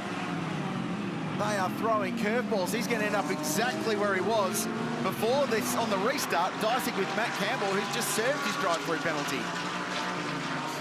And also we've got a pit lane drive-through for the number 25 car as well. Method Motorsport McLaren for safety car procedure as well. There's debris flying around up there at turn 2 as well as the GT4 Merc jumps out the way. Tim Bilski, well, he'll assume the lead in class when Flack takes his drive-through. That's the first little faux pas for that team today as well. They've been otherwise really nice and smooth and controlled. Alessio Piccarello, first time at Mount Panorama He has been super impressive this weekend, getting up to speed, and especially in these conditions. You expect people like Maro Engel to be really good because he's got so many miles here. Luca Stoles as well in all kinds of conditions. And Luca in 2022 in these cars in the wet was really good. But Picarello doing well. And they're keeping car 911 in the mix in the knowledge that Yasser Shaheen will jump into that car at some point between now and the checkered flag. And then it will be up to Harry King. Actually, Picarello hasn't done that many laps in that car today, so it may well be him at the end. And we're not far away from that point of starting to work backwards from hour 12. So now, starting to see the effect of what tyre pressures teams decided to run the wet tyre at. Because remember, when the teams put the wets on, it was hosing down with rain, so you would have the tyre pumped up. Now it's dried out in a rapid rate, so you don't want as much pressure in the tyre. So teams having to adjust on the hop. They didn't have a lot of time to adjust. They literally had to throw the wets at the car for the conditions at the time. But the cars, you can now see, starting to really move around on the blocks, on the wet weather tread pattern. And you'll be starting to think about, starting to have the discussion about when do you put the slick tyre back on. Maro's under some pressure here in that Group of M car in third place. Picarello looking quite aggressive, trying to work his way past, and Engel defending, driving down the inside. He'll claim it's trying to find water, keep the tyres cool, but we all know that's not the truth. Chad. The awkward thing about the tyres going off is that you need the car to get in the fuel window, because you could just come in and change tyres only, not have to do the full 85 seconds. That would be one way of handling it, but then similarly, you'd rather just get the fuel into it as well and get the full 85-second stop out of the way as the 911 goes to the outside. It's an extra complexity to think about. You wouldn't just come in and get rid of the tyres if you could. And the other thing to remember is, yes, we put wet weather tyres on, but we haven't put wet weather settings on these cars. Oh, close. Engel again covering his line. Picarello trying to find every which way past, and that's got Lucas Stoles in this, has got some serious energy about it at the moment. And Engel struggling relative to the Porsche and the other AMG behind. But it's single lane stuff at the top of the mountain. That's a really good question Chad poses. Yeah. So 14 laps since they last had a pit stop in these cars. But so, really 4 green laps. Correct, exactly right. So they've theoretically got a lot of fuel range still to go in these cars. So do you take the risk of diving in to put a slick tyre on without, and you can just do the tyres, no driver change, no fuel, but you don't have to do the 85 seconds mandatory pit stop time? Who rolls the dice? Yeah, well, that's it. It's going to literally be a roll of the dice, because you could say, oh, well, you leave the wets on because it might rain again, but if you torture the wet here in these drying conditions, the wet's no good to you anyway, so you may as well have got the slick. So you can see the dry line, it's coming, and just the way the cars are moving, they're really slimy, they're moving around on the tread block. So there's no real water to go looking for offline because it's all gone because of the warm conditions here. Oh, Picarello just side by side there. Took a little step back at that moment. If you're outside the 10, if you're the silver class car of David Wall, Jack LeBrock's got the talent to do it, you probably think about rolling the dice and be a bit of a pioneer, because the net result is that you could have a massive gain out of it. Holdsworth, I think that's for the penalty. For that spot. Sorry, apologies. They're taking their drive-through penalty. You can just see there. Holdsworth leaving the lane. Stolps trying to go around the outside at 1. It's a great battle. Third, fourth and fifth, 4-track position. Change of position here, 222. Dicing on, and that's Jamie Whincup getting up the inside of Cam Waters. Supercar race all of a sudden. A couple of old stages going at it there. Cam will appreciate that. As Picarello to the outside at Griffins. Sails around the outside, and they'll be wheel to wheel on the run up to the King, and the Porsche this time will have track position. Nice move. Here comes Stolp. Does he get in there? Not there. That had disaster written all over it in capital letters. So a repeat of the BMW. Just the 2 quicker cars doing it. Big move for Picarello. Nice job to hang on the outside at 2, which gave him the inside for the run to the cutting. Just here how much they're off the throttle, rolling the car through the corner rather than loading the tyre. Looks to me like Engel It's got the higher tyre pressure. That car's really struggling with comparison to Lucas Stoltz. If you compare Mercedes v Mercedes. Moose, meanwhile, out in front for Phantom Global, 1.9 seconds. Cleared away. Juncadella trying to chase him. Thought to get a bit of a lap time comparison from Picarello. Now he's in some clean air and has been able to dispatch Maro Engel. See what that car can do. The Porsches have been really good over a race run so far today. And now Lucas Stoltz is looking racy.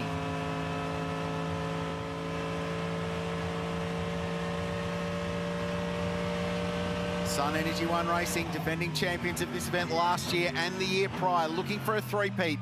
Lucas Stoltz has won those races with this team. He's behind the wheel of the car we're watching. We're on board with Maro Engel, looking backwards. A couple of Mercedes AMG stars duking it out. One little milestone we have missed in this one is that we're 167 laps into this race. So 1,000 Ks has been and gone, that 161 milestone. We're well into the second 1,000 Ks of this race now.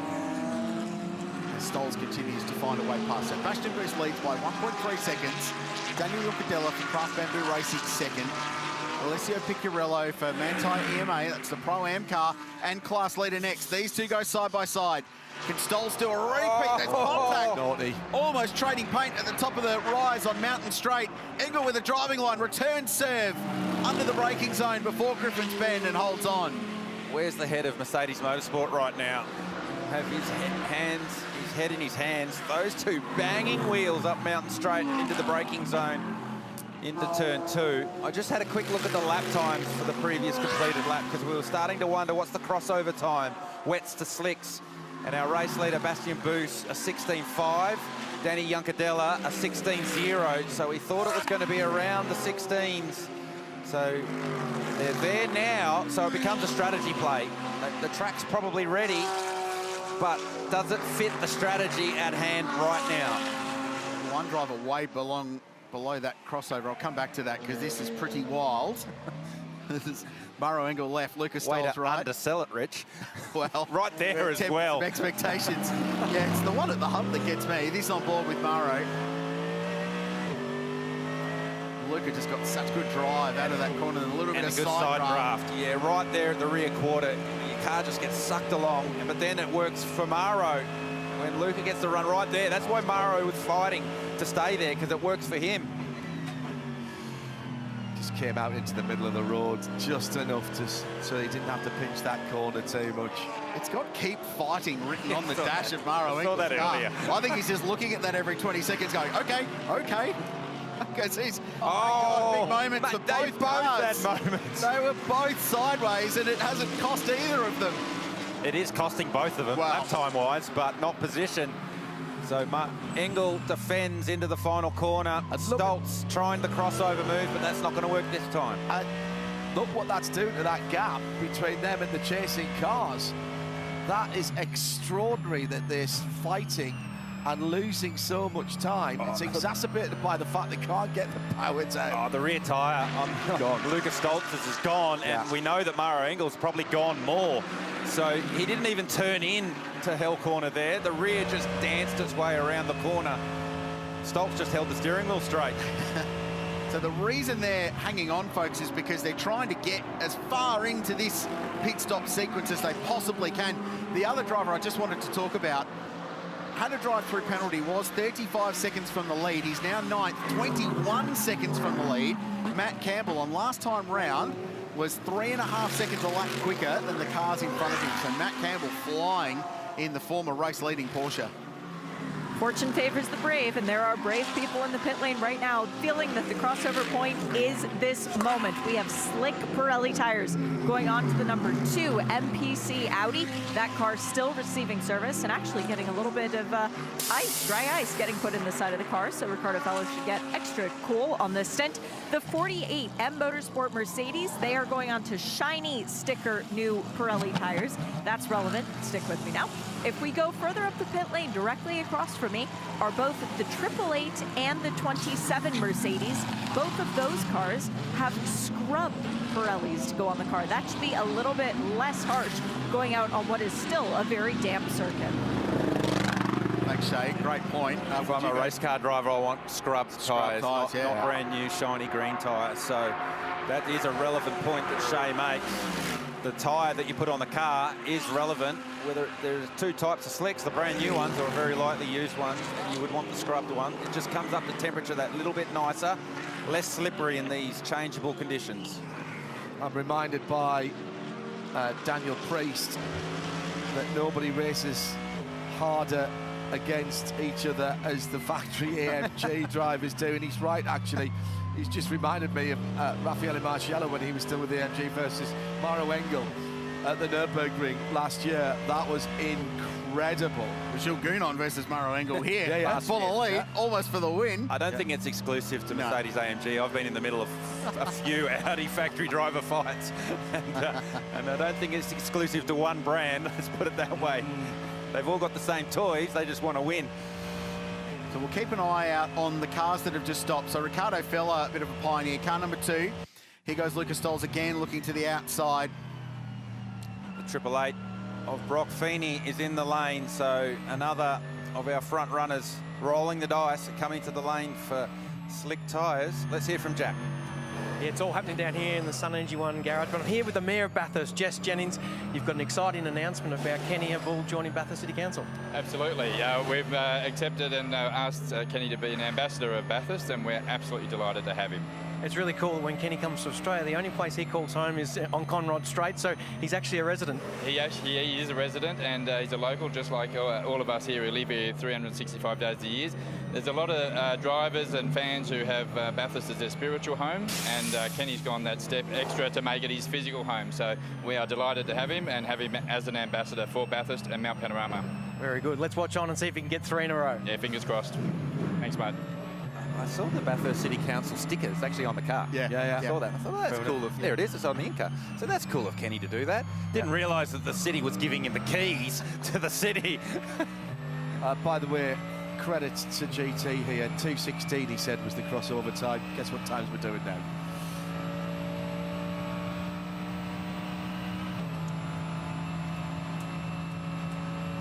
So they're in the 16s.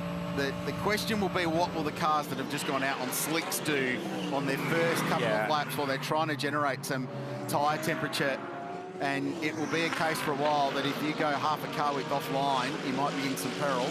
This battle continues, speaking of peril, and Maro Engel peels off, and Jamie Whincup follows.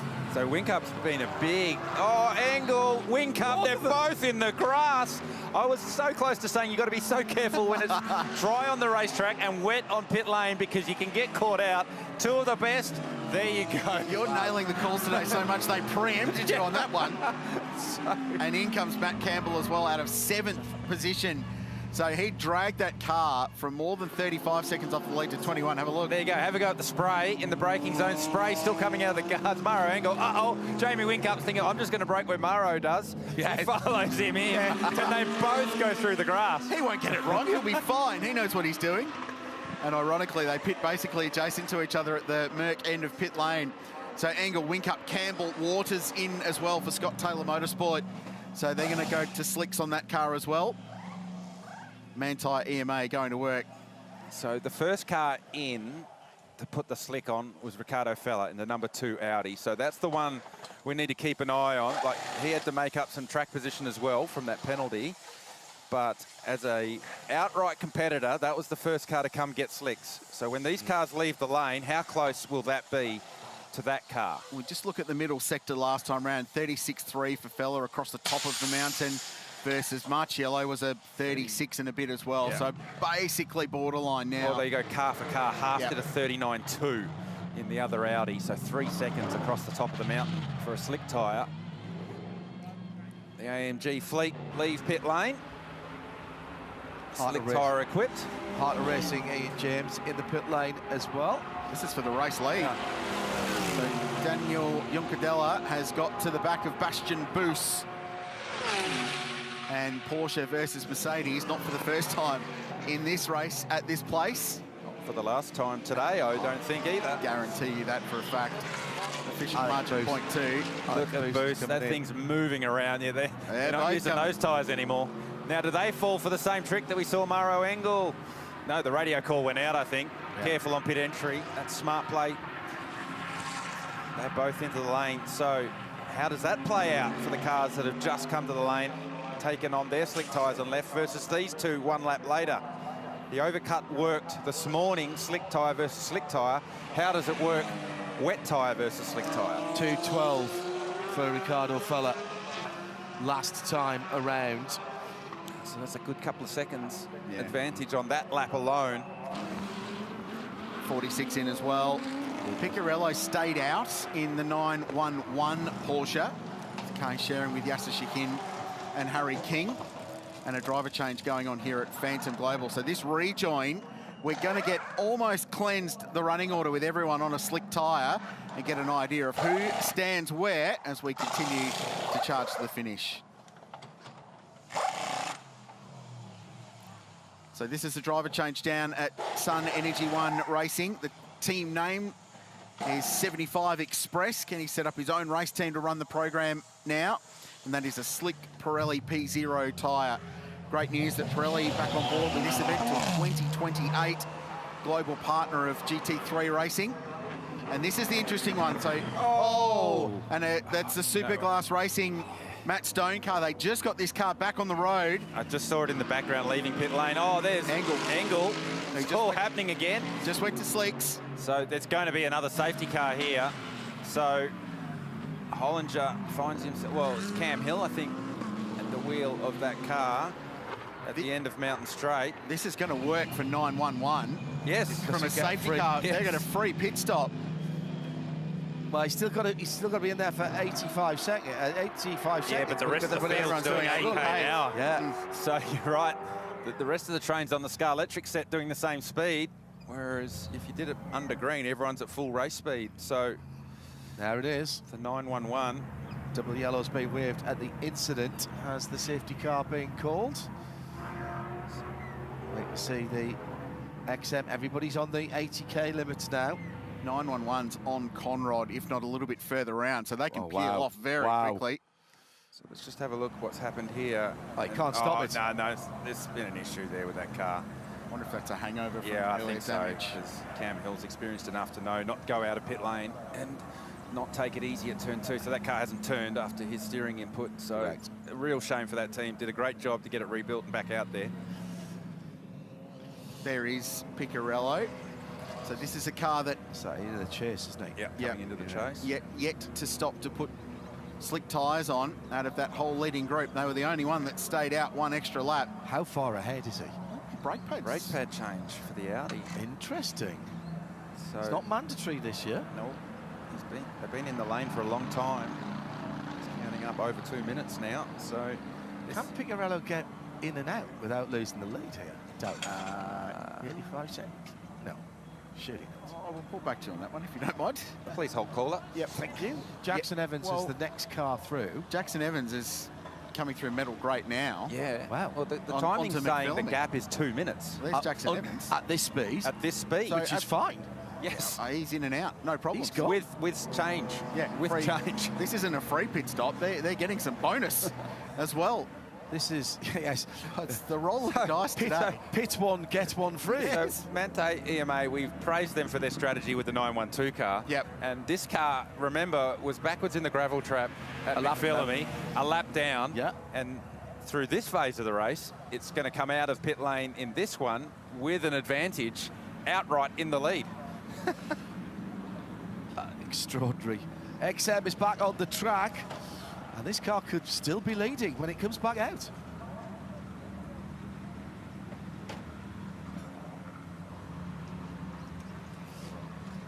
Full service for the Pro-Am Porsche 991 version of the venerable 911. Oh, that's such a good shot. Oh, love it. Yeah. Probably left actually pretty casually just to make sure they don't breach the 85 second. There's no need to have it right up, shotgun under the throat, because where's Jackson Evans? You've got room to spare. Where's Jackson Evans on the GPS tracker? Somewhere on Conrod at the moment. He's miles stuck in the dead spot in Conrod. So he, at 80k an hour, that's half a lap. the better that you are, and the more you prepare, the luckier you get. The better you are, yeah. Exactly. I mean, that is absolute quality. Jackson Evans not even down to the right-hander. What it does do is put Yasser Shahin behind the wheel. He has to do 1 hour. 60 minutes of the race in the second half of the race as a bronze driver in the Pro-Am class car. So remember, it can race outright, it can win outright, and it would win both trophies, and he'd go home with 2 Boycell watches. However, he has to deal with Jackson Evans, Maximilian Goetz, Jules Gounon, Mick Grenier, Ricardo Feller. I could go on and on and on because the talent's stacked up behind them. That's an important point you make, Rich, is that if this was a full course yellow, he would maintain that gap. But this is a safety car yellow, so they will bunch the field. So there's the BMW XM safety car. Heart of Racing car just double checking, triple checking. Yes, you're okay for me to go by. Thank you very much. That was Ross Gunn. And here's our race leader, Yasser Shahin. So he has to fall in behind. That was Ross Gunn being very, very careful because they're in with the shout of this Pro category. What we need to look for in the next 1 hour now, while Yasser Shahin is behind the wheel of that number 911, is what the other Pro-Am cars are doing. Now, we know that the 27 of Ross Gunn that we just saw there, almost a lap behind, and that's really important that he didn't drop off the lead lap. He's going to come back around. They've got no more time for Ian James to do. So it's Alex Riberos and Ross Gunn to the end in that car. I'll answer your question for you right now. Prince Jeffrey Ibrahim is aboard the number 88. And he's got to do his hour. AMG Mercedes, so he's getting his time. He was the other driver. It was Yasser Shahin and Prince Jeffrey Ibrahim that had to do their hour. So they're now aboard both those cars.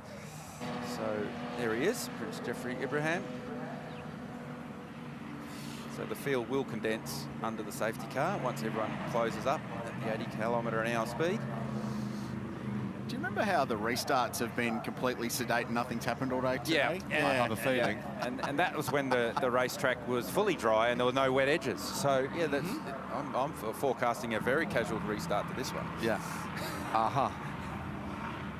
Yeah, and everybody on slick tyres on cold slick tyres on a greasy track. What could possibly go wrong here, gentlemen? I think we're going to have to pull our belts down a bit tighter when we go back to green. 4.5 hours still to go, and we've still got plenty to talk about, so make sure you stay with us.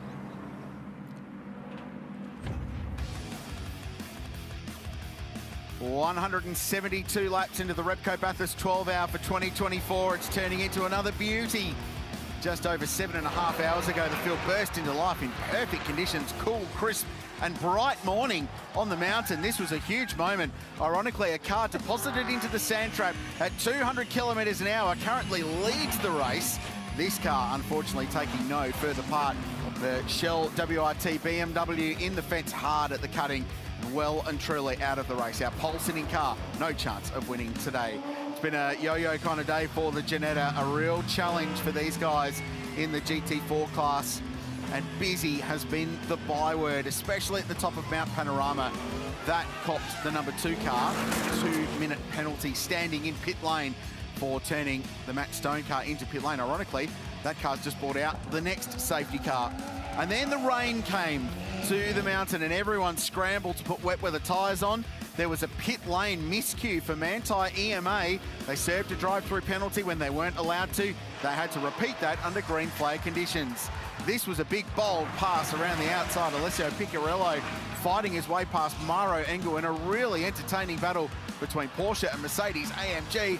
And then Lucas Stolz decided he wanted to get into the mix. They boxed on Mountain Straight. They traded paint once and they traded paint again the next time around. And through all of that, the track started to dry and we've gone back to slick tyres.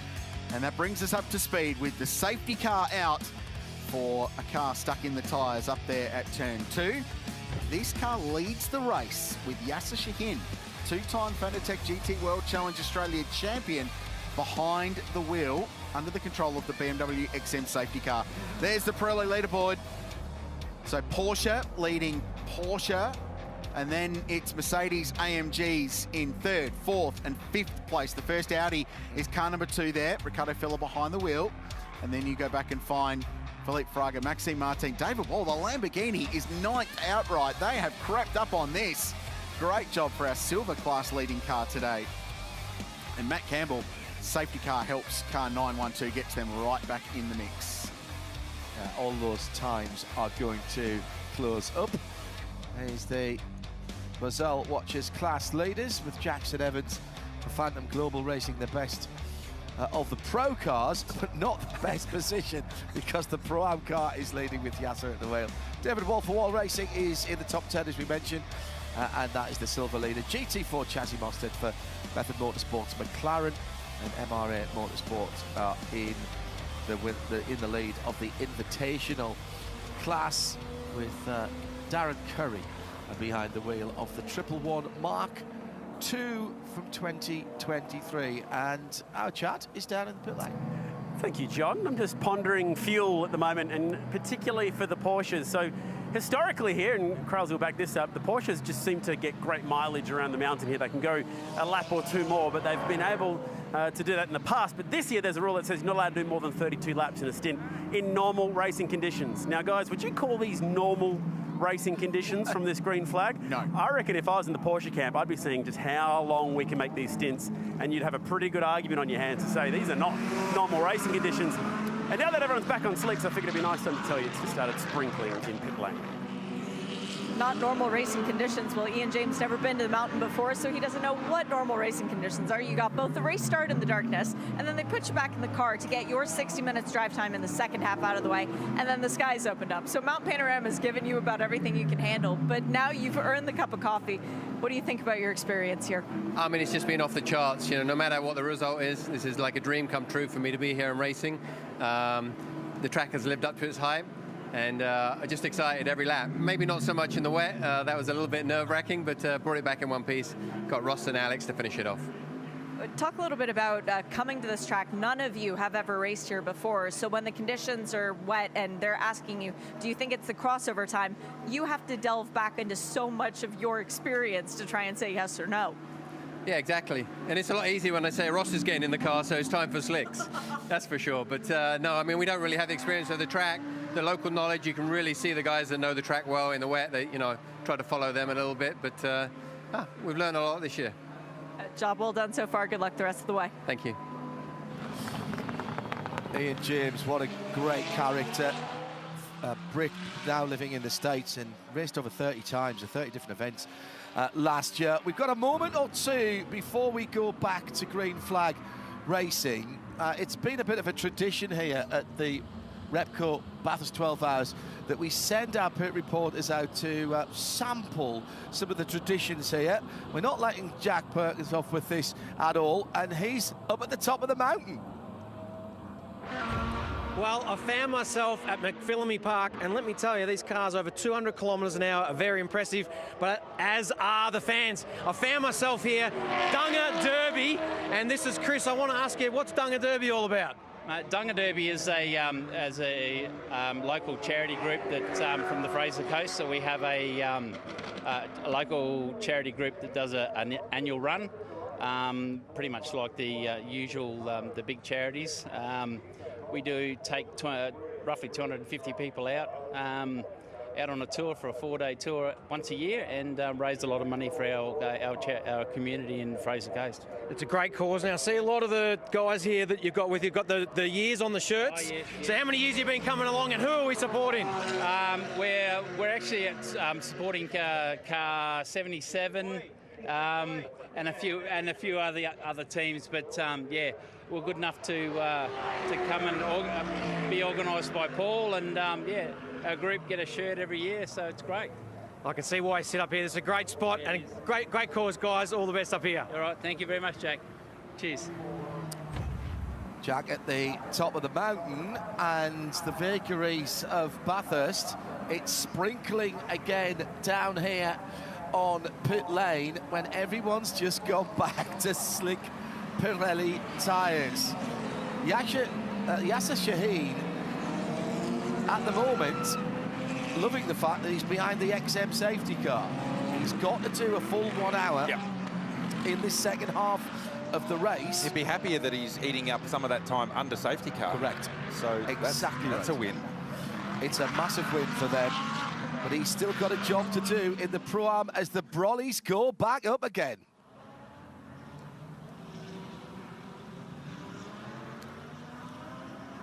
I was about to say, what would you guys say if I told you it was raining at the cutting? Now that we've brought all the cars in, the track's dried out, we've brought all the cars in, we put slick tyres on, and now it's raining again.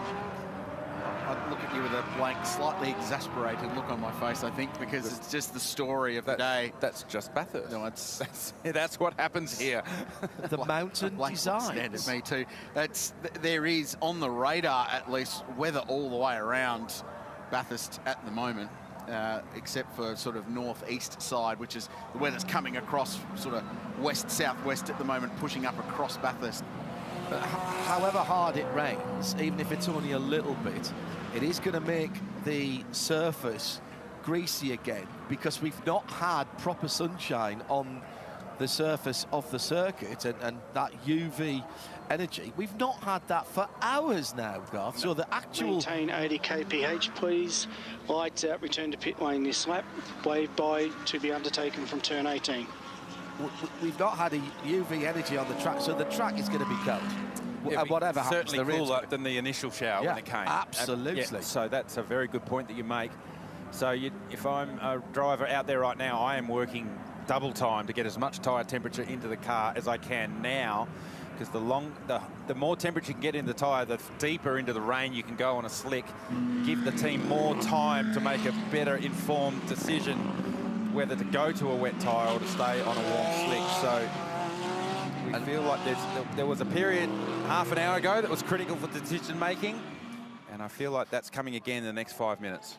And this is where the communication between driver and pit wall is crucial, because they have to work together. The pit wall can look at the data and the radar. The driver is the only one that can tell them what it's actually like all the way around the circuit. And remember, no intermediate. You have a slick, you have a wet, no cut slicks. So see the enormous bolt of lightning in that shot as the cars were coming over Rock I deliberately ignored talking about that, Mr. Quill. Spooky. Was it very frightening? Yes, right. If you're any one of these cars on the racetrack right now, absolutely. Here's the wave bite. This is the BMW XM safety car. Now, this is manna from heaven for these guys, because they get to charge around and will get to put a bit of heat on. But we're starting to see some significant rain on Conrod Straight. So someone dive. Here we go to replay. This is Richard's lightning watch. That was way bigger than I thought it was. Oh, mate, that was electrifying. Oh, very good. Very good. As will this restart be. Yasser Shaheen finds himself in a position leading this field. The safety car pulls away. It's up to the South Australian to lead the field back to green with Jackson Evans and Maxi Goetz right behind him. And somebody's going to pit here. Somebody is going to cut the lane. Do you roll the dice? Yeah. Who's it going to be?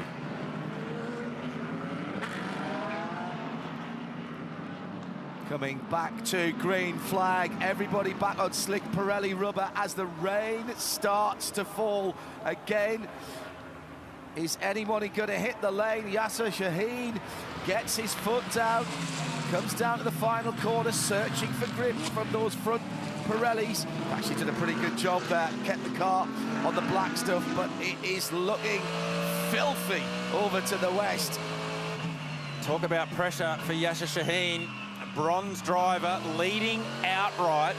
He was in the car when it was turned around at the top of the mountain and sat in the gravel track contemplating life, wondering whether they were going to continue. Now he's in the lead of the race, fighting off Jackson Evans as they make their way up Mountain Straight. To make it a bit more difficult for him, it's raining and they're on a slick tyre. Jackson Evans sends it up the inside. I think that's smart from Yasser. Follow someone else across the top of the mountain so you can get a gauge on the grip level. But it is raining significantly for the run to the cutting. This is as tricky gets. Jill Gounon trying to work his way through as well. On the outside is Mick Grenier, the National Storage car. Still side by side with Gounon. Still side by side with Gounon heading up the hill. Still side by side with Gounon. They come out the other side and Gounon manages to a straight pass behind the Ricardo fella in the KFC Audi. Really dicey conditions. Yasser Shahin, the cork in the bottle at the moment. He's third. Evans disappearing up the road in front. And Maxi Goetz going with them. Yasser spun up the rear tyres as he was coming out of Griffin Bend, and that cost him up that incline. It's much steeper than it looks. But also, these cars are not, right now, they are not his fight. He's got to get his 60 minutes in the second half of the race, and then he can stand down. He's gunning for the Pro-Am victory, so he's got to keep it pointing in the right direction. Meantime, at the front of the field, Yes is doing an awesome job right now. The full-time professionals are trying to crash into each other because Mick Grenier just got into Goonon on the run into the elbow there. They're all boxing on as they head down Conrod Straight. So it's certainly wetter on the west side of the circuit over at the cutting and the run out of turn 2. That's where the weather comes from, and it makes its way across the racetrack. Here come the Mercedes, they're through. Yasser, I think, let them go. Ricardo Fella up the inside as well. Oh, Campbell off. Campbell very wide on the entry and the braking, and a couple of wheels off on the white line, trying to get the Grello Porsche stop change for the lead. Craft Bamboo now assume the race lead for the first time today. Oh, BMW! Huge for... It's going to Bathurst. Maxime Martin. No. Do not put it in the gravel trap. Oh, he will get away with this. Well, will he? Will he? If the splitter digs in, no, he gets out. Wow. Oh. Brock Feeney graphically showing what we're all doing. David Wall got past Matt Campbell there as Matt went deep. Yasser Shahin staying out of the way. He's done a really good job there to keep that 911 numbered car in one piece. Yes, he's dropping back down towards the other Pro-Am, but that's not important right now. No, he's done the right thing there by getting out of it on Mountain Straight as well and letting all of these pros go by. Kelvin van der Linde in the 22 out. He's gone past Cam Waters and Matt Campbell in front. You're right, Campbell lost a spot to David Wall. He had 2 wheels off the road on the braking zone uphill into the chase there, and it really slowed him on the exit. Wow, Martin, the National Motor Racing Museum's a great place to visit, but I don't think with 4 hours and 11 minutes to go in the race, it's not. Oh, it is pouring down up the top now. So remember, last lap it was dry. This is the challenge of Bathurst. The weather moves across the circuit so quickly. Darren Curry, he shortcuts. He doesn't want to have anything to do with the yeses. Oh, and you've got to slow down so much. Matty Campbell, he went around the outside of David Wall there. So David Wall doing the right thing into full conservation mode. And look at him. You can drive your rent-a-car down the hill quicker than that. So now the driver's surviving as the weather makes its way across the circuit. Teams ready and waiting. I was going to say, you're going to come in. Well, you're not going to risk another one off the top. You've got to wait and see how thick and strong the front is, because it can blow in and out so quickly. Saw it here in the 1000. Oh, man, that's serious rain. You can hear it. They're pitting. Wow, yeah, they're pitting. Yeah. Oh, man, now you've got to be seriously careful of aquaplaning on a slick tyre and seriously becoming a passenger. Luke Gilden, but look, it's drier, much drier into the chase. It's so localised, it's ridiculous. Luke Gilden, who was one of the cars waved by pits, Holdsworth pits, Webb pits, all 3 of them Bathurst 1000 winners. Matt Campbell gobbling up lap cars in Grello. He's up to 6th place already. Unbelievable. Have a go at Peak Hour coming out of the chase. Now they're all trying to race to pit entry. They don't want to get stuck behind the lap cars coming into pit lane. Who's that still? That's the Scott Taylor Motorsport car, 222. Wow. Cam Waters. He's rolling the dice. Okay. That's going to be an adventurous lap across the top of the mountain this time by. Clear racetrack for Cameron Waters. He is going to lead the Repco Bathurst 12-hour on slick tyres, and what at the top of the mountain is a very wet racetrack. And at the bottom is a very busy pit lane. I was going to say, how long is it since an AMG has led the race? And then we've had 2 different AMGs leading in consecutive laps, but 2 different AMGs as everybody is in the lane. 85-second stop. New tyres. Actually, no, because they don't have to. Right, if they don't fuel, let's remind ourselves, tyre-only stop. It's a tyre-only stop, so it is a race in the pit crew. I can't see a single team putting fuel in, guys. They're all taking tyres only because they're also conscious of the 85 seconds. They want to get in, get out. So while all that was taking place, I jumped out of the commentary box and did the old sticky head out the window trick. The front doesn't look that big. Oh, oh really? Oh. So this could be a blinder from Cam Waters. So that's what we're saying. If you can survive the next couple of laps and the front doesn't develop into something serious, I mean, it's wet there at Reed Park for Cam Waters. Last year in this race, Manti EMA, without a timed pit stop, had the fastest stops. Matt Campbell has drumped everybody to get to second place. Oh, and off the top, Cam Waters drops it. Yeah, look at the rain at McPhillamy and Skyline. That's rolling the dice has not worked. The only thing that he's looking about straight ahead. Don't even bother with the S's. He might not stop it. He's aquaplaning down the hill. This is the problem. The only thing he was looking about there is that the gravel trap was so wet he got out of the other side, but he's literally tiptoeing. This is the leader of the race, and he's going to get caught up very, very quickly indeed. Shea Adam in the pit lane. Guys, what defines a stint? Does a tire-only stop define a stint? Because if it does, then we have several teams who have breached the 2-stint maximum per driver, Matt Campbell being one of them in the 912 Manthey Porsche. Is it how long you're in the? It's in how long you're in the car, though, isn't it? Rather than a stint. Richard Crail dives to the rule book. Here's Cam Waters trying his best to stay alive in the 222 AMG Mercedes on a slick tyre at McPhillamy. Comes out the other side, and scarily enough, the slowest corner on the track was probably the most dangerous for him coming down the hill. Let's hear from Chad in pit lane. My understanding of the rule is it's 150 minutes, which for a pro driver equals 2 stints. That's why they've designed that rule, so it would be like 2 stints of driving in completely green conditions. But I could see where a few teams will get confused with that because they've designed the 150 to meet the 2 stints. But there's nothing that says you could just stop as many times as you want in that 150 minutes. Yeah. Bang on, Chad. The regs back that up. It is a timed situation rather than a set number of periods behind the wheel between pit stops, but it's just the way they're playing the race out. So with Cam Waters pitting, Matthew Campbell now finds himself back in the lead of the race, having served 2 drive-through penalties. One of them he wasn't allowed to. Well, one was just a drive-through. One he just drove through the pit lane for I love this race. Nothing at all. I love this car race. It's insane, this is incredible. Yasser Sheen's pulled up under his boot. Well, has he? No, what happened there was he when to go. Yes, because they were waiting for the 85 seconds, and they didn't need to because it was presumably that was tyres only. Chad was down there watching. Oh, have a go at the rain at the cutting. It's not nice, is it? So I said it's only a short front, but there's plenty of it in this front. So you're not going to survive if you're not on wet. That's what's tricky about Bathurst and making a call on the weather, because it blows across so quickly. Often you can come in, jump at shadows, put a wet on it, and then you're back 2 laps later. But this one has played out. You definitely need a wet tyre. This is Porsche 911 weather as well.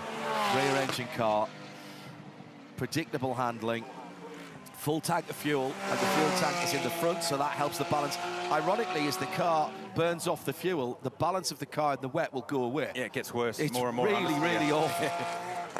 Oh, here, Matty there. Wow. Spin the tyre up, 4th gear, leaving McPhillamy Park. And this is where it's really tricky, coming down the hill, because obviously the water runs down the hill. Yeah. And that corner right there before the dipper is the slipperiest corner on the circuit. You can feel like you're walking down there and the car will get away from you. Right now, Matt Campbell wishes that he was in a Porsche Cayenne and not in his 911. Let's have a listen to the flat 6 engine as he comes off the elbow. What he did there, he was 1st gear. Before he even got anywhere near full throttle, he short shifted to 2nd to punt, use 1st gear to stop the car and rotate it, and then straight back to 2nd to minimise the wheel spin. That was really nicely done. So it's probably the driest part of the track is here as we make our way down Conrod and into the chase. Big lift there. Yeah, in the wet, it's definitely a lift. Nice. Oh, understeer through the chase. Really nice and patient there. Yeah. It's so easy to overdrive the car in these conditions, isn't it, Garth? Yeah. Where you get on the throttle a tiny bit too early and you're just going to get that understeer scrub of the front tyres. And that is going to cost you time. Side by side at the BMW M elbow. 4 hours to go.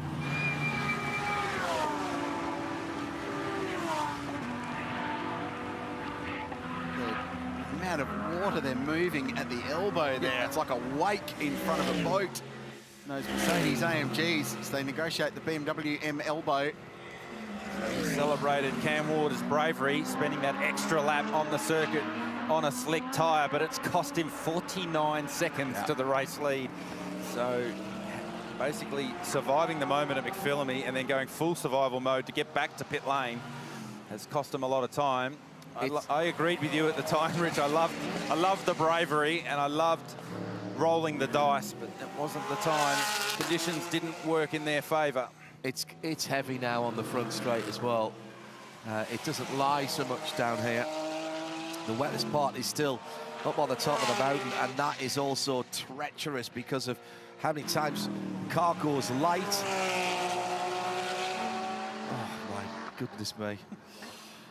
This is where the guys earn their money, Goff. It certainly is. So as it starts to normalise, we'll start to get a bit of an indication of what the wet weather pace is like for each of the cars, because although we've had wets on the cars a little bit over the course of the day so far, we haven't actually really done any proper wet running. So Maxi Goats, big understeer for the run down. And as you can see there, the water like teeming down the hill at the exit of the dipper, and that's what catches you out when it really downpours here. Does the same out of Forest Elbow. Come out of Forest Elbow here, and just before the little kink, there's another river that runs across the track. You can hear more spray than you can Mercedes AMG V8. It's extraordinary. This is where you put your pink fluffy slippers on the throttle, because the best traction control in the world, they'll have cleaned it up. Garth, you were mentioning earlier on about having a rain setting for the traction control, probably 2 or 3 different rain settings. But the best traction control in the world can't deal with running water like that. So there you go, that's the dipper. And there you can see water definitely runs downhill. So, and when it really, really pours, that becomes a big, big issue. So they're the little tricks at Bathurst you need to learn. It takes years of experience. Oh, no, the M Motorsport car's gone around. Jack LeBrock is aboard that one. That's at Skyline. This car still on the lead lap, still a contender in the Boysell Pro-Am class, and he'll be able to hopefully drive on if he can get that car refired, and he does. He's just clipped the left front part of the front splitter. Non-safety car. Really? Yeah, the front splitter's definitely bent up. It looks like I think there's a bit more damage than just that as well. So LeBrock gets the car going again, so that's the only reason we're under safety car. It'll be a quick one. So here's LeBrock here. Oh, big aquaplane, and then the tank slapper. And he actually went around before Skyline. Oh, wow. That's a reverse entry to Skyline. Whoa. And he has whacked the wall hard. Much bigger hit than I thought, yeah. There'll be radiator damage to that car for sure. Totally. Wow. So under 4 hours to go by the time we go back to grade. When these wet weather conditions, the National Motor Racing Museum might be the place to be at the moment. Just past Murray's Corner, there's a pedestrian bridge to it and everything. It is a great display. There's everything from a champ car in there to some of the greats of Mount Panorama's history on 4 and 2 wheels as well. Tributes to all of the greats of this place and Australian motorsport. It's a wonderful place to visit. There's a special Chrysler exhibition on at the moment with some really cool Chrysler products from the Gagan era. There's a Valiant Pacer in there literally with your name on it. So I'm not sure how you've conjured that up, John Hindhoff, but it's happening. I'm heading there in the morning to see Brad and the team. As we tick over 3 hours and 59 minutes to go. We're in the final third of this one, and a pit stop for Scott Taylor Motorsport. Thomas Randall jumping behind the wheel of car 222, taking over from his Tickford Racing teammate Cameron Waters. And in the meantime, we've had some excitement. This is Jack LeBrock, top of Mount Panorama. Unpick this one for us, GT. Well, it started right back at the exit curb of McPhillamy, and it looked to me like the water had puddled against the racetrack in the curve. And then he aquaplaned out of there. The car got away from him, and then tank slapped it around the wrong direction and rear entry into Skyline. And then big, heavy contact with the wall. And you can see the front splitter sitting up on the left front of the number 48 M Motorsport AMG Mercedes. So a fair bit of damage to that one. It was heavy contact into the wall. So they also wonder whether there's radiator damage to that car. They're going straight to the garage, which is a smart move. They've been having a decent day as well before that. Knocking about just outside the top 10. They went a lap down. They got that back with the lucky dog. Rich was talking about the wind at the top of the mountain, and there you go. It's become quite unpleasant for those of you that are here at the circuit. It's very, very wet, very, very windy. There you go. Hang on to your easy ups, ladies and gentlemen. For those of you still getting plenty of thumbs up from the crowd on the top of the mountain, so they're pretty hardcore fans up there, aren't they? Jack? Yeah, I'm down in Triple Eight garage, and to be honest, it's getting quite cool here. Brock Feeney's got the jumper on. I might steal that off him in a second. Hey, we saw your reaction when the rain came down, and it looked like you were pretty pleased to be in the garage. Yeah, look, it's much warmer in the car, but probably a bit nicer in here at the moment. But yeah, I got a bit of the rain, certainly not like what it is here now, but it was super challenging. This track in the wet, it's daunting in the dry, let alone the wet. So Mick's doing a great job out there. We got a fast car, so let's see what we can do for the rest of the day. Hey, unlike the supercars, you can change a few things like the ABS and traction control. What do you do in the wet in this particular car? Yeah, you dial it down a bit. So, you know, you're probably in the traction control a little bit more, and you try not to get in the ABS though. But look, they're just a couple of little aids that can help you along the way. There's a lot of painted lines and that on this track, which make it super challenging. And when you got a concrete wall to manage, you got to be pretty careful. So yeah, they're good cars. Let's see what we can do. So we see Will Brown's got shorts and T-shirts on here. He's done for the day. When do you get back in this car, Brock? Not too sure yet. What is that? 4 hours to go. I've probably got another hour or two to chill out for a bit. I'm hoping this weather just disappears and we have a dry race to the finish. And yeah, we're super fast in the dry, so I hope we can be there at the end of the race.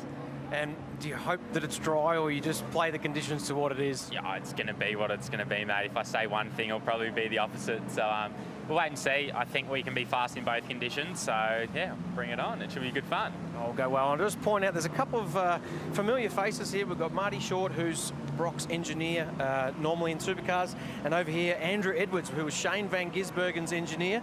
He's going to be engineering Will Brown this year in supercars. He's a data guy down here this weekend. So all hands on deck in Triple Eight Garage. Pretty overqualified data engineer, isn't it, Andrew Edwards? So here's Maxime Martin up the escape road, and then the brave decision to turn across the gravel trap and come out the other side. We all took a sigh of relief when it came out the other side, and so did Brock Feeney, and he might have to race that car later today as well. So now he's going to claim he'd seen that earlier in the weekend now, Max Martin, isn't he? He's going to say, I saw that little, just in case that happens. I thought I might need a bit of purchase somewhere on the outside of that. He'll claim it. You drivers have always got an excuse for everything. I know you have.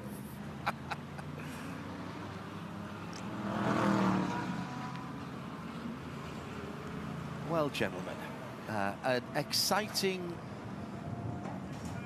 period of time that we've just had. We're into the last third of the race.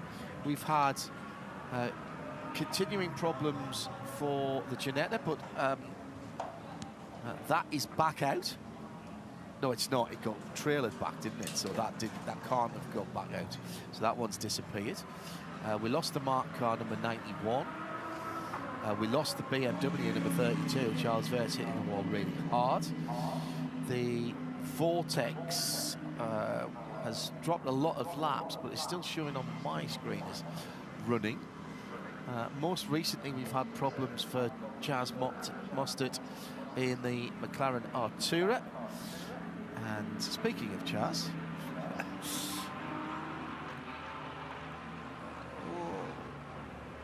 and that's why that car is in the pits right now. Thank you very much for paying that one off for me. Our talent in the truck.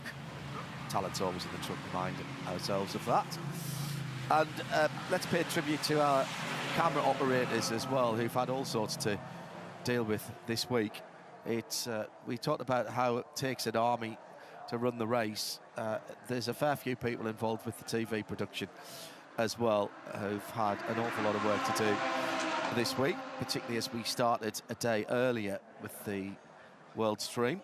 And thank you for all the nice comments that we've had from the for those of you around the world who have been tuned in and are still with us at, what, 3 o'clock in the morning, near enough in the UK, 4 o'clock in the morning on Sunday morning in Europe. We've already had plenty to talk about. That's fair. That's Fish up in Regis. G'day. Fish in his element. Yeah, completely. Yay. Take a bow, ladies and gentlemen. Loving your work. Loving your work. Well, this is our camera that took some time out a little bit early on when the WRT BMW made the fence there and actually took out the camera cabling on the run up to the exit of the Audi Sport cutting. Great new camera angle, looking down onto that really shows the elevation and how tight that corner is. And thanks to the riggers who got it back up again. You know, these things, who would have thunk that we would have had a BMW take out some of the infrastructure at that point? These are the things that you can't always plan for. Much like a motor racing team, you have to, the key word is pivot. React and pivot. Good work by everybody. So, the rain is back. Oh, do you know, I've said that and it's nearly stopped again on the straight. Have you not learnt yet, John? 13 years of me coming here. I know. Fantastic. Just fantastic. So still behind the XM safety car with, once again, a Porsche at the head of the race car field.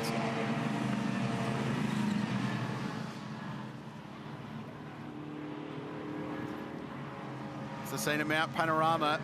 To see the fantastic men and women of the Australian Army walking through Harris Park adjacent to our commentary position, and I feel like these are conditions appropriate for their support. Let's jump down to the lane. Shade. As you can tell by my hair, the conditions are very windy at the moment, and especially blowing through the garages, but it has gotten quite cold as well. And Mauro Engel, this is not what we expect from a third of the race to go. Normally, this is where stuff's heating up. Do you think this is going to help keep cooler heads prevail? I don't know if the heads are cool out there for the guys that are driving at the moment. It's pretty crazy conditions, but yeah, in Bathurst, we know that you know, the weather can play a role. Many years ago, I think there was a finish, or close to a finish with a big thunderstorm as well. So, yeah, I mean, it's kind of cool because it obviously mixed the race up a little bit, and with the change in regulations that have been made to this year, and even during the race, otherwise I think it would have been a bit boring. I've seen a lot of Mercedes in particular. Every time that there's a pit stop, they come in, they spray out to try and help with overheating. These conditions are definitely predominant to help cars cool. Is that going to help all of the Mercedes in the field? Yeah, for sure. I think it helps keep everything cool. Be the same for every car out there at the moment, but yeah, right now, I mean, it's on one side survival, but the fight is on because we all know that once it dries out, it's extremely difficult to pass on track. And as mentioned, with the regulations the way they are, strategy-wise, you almost have your hands tied. You have no chance to do anything really. You guys are in a very strong position though, and with this amount of time to go, time behind the safety car, are you minding that, or are you okay that things are staying calm? It's good. It's up and down. I mean, it's a challenge. We're probably not the quickest out there. We're, you know, for sure it's a challenge. We're not, you know, fully happy with the pace, but you know, we're hanging in there, trying to do a good job, and let's see where we are at the end. Good luck the rest of the way. Thank you. So let's just basically shuffle the pack again and play in a few more variables. But what we have got, after all the trials and tribulations for the Manthey EMA number 912, the Grello Porsche, and the 992 Type, the new shape car, back at the head of the field with Matt Campbell behind the wheel. Make a point that what this lengthy safety car is doing is helping car 911 with Yasser Shikin and car 88 with Jeffrey Ibrahim behind the wheel. So they've got to do that 1 hour of bronze driver time. So they got into those cars with 4 hours and 25 minutes to go. There's 3 hours and 49 now to go. So there's a big chunk of time that's been used up behind the safety car. And look who's in third position, Ross Gunn, in the heart of racing. AMG by SPS, and that car has got only pro time to go to the end of the race, and they will be spitting feathers that they haven't been able to reel those guys in and put a gap on them before that time's elapsed. But that's, I'm afraid, that is the way the cookie crumbles. Played a smart move in the 27 AMG Mercedes, getting that time done as early as possible. With Ian James, yeah. With Ian James, and we saw the pressure that Yasser Shaheen was under in that safety car restart about 25 minutes ago, where the entire field came on by, but he survived that, and the more safety car time here is using up that 1 hour that they need to get done in the second half of this race. We've just had a bunch of cars go past the XM, which will be a lovely place to be in with its all-wheel drive. And as that car is still out, that means they went before being told by race control. So that is punitive penalty when you do the wave-by and it's uninitiated. We'll wait to see what race control makes of that, while Chad reports from the pit lane. Yeah, thank you, John. Furthermore, it was actually it was Shea who was straight onto the strategy that they were trying with Ian James, and I just wanted to really sing his praises, because at the very beginning of the day, he was the only bronze-ranked driver in the entire GT3 field who started the race. What a huge amount of pressure. So it's almost disappointing that they're not being rewarded for that right now, with the other competitors getting a bit of a free kick here with the rain. For them, I'm saying it's disappointing, because they did all that hard work, and he did a really good stint in the pitch black conditions this morning to get his first part of the driving done today, and then he was completely done by about hour 7 of the race. So they played their hand perfectly, but the rain did not fall their way. Fans of Craft Bamboo might know that their mascot, Lucky the Dragon, is at the track, and he is back once again. Last year, he was their secret to getting heat in the tires by Dragon's Breath, by keeping a little bit of extra up the sleeve. Well, he's been here, right here, all weekend, and then the rain started. And the mystery was, well, where did Lucky go? Don't worry, I found Lucky. Lucky is still here, and he's dry, most importantly. So for all the little kids around the circuit wondering where the giant red dragon is, we've put him in the cage, but he'll fly again, don't worry. Shay, I don't think that's going to fit into your carry-on for the trip back to the United States. I'm sorry. I'm really sorry. I don't think you can... I think Daryl O'Young, the team boss, will know it's gone missing. That's an extra seat. He'll try. On the Delta flight home for Shay on Monday. That's going back to Utah. I'm telling you that now. That is the fluffy toy of all fluffy toys, isn't it? Just to revert back to the point that we just touched on before we jumped into the lane about the cars that went past the safety car. So there is a note that's put on the race timing system around the circuit, basically saying what cars are eligible for the wave-by. So I wonder if they've seen that note and go, right, we can go. Whereas the wave-by itself takes place the moment before the lights in the safety car go out and the restart commences. They did it in the right place on the circuit. It's just the safety car wasn't coming in. I also think the race director says that it's clear for the wave-by cars to go. So you effectively wait till you're told, and then you can go. So it may have jumped the gun. So we'll keep an eye out for that one for any potential ramifications. The only other thought I had was that the safety car was on the side of the road. So it peels across two drivers right to let them go by. So unless it was a directive from race control. And the cars that went by, 47, 19, 111 and 20, it's now saying on the timing monitor not eligible for wave-by. Oh, they're going to get pinged. Well, because they've just gone past us now on the front straight. So their advantage by going early while the rest of the field does an extra lap under safety car is they'll effectively get to the back of the queue. Safety car is at turn 18. I'm sure that won't All cars for wave-by, proceed drivers left. All cars not eligible to maintain drivers right. That's when they're meant to do it. Yeah. So put these down on your bad boy bingo card. Cars 47, 19, 111 and 20, 20 are all going to get a big ping. So here comes one of the Method Motorsport GT4 McLarens who did listen to what the rules were. Yeah. I think they're the only taker left to get a lucky dog on this one. So it's Tom McLennan behind the wheel of that car, getting back one of the 3 laps he is in arrears of the red Mercedes AMG GT4, which leads the GT4 class, the number 19 with Mark Griffin behind the wheel. It's actually heads up for a brand new race team to instruct their driver. No, do not go with those others. Wait and go when we tell you. Oh yeah, because one person goes and race drivers are like we are sheep. Yeah. We go. We absolutely go.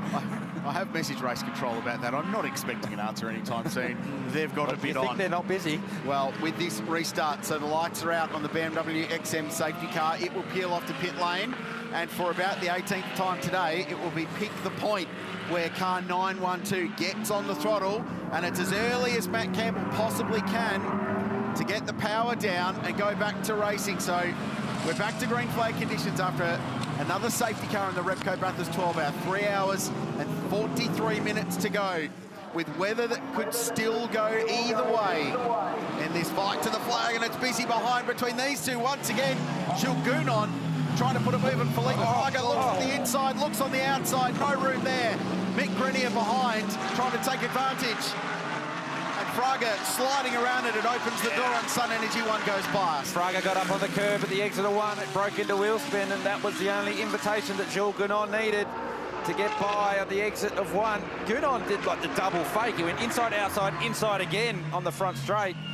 So I wonder if Fraga just got a little bit lost. Attention all teams. The stewards imposed a pit lane penalty with a 2-minute stop to the following cars: 47, 19, 111 and 20.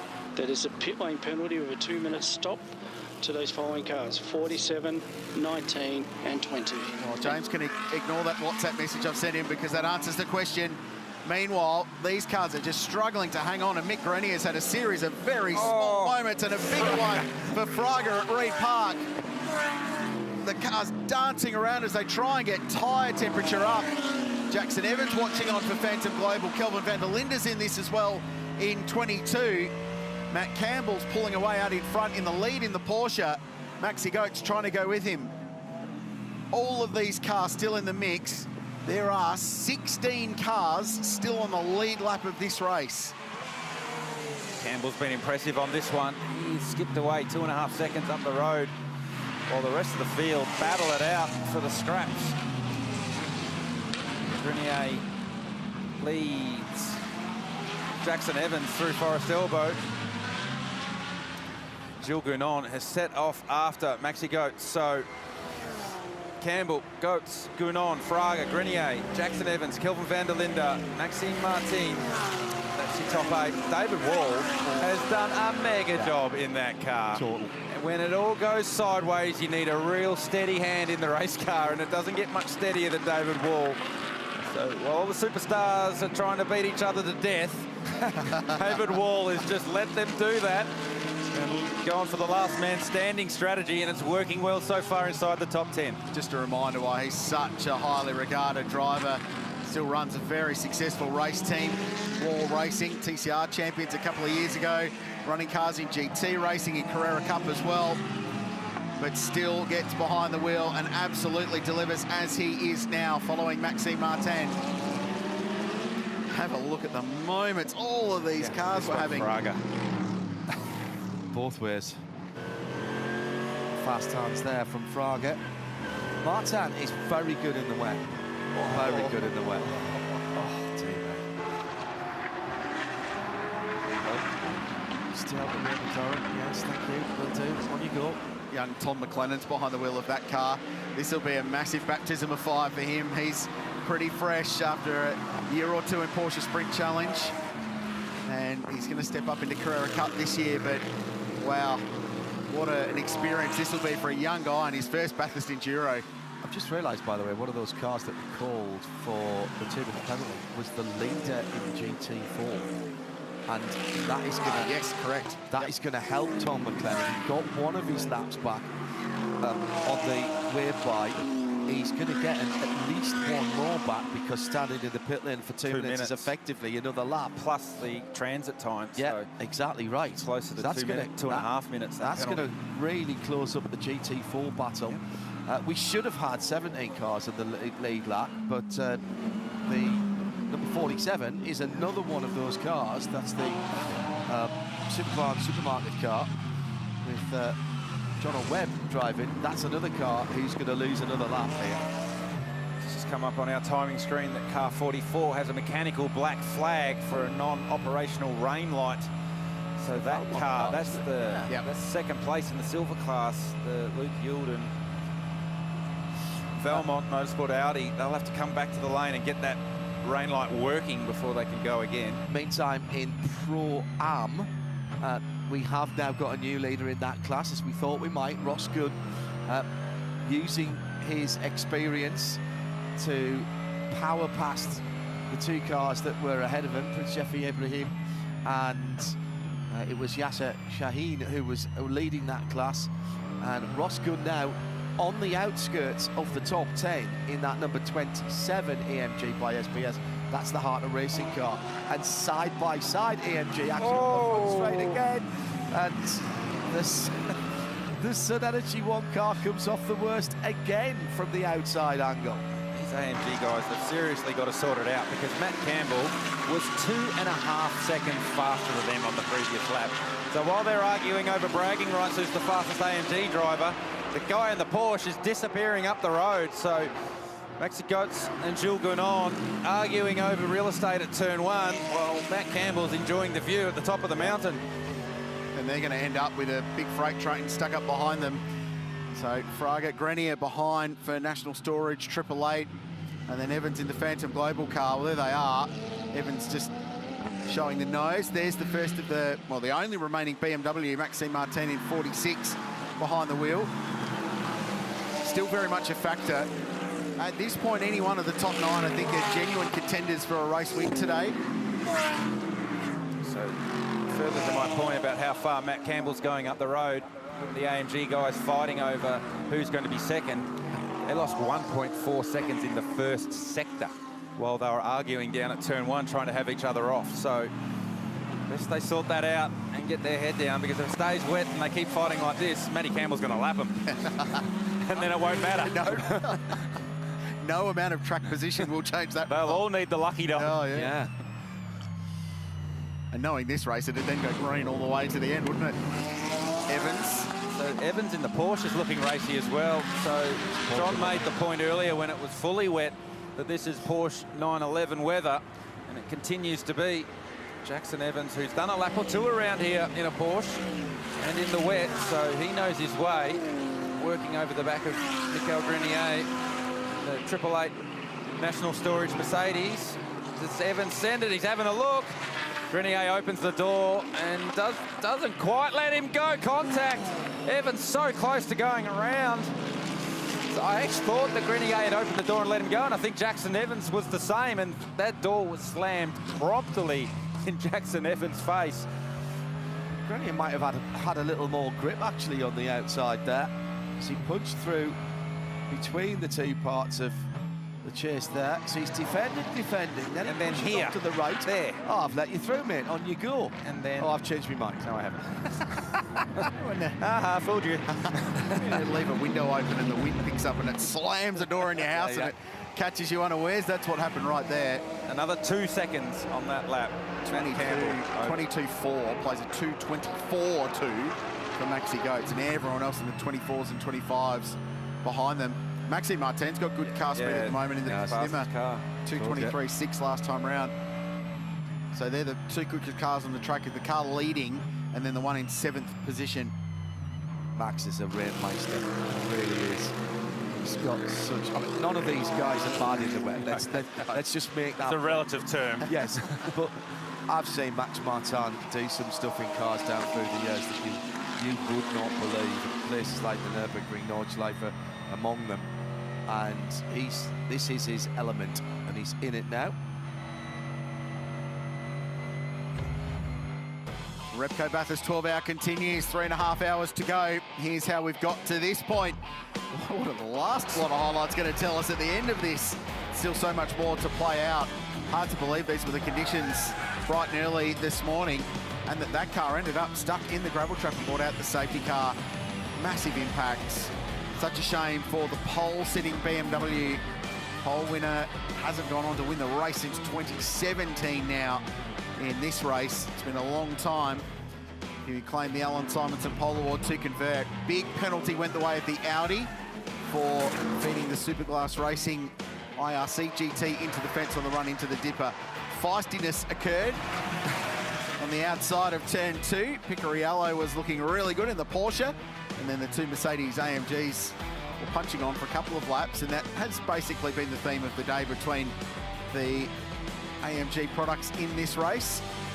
Martin had a huge moment. He wanted to go and visit the main street of Bathurst. He went so far down and then managed to drive himself out of the gravel trap. And then the rain returned, so too the lightning. Cam Waters was a passenger at the top. Everyone peeled off into pit lane. And Jack LeBrock, incredible moment with a full 360 over Brock's skyline. And pretty remarkable that it didn't end up worse than it already was. It's been in the pits half an hour getting that car fixed up. And cycling back to the lead, Crailsey, Mark Campbell. He's having a great time of it at the moment. AMGs side by side for second and third. I seem to have said that before. And Gounon gets there. This time finally clears the Caltex Craft Bamboo car. So the Superglass car back on the racetrack for the third time today. Yeah. Having twice been deposited into a concrete fence or a tyre bundle. Full props to the Matt Stone Racing team to getting that car back out. I did get a message from TechWorks as well. Their IRC GT has had a significant front repair and has also returned to the circuit. So Paul Tracy currently scored in 24th position. So there's been some heroics going on in the many pit garages here at Mount Panorama. Might be a few more of those stories over the day. Let's see what Jules Gounon's got now. He's got a little bit of clear racetrack in front. Can the Sun Energy One AMG match the Porsche for wet weather performance? Because over the last 7 or 8 laps, nothing has got close to the young Queenslander in that Grello 912. And the gap's got out to 10.9 seconds. And that's not safety car affected or drama affected. That's pure pace from our race leader, Matt Campbell. Porsche and Mercedes AMG lead the way on the mountain.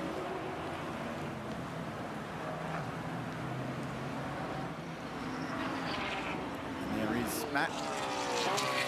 We'll test the FIA World Endurance Championship this year for Porsche Penske Motorsport, plus the endurance races in the IMSA series in the United States. Pretty cool that he's worked his way up through the Porsche pyramid to become a factory driver, driving not just for Porsche Motorsport, but Roger Penske as well, just for good measure, and performed incredibly with that team at Daytona a couple of weeks ago. I think a big season ahead. It wouldn't surprise me if they end up somewhere near the front in the 24 hours in France a little bit later on this year. And there's Laurent Vanthor watching on. So Lawrence is going to have some work to do at the end of this race. Matt Campbell's completed 70 laps of the 189, so he's had a fair chunk of drive time so far. But I think what they've proved in this car especially is that all 3 of their drivers very evenly matched, because Ayankan Gouvin's been pretty spectacular on his Bathurst debut. Wow. Mega job early on debut.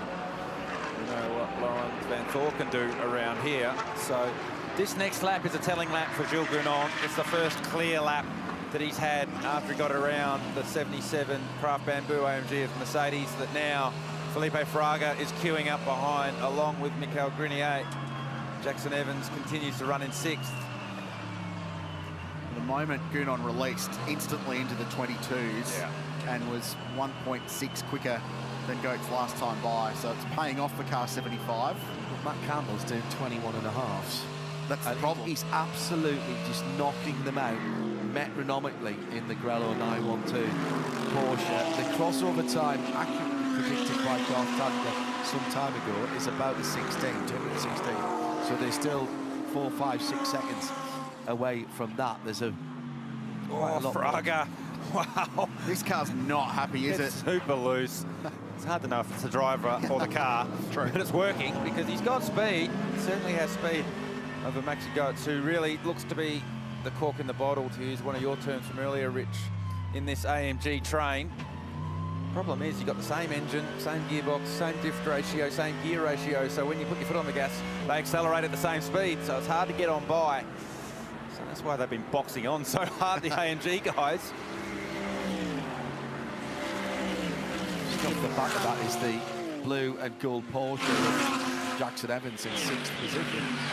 I think if Jackson had clear air, he'd be faster. I was just about to say that. Yeah, I totally agree. Because he dragged up to those guys pretty easily. Seriously quick.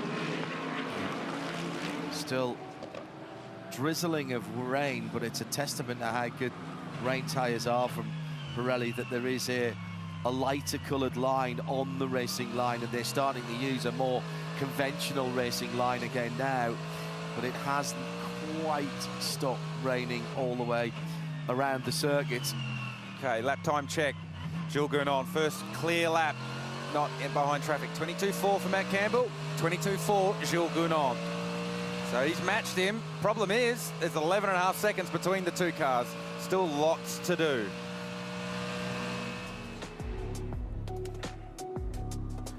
Great duel for the lead in the Repco Bathurst 12-hour. This is the Pirelli leaderboard, 11.4 seconds. Matt Campbell and Jules Gounon last time by set identical lap times to the 100th of a second. A thousandth of a second. Correct, yes, which is incredible. So they're pushing on out in front. This is just so you can see where your favourite driver or team or brand may well be in the running order. And for some of them, you might have to look a little bit further down because there's been some really challenging days, and you can see by how many laps down some of these cars are, how tough it's been, but some of them still circulating. Like the car in 26th place for Superglass Racing continues on. The leader in the Invitational class through all that drama, Grant Donaldson for MRA and 111. Remember, that car was pinballed up at the elbow hours and hours ago in this race and had quite a lot of damage, so they ended up in pit lane for some time. Mark Griffith leads the way in the GT4 category. Silver class being led by David Wall in the Lamborghini and doing a really good job, still well inside the top 10. Chad Nolan, this one still incredibly hard to pick. Yeah, hard to take your eyes off the screens with what's going on track right now. They're slipping and sliding. I'll try and keep one eye on that. I'm going to try and keep one eye on the Pirelli pit bunker to give you a little bit of a form guide for how this is tracking along. So they're ripping their way down Conrod Straight. And inside the pit bunker, I want to bring up a few points down here at the moment, because if I go diving into the world of strategy, I'm just going to keep a little bit of an eye on these two dueling down Conrod. Okay, good. I'm going to pick it up now.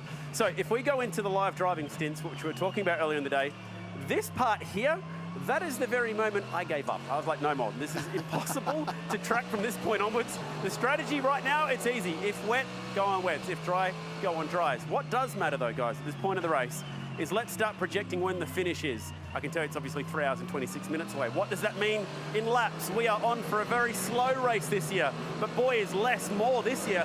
Last year was a flat out sprint. This one's more of a crawl, somewhere around what we saw in 2018 when the race ended early, and then Audi back in 2012, which won it with 270 laps. We're on for the moment, guys, at about 272 laps for a final race distance, which means if you go back from 272, 32 laps gets to 240, go back another one, that gets you to 208. Can you get to lap 208 and make that next pit stop? From there, you should be able to get home with just 2 as these two rub doors on the way up towards turn 2. Now, the reason why that's important is because it's been a bit of a group effort down here. So Shay's realised that Matt Campbell's got 15 minutes left in this stint, and Jack Perkins told me that he's probably not going to be able to finish the race. So that car is sort of half a stint out right now. I'm not sure that they can get to lap 208 with Matt Campbell still in that car. They might have to sort of do that weird half stint somewhere in the race. That might come to them somewhere in a safety car, but it's a very unusual situation, and plus they're not going to have their big hired gun in Matt Campbell to finish the race. So it's looking good for them at the moment, but just keep that in the back of your head. That 12-second lead, they may have to make one extra stop than the rest of them. If you can get to lap 208 for that next stop, you should be able to do it in 2. And Chad, that's where that 13 now seconds of track position may well help them a little bit later on if they do have to roll the dice with an additional pit stop or a short sort of half a stint somewhere. Nicely summarised while all of this was going on, and there was, I think, a little bit more contact between it. Jackson Evans had a really big look up at the cutting trying to get through in the Phantom Global Porsche. So it's hard to pick what we call critical lap in a timed race, because you've got to work to a time to get to 12 hours, but when you can sort of guesstimate where the race is going to go from a duration point of view, if it goes green all the way, you get a bit of an idea of what it will take to get to the end of the race on one stop and then 2, and you work your way backwards from there, which is how we've played the last couple of years out. But it looks like while they're in a good position at the moment Manti EMA are going to have to work pretty hard to get themselves in the mix. So this did for Matt Campbell 41 laps he's been behind the wheel, but remember a lot of that's been safety car, so they haven't been able to maximise Matt's driver time by using all of that raw speed he's got, because he's been running behind the safety car at 80 kilometres an hour. But that does mean they can do more than their 32 laps because they've been behind the safety car. So it's Matt's driver time that's the problem, rather than the laps on the car. They may have fuel in the car, but it's that 150 minutes that we're talking about. And with these rules, with the 85 seconds mandatory pit stop time, that's the difference, is that you're racing to driver time in the car rather than your pit stop window, Chad. Yeah, sorry, you were asking me a question. I went back to my Excel earlier. That figure that I gave you for the Porsche, that's sort of assuming that we're going off 32 lap stints. Now, they've been able to go much longer than 32 laps. Legally, if they're able to do that in the race, that would become a big question. Good point. I've been sitting here listening to your theorise about strategy and things, and that all is if everything remains the same. Correct. And if we have not learnt anything over the last 8.5 hours, it's not going to remain the same. There's something's going to happen based on what we're seeing on screen for the last 3 or 4 laps between these guys. There's something will go down. I can't tell you what that will be, and then it'll all go sideways again. And to use one of your words from earlier, John, they'll all need to pivot. Yeah. It's how well they pivot with the time that they have left is who comes out on top. Bathurst has taught us anything over the years, whether it be this race or the 1000, there's always a twist in the tail. That's what makes this place so special, is you can have all the Excel spreadsheets in the world, but that doesn't take into account the human element. But you can't take away anything from Manti EMA. They're in the best place possible. Yeah. They're leading.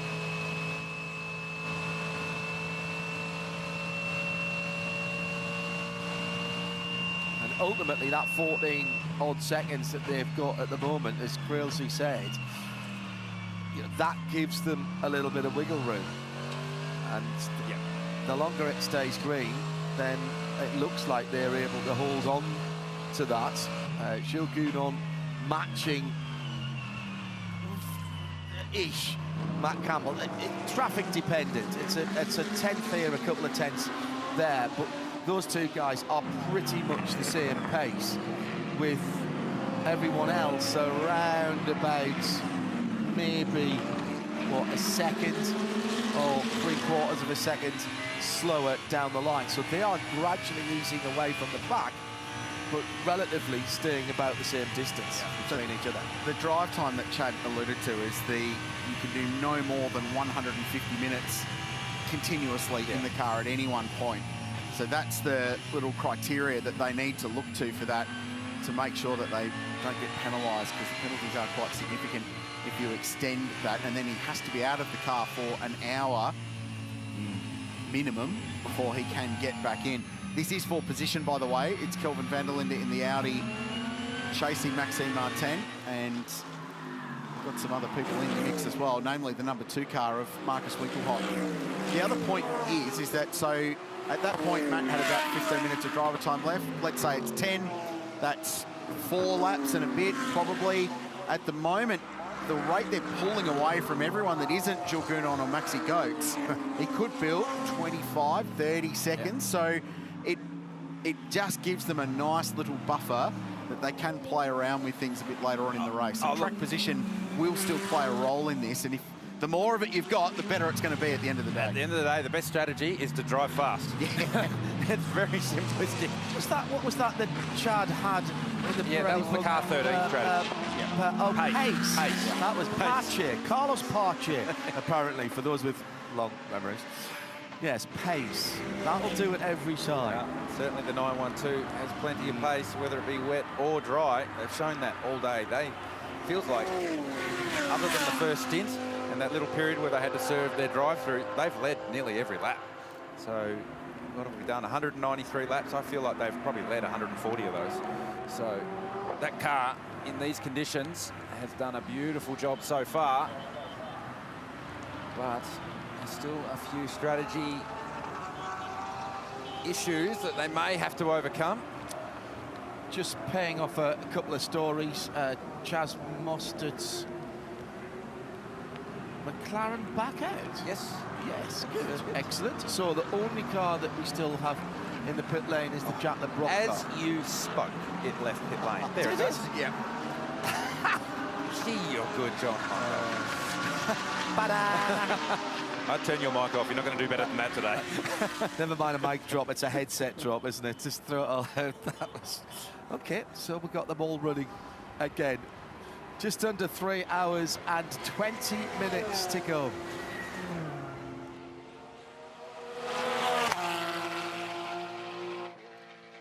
Matt Campbell leads the way, the margin 15.1 seconds, which is about all-time high of the race under green flag conditions so far.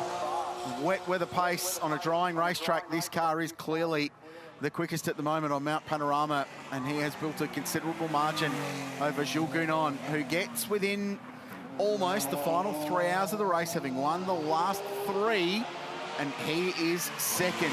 He is irrepressible here, as into pit lane comes the 88 Johor Motorsport car.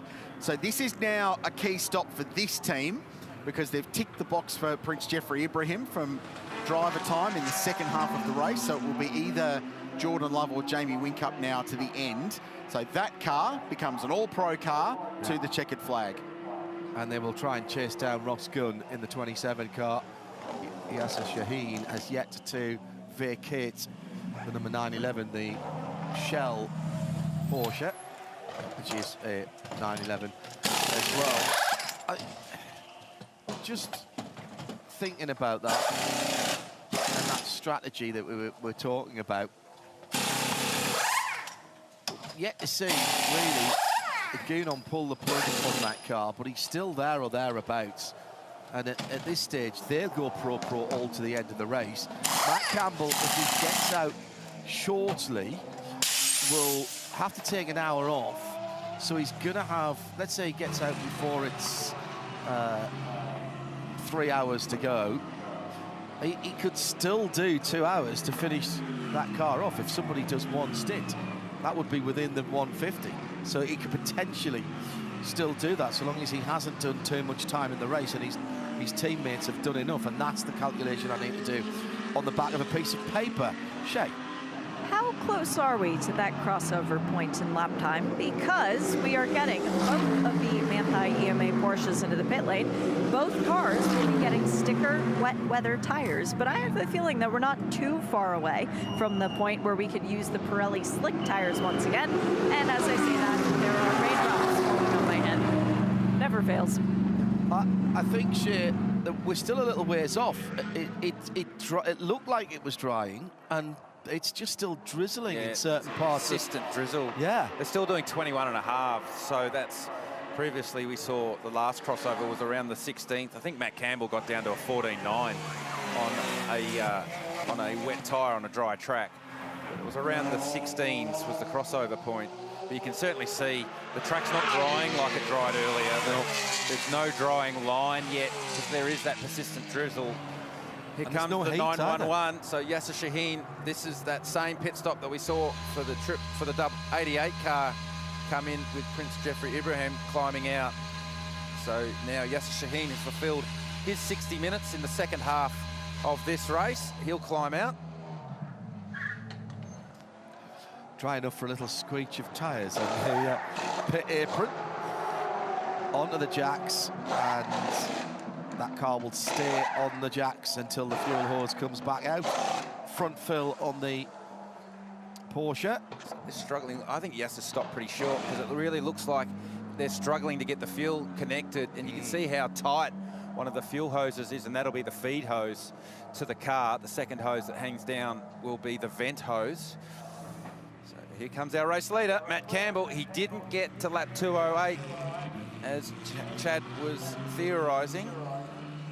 So Campbell in, Gounon goes round. And this is to time rather than fuel for anti-EMA for Matt Campbell. So the interesting one now is how much further does this car go for Jules Gounon? Big stint. It's not a lot of laps, but in time for Campbell. He's already out of that car. He's rocked the same helmet for most of his career. And there's a cool list of names on the back of that of people that supported him in the early days. So young Turkish driver Ayhan Kanguven jumps behind the wheel. Talked a lot to Nick Tandy about young Chan, and he has nothing but praise for him. Also, really fun to be with as well, and that is so important. You spend a lot of time with your teammates.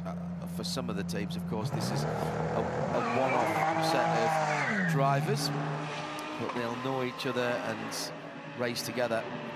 And we talked earlier, Garth, about drivers who like the car set up roughly the same way, if they like a loose car or a pushy car, understeer or oversteer. But being able to have some kind of relationship, friendly relationship with the guys, if you are on the tour, as it were, if you're doing IMSA or if you're doing the World Endurance Championship, you spend as much time with those guys as you do with your family. Well, sometimes probably more time with your teammates than you do with your family, given the jet-setting lifestyle that is GT racing that takes place all around the globe. And if you are one of those factory drivers, you're in the same pool, and you do end up spending a lot of time together. So it is important. It is important to fit in. It is important to get along. You do need to work together for the improvement or the betterment of the team, for the manufacturer that you represent, and ultimately so you can get results and win races. That's what it's all about. Yeah, results-driven game, absolutely. The other thing that forced stopping away from Manthey EMA is that if the track continues to dry, we might get closer to that window, the delta between crossing over to wet to dry. So it just gives a bit more flexibility for Sun Energy 1, for Craft Bamboo, who are second, for Group M, who are third. So the Mercedes AMGs now 1, 2, 3, and 4. They've just found themselves back in front, but there is still light rain falling, so I don't think that's going to play a role. And the brand new wet weather Pirellis on Guven's car, I think, are definitely the choice at this point in time. Oh, we've got a spinner at the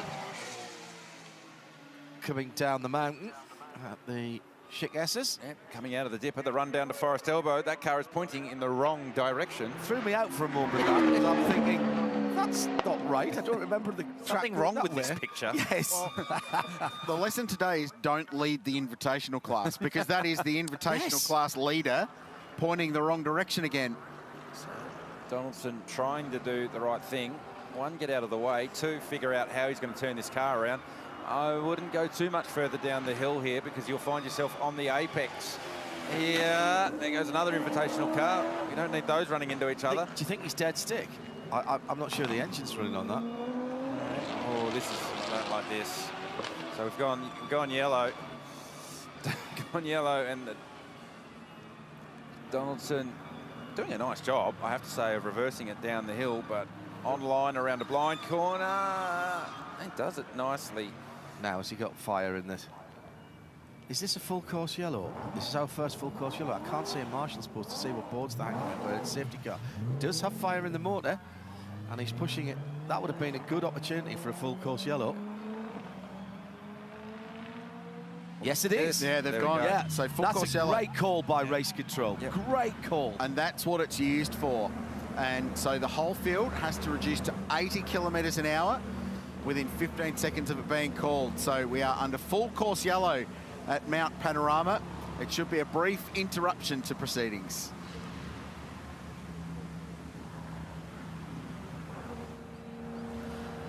He hasn't got away from that unscathed, has he? But I don't remember the sort of nose up look on the on that mark car. This will tell us. He's had some contact. Yes. Has he had a help? Yeah. Oh, he has had a help from the 47 car. Oh, man. John O'Webb at the helm of the 47 Full course Superbarn yellow Supermarkets. And they're the full course. Green flags displayed, green back flags to green. displayed. That's why FCY is so good. We haven't had to back people up. We haven't had to do wave around. Busy. Who gets quick? Who gets on the throttle quick? Yeah, and that's what we're seeing here. And it's Kelvin van der Linde. Kelvin van der Linde. Of course it is. Oh, and there's a couple off down here. Grenier's going to go around. Does he keep it off the track? Oh. Big moment in the race. This is a contending car. Fourth outright Canadian driver in his second 12-hour start on the rejoin down there. How about the hairy part of the road to do that. How about Kelvin van der Linde having to go to the dirt to get round the recovering car? We'd already had Jackson Evans had made up a position and got in amongst those AMGs because he was quicker on the green flag. Team, I'm sure, counting him down. And then carnage in front of him. Well, van der Linde was in front of both of these cars. He zigged, and he should have zagged when Grenier came back on the racetrack. So Brock Feeney sitting and waiting. He's going to climb aboard that car. So here you can see van der Linde's got in front of Evans and Martin. And then up the road, the two AMG Mercedes, just for something different, run into each other. And then Mikael Grenier comes on the grass. Then van der Linde goes to the grass to go around the back. The other two go around the front, stay on the tarmac. So, oh, we've seen that video before. Van der Linde wheel spins it up on the grass. And there goes Evans and Martin. Oh, man. What a video game. Well, 50-50 chance, and it didn't quite work. The toss of the coin that time for van der Linde. He survived it, but that's the key. No shock among anyone that he was the one making the moves when we went back to full green flag conditions after a very brief full course yellow. So that's the new system. That's why it's great, because that could have been a full course safety car procedure, which would have taken several laps. You've got to reel to the field, you've got to do wave bys. As a result, we get a very brief pause in proceedings, and we go back to racing flat out for minor incidences like that drivers are allowed to recover from on their own without needing any outside help, like Grant Donaldson did, who has gone to pit lane, by the way, in car 111. He's still leading the invitational class, though. The key of that is making sure that your team is right across when it goes back green, because you can find yourself in a part of the circuit where you've just passed a flag post, or you can't quite see where the next one is. You've got to have the team help you out there, because 2 cars back, the guy might get a jump on you as soon as it goes green. Yeah, the countdown to green is critical to get right, and van der Linde has used this system plenty of times in the past, right on it. That's how he got around it. But ultimately, there was an obstacle in his way when he was leaving the chase that time, so plenty of excitement. Oh, Evans wide. Plenty going on here.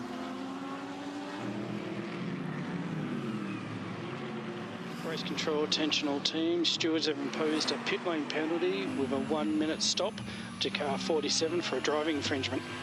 And that was the contact with car 111 that brought out a very brief safety car infringement. So it's the second time we've seen a penalty like that applied today. A faster car turning around a slower one. Big wrap on the knuckles. This is a really fast, intense battle between Jackson Evans and Kelvin van der Linde for 5th and 6th position.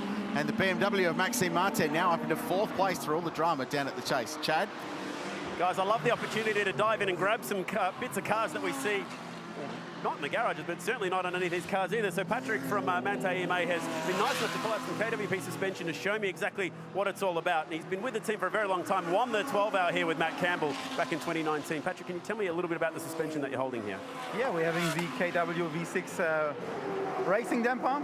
It's the latest product we use since the 992 GT3R generation, so since last year.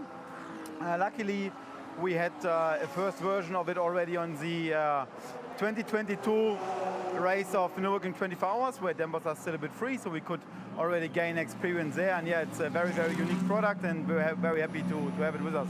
How has it performed for the team, particularly at tracks like the Nürburgring and Spa, all the famous circuits here at Bathurst? Very good, actually. The nice thing about it is it's very easy to use, having a very nice cartridge system to be able to exchange the damper valving, so yeah, changing between multiple options, and also the adjustability in terms of range is very, very high, so it gives us a lot of flexibility to adjust the damper to the different scenarios we face on different racetracks, which you just covered. So we race this product from more or less everywhere, from Nürburgring to here, street circuits, very tight circuits. It's the whole range, and it's covered very well. Perfect. Have a little look at the amount of bump and rebound settings on this car. It's amazing just how much technology goes into these KW suspension coilovers, and these dampers. They're getting more and more technology placed into them. I just want one of those up on my shelf at home. They are absolutely brilliant. Patrick, thank you. Good luck for the rest of the race. Thank you very much.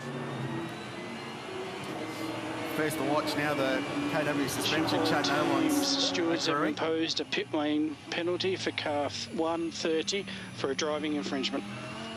That's the third place car, Philippe Fraga.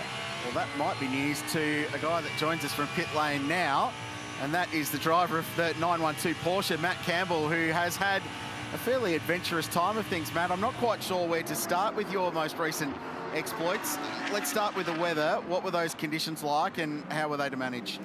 Yeah, I mean, certainly towards the second safety car period when it was wet, very sketchy up top of the mountain, a lot of aquaplaning, so very hard just to keep it on track. But you know, luckily we had the track position and we had clean air. You know, we didn't have any spray, we didn't have any slow cars or anything after the restart. So this really helped us. Your car looked like a jet in those wet conditions, and that track position you were able to build over Jules going on really valuable for you guys. Yeah, absolutely. I mean, especially after what happened, about an hour and a half ago with the drive-throughs and everything like that. So really happy with the car performance, especially in the wet, but also the dry, we're very strong. So can't be happier.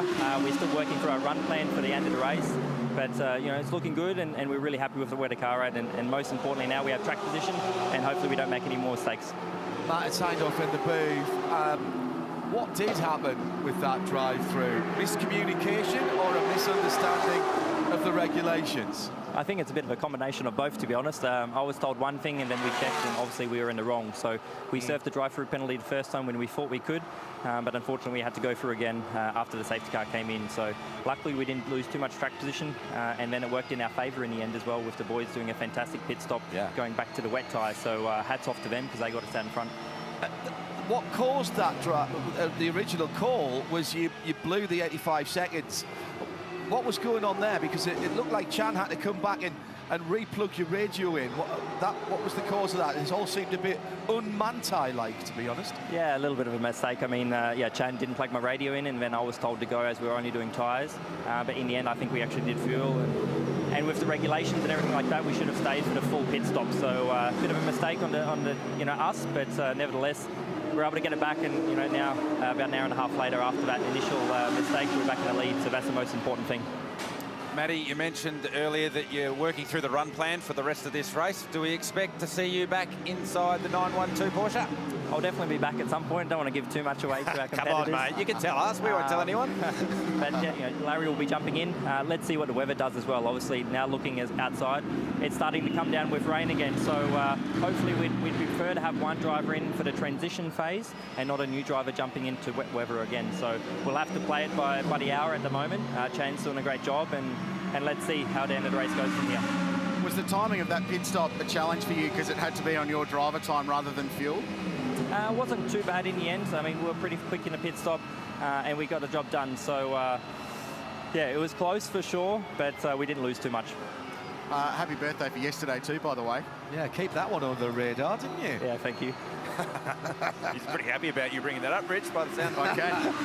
He's going to mention the Richard Creel fan club any second now just to get you back. Matty, thanks, mate. It's been a great few weeks for you. We've had some great entertainment from you.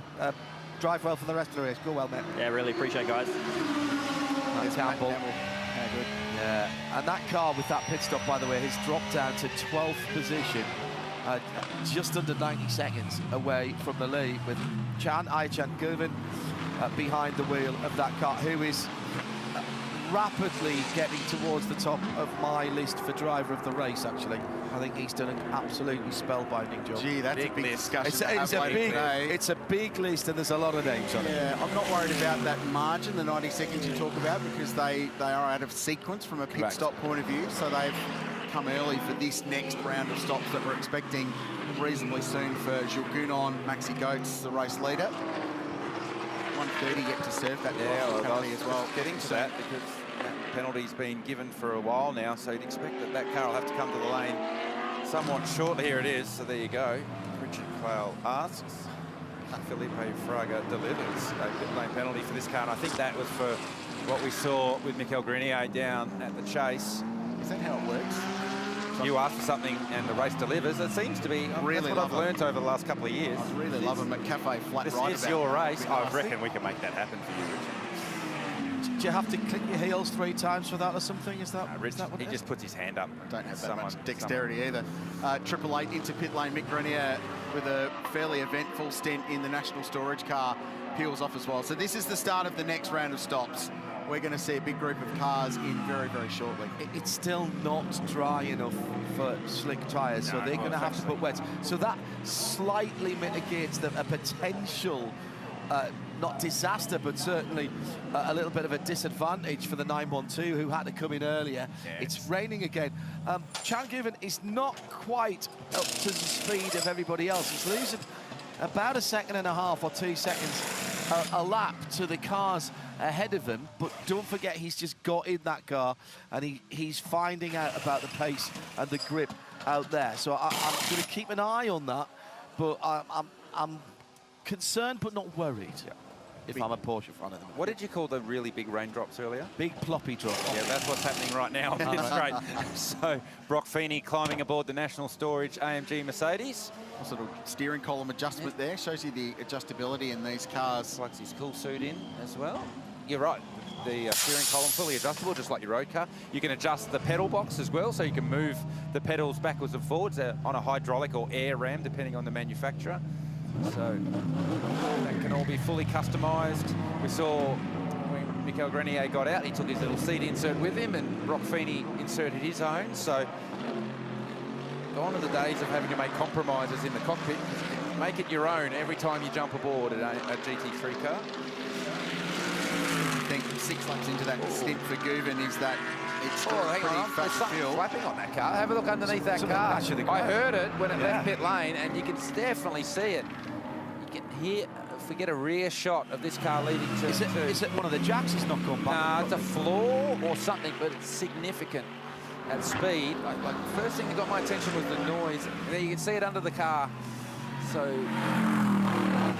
it's only at speed, so got it up Mountain Straight for sure.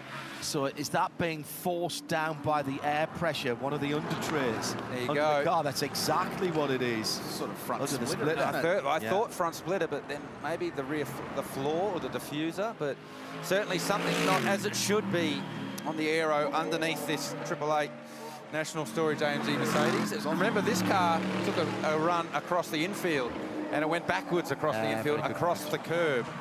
So potentially more than meets the eye damage-wise for this car. In the rain, it's not such a big issue as long as it doesn't become dangerous and flap around, because you don't need the downforce. You're not generating the corner speed. It's Martin Short watching on from the 888 garage. Roland Dane looming just behind. Got all their engineering stars here this weekend from both their GT program that's had success in Asia, in the Asian Le Mans series recently. In fact, they just missed out by a handful of points on winning the GT class and getting an auto invite to the 24 Hours of Le Mans. They did everything they needed to last weekend. Correct, 2 wins. The bizarre thing about that is if they had done that, they wouldn't have been allowed to do it in the AMG. Yes. Oh, they would have found a solution. You can hear it in the background. Even with the ARC car going past the mic at the same time, there's certainly... Oh, there you go, the in-car as well, so... Big damage to this one. So that will certainly be hampering performance for this car. And as it builds speed, that noise will get worse. There it is. About 4th gear, it seems. Oh, it was so slippery in the braking zone down into the final corner. Brock Feeney was nearly off to downtown Bathurst there up the escape road. So plenty going on inside the 888 car. There's also plenty going on in pit lane. Yeah, just tracking those fuel numbers at the moment for the leaders. So the 75 of Gounon, the 77 of Max Gertz, and the 46 of Martin, plus the 13 of Evans at the moment. So the first 4 cars in the field all stopped on lap 177. Now, they should be able to get to 2:10 on fuel at the moment. That's 33 laps, which they will be allowed to run by the rules at the moment, because these are not normal driving conditions. And from there, they'll be able to get home, guys, with just the one more lap, one more stop from there as the 46 comes in. So they're not going to get to lap 2:10 in the 46 car. So that may leave them slightly short with a projected ending on 2:71. So the 75 comes in. Now, they haven't gone the full 32 that they could have gone then. They did this last year, remember, where they pitted to basically their own strategy rather than the full extent of their fuel calculations in that car. So Jules Gounon brings 75 in, Maxime Martin 46, and Jackson Evans, this car for Phantom Global. And a driver change going on there. I've got a question for you that's coming in on the socials.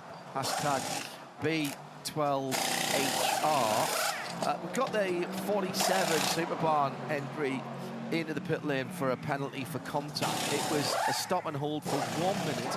Earlier we saw a similar offence being given a 2-minute penalty. Why the difference? I think it's to do with the driver rating of the offending driver. So Ricardo Feller, factory driver, he's a platinum-rated FIA driver, so he got a 2-minute penalty. Jono Webb was the offending driver in the 47 car. He's a silver ranking, so a semi-professional driver, if you like. So my thinking, without checking the SRA table, is that he's less professional, therefore less of a penalty. Yeah, got you. Still not encouraging contact. Doesn't make it any less bad. No, it doesn't matter. So cars that pitted leave pit lane. There's An Chen Guven getting around the 46 and the 13 up Mountain Straight. So they're 8 laps different on fuel and pit stop between those cars. The Porsche stopped 8 laps ago on lap 196. We're working lap 205 at Mount Panorama.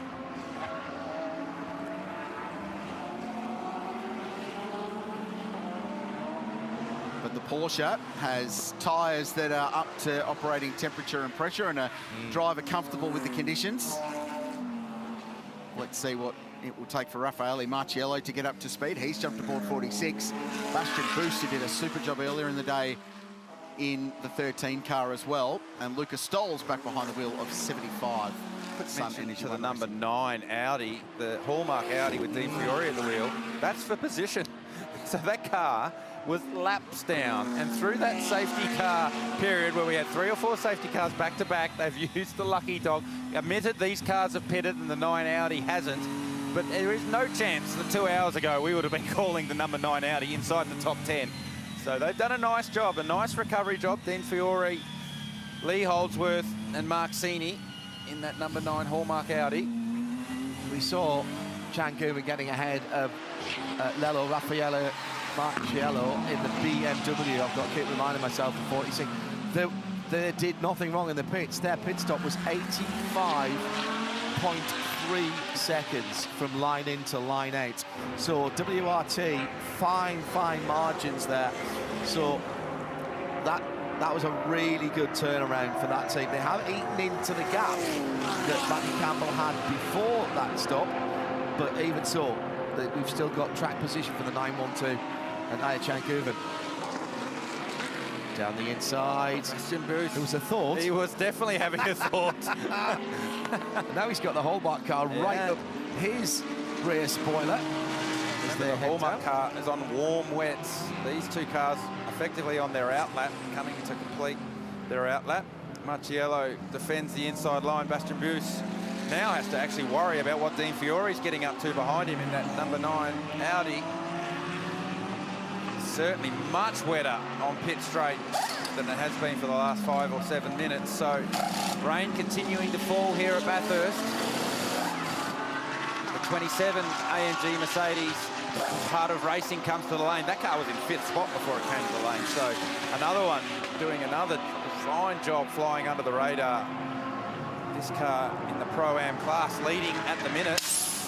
And remember that strategy right after the halfway point. They got Ian James in to do his half an hour, do his 60 minutes, excuse me. So Alex Riberas and Ross Gunn could go all the way through to the end of the race. Didn't get quite the advantage that they were hoping for with all of the safety car in the middle of it, but they got some good advantage. Now, Porsche versus BMW, heading up to the top of the mountain in filthy conditions up on the top there. And the BMW for a moment gets a little bit of breathing space as Raffaele Marciello has Bastian Buus, up-and-coming German driver, right on his tail. More pit stops He's Fraga. This will be for the penalty that they have been assessed, so expect this car to go straight past his pit.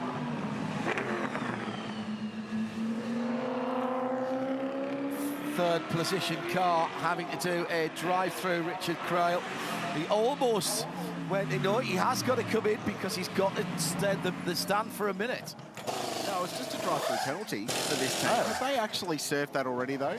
I don't think they have. Yeah, they have. Yeah, no, they have. They've ticked that box. So this is a scheduled pit stop for this team. So they had cycled back to the front of the leaderboard through the pit stop sequence. So this is scheduled, so a lap later than 75. And Audi spot cutting again. Yeah, another IRC GT. This time, man, invitational class.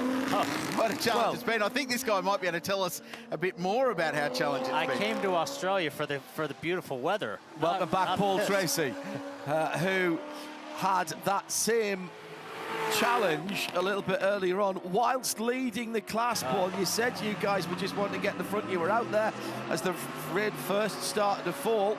Side-by-side action, Porsche in turn one, and Hell Corner is very wide and it needed to be there, and that's not a position gained, it's going to be a position lost here. It's Dean Fiore in the red and black Audi on the left-hand side of the track. Has got position at the moment, but up the inside it'll be the blue Porsche of Bastien Boost, who has the shorter line to the apex of the corner. Neither of them want to give way here, and Bastien Boost holds on to it. A little mistake as he was going for position, and that's let the BMW get up the road a little bit. Raffaele Marciello with a bit of a cushion. Actually, that's a bit more of a cushion in the context. That's more like a three-piece suite, to be honest. Paul Tracy, what happened? Well, it's just every corner out there is Hell Corner right that's now. True. So Isn't that the truth? Conditions are changing non-stop. That was actually the first time that I've ever driven a GT car in the rain on wets on one of the toughest tracks in the world. So, you know, just the car got away from me. It slid out in the rear, and I just nosed into the wall. And it pushed the splitter back into the front tires, and I couldn't. It locked the front tires up. I couldn't go anywhere. So that's what it was. We had to get the car back here, get it up on the stands, pull the front splitter down, pull the front clip off, and then put a new one on. Still going. I did a full stint that time, but I tell you what, the conditions are just absolutely brutal because it's changing all the time. The rain stops, it starts to get a little bit grippier, and then it starts to rain somewhere, and then it changes and it moves somewhere else. So it's worst case scenario right now for these guys. Should be a tire. Well, I suppose you've only got the choice of wets or dries as well. That's the other thing. No intermediates, no good slicks here. Yeah, well, I don't think there was no possibility you could go for an intermediate in these type of conditions. So the track is it's extremely treacherous, and I'm amazed that there hasn't been more yellows. For how hard these guys are running in the conditions, that there hasn't been any more major crashes. We've had less yellows since it's rained than it did when it was dry. It was actually more slippery when it was just damp. It was really? like it was greasy. Once it rained a little bit and the wet tires could work, but when it's just that wet, damp condition, it's like grease on top of the pavement, and it's actually more slippery like that. Interesting. I'm going to ask you this question now. I shouldn't really be waiting 2 hours 46 minutes and 8 seconds. Have you enjoyed it, though? Well, I mean, it was fun that I made it all the way through the stint, but it's about as much fun in those conditions as sticking hot pokers in your eyes. Well, you've had some challenging drives down through the years. I remember an IndyCar race, Champ Car race at Miami. Wow, surfers, we had a giant wreck on the start. That's right. Yeah. Where you couldn't see 5 feet in front of you. But, I mean, the conditions are good. You can see, but it's just extremely slippery out there. So, I mean, are you feeling it more like a rally driver than a circuit race? Are you feeling for grip all the time and having to react to it? Yeah, I just tried to get through the whole stint without making a mistake. You know, just get through it. Guys are starting in our class. Oh, here's another one in our class. Vortex, so yeah. Damage is starting to happen. Guys are making mistakes. This is Lionel Amarouche behind the wheel, and he's done the front end of that little bespoke racing car from France with the big V8 mid-mounted engine, and this is coming down the mountain as well. Now, is this another push? It might have been. Yeah. It's the STM car as well. Looks like he gave him a little push from behind and just turned him around. That was like a Daytona bump drafting in the wrong spot on the bumper there. Yeah, and that will not go down well at race control. And it's a very slippery part of the circuit, as Bastian Buus has just found out down through the Schick Hydro S's, and did well to hold on to that. Oh, is that going to be wall? Not quite. That was the car we saw sideways earlier on, just before Paul came into it, and Bastian Buus not getting that car stopped down at Hell Corner either for the pass on the BMW with Raffaele Marciello. Yeah, once you see that the rear goes, there's no stopping it. You can't catch it. It just slides out from underneath of you like you're on ice skates. Don't forget, you can join in the conversation with us here in the Global Broadcast Centre. Use the hashtag B12HR, B12HR. Just on 2 3/4 hours still to go. Pass for position. No, it's a pass to put someone a lap down. Mercedes car was excuse me, no, that is the Caltex car. So that was a pass for position. And Matt Campbell's car, the 912, now in the hands of Aishan Guben. And now making his way back up to third position. Third position for that car. Paul Tracy in the booth with us. Richard Crail as well at the Repco Bathurst 12 hours for 2024.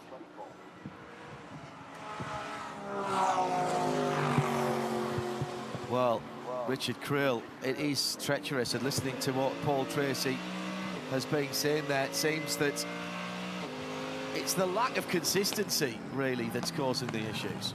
Well, not only that, the guys are starting to push now, too. So you can see they're getting more racy. The positions are being fought harder. So we're coming down to the end of this thing with only a couple hours to go. So guys are, they're starting to push a little bit harder. And when you do, it just jumps, the rear of the car jumps out on you very easy. Is there anything you can do to mitigate it other than, I mean, you've got no traction control in your car, so... we have traction control in the car, so, I mean, I had it on full wet mode, ABS and traction. It's not nearly as sophisticated as what the GT3 cars have. They have a lot better systems in the car for the ABS and the traction control. The cars are 3 times the price of the Mark cars, so it's a lot more sophisticated, but you can see these guys are hanging on for dear life out there. You can see the Lamborghini there running wide, or there was Audi running wide in the corner there. This is the business end of the race now, Paul. Let's imagine you're at the sharp end of the race. From what you've seen while you've been out there, is it a Porsche? Is it a BMW? Is it an Audi? Is it an AMG? What do you think? Who do you think's got the advantage, if anyone, at the moment? Big slide there from the Shell Porsche, but I think the Porsche, the Mantley Porsche, the green one, looked really, really consistent and fast, and I think he's probably the guy to beat. Yeah, we're still trying to work out if they've got their driver times all sorted out, and Krilsey's been scribbling away frantically. I'm not sure we've got an answer on that. Crunch the numbers. You're giving me that look that means that you're not quite happy with what you found out. We think they're okay for driver time. They're 20 minutes out of sync with their main rivals from a pit stop point of view, which, if you remember last year, was exactly the same. Not an issue because they won the race. It was the same situation that Sun Energy Run found themselves in last time by. How did you find the changing conditions, Paul, and adapting to that as that rain came down? Might get a yellow with that big splitter laying out in the middle of the track, because that'll cut a tire down immediately if somebody runs over that. So this could cause a full course yellow. Yeah, that would be another perfect opportunity for a full course yellow. That's heading up the mountain straight, isn't it? Yeah, the changing conditions just make it full course tough. yellow. Just come out. 15 seconds to get on the limiter now. The moment you start to get some confidence as a dry line starts to appear, and you see the rain tracks, you follow the tracks, and there's good grip, it'll just start to drizzle more, and that'll all fill in, and then the next lap you come around, what you did the lap before, next time you're in a slide. Yeah. So perfectly timed, John, pit stop for Tom Randall in 222. So he ran over that. The Lamborghini ran right over that splitter. So I think it's a boot lid. I think it's a trunk lid, Paul. I think that's Valmont Racing Audi. I'm going to throw a dart and hope it lands. 222 was at pit entry when that full course yellow called, so they've bailed into pit lane. So this is a really well-timed pit stop for them. While the whole field's doing 80 kilometres an hour, they get this 85-second time pit stop essentially for free. And we saw that actually had a big impact earlier on in the race, Quilsey, because at the time, the car that came in and went out didn't lose the lead. At the time, that was the number 911. Correct. And these guys have looked a lot better in the wet than they have been in the dry. They were complaining that the 222 car wasn't perhaps as effective as some of the other Mercedes products, but in the wet conditions, rain can be the great equaliser. And a good stint from Tom Randall has got them in track position. They've got quite a substantial margin over Guven, who's going to cycle back towards the front of the field. So the 912, that Grello Porsche that Paul Tracy was just mentioning as looking like a pretty racy car, there it is, heading down into Murray's Corner right now, and the 222 is going to leave pit lane, having ticked off a free pit stop under a full course yellow, in a really good position, and will retain the net race lead out of that. Correct. Yeah, I really feel, having seen him go by me at the rate of speed that he did, that car looks the most well-balanced and the most grip of all the other cars that I had a good bird's eye view to watch how they go over the mountain. Got one of the VW Amarok pickup trucks, recovery trucks there to get that. Now, as soon as that clears, we'll go back to green. We'll take the opportunity to say thanks very much to Paul Tracy for coming to see us, and we'll head to Jack down in the lane. Yeah, thanks, John. Having seen the loose floor section on Brock Feeney's Mercedes, I thought it was a good opportunity to come into the team garages and have a look at the spares that these teams carry for these long endurance races. And they're not just spares, they're ready-to-fit spares. So here, for the 912 Porsche of Matty Campbell, they've got a spare set of front guards, so a left front guard and a right front guard, headlights ready to go. We've got a driver's door and a passenger door ready to go. If we wander our way further back into the garage, they've got a whole rear bumper bar assembly with the tail lights ready to fit. This is a front bumper bar, and it gives you a great shot of the front under tray. And then if you keep wandering out the back, there's more spares. So we've got a full intake section here, and over to my left, we've got another front bumper bar section, a bonnet, and lots of spares. So critical for endurance racing. As they say, you can't go racing without your spares. I just wanted to really ram home what an advantage that was for car 222. They were due to pit somewhere around 210 anyway. So not only did they get that, but that gets them to 243 on a 33-lap stint from there, which will get them to 276, as well as we've just gone to a full safety car. So it will mean Tom Randall leading on the restart. There was a chance there, guys, for the Grello car to get in and essentially take a free pit stop. So they must feel like surely they're okay.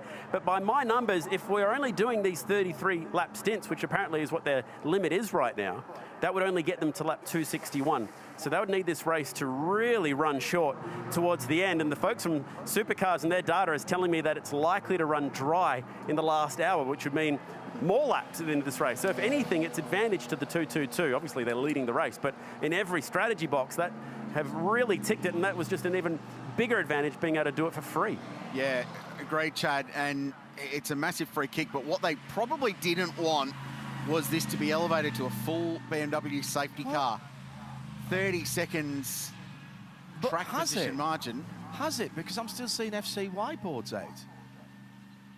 So it is still a full course yellow. Still a full course yellow. Let's remind ourselves how we got underway all those hours ago. 9 hours and 22 minutes and 12 seconds, starting in the darkness. One of the unique factors of the Repco Bathurst 12 hours. Yasha Shaheen dumped unceremoniously out of the lead of the AM class, and then one of the big shunts of the day at the Audi cutting, the BMW, undoubtedly one of the favourites for the race, out and took no further part. Been a bit of impatience on the part of some of the GT drivers And these contacts with the other class cars have seen stop and hold penalties being laid out. The Mountain Garftanda has claimed 1 or 2 victims. Once the rains came, it certainly caught a few out. Jack LeBrock on the top of the mountain got caught out with some aquaplaning, and then the AMG Mercedes just went to war with each other. Another one where one of the faster car turns around the leader of the Invitational class. That was Darren Curry at the time. That brought out a full course yellow. Then more AMG on AMG contact down at the chase, where Mikkel Grenier just came across the front of Kelvin van der Linde, and hostilities returned. Number 20 IRC car had a bit of a moment, and again the Vortex got caught up right in front of what is now our race leader, Thomas Randall, who this team have done a beautiful job from a strategy point of view. They dived in under this full course yellow, got one of their stops done, and now enjoy a near on 30-second lead. And you might think, hang on a second, we've neutralised it. Why isn't everybody packing up? That's the point of full course yellow. It's effectively a code 80 km/h. That's how fast you can go. There's no overtaking, and it freezes the field. It neutralises the field. The times will look a little bit odd in terms of the gaps, but once we get back to green, the idea is that we go back to where we were before we had to neutralise the race to get that piece of Audi bodywork off the mountain straight. So keep an eye open for your favourites, and the Bazell class leaderboard sees Thomas Randall for Scott Taylor Motorsport leading the Pro and overall. Marchini in the Hallmark NBC there. We've just gone back green. Grant Denyer for Wall Racing in the 15th position overall and leading silver. GT4 Adam Christodoulou for Prestige in the AMG. And the invitation class, which it seems to be a bit of a poison chalice at the moment when you're leading. It's Cedric Spirazzoli in the IRC GT number 20, sitting in 21st position. I unfortunately don't have in my record book a statistic for the longest surname to lead a class in Bathurst 12-hour history. Right. We've got 2 of them now, I think, though. Okay. That invitational class. Oh, wow. Mate, I don't want to be leading that thing to the last lap. Absolutely. So this now is a big challenge for Thomas Randall, because he has been handed a decent race lead in car 222. A full course yellow pit stop, the whole field doing 80 k's an hour. They timed it to perfection. Potentially more good fortune than good management, but you've got to take when you can get that here. And he was able to peel into pit lane, complete an 85-second pit stop, and return to the race lead. And the margin at the moment showing 11 seconds. We'll let them get around to the start-finish line for timing to fully synchronise once everyone's back up to racing speed. But so it's 222 leading 9-1-2. Ianco Guven behind the wheel of that Porsche, and Maxi Goetz third. Kraft Bamboo seem to have spent a good chunk of the last 3 or 4 hours of this race just hovering around the top 3, just creeping up on it. And that Audi of Kelvin van der Linde, I'm not ruling those guys out. They are looking in a really decent position. And another car that's just been floating around the top 5 for the last couple of hours. Jack? Yeah, really interesting. I've just been down into the 222 garage to catch up with the engineers running that car, and a couple of old supercars guys in Mirko De Rosa and Brendan Hogan, and they're claiming that they're not actually sort of as lucky as we may feel. They've been leaving hot, wet tyres on every stop because they've been noticing it takes 4 or 5 laps to get the pace up, and at the start of each stint they've been gaining multiple seconds. We're talking 10, 20 seconds on the field, so they're in a comfortable position. They don't think it's a fluke. They think they're going really well. Certainly not a fluke. You don't float to the top of this field in a fluke with 2.5 hours left to go in a 12-hour race, and there are some very big brains in that garage and some very fast race car drivers driving this car, and they've driven it beautifully. They rolled the dice earlier with Cam Waters when he was driving, when the big downpour came. They hoped that it wasn't going to be that downpour, and Cam, we reported at the time, that cost them 49 seconds. And they went back to 10th or 12th. And they've played themselves back in nicely here.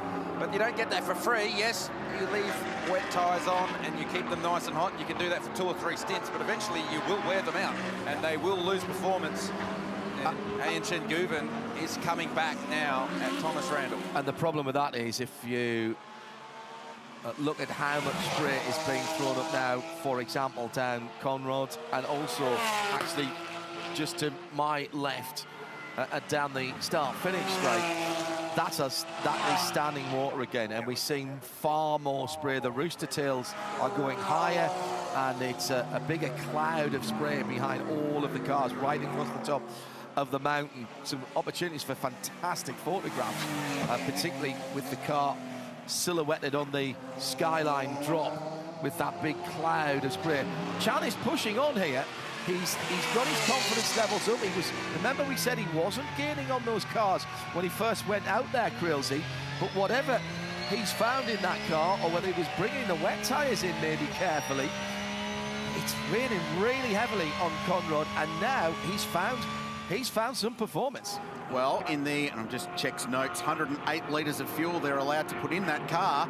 They've burnt half of it, so the weight's coming off the car as well. So performance increasing. They need to go.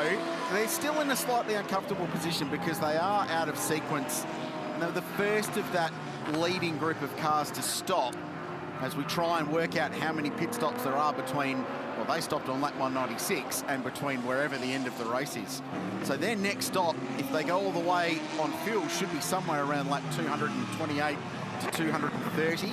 The next group of cars, which includes 75, Sun Energy 1, 46, the BMW will be about 236, 237. STM can go all the way beyond 240 laps now in this race, which takes them a long way towards the final 90 minutes. And that starts opening windows for getting to the end on one pit stop, potentially. Yep, the 222 car, whilst it's got track position and at the lead of the field, it is going to suffer some pain in this stint because they're full right now, full of fuel, and the team have admitted to us they're on a wet tyre that is not the newest wet tyre on the racetrack. And the last lap was a pretty graphic example of that. Thomas Randall did a 24.9, Ian Chinguven a 22.9, Maxi Goetz a 23.9, Kelvin van der Linde a 23.2. So of the top 5, the leader was the slowest. I'm just getting my accordion out again here. Exactly. And it's starting to close again. It's that slinky that Craig Lowndes had earlier on. It's all just tightening back up again, that spring. There was that little bit of contact as well, let's not forget, between the STM AMG and the Vortex. They put the Vortex in the wall. Not heard that of anything resulting from that yet. I would say that Motorsport Australia Race Control have far more angles than we have on that. They will have looked at it, or they may still be looking at it. They take all of the incidents in chronological order. And in fact, I'm now being told it was reviewed. There was no contact. They had a view that there was nothing on the Snicko, and there was clear daylight between the back of the Vortex and the front of the STM. So was looked at and reviewed. So those of you watching those highlights, those Repco highlights a little while ago, seeing that it was reviewed and there was no contact, so no further action required. And it's this car that people have to lap, especially if we get more restarts like we've seen, where those slower cars have been so challenging to get by, and it compresses everyone when they get them at the top of the mountain. Silver class, all racing. Bathurst's fastest game show host. Correct. Grant Denyer at the wheel of this car, and hasn't this car done a mega job through the day? Earlier, felt like it was 45 minutes ago or so, David Wall was beside the top 10, battling it out with Raffaello Macciello and Marcus Winkelhock. And this car continues to lead the silver class. It seems odd, the car that is so bright, but they've kind of flown under the radar and just gone quietly about their business and just made sure that they've stayed out of trouble and turned their laps. And that's not the worst strategy, is it? David Wall stints in that rain. Oh, that was hours impressive. ago were really, really huge in the context of the race. Grant Denyer watching on, he sees himself on the big screen that's up at the Chase there, but he's driven very nicely this weekend. And this is a guy that started out a race car driver first. Yeah. And then decided that he needed to find a way to pay for race car driving, so went to become a TV presenter. Found a job doing TV. Yeah, exactly right. That bit turned out all right for him. Absolutely, it has. And of course, calls Bathurst home now. Tony D'Alberto's been in this car. And we really need to applaud people like Adrian Dietz, who has invested in a brand new Lamborghini Huracan Evo 2. They're going to run a couple of rounds of GT World Challenge Australia this year. Lamborghini dead serious about supporting Adrian as well. They sent out their chief GT3 engineer and data engineer out from Italy to support that squad this weekend to help get them up to speed. A couple of test days. This is the first major test for that brand new car. First one in the Southern Hemisphere as well. Really? So it's beaten all of GT Asia as well. So really cool. Well done, Adrian, for that investment and bringing something unbelievably cool to GT racing in Australia. Pretty handy data gathering exercise for Lamborghini. I think Should they need that in the future? might rock up to the factory team at some point down the road, potentially. Well, just, you never know what might happen. Time to stroke my chin thoughtfully.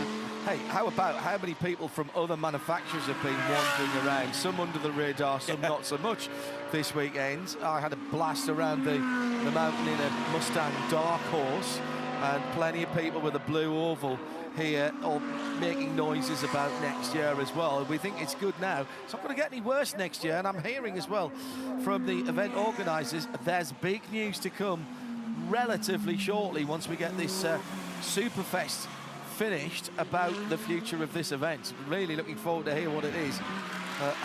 I did say, you've made yourself a problem, you know, guys, because how are you going to top this next year? And there was a knowing look at me. And I thought, okay, I'm staying away from that. I'll go about my business. Shane Rudsis, the event director, and Paul Martin, Supercars head of motorsport operations, went to the total 24 hours of Spa in June last year, and the vibe in the paddock there is that everyone wants to be here. It might still take a year or two to get them all back, but they're all keen to be at Mount Panorama. So as I said earlier, we almost had Garage 59 and their McLaren 720 GT3s, which are awesome things. So we hope to get them back. Hub Auto, unfortunately, with the shipping dramas, cost them a start this year.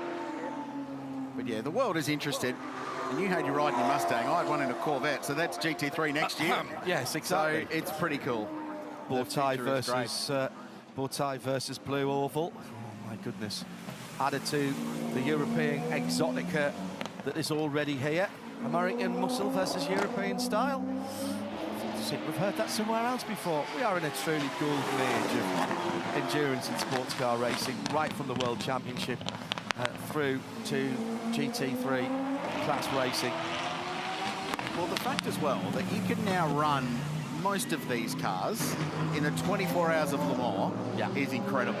That is such a carrot at the end of the stick, and Triple Eight and Johor Motor Racing went and did the Asian Le Mans series and almost got themselves an entry to the 24-hour.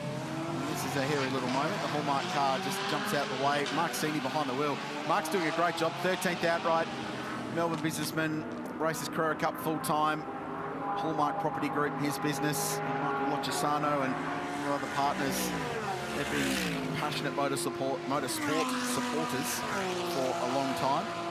And Mark and David Russell equal on 12 the most number of starts in the GT3 era of this race. Yeah, Mark Sini, big supporter of this race, and much like Adrian Dietz, funds that car for the rest of the drivers. So plenty going on here. The gap first to second is starting to shrink. Can Randall hold on?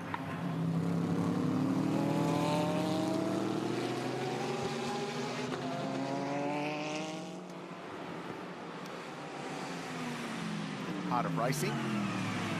Front and centre being chased down by the race leader, looking to put them a lap down. That team touched on earlier, raising money for Prostate Cancer Research of Australia. And looming in the background will be that bright green and yellow Grello Porsche of Anne Kanguven. He's now 3 seconds behind Thomas Randall. Significantly heavier rainfall in the bottom part of the circuit here. Whilst why that is critical is because the tyre, the wet tyre that's on the lead car, they have admitted to us that it is a used tyre. They've been double and triple stinting that tyre. So the more water that sits on the surface, the more worn out your tyre is, the less that it cuts through the water. So Randall, his last lap was a 27.1. And Shenguven a 24.3. So 3 seconds now. The gap first to second is under 3 seconds. It's down to 1.9. So that 912 Grello Porsche will be on the rear bumper of the 222 AMG Mercedes in a heartbeat. And you can see as we make our way to the top of the mountain, it is much murkier up here. Oh, out on the outside. That's Solomon that dropped down to Reed Park. Two commentators, one, I've got my eyes closed and the other two have got their hands in their head. Oh my goodness, this could be R-rated. This is incredible stuff. Right on the ragged edge, going past traffic, trying to find some gap, trying to see through the spray. And there's only one line at certain parts of the circuit, and where they are now, coming down through the Repco divot, is one of them. Bastian Boost would love to put a move on Lucas Doles, and he's been in GT racing for some time. Bastian looking to make his mark in top flight GT3 racing. Try and cut back and get on the throttle a little bit earlier as the KFC Audi number 2 in the pit lane. So Marcus Winkelhock was behind the wheel when they peeled in from 10th position. Going in that car, just doing some checks to make sure everything good. And this is massive. Bastian Boost looked one way and then the other, and they're going to go side by side through the kink, and he gets it done. Big move. And the Porsche goes forward and just gets it stopped. And just keeps it on the island. So it took some hard in the mouth moments to do it. Did he get a bigger tour than he was expecting there? Well, he committed either way, and we go back to the battle for the lead. Actually, there's two battles for the lead going on here, because the outright leaders are right behind the two leaders in the Boycel Pro-Am class. So Harry King in 911 and Alex Riberas in the 27, the Heart of Racing car. They're 1 and 2 in Pro-Am. So they're not going to be in a hurry to hop out of the way for the outright race leaders, because they've got their own battle to bash on with. Oh, the number 2 Audi is in the garage. Big drummers here. Marcus Winkelhock's out of the car. Lots of head shaking going on there. So we'll find out what's happening with that one. Brad Schumacher's dream of an outright Bathurst win may well be slipping away.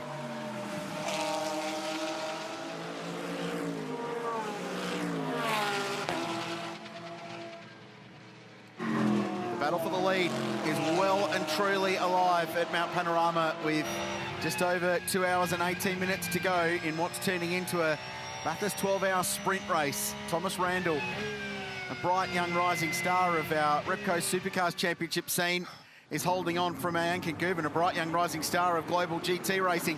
This was particularly huge. Casual 265 odd clicks through the kink, and Bastian Boost manages to get his car pulled up and stopped and passes Lucas Doles.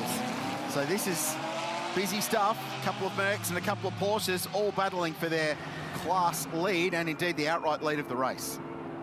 Unfortunately, the issue with the number 2 Audi began this morning. They discovered that 2 bolts within the right rear toe link were not secured. They tried to tighten it during a pit stop and then sent, as it was at the time, Brad Schumacher back out on the racetrack. The problem has gotten worse and worse throughout the day, and it resulted in Marcus Winkelhock driving with the steering wheel at a very odd angle to try and hold the car straight. The problem has just manifested itself to the point where now the crew has said the car is not safe.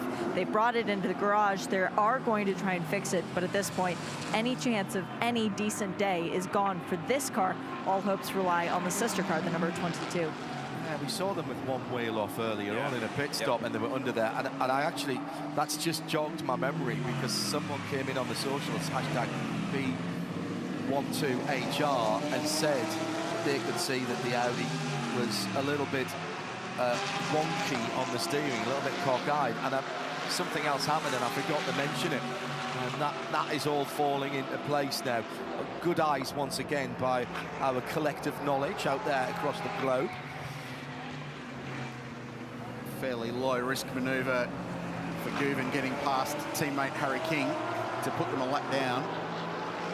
But more to the point, to put a car between himself and Thomas Randall, who he passed at the chase or on the entry to. GT4 McLaren just doing the right thing and jumping very, very wide. The Audi Sport cutting to let the leaders go through. So Riberas, the next person that Guben needs to pass. And this is how it played out. Run up Mountain Straight. One older spec Porsche and the newer one driving by.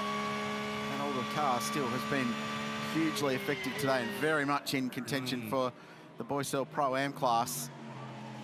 they're not too worried about an outright result there unless that opportunity was given to it. But there's a class victory in endurance racing and still means to stand on the top step of the podium.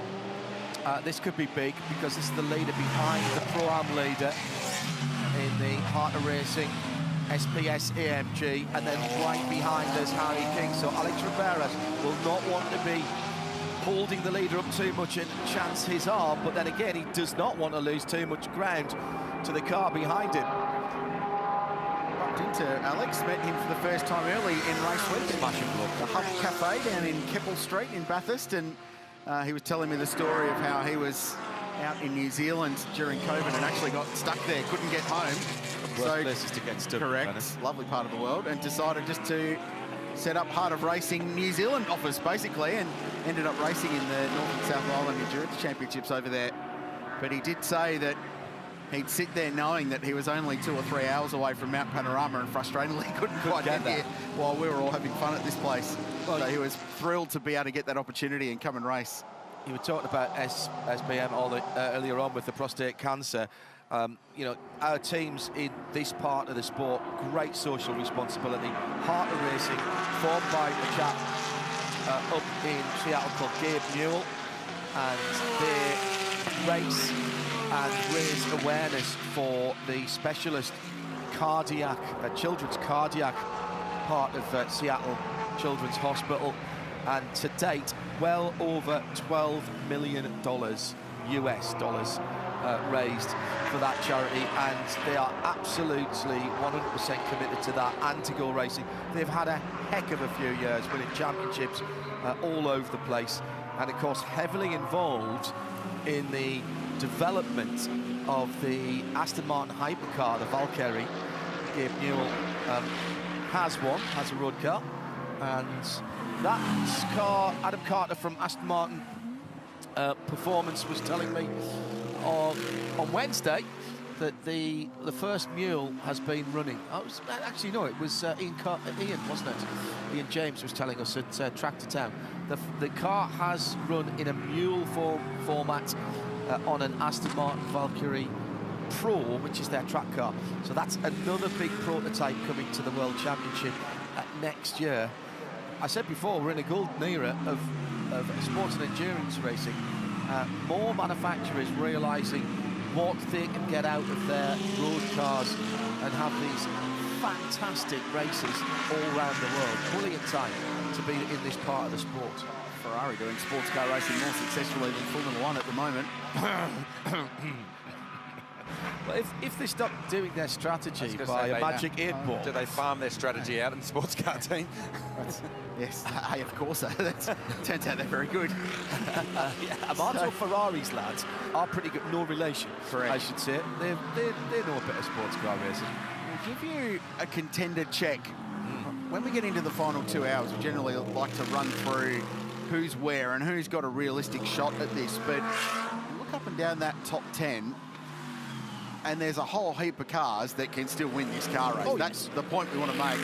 So 9 cars still on the lead lap of the race, and with the Heart of Racing car just being lapped by the leader, Gouvin. And I think they're all in pretty good shape. So Porsche leading Mercedes AMG second and third at the moment. Van der Linde in the Audi next, and then Bastian Boost in that omnipresent Phantom Global Porsche, and Lucas Stoll's in 75. So Sun Energy 1 within sight of the final 2 hours of the race, and they're only 13 seconds away from the race lead. So for the third year in succession, Garth, that team have engineered themselves to be in at least a position to challenge for another Bathurst victory, which is a huge accomplishment. And then the BMW will be an interesting one for mine. Hasn't set the world on fire in the wet conditions. Raffaele Marciello running 7th, 27 seconds behind the leader, and then with a couple of drive-through penalties. If it goes green, 90 seconds from the race lead, David Reynolds in Group M Racing. That's a big margin. They might need a little bit of help to get themselves closer to the front. And since Ayhan Gouvin caught and passed Tom Randall, he's now pulled out 7 seconds. And there is that you were talking about, Garth.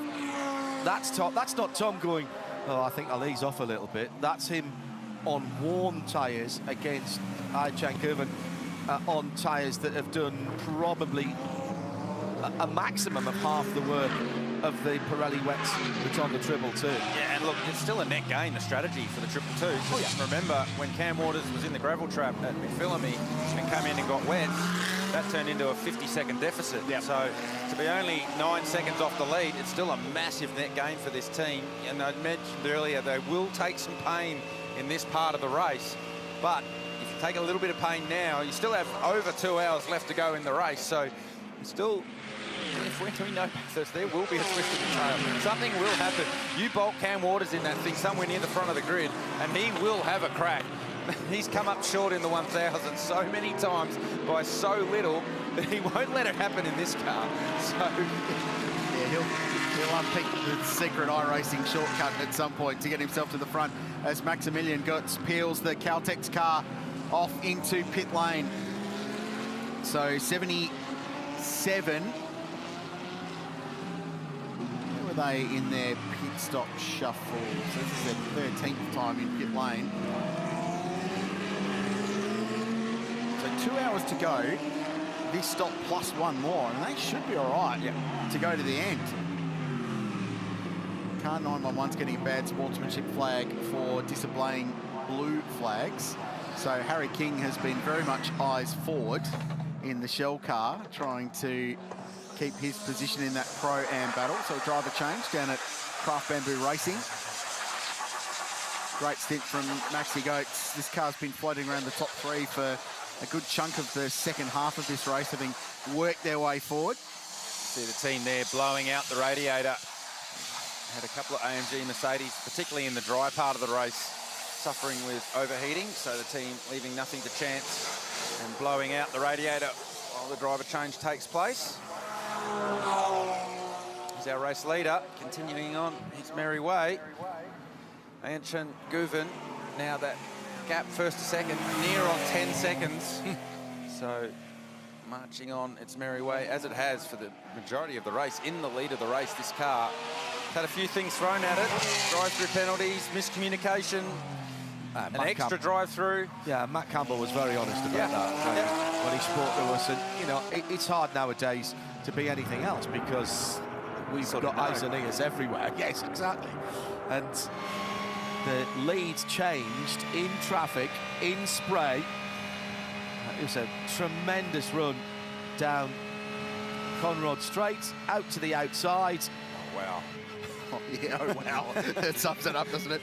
And that was much less of a lift than it ought to have been, going round the outside into the chase there, following in behind the 911. That was when they were catching up with that battle.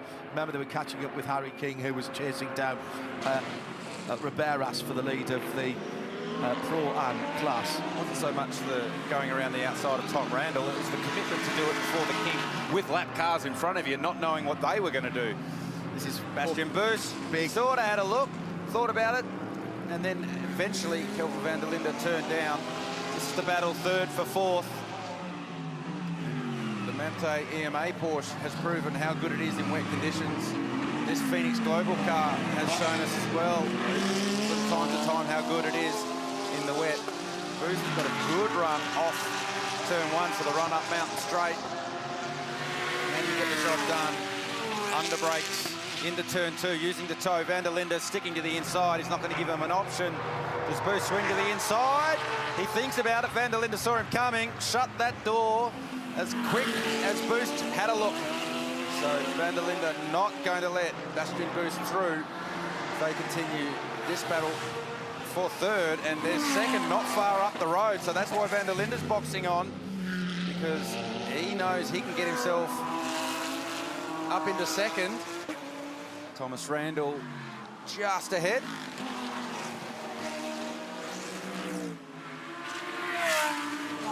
I like where this car's at. Car 22, the Audi. They've just been creeping up on it. This is the best in Audi's been late in a race for the last couple of years. They were probably outgunned last year, but Van der Linde's been so good in that whole combination. Liam Talbot did a nice job early contact. Group M down the inside of Triple Eight. It's for position. Brock Feeney and David Reynolds They'll be boxing on in a week's Race time. Control, attention all teams. PLP penalties to cars 130 and 77 for a breach of BOP. I wonder if that's stint length. Yeah, well, I wonder if that's stint lengths. So it is confirmation. Car 130 and 77. So Daniel Uncadella behind the wheel of that Craft Bamboo car. We just saw them in pit lane. We'll have to do a drive-through penalty, and this guy too, David Reynolds. It's not been Grouper M's day today. This was fun though, for us. Perhaps not so much for Brock Feeney with a couple of wheels off under the bridge. I've got a button here for these kind of things. AMG on AMG. AMG on AMG. All day. Much like the flasher button on the steering wheel, that button would be worn out by now. Yeah. Every time we pick up a shot of two AMG cars near each other on the racetrack, they inevitably run into each other. This time it's a couple of supercar superstars having a crack at each other, Dave Reynolds and Brock Feeney. They'll pick up hostilities in a week's time when we come back for the first round of the Supercars Championship. As it stands right now, Feeney gets through, and that's the battle for 8th. But as we heard, Reynolds will have to come to the lane and serve a penalty for a breach of the balance of performance regulations. So that's that 150 minutes that we were talking about early on. I think it's laps in a stint. Oh, it's the 32 lap number. Okay, got Right. So I wonder whether the teams have interpreted wet weather running as not usual wet weather or not usual race conditions, and thought, well, we could stretch it here because we wouldn't use as much fuel in the wet. So Chad might have more. Yeah, it's for going too many laps between refueling. And the reason why it was hard to see on the numbers was because originally they had been in, as we got a car up and they hit the wall. Hit the wall. That's rear suspension damage, toe link damage on the 77, so they've got bigger issues than a drive-through penalty now. Hunkadea has done something that he seldom does. It looks like there's been a mistake there. And that car has been in the wall, rear axle or rear left. I think it's a toe link. Yeah. There's also some damage on the right front as well, Garth. Yeah, so I wonder he got pinched on lap cars somewhere and ended up against a wall. So, okay. Here we go. So he's by himself here, Juncadella. This is a run down to the grate. Oh yeah, it's gone. I can see it. Oh, it's broken. Yeah, it's broken on him. Something's happened. So whether he's made contact with the wall somewhere else, but the inside rear, the unsided rear tyre is already moving, and that's why the car got away from Danny Juncadella. Wow, and what a probably save. the scariest part of the racetrack to lose control of the race car. How fast down that the go? grate. Well, in the dry, it's 220 plus. So I think it's probably around the 180 mark. Yeah, in see the wet. that's gone. Yeah, there it goes again as soon as he gets back on the throttle. I think gone as he jumped down, so I think it's a toe link or rear suspension arm. They had been side by side a couple of laps ago, and you think, all right, side by side, how does that happen? Well, the wheels and tyres aren't straight up and down, they're cambered out, which means the bottom of the wheel and tyre sticks further out from the bodywork than the top. He's done a good job to get this back.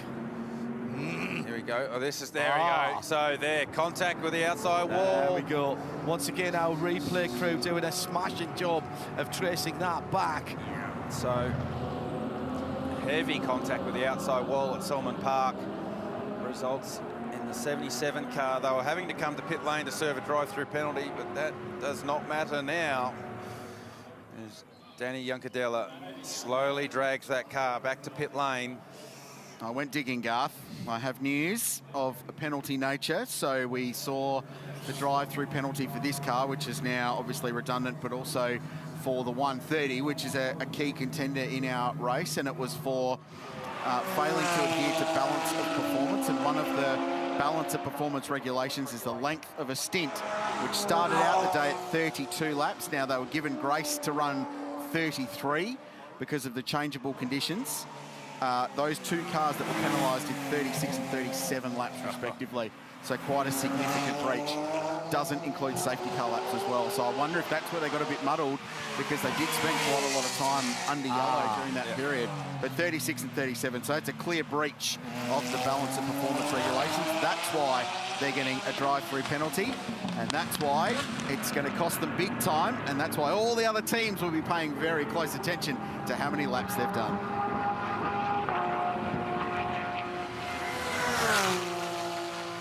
Detective Inspector Richard Crail there, coming up with the goods. Nice work. Yeah. Crail. Good investigation.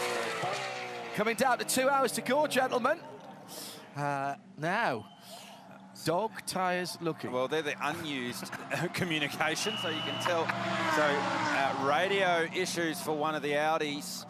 See which one that was. See if we can work it out from the I want to see what he screen. says on the other side of the board. I think it as was well. Mark Sini, the number 9. So, and what does it say? Crew members saying, I don't know if he saw it. So, what does it say on the other side? We hear you. The dog will be, lucky dog. if there's a safety car, a lucky dog, because they're within shouting distance of their Pro-Am rivals. So they've actually played a really good race. Hallmark Property Group and MPC, as the Caltex car is sadly going to be pushed back into pit lane. Cruelly, this pit stop won't count as their drive-through penalty. Fortunately not. So, should they fix this car and get going again, they're going to have to come do a back penalty. in again and do a drive-through penalty. That's more cruel. Yeah, but it doesn't matter. The result's gone now. Hunkadea has had an awful couple of weeks. Didn't even get to drive the car. He was meant to be racing in the Asian Le Mans Series finale. Didn't get into that at all. And here, that's a very uncharacteristic mistake from Danny. That's a hell of a save, though, to be fair. It is. It is. Rear wheel steer, not where you want it. No, but not the first car to meet the concrete on the outside wall at Selman Park. It's happened many, many times in the past. Such a high commitment part of the racetrack with absolutely zero room for it to go wrong. It's not going to work to try and fix it. It's not a long fix because Hunkadea is staying in the car, but it's going to take them out of contention. Doesn't matter. Shit. Well, and the best news that I can give you guys is when they put the car up on the air jacks, the wheel didn't sag, so the piece that is broken is a singular piece. It's not the entire conjuncture of the A-arm, but rather one piece that has gone a little bit flim-flamming. It's hanging where it shouldn't, but it shouldn't be that long of a fix, assuming that they decide to fix it altogether. Yeah, I would have a good look at the rear of that car, though, because it was a pretty significant impact with the wall. Given that they'll lose a lap or two here, you don't want to lose a whole car as a result of hurrying to get it back out on the racetrack. So, importantly, Ancient Guven put the 130 Gripper M AMG Mercedes a lap down there. So, after their drive-through penalty for Dave Reynolds, he loses a lap. So, that is an important little note to make as strategy starts to play out and this goes on.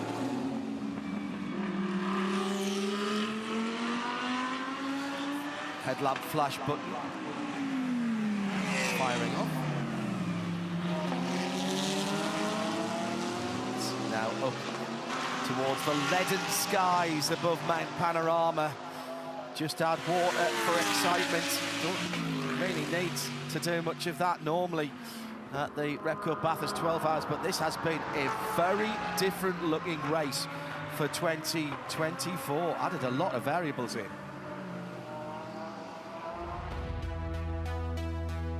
Supercars season 2024. A lot has been learnt. A lot has changed. And we've got a lot to look forward to. It starts with the Bathurst Superfest. Following the Bathurst 12 hour, it's time to kick off the new season at the thrifty Bathurst 500. Brace yourself for another great race, Australia. It is showtime. This year, a new champion will be crowned. Take your pick. It could be anyone's. Who gets the job done today? Ticket information can be found at supercars.com. Supercars, unforgettable. That's next weekend here at the Mountain. 250k races, 2 shootouts as well. Think of it as 2 completely different race meetings. And if you can't be here, you don't get your tickets through supercars.com. And you're one of the internationals, don't forget the Supercars Super Pass. Do like Shay and I do. We can follow it all around the world. And all the details are at supercars.com/Super Pass. Watch it live, watch it when you like. Superview is a great thing. You'll have that. I can't believe you're not staying to see a supercar race at Mount Panorama. It's a bad piece of logistical planning. Yeah. I know you've got to go to the World Endurance Championship in Qatar, but... So hang on, next weekend, it's Superbikes at Phillip Island. Yeah. It's Prologue at Qatar, a track I haven't been to at Lusail, and here for supercars. And I really wanted to do all three of those. But Chad wouldn't loan me the jet or the helicopter. Two of those are in Australia. We can get Chad's jet. You can do Saturday at Phillip Island. You can do Sunday here at Bathurst. Yeah. Supercars / Super Few is what I was trying to get my mouth around there. It's a fabulous service. All the details are there for you. Watch it live or watch it when you decide. Yes, the top three in the Pro-Am class. Line astern. This is all for position. So, Alex Riberas, Harry King, Jordan Love. Line astern battling it out. Yeah. Oh, Luke Yilden. Valmont Audi, just a little bit wide. Does keep it on the bitumen. It's a Craft Bamboo team. Continue to look at this car, and the rate at which they were repairing it has slowed up somewhat. Yeah. So well, you called it significant contact with the wall. I think Alex Riberas is just staying in there because he doesn't want to face the team.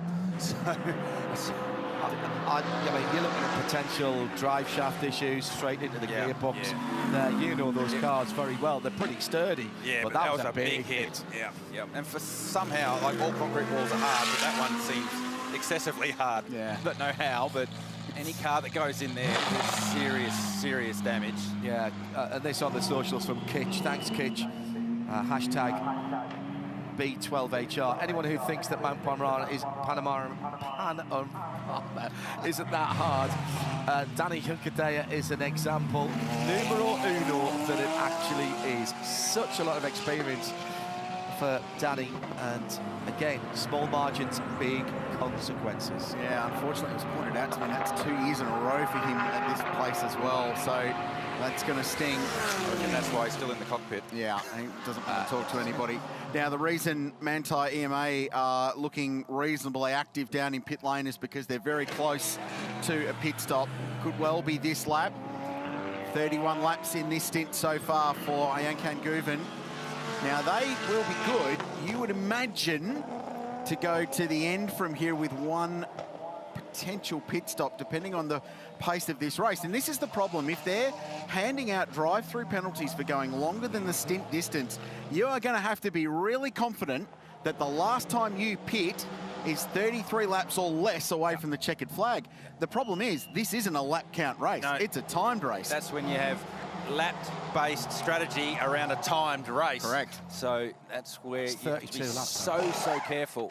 So another number you need to remember is you can't do more than an hour and a half driving time continuous. This pit stop's taking place with an hour and 52.5 minutes left in the race. So you need to be a little bit careful of that one. Still a few regulations you need to jump around. So 150 minutes. So 150 minutes and 50 minutes. So that one's fine. Yes. Tick. So it's over 2. One less to tick. One less box to tick. Which will be a relief because they're the way they've spread their drivers out. So are you leaving Chan in here? Are you putting Vanter in here? Are you... Matty's hasn't been out of that car for an hour yet, has he?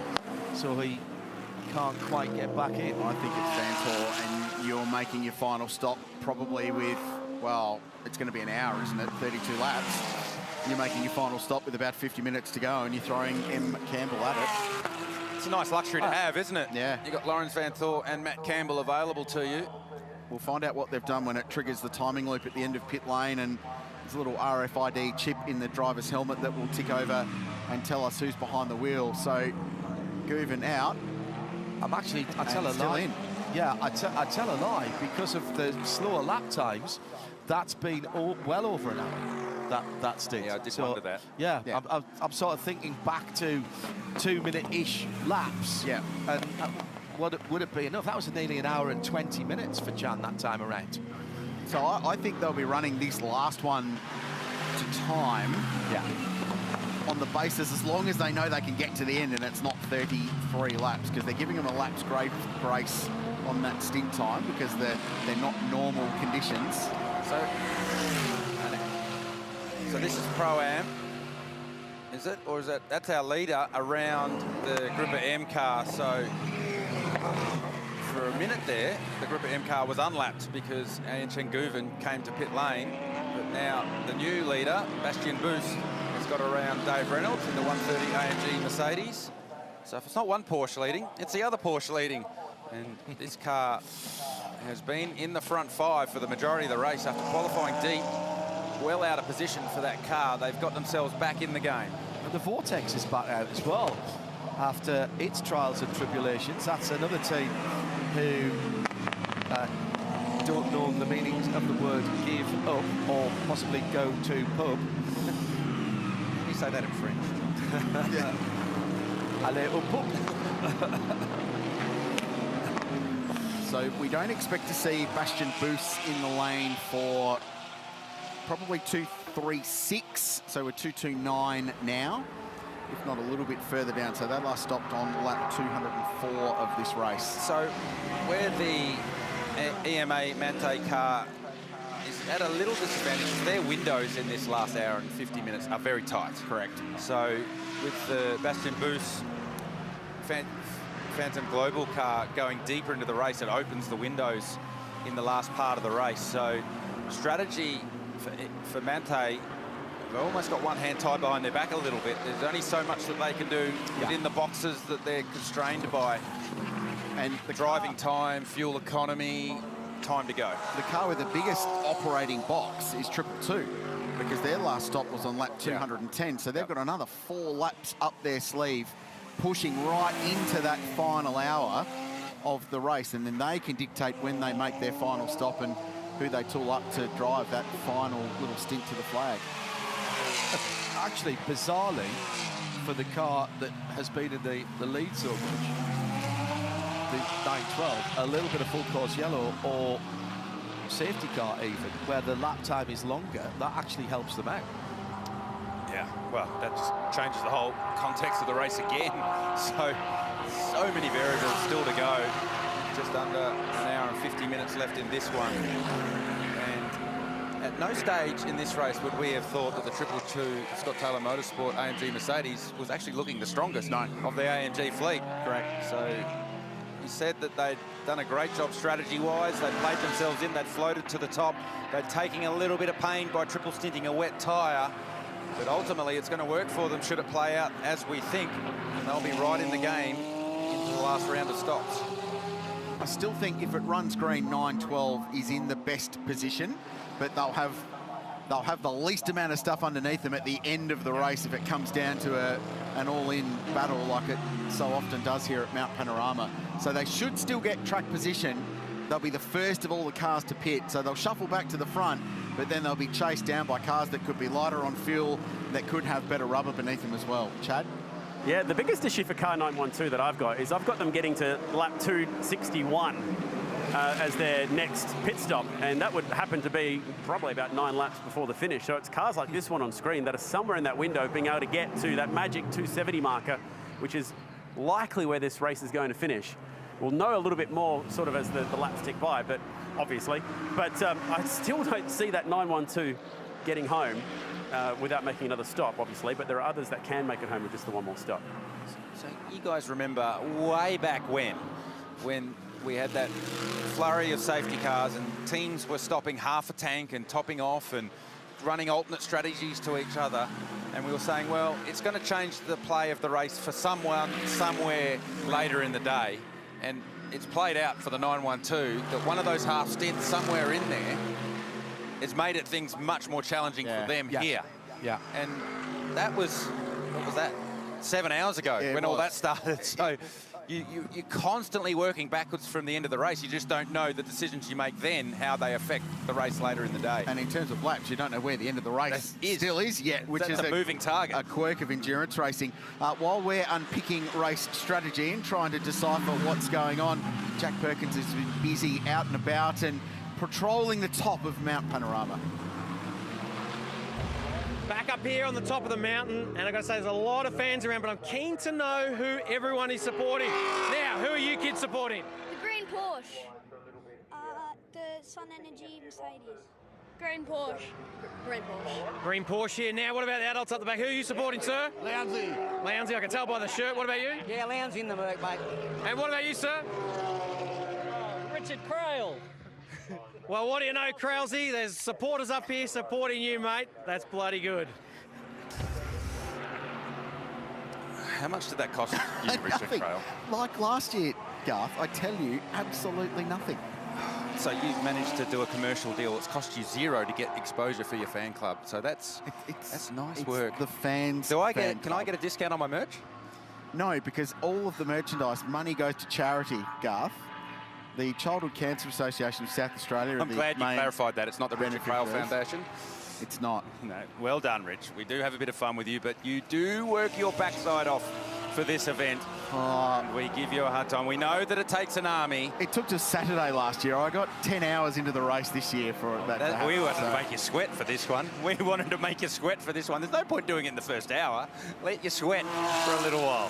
I'm going to tell you now, it was going to be worse because we were going to have the full merch set up with the cap and the flags. Don't give away what we're doing next year. We couldn't do it, Krills, because it's sold out. Couldn't get any. Yeah. We're going to have to get organised earlier. Yeah, absolutely. No, that's enough of this. Let's hear from Shay. Even Shay couldn't get any, could you, Shay? No, but I didn't try, guys, in all honesty. Last year, I spoke to Jules Gounon before the final stint of the race. Jules, now we're in a situation where, again, it's getting close to the final stint. You and Luca and Kenny have all done a great job, and you're still in a position to fight for this win. Does it feel similar to the previous years? No, I don't think so. This is another crazy Bathurst 12-hour. These conditions are really difficult. A bit earlier, when there was a lot of water, there was a lot of aquaplaning at the top of the mountain. It was really hard to stay on track. But now it looks like the Porsche are quite not on our range yet, but we will. Kenny told us it's all in, so we will definitely go for it. We don't know who is going to finish because we are again really close on driving time. I've already done more than 4 hours something, so we can't put, it's very complex for us. So let's see. I see Luca is catching quite well the second place car, so let's see what we can do. Good luck. Thank you very much. And there it is. There's that bit of mental arithmetic that has to go on whilst you also making sure the car is fueled, it's got the right Pirelli tyres on. Now, pass for position, AMG on AMG. There's that button again. I wonder if they can get this one done without contact. What's the over and under on that, Gav? Very small odds on that one, John. So, this is the... Oh, Lucas Stoltz locked the rears down into the final corner. So, not easy to drive, that car. It wasn't a very overly positive Jules Gounon. Things were going to work out in their favour this time round. But that's not going to stop Lucas Stoltz having a go to get around Thomas Randall for second place. It's still not, I mean, it's not drying up at all, is it? There's a bit more showers that come through, heavy downpours that blow across the track and then disappear again. So, and it's funny, I entirely believe Jules Gounon when he says we don't know. No, I totally don't think they do. Often you get a bit of PR speak from race car drivers and teams at this point of the day where they keep the deck of cards fairly close to the chest, but right now this is an incredibly difficult to read motor race, and the complexities that have been added this year around stint length and that pit stop time as well have just added to the challenge of unpicking this race strategy. And what is the maximum amount of time a single driver can do, Krelser? You had in total for the entire race, 340 minutes. Right, okay. So he's already done, he said, a little over 4 hours. That's 24, so he's probably all right to get back in. What we got left? Got 100 minutes left. So 5.6 hours, just over 5.5 hours. And I will happily admit I had to get the calculator out for that. So a driver can do 5.6 hours. That's why this rule we've been talking about with Kenny Habul in this car, Liam Talbot in the 22, works. Because your two pro drivers can do 11 hours and 10 minutes. They can do 11 hours and 20 minutes of a 12-hour race. Yeah. So your third driver only has to do 40 minutes if they're bronze ranked. But what it does, as Chad and I especially have talked about with the Pirelli pit bunker, is reduce your flexibility. And that's where they're at now. That's the problem, is that they don't know how much time they've got to play with before the end of the race. with each driver, and that is the massive challenge. And if you go over that, you might get the checkered flag first, but you won't win the race because the stewards will clamp down on that very, very quickly. Coming around to pit stop time at the front of the field with exactly 100 minutes to go. That it is fairly easy to work out. Started all the way back in the dark at a 5:45 this morning in front of a huge crowd.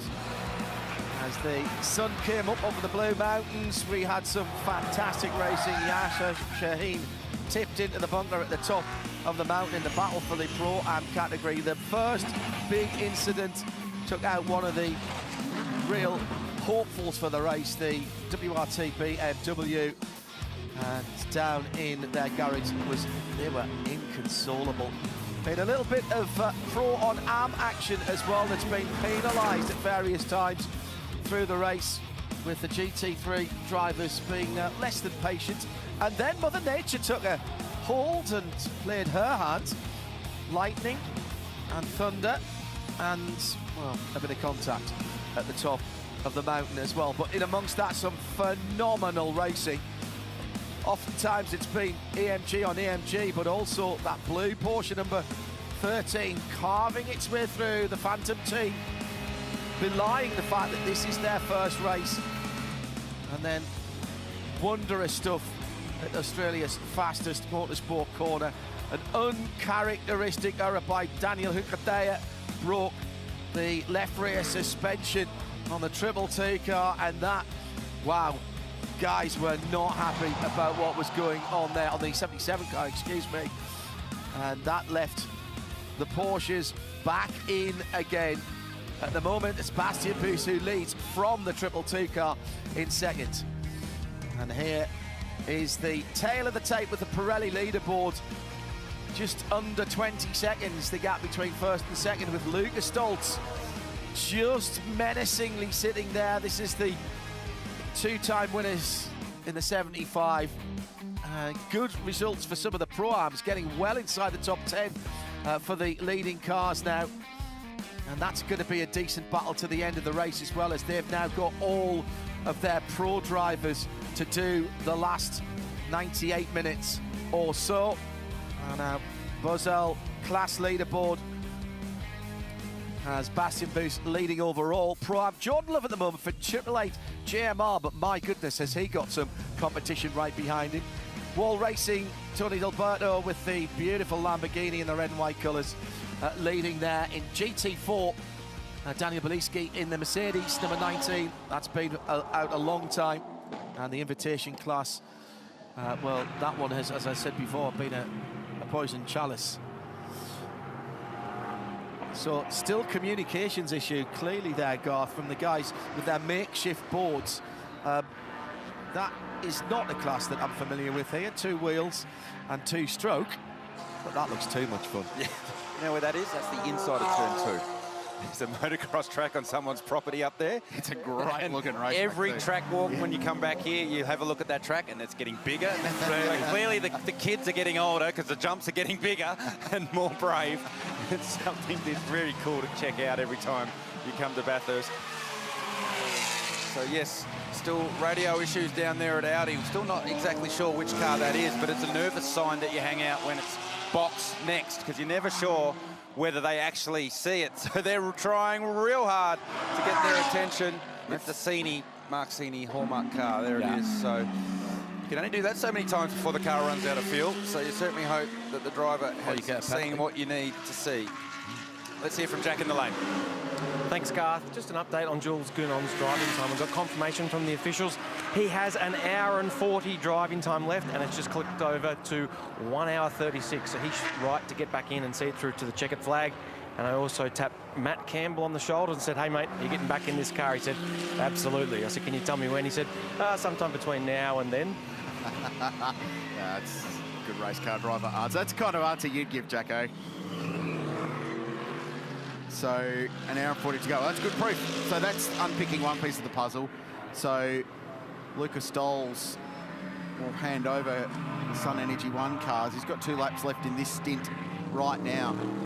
So the 222 will run longer. They've got more laps up their sleeve, which gives them more flexibility. So you can put Gilgunon in car 75 from now, and he'll get to the end on driver time. You have to stop again. Yeah, and then you've got to make sure you don't breach the 32-lap stint distance as well. So that's where the window on the 222 car comes in. They can go a bit deeper in this one, and it gives them much more flexibility for the last stop, whenever that may fall. Because then as you get closer to the end of the 12 hours, you can project more accurately what length that last stint is going to be.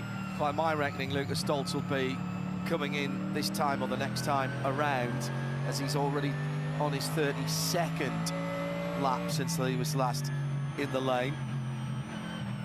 So there's frantic calculations going on here in the booth. Fortunately, we have pieces of paper, so we don't have to take shoes and socks off. That's would be pleasant.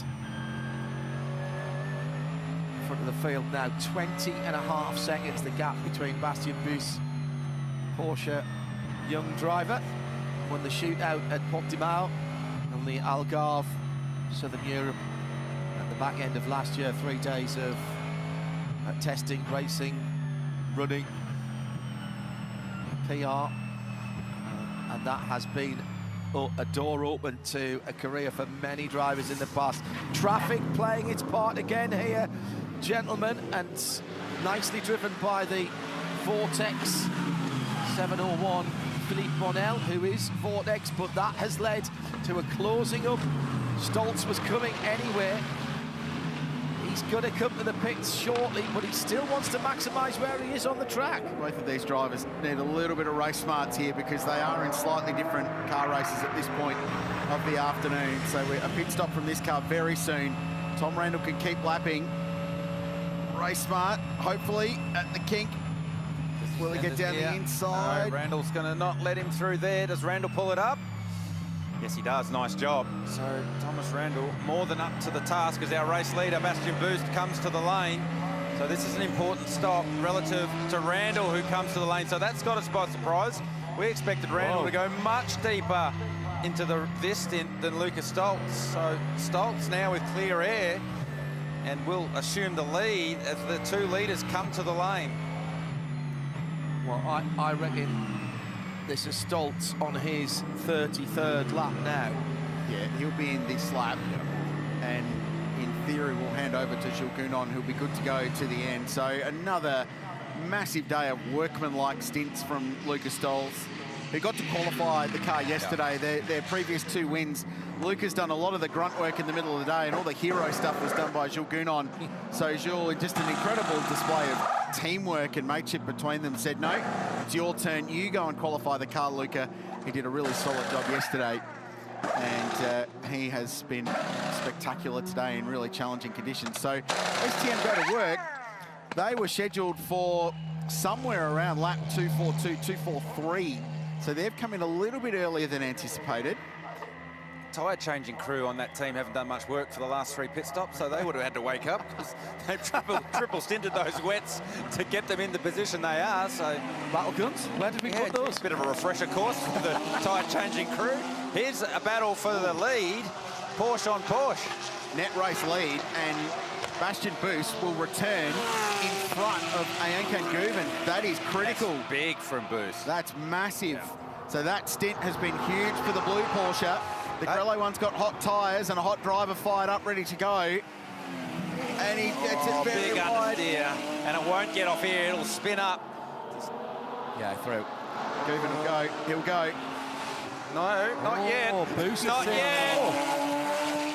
Still not yet. Booster's not going to give him the inside line, but eventually Guven around the outside. But there's a little window into Bastien Boost about what he is prepared to do when it comes down to it. Newest Porsche young driver against established Porsche works driver, with Thomas Loudenbach, head of Porsche Motorsports, down there watching in pit lane. I think that was all right. No, that was good hard racing. Hey, they didn't even touch. No. So that was good hard racing. Not AMG like I'm really enjoying what Bastien Boost is doing in that car. And now Lucas Stoltz peels off from the race lead. So 1 lap lead for 75 added to their tally. And he should hand this car over now. It's 116 of the 237 laps in today's race, Lucas Stoles. A very, very busy boy. We said yesterday he does the grunt work. Yeah, all of there it. you go. All 116 laps of 237. May as well be half the race so far, wouldn't you? Well, Chan Cooven's done 110. Yeah. And he's still in the car and going again. That's great stuff. Racing room. When we talk about racing room, and it's a fairly broad concept, racing room. That's racing room. Yep.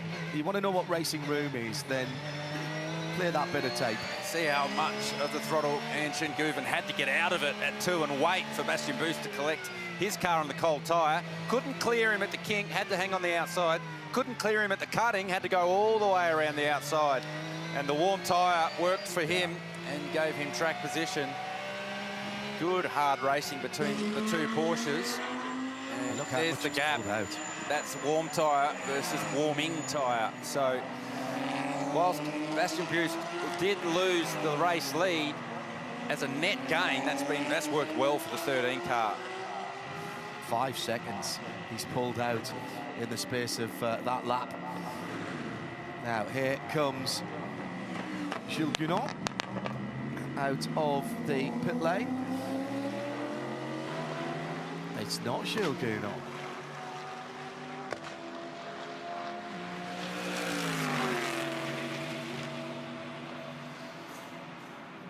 So Lucas Stoltz scored still in that car to finish the race.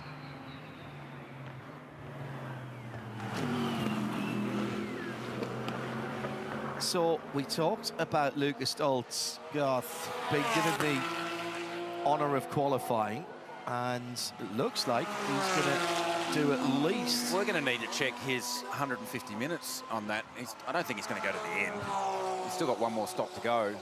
Lucas Stoles? Yeah. Yes. No, they will stop again. Yeah. And I would imagine that's when Gilles Gunon will climb aboard. And the 75 Sun Energy One AMG Mercedes. On that driver point time, Jack Perkins has just pointed out that Tom Randall's stop was to driver time. Yeah, okay. Not fuel. Yeah. Which we saw with the leading Porsche early on when Matt Campbell was in the car. He was getting close to that 150 minutes of consistent driving. Remember that once you get out of the car, you've got to be out of the car for 60 minutes, 1 hour before you can get back in again. Now, for most 3-driver cars, that doesn't matter. But for these guys who effectively have got the AM driver out of the way, turn themselves into a 2-driver it car. effectively becomes a 2-driver car from whenever that AM driver's gone. Well, at the end of the day, we said earlier, the best strategy is to drive fast, and this has been the fastest car. Doesn't matter if it's wet or dry. They continue to find themselves at the front of the field. So, still feel like they've got one more strategy curveball they've got to get themselves around. Just with where they fall, being slightly off sequence with the majority of the field. Haven't had any rain for a little while, so just, you know, often we sit here and we wish rain to come.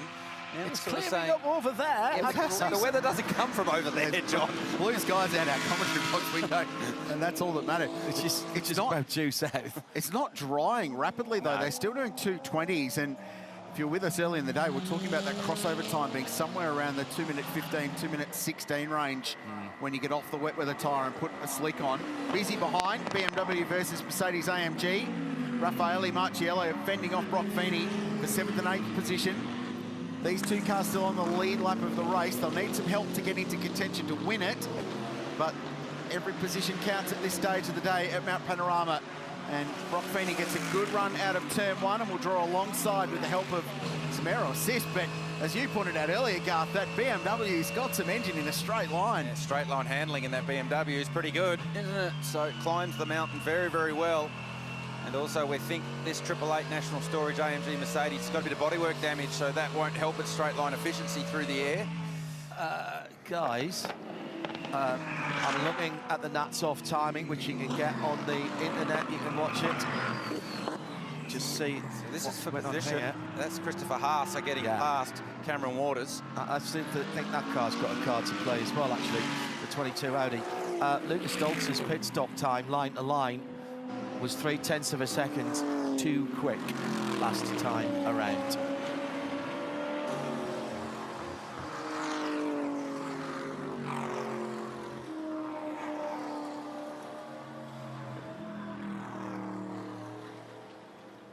It's the scene at Mount Panorama overlooking Brock's skyline, and delighted to confirm that the official attendance, 47,333 people over the 3 days. It's the second largest attendance across 3 days in Bathurst 12-hour history. Wow. So well done, and thank you to everyone that's turned out. It was a record number of camping sales for the event this year. So the campgrounds have been absolutely pumping since Wednesday. From one famous endurance race to another. The Nürburgring 24-hour will be part of the Intercontinental GT Challenge later on this year. So just over 47,000 people. This is now one of the premier events on the calendar. Give yourselves a big round of applause. Yeah, outstanding. Speaking of premier, let's go down and catch up in the 222 garage with a guy who's done a huge amount of work today. We've got the headset on young gun Thomas Randall. Hello, my friend. Good afternoon. How's your day been? Yeah, good afternoon, boys. A baptism of fire was probably the best way to explain it. I was pretty happy when Cam was out in the wet, and then Brendan and Mirko, our engineers, said, you're in next, and if it's raining, we'll deal with it. And I said, well, I've actually never driven a GT3 car in the wet before. So, yeah, it was pretty tricky. Obviously, never driven this wet tyre, and just trying to get used to the ABS and just trying different settings, playing with the TC, the brake bias. And, you know, the intensity of the rain just kept changing throughout the whole, well, double 2.5 stints. I mean, we triple stinted the wet tyre then, and, yeah, I guess it sort of worked for us. I mean, I think my fastest lap was like my last lap, and pretty cool to be racing good on there at the end. I think we had a pretty nice battle, and to get the car, well, yeah, to be up, I think we were P2 when I pitted, I'm not quite sure, but, yeah, it's been a bit of a struggle for our car this weekend. Our strengths aren't where we want them, and our weaknesses aren't where we want them. But the rain, I think, has sort of leveled the playing field a bit. I mean, the Porsches, I think, are probably not as strong over the top, but they're very strong in a straight line, and that's something you need here. And I think that's where the wet weather has helped us, utilising the car's strengths. I mean, yeah, just a phenomenal job from the whole team at Scotty Taylor Motorsport. Ash Seaward, who runs the car. It's been an amazing program with Cam Waters, Craig Lowndes. I've had a blast. We've had so many laughs, and I guess the weather station, the you know, the spider, the snakes and ladders all have come in handy. And what will you take away from this then? You know, whatever happens at this point, let's not talk about results because I don't want to jinx anything. Cam's in the car now. The car's sitting in 5th. There's some pit stops to happen ahead of you. What will you take away from this? Win, lose or draw? I think just the experience. I mean, I've never done a Bathurst 12-hour before. You know, I've never properly raced a GT3 car before until today. The boys let me start and this morning in the dark, which was an amazing experience. The visor was a bit loose, kept coming down, which you don't want when it's dark. But yeah, just the experience of it all. I mean, like I said, got to thank Scotty Taylor for letting me drive his car, and everyone putting the trust in me to drive it. Yeah, as I said, it's been a blast, and fingers crossed, yeah, I could do more GT racing in the future. Tom, I don't know if you've got a screen here, but your car's in the middle of a pretty good battle with Raffaello Marciello right now. Hey, tell us about that triple stint on the wet tyres, especially when the rain was coming through and it was raining quite heavily. You would have lost a lot of tread depth, so was the car difficult to manage in those conditions? I mean, I think, well, Brendan was saying that people were putting new tyres on and actually going slower. They couldn't activate the tyre. I'm not sure why. I mean, but it seemed like the used tyre was okay, and I think because it kept raining, it kept the tyres cool, and we had a couple of full course yellows in there as well, which kept them cool. I mean, I certainly wasn't cool. Unfortunately, the helmet air left us about an hour and a half into the race, and yeah, so it's been bloody hot in the car. But yeah, as you can see, I've utilised a fair bit of physical strength. Yeah, I only had COVID a couple of weeks ago, but yeah, look, no excuses. Look, as you said, whatever happens from here on out, you know, it's been a blast. We started 13th, and yeah, we got up to 2nd there. Cam knows how to drive in the wet.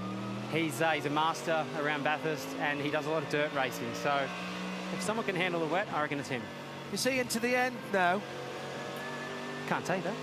Oh, you can't. Come on, Thomas. It's just us. It's only us, and then everybody listening on RSL and around the world. That's all. I'm going to leave you boys guessing.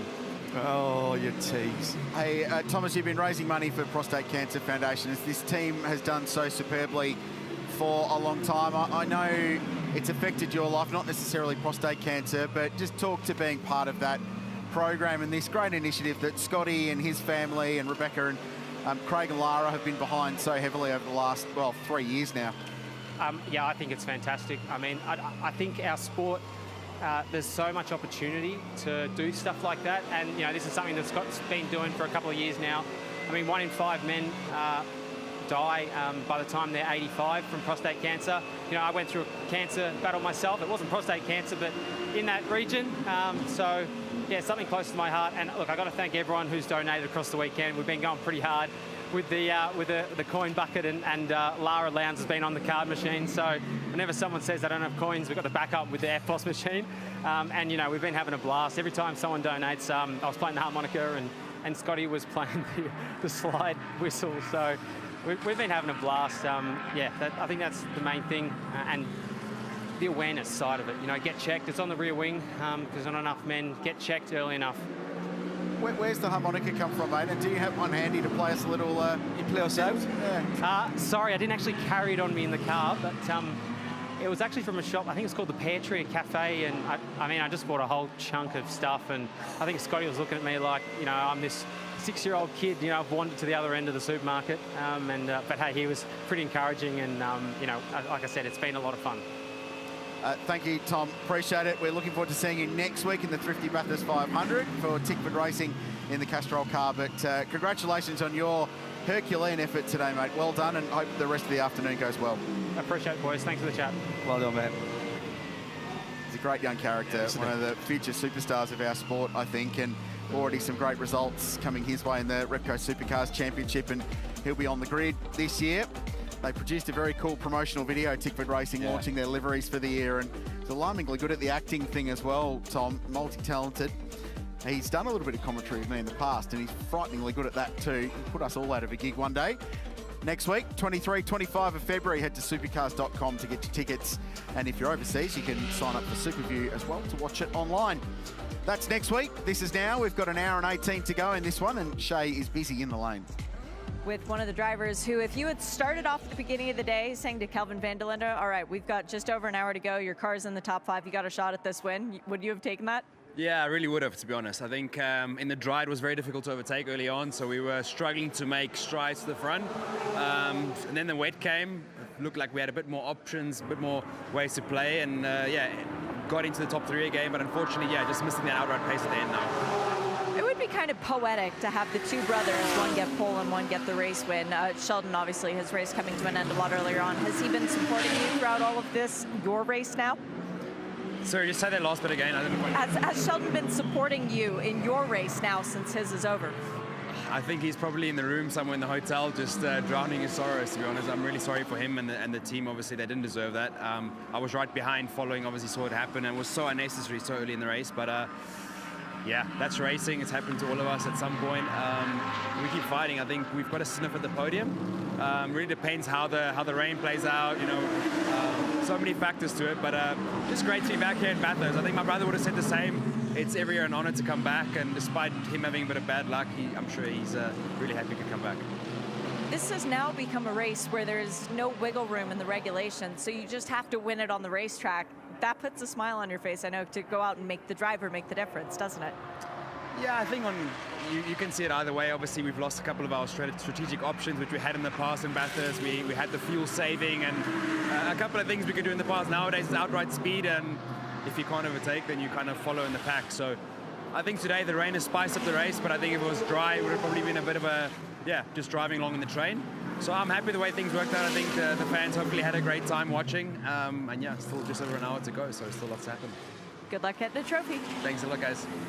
Just over an hour to go, and now 16 to go, and the times are coming down, particularly at the front of the field. Under 2:20 now for Achan Guven in the leading Porsche, the 912 Grello car.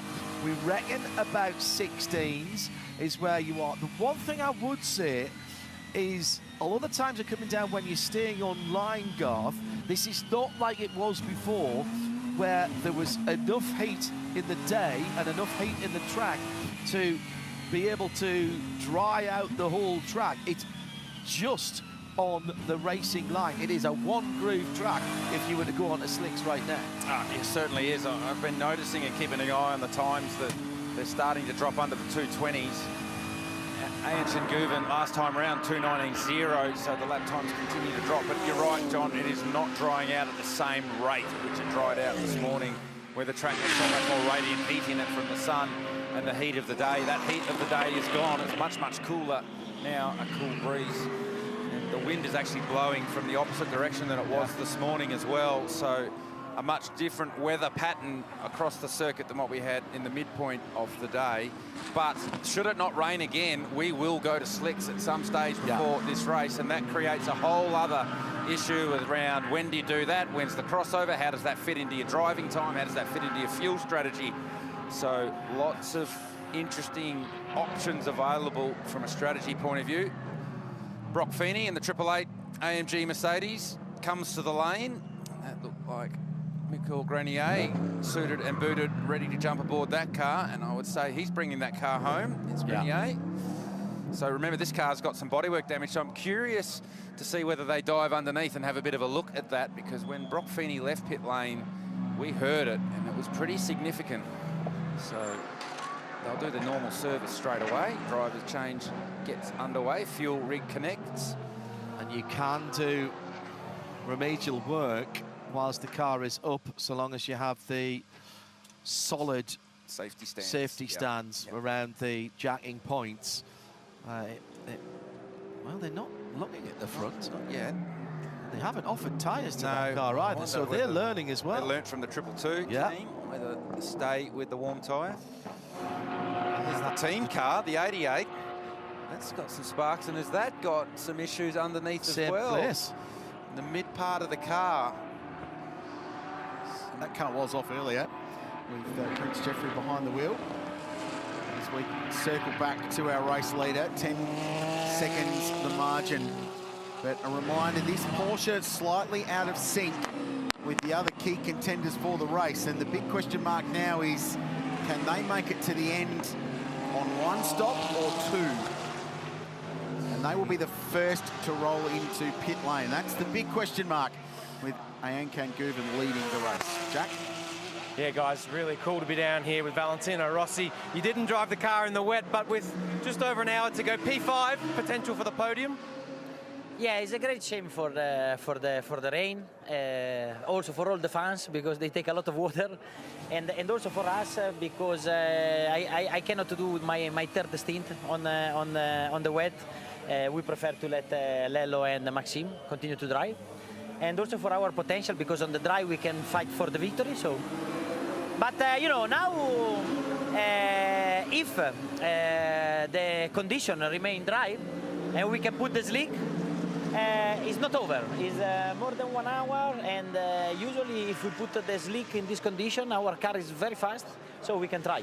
Have you put your helmet away, or you may jump in at the end yourself? No, Maxime will go. So for me, I think that is finished. But anyway, I enjoy a lot. I make more than 2 hours on the car, and I improve a lot my pace compared to last year, and I can fight with the top guys, so I'm happy. I have to ask you, what do you tell your friends about Bathurst when you get back to Italy? You know, it's a very famous racetrack in Europe, especially because we play a lot with the simulator, you know. And it's a great weekend because I have a great atmosphere, a lot of fans, and the track is fantastic. Would you like to come back in October and race the Bathurst 1000? Yeah, no, I think that I will come back next February with the BMW. Perfect, mate. Thank you for your time, and thank you for coming out to Bathurst. We love having you here. Thank you very much. Ciao, ciao tutti. Ciao. Hi, ciao tutti. He's been an absolute superstar in everything that he's done this weekend. Well, we know he's a superstar out of the race car, and I think today he proved he's a superstar inside the race car as well. He said, I'm happy with what he did. Yeah. Man, he should be very happy with what he did, because he's made the point that he went with the fast guys, and the fast guy that he went with was Gilles Gounod, who've won this race the last 3 years in a row. Front splitter on the 88, so that was the sparks that we saw in a replay earlier, and that car came to the lane, and they've got the Put the Bondo on it. 100 mile an hour tape. You probably need 200 mile an hour tape for these cars, but I'm not sure that that's going to do what they need it to do. Now, you see, Colin White down at Ginetta would have had a couple of metal brackets on that and the rivet gun straight through it. He would have had that sorted in about 25 seconds. I kid you not. Did a fencing wire and chewing gum. Yeah. Cable ties. Absolutely MacGyvered that to the hilt.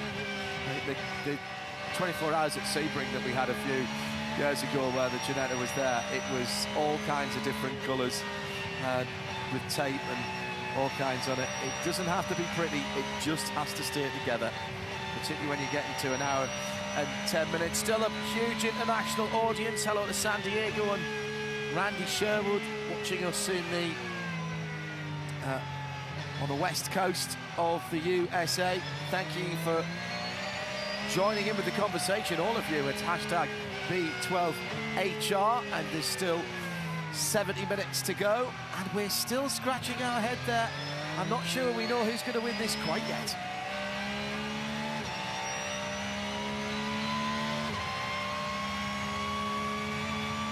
And Chen Guven making his way down Conrod Straight and starting to look for the wet edges of the racetrack. He's been starting to tease out whether slick tyres might become an option towards the end of this one.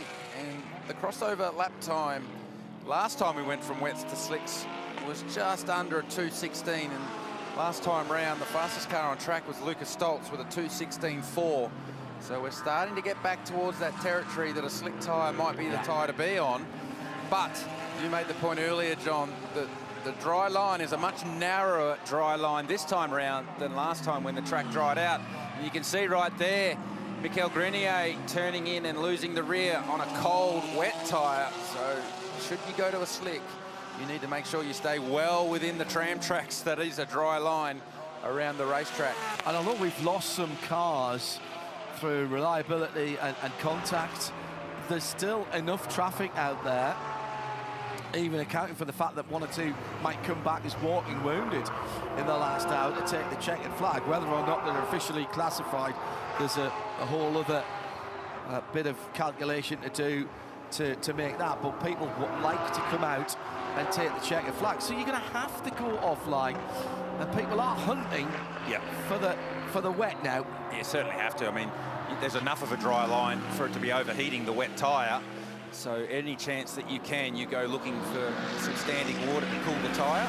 But given what we know about how long it takes to heat up the slick, even when it was warm, much warmer than it is now, having to go offline to pass someone and lose all the heat out of your slick that you've assiduously built up, it's going to be tough. What was also interesting, just tracking those lap times, it went from 220, 220, 220, 219, bang, 16, 16.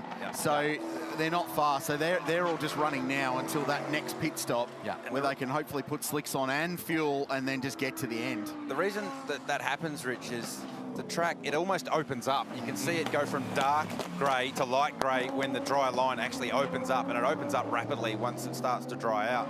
So you can actually see down through the S's and the dipper there, it was actually still quite wet because it's shaded from the trees through there.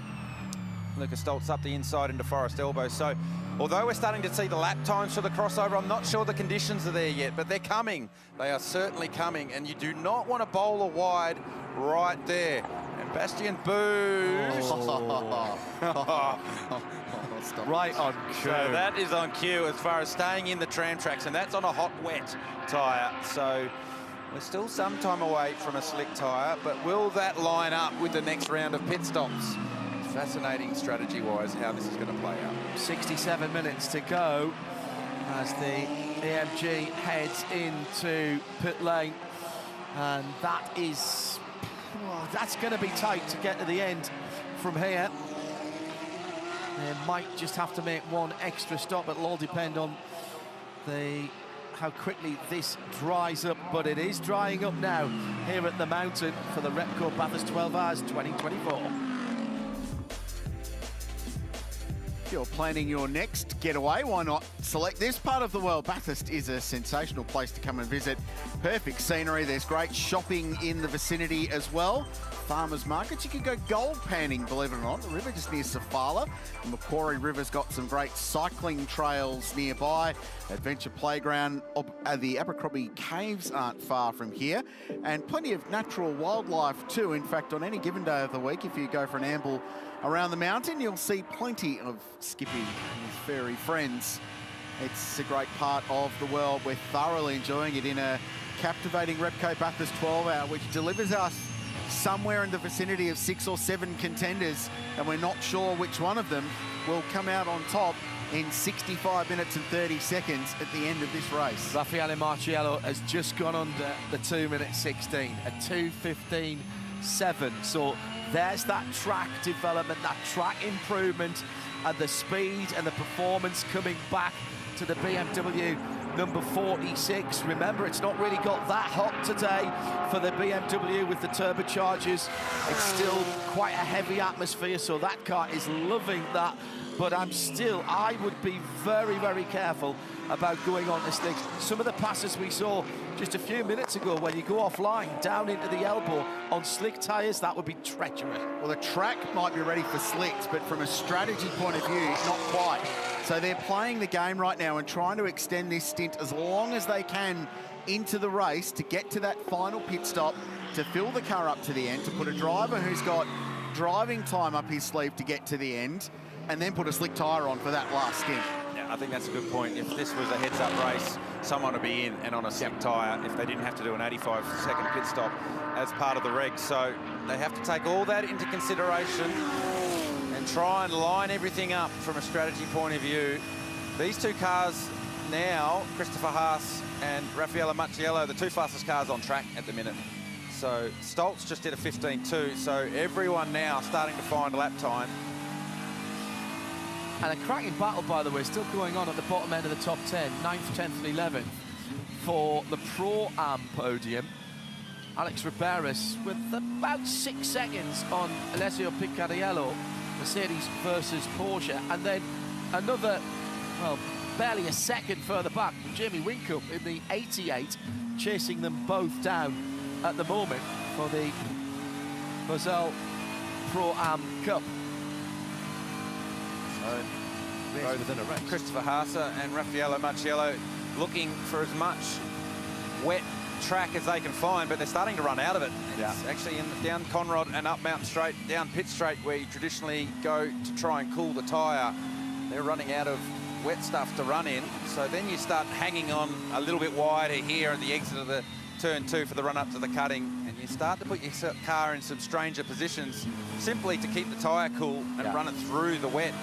And you might say, well, why would you go off the dry line and into the wet line? But the wet tyre actually works better like that. We heard from Paul Tracy saying earlier that it was actually more grip in the greasy. It was trickier in the greasy conditions, and you're better off to run the car in the wet than you were in the greasier conditions. So you just step the car offline in a few strategic positions to keep the tyre cool. It looks like a road tyre because it's got grooves on the circumference, so lateral grooves, and the ones that run across are called sipes. They're the seeps. Channel the water, they channel the water away. You don't get, it's a common misconception, you don't get the grip from the grooves, you get the grip from the bits in between. That's what's touching the ground, and you're wearing that away. And the construction of the tyre and the compound of the black stuff, there's very little, if any, rubber in it now. It's synthetic materials in tyres. That is what gives you the grip, and it's very different from what the slick tyre is, because there's more of the slick tyre on the road. You can do different things with it. So when it goes, if you get too much surface temperature and overheat the carcass, when it goes, a wet weather tyre goes, you can't get it back. You just can't get it back. And you'll have had that. Oh, yeah. And around here, it is hard work because it's high speed, long, constant radius corners. In comes Raffaele Marciello. So what tyre do they stick on this car? Slick. It has to be a slick tyre. Has to be a slick tyre for this car. While we're waiting. 2-2-2. So there you go. Oh, I feel like... Oh, hang on a minute. That's banned. Cameron. That's now banned in iRacing, cooling your tyres down in sim racing world. It's banned in Australia too, because there was a guy that used to race in supercars called Shane van Gisbergen that was doing it at Sydney Motorsport Park. And they said, no, can't do that anymore. I don't think Cam was trying to do it. He just forgot that he's in a left-hand drive car. Well, he's been racing on the mud all summer in clay and sprint car racing, so wanted to feel at home. So slicks are going on car 46. This is the first of the outright contenders making a stop, theoretically, to get to the end of the show today. And the point, Rich, you make a good point there, because they did have to come in now. They were only 13, 14 laps into the stint. So this is now back timing to time. And they're going, right, we're going from here. Here's the roll of the dice. We think we can get an advantage by going early. In this first part of the race, people staying out have the advantage, but they're going to have hotter, slick tyres when everybody else comes in. And if it doesn't rain again, this might be a strategic masterstroke from Vincent Vos and the rest of WRT. So that car, as it's dried out, has had some serious pace coming back into it. So it wasn't great in the wet, that front splitter. So the repair did not last very long for Johor Motor Racing Triple Eight. We were watching Alex Riberas earlier. He's actually just stopped and was leading the Pro-Am class. Alessio Picariello now leads that in the Manthey EMA number 911 and 9th outright for that car with Harry King and Yasser Shahin. So that's a fascinating battle. That is far from decided, the Pro-Am fight, going right down to the end. So here we go. We are into the last hour of the Repco Bathurst 12-hour. Boy, have we seen some magic moments here at this mountain in this final hour of the race. You couldn't believe that a 12-hour race always comes down to the finish. So let's just quickly recap the history here and some of the incredible things that we have seen late in the race. How about this one, 2015? Godzilla up Mountain Straight in the hands of Katsumasa Chiyo, passing, it felt like, everybody on that restart. The heroics in 2015 to win that race. Let's move forward to how about this moment, 2017, Wing Cup versus Shane van Gisbergen. Wing Cup with his wheels on the dirt as SV3 tried to defend. Ultimately, the STM car crashed out on that day, and we heard the amazing interview with Maro Engel. That was 2017, happened to the last hour.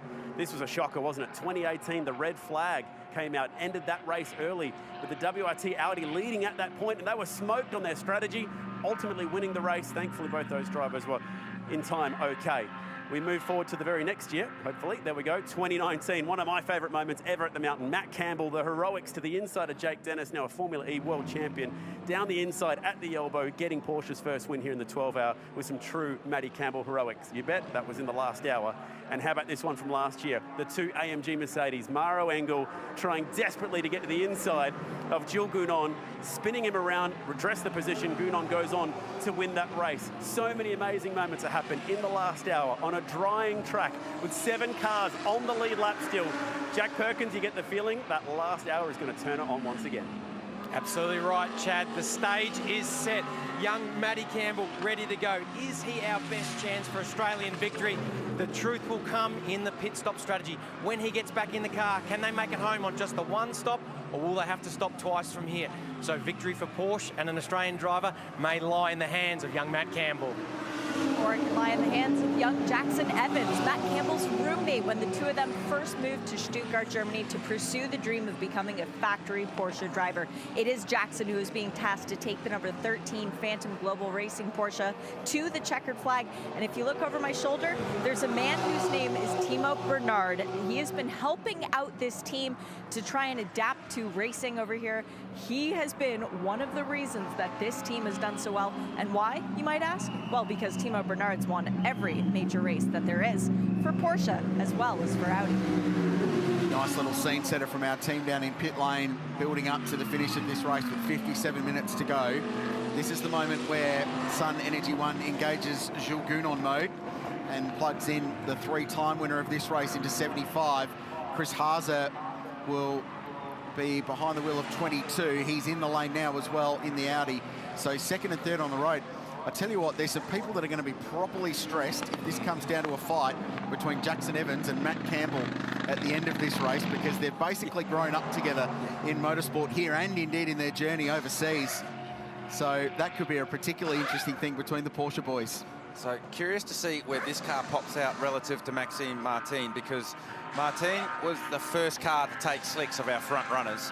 So did the overcut on the hot, wet tyre work better than going onto the cold, slick tyre in these tricky conditions? Cam Waters has already been in and out and taken a slick tyre, while we're getting that scene set it from pit lane and our crew. So the 75 car has dropped and waiting for his time. Here's Maxime Martin. He has a bit of traffic.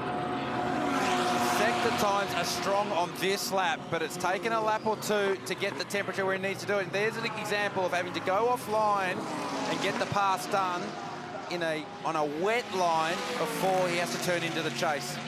Gounon's done. He's up and out and up mountain straight. Here comes Haase in the 22 Audi. And Max Martin was 3 seconds quicker than the leader in the first sector last time around. And he's now up to temperature or thereabouts with those Pirelli slicks. Certainly much more temperature than Christopher Haase. So Haase has come out in front, but he has a cold tyre, whereas Martin has 3 laps of temperature in the tyre in the WRT M4 BMW. So whilst Haase has the lead right now, he'll have to stop the car to make a turn here at 2. Does Martin try and go around the outside? Does he switch back? Oh, now he has to go offline. Haase is not going to make it easy for him. Does he have enough run to get around the outside before the kink? Yes, he does. That was critical. He had to get it done there, because if he didn't get it done before the cutting, a single line across the top.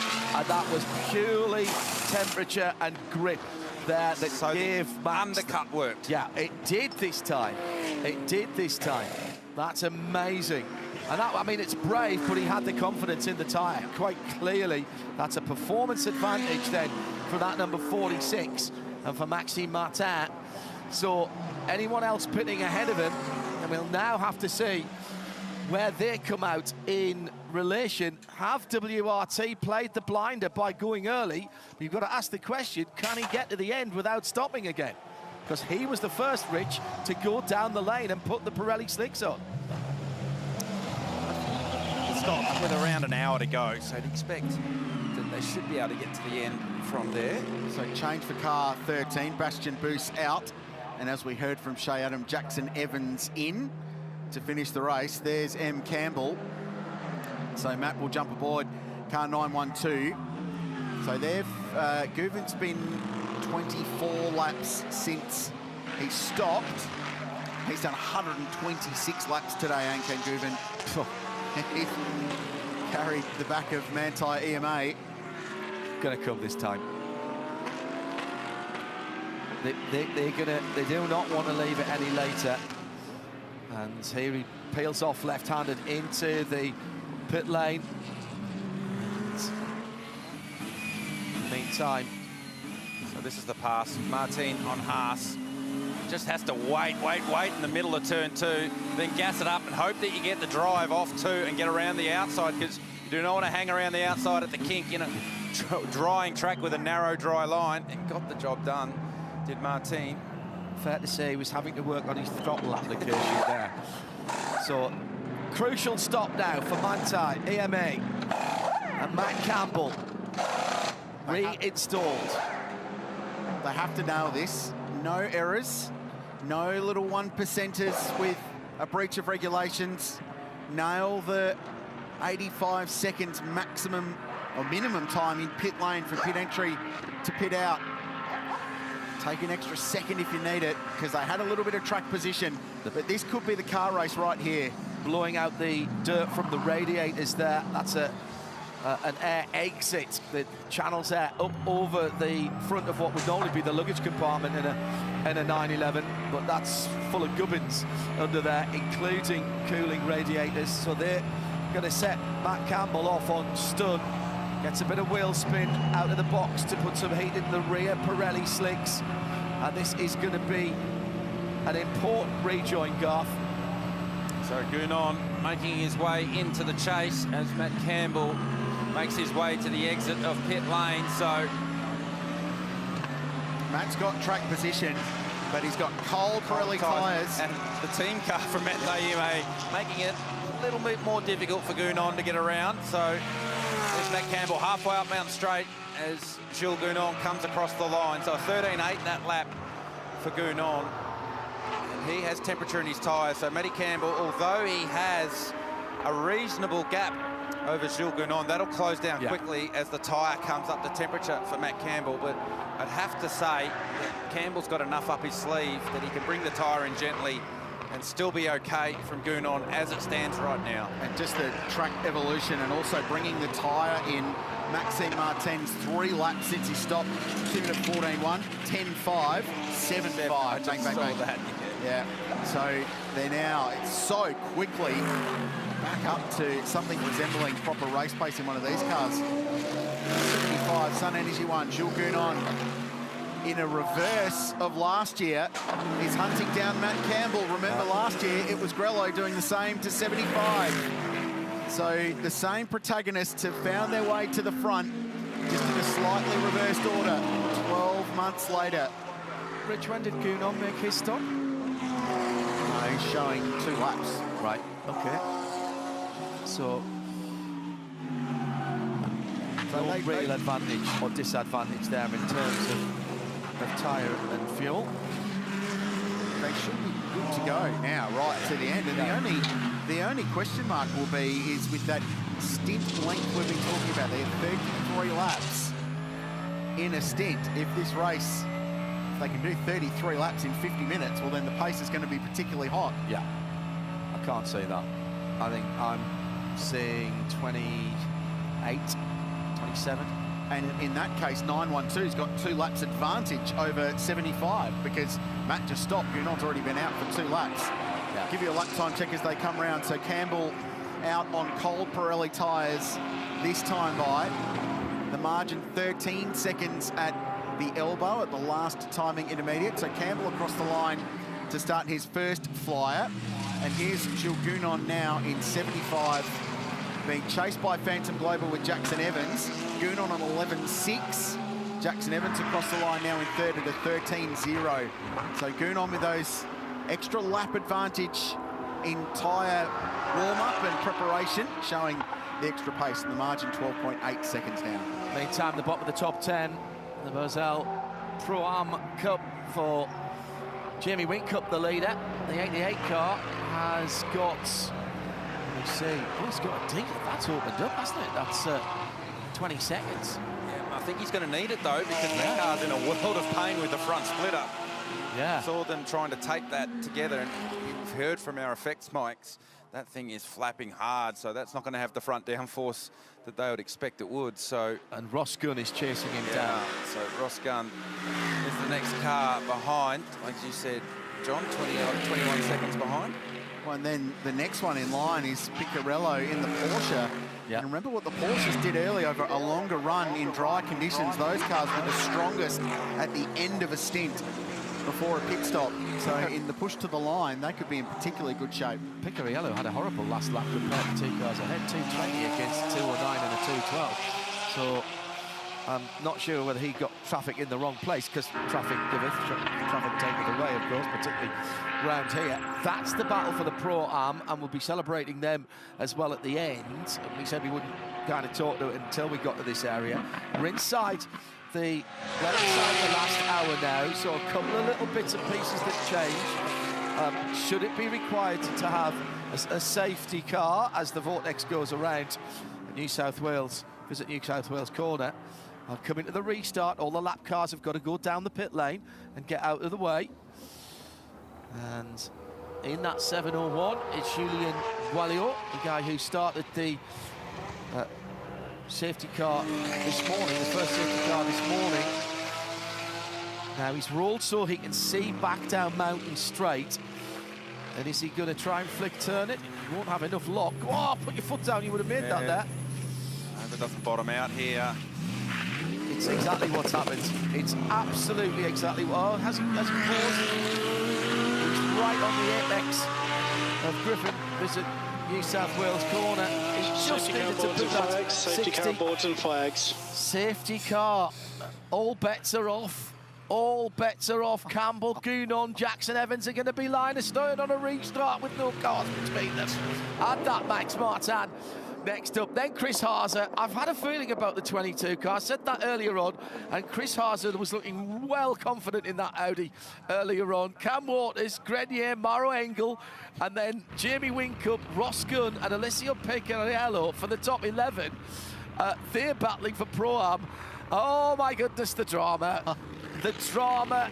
Jerry Bruckheimer couldn't write this one. This is an absolute, going to be an absolute run to the flag.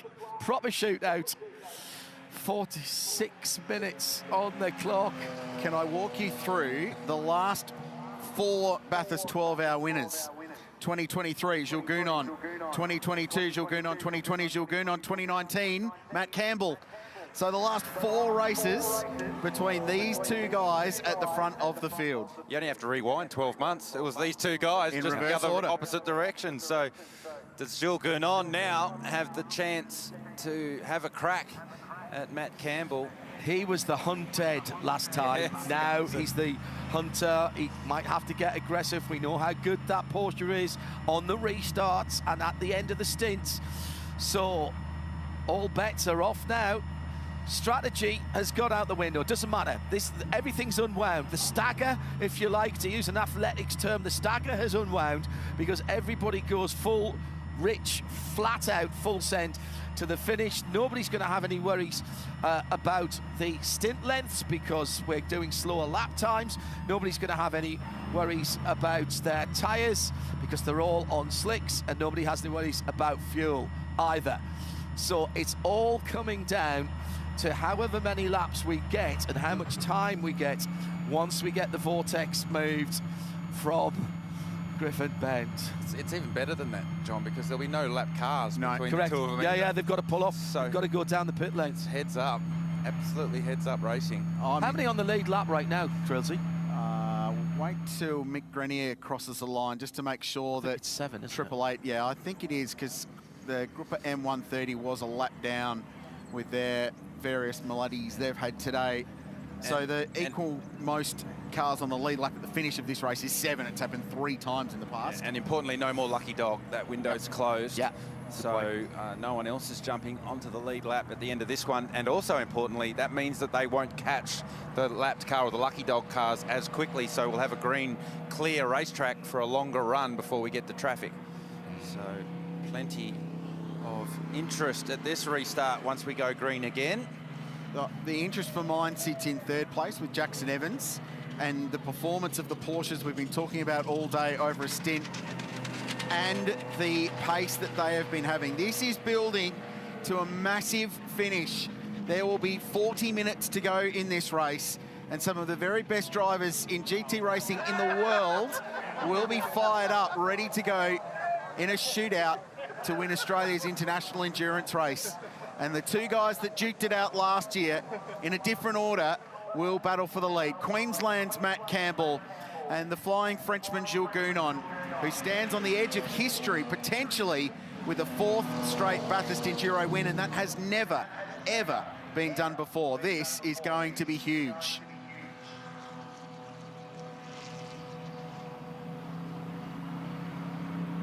If you're going to move now, do it. Do it real quick.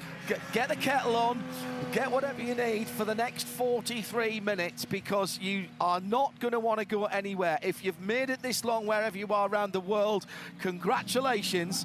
But whatever you've got to get into yourself, whether it's coffee or chocolate or whatever, to get you to the end of this race, make sure you do it now. This is drama for the leader in Pro-Am. This is the car that Jamie Whincup is aboard at the moment, and they've been having recurring problems with the front end of that AMG, and the racer tape is not cutting it, I'm afraid. They can't get enough structural rigidity into that. As soon as that car gets up to speed, it just breaks the tape, because that is what the splitter is meant to do, create downforce and pull the front of the car down.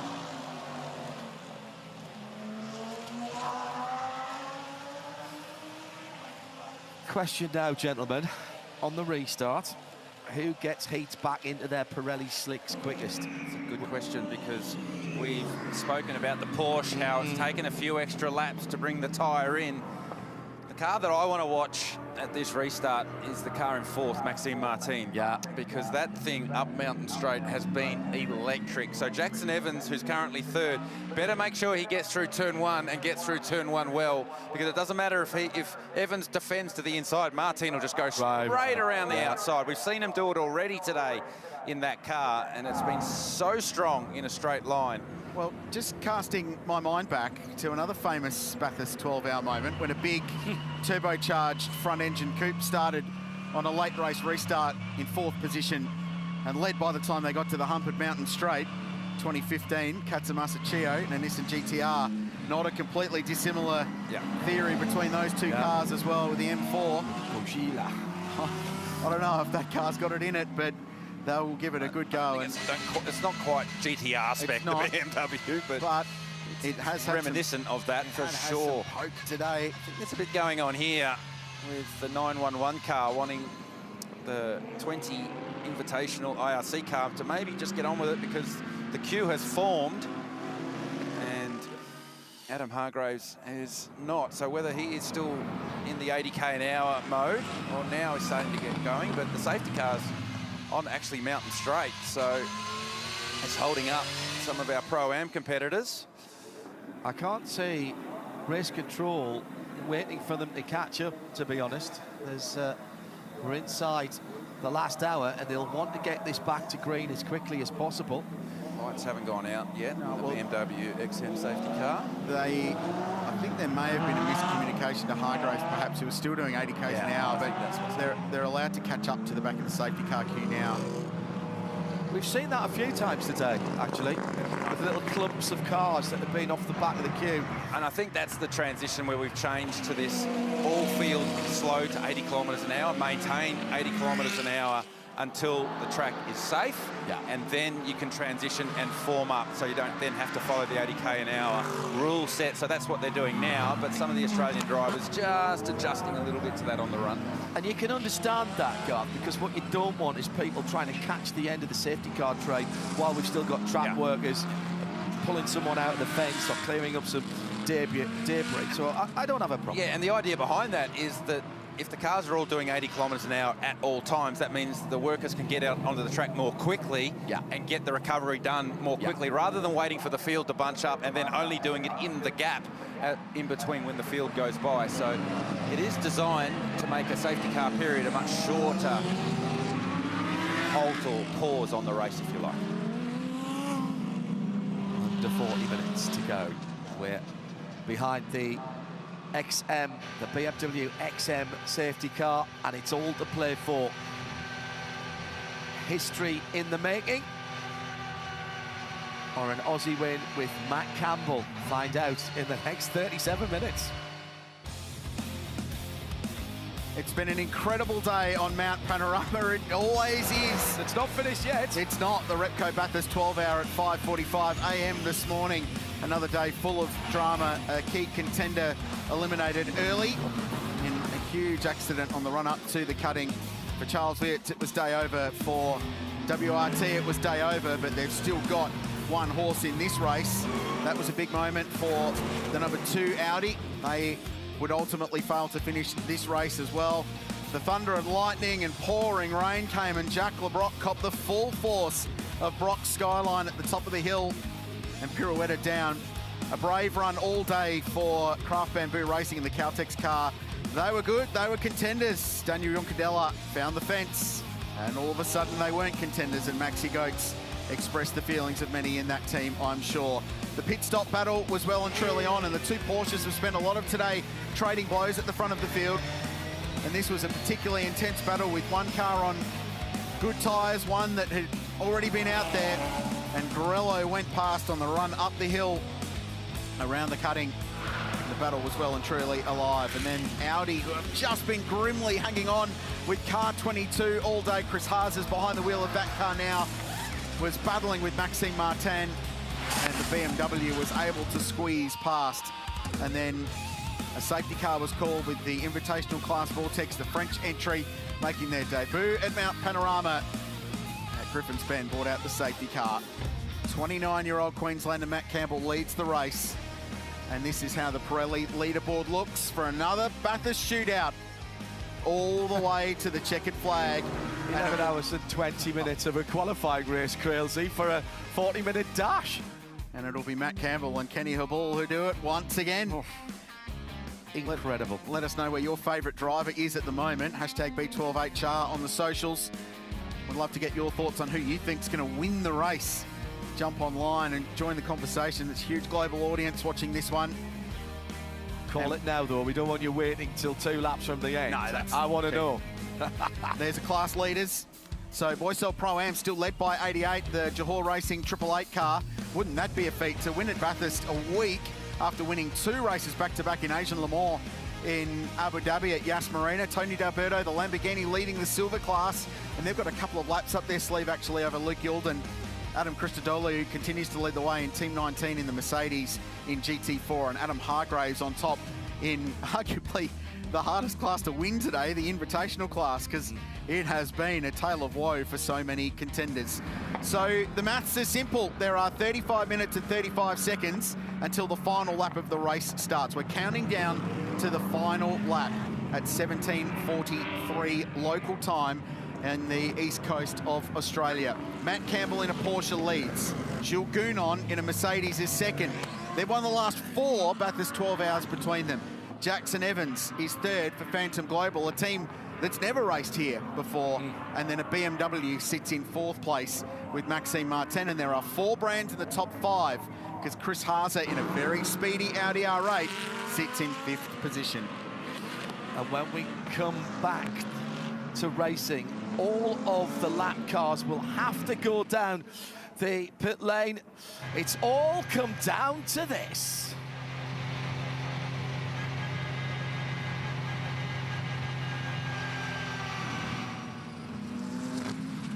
And these are the lap cars. So no wave by, there's no lucky dog in the final hour of the race. They'll have to go through pit lane and drop right to the very back of the queue to get them out of way. So it'll stack all of our contenders up nicely for this run to the flag. Expect one more lap under the BMW XM safety car. I'm just leaning out to watch these lap cars come through, because in there is the Boysell Pro-Am battle. And there are cars between 1st and 2nd in that scrap. Jamie Whincup has got a couple of lap cars between himself race and Ross control Good. to safety car. Send race control. Race control safety car, maintain 80 kph. Lights out this lap, return to pit lane, please. James Taylor, Motorsport Australia Race Control, confirming what Richard Crail thought, that we will go green next time by, with all the main players lying astern. All the lap cars, all the traffic pollution is out of the way. Heads up racing with 30 minutes to go of 12 hours. That is the Repco Bathurst 12 hour for 2024.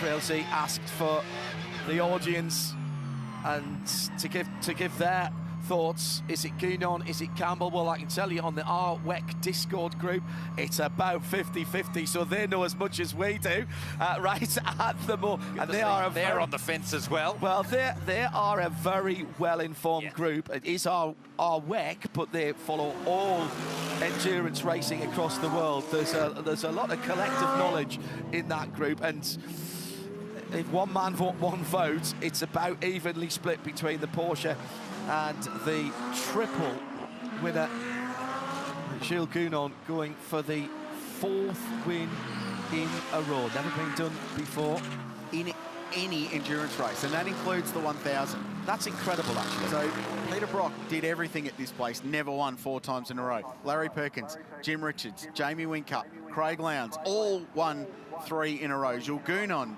has won 3 in a row. Nobody has done it 4 times in a row. It would be unique Mount Panorama Bathurst history. It'd be 3 in a row for AMG as well, of course, and his two co-drivers. Well, yeah, for Sun Energy One, it would be an enormous feat. And Kenny Habul, Peter Brock was his idol growing up. He owns one of Brock's old race cars. So that would be an enormous accomplishment. But what about Porsche? What about the job these guys have done today? They've had penalties through pit lane. They've had all sorts of drama. They've worked their way through the field, and ultimately it comes down to the guy that delivered Porsche their first ever Bathurst victory. Porsche had never won anything here. They'd never won a major enduro. It was the only box they had to tick in their storied history, and this guy did it in 2019. And now he finds himself in a position to do it again. And as I said when we were talking to Matty in the pit lane, it wasn't the perfect Manti run that we get used to. There have been mistakes made, but they've battled through it. They've adapted, and they've found the pace, P-A-C-E, when they have needed it. And now we go to war. These are the beautiful Blue Mountains. You pass by this very location, the Three Sisters, just outside of Katoomba. There's a cool old racetrack there too, by the way. Catalina Park, you should check that out. Waterfalls, scenic walks, just about everything. Some great coffee shops just tucked away in the little villages as you cross the Blue Mountains via Bells Line or the Great Western Highway. And it leads you to this direction where we are set for a massive showdown once again. Bathurst has delivered us something incredibly special, and at the front of the field, two of arguably the best GT drivers in the world. You can make an argument for both of them. Yeah. Matt Campbell, a young Aussie who's forged a career overseas and is now driving for Porsche and Roger Penske, and Jules Gounon, who's won them all, but calls this place his most special racetrack and stands on the edge of Bathurst history, potentially winning 4 endurance races in a row. There are 30 minutes to go in the Repco Bathurst 12-hour. It's all to play for with Porsche, Mercedes, BMW and Audi fighting it out for a win in Australia's International Enduro. And look at the talent behind them as well. Jackson Evans, one of the up-and-comers. Max Martin, Chris Haase in the Audi. Then Cameron Waters, Mickey Grenier, Engel, Mauro Engel as well. Jamie Winkup still leading the Pro-Am category ahead of Ross Gunn and Alessio Picardiello. Here comes the AMG drafting up Mountain Straight. That big front engine car with loads of torque. Is he close enough? I don't think he is. He'll show the headlights to Matt Campbell. Try and just disrupt the concentration of the young Queenslander. It's not worked. And now the Porsche, will the Porsche make its advantage tell as it heads over the top? The Porsche's about 8 feet wide. The racing line's about 10 feet wide. That's it. At the moment, the key passing opportunities, if you put a couple of wheels out, you're going to be in trouble. It's still very, very damp off the racing line. So Matt Campbell's protected slightly from that, but you would never rule out Jules Gounon for making an attempt at this one. There's the Phantom Global Porsche sitting in third. Jackson Evans, housemate of Matt Campbell. They grew up together. They came out of the McElrea School of Porsche Racing up in Queensland. The young Kiwi has driven superbly today with that brand new team to Mount Panorama. And then BMW, how about them? And even if Jackson Evans can't get by Jules Gounon and challenge for the lead, he might actually be doing his Porsche teammate, and they're not in the same team, but they're all Porsche at the end of the day. He might be doing him a solid here by holding Max Martin in that BMW, which is quick in a straight line. It likes the cooler temperatures, but at the moment, there's a gap beginning to form, Garth Tander, between the leader and this battle for second, third and fourth. 1.5 seconds is the gap between Matt Campbell and Jules Gounon as they left Forest Elbow at the end of the second sector. So Campbell's had a blinder restart lap here on cold tyres. Has absolutely dropped Jules Gounon. Stewards have imposed pit lane penalties, cars 10 and 25. Breach of safety car procedure, failed to proceed through pit lane. So they're deep in the field. Some of our lap cars didn't come through the lane as required late in the race. That won't affect what's going on at the front of the field. Matt Campbell, a 206.2. Jules Gounon, a 207.7. So 1.5 seconds up the road goes Matt Campbell, and we teased that it might take the Porsche a lap or two to bring his tyres in because it's taken longer than most to get the tyre up to temperature, but no one told Matt Campbell that story. He's gone. Yeah, he's pulled away. He's nailed. In fact, all of the Porsche drivers, when they've been leading the races on restarts, have absolutely nailed them. I don't think we've seen an overtake down into Hell's Corner, or indeed for the lead, even up into turn 2 at Griffin's Bend. So everybody's been practicing their restarts, and Campbell is absolutely on a tear at the moment. This could be winning the motor race right here. Another 2 tenths in the first sector for Matt Campbell. So he continues to build that gap first to second. not going to win it right here now, but you're going to certainly make it easier on yourself. The more gap you have, should you come across lap traffic, the more cautious you can be if you need it. So going fast now buys you luxury later. At the back of this queue, Cam Waters just tacking on to the back of Chris Haase in that orange Audi. He's still in this. He's really good in the mixed conditions. They have played a blinder today. I think they've probably punched above where the expectation was for Scott Taylor Motorsport. Huge performance, and then Mick Grenier is still in this as well for National Storage, just behind. 7 cars still on the lead lap. Here's the BMW, looked out for a moment on Jackson Evans. Drops back into line. They're all close on Jules Gounon as they come down to the chase. The Porsche is so good on the brakes at the chase. We marvelled about that in qualifying yesterday. Race and control, that was an example from Jackson Evans again here in the final corner. Imposed a pit lane penalty to car 27 for a safety car breach.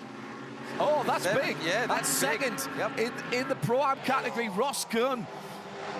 I presume that was speeding in pit lane when they had to come through the pit lane? No, I think there was a lapped car. Oh, so weaving we're hearing.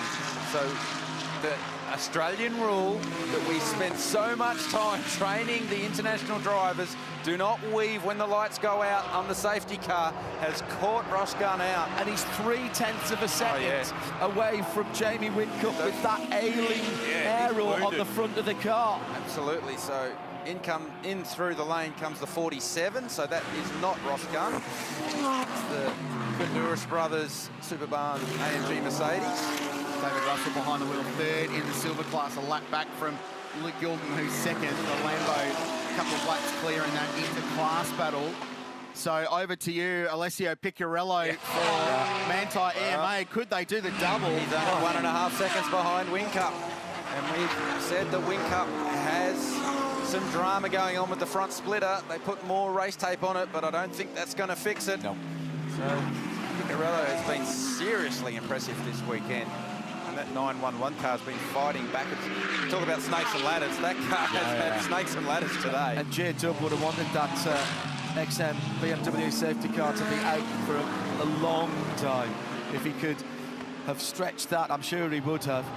Probably thought about throwing some debris out the side of the car to do the old NASCAR trick. He's not beyond a bit of cheekiness like that.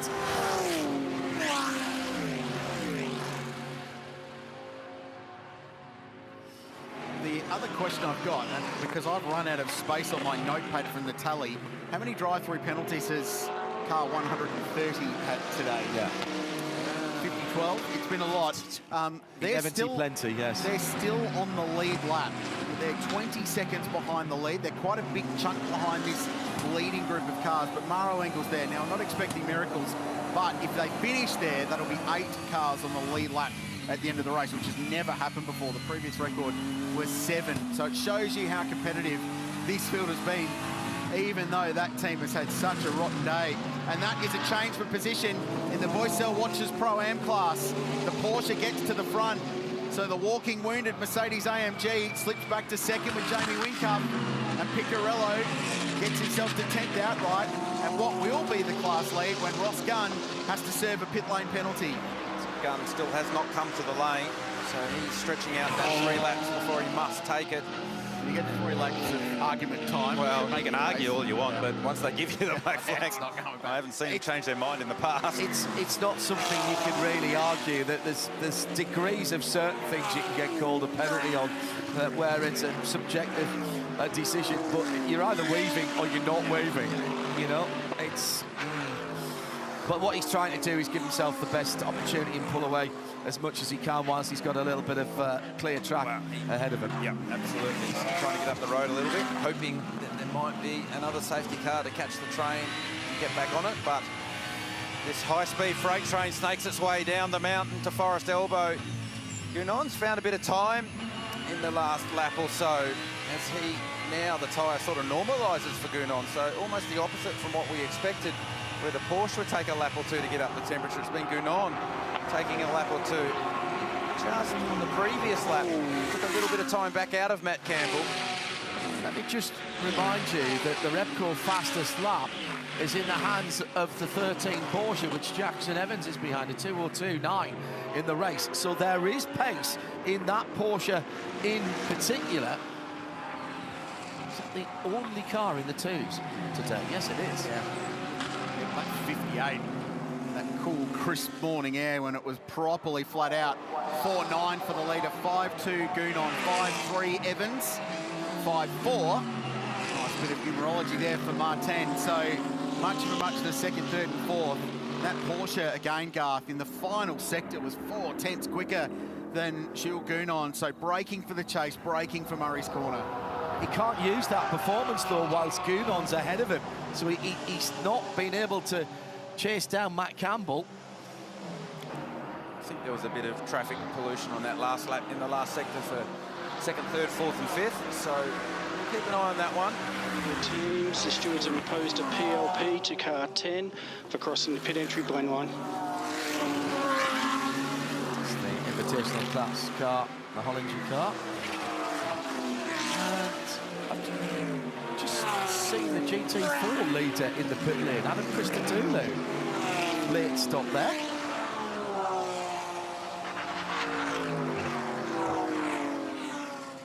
We are all the way to the checkered flag at Mount Panorama. The margin 2.5 seconds. Porsche to Mercedes AMG. The two drivers that have dominated this race since 2019, that duked it out for the win last year, are going at it again. And they're already back into the 2-minute and 4-second lap times as we fight towards the end. And 4 manufacturers represented in the top 5.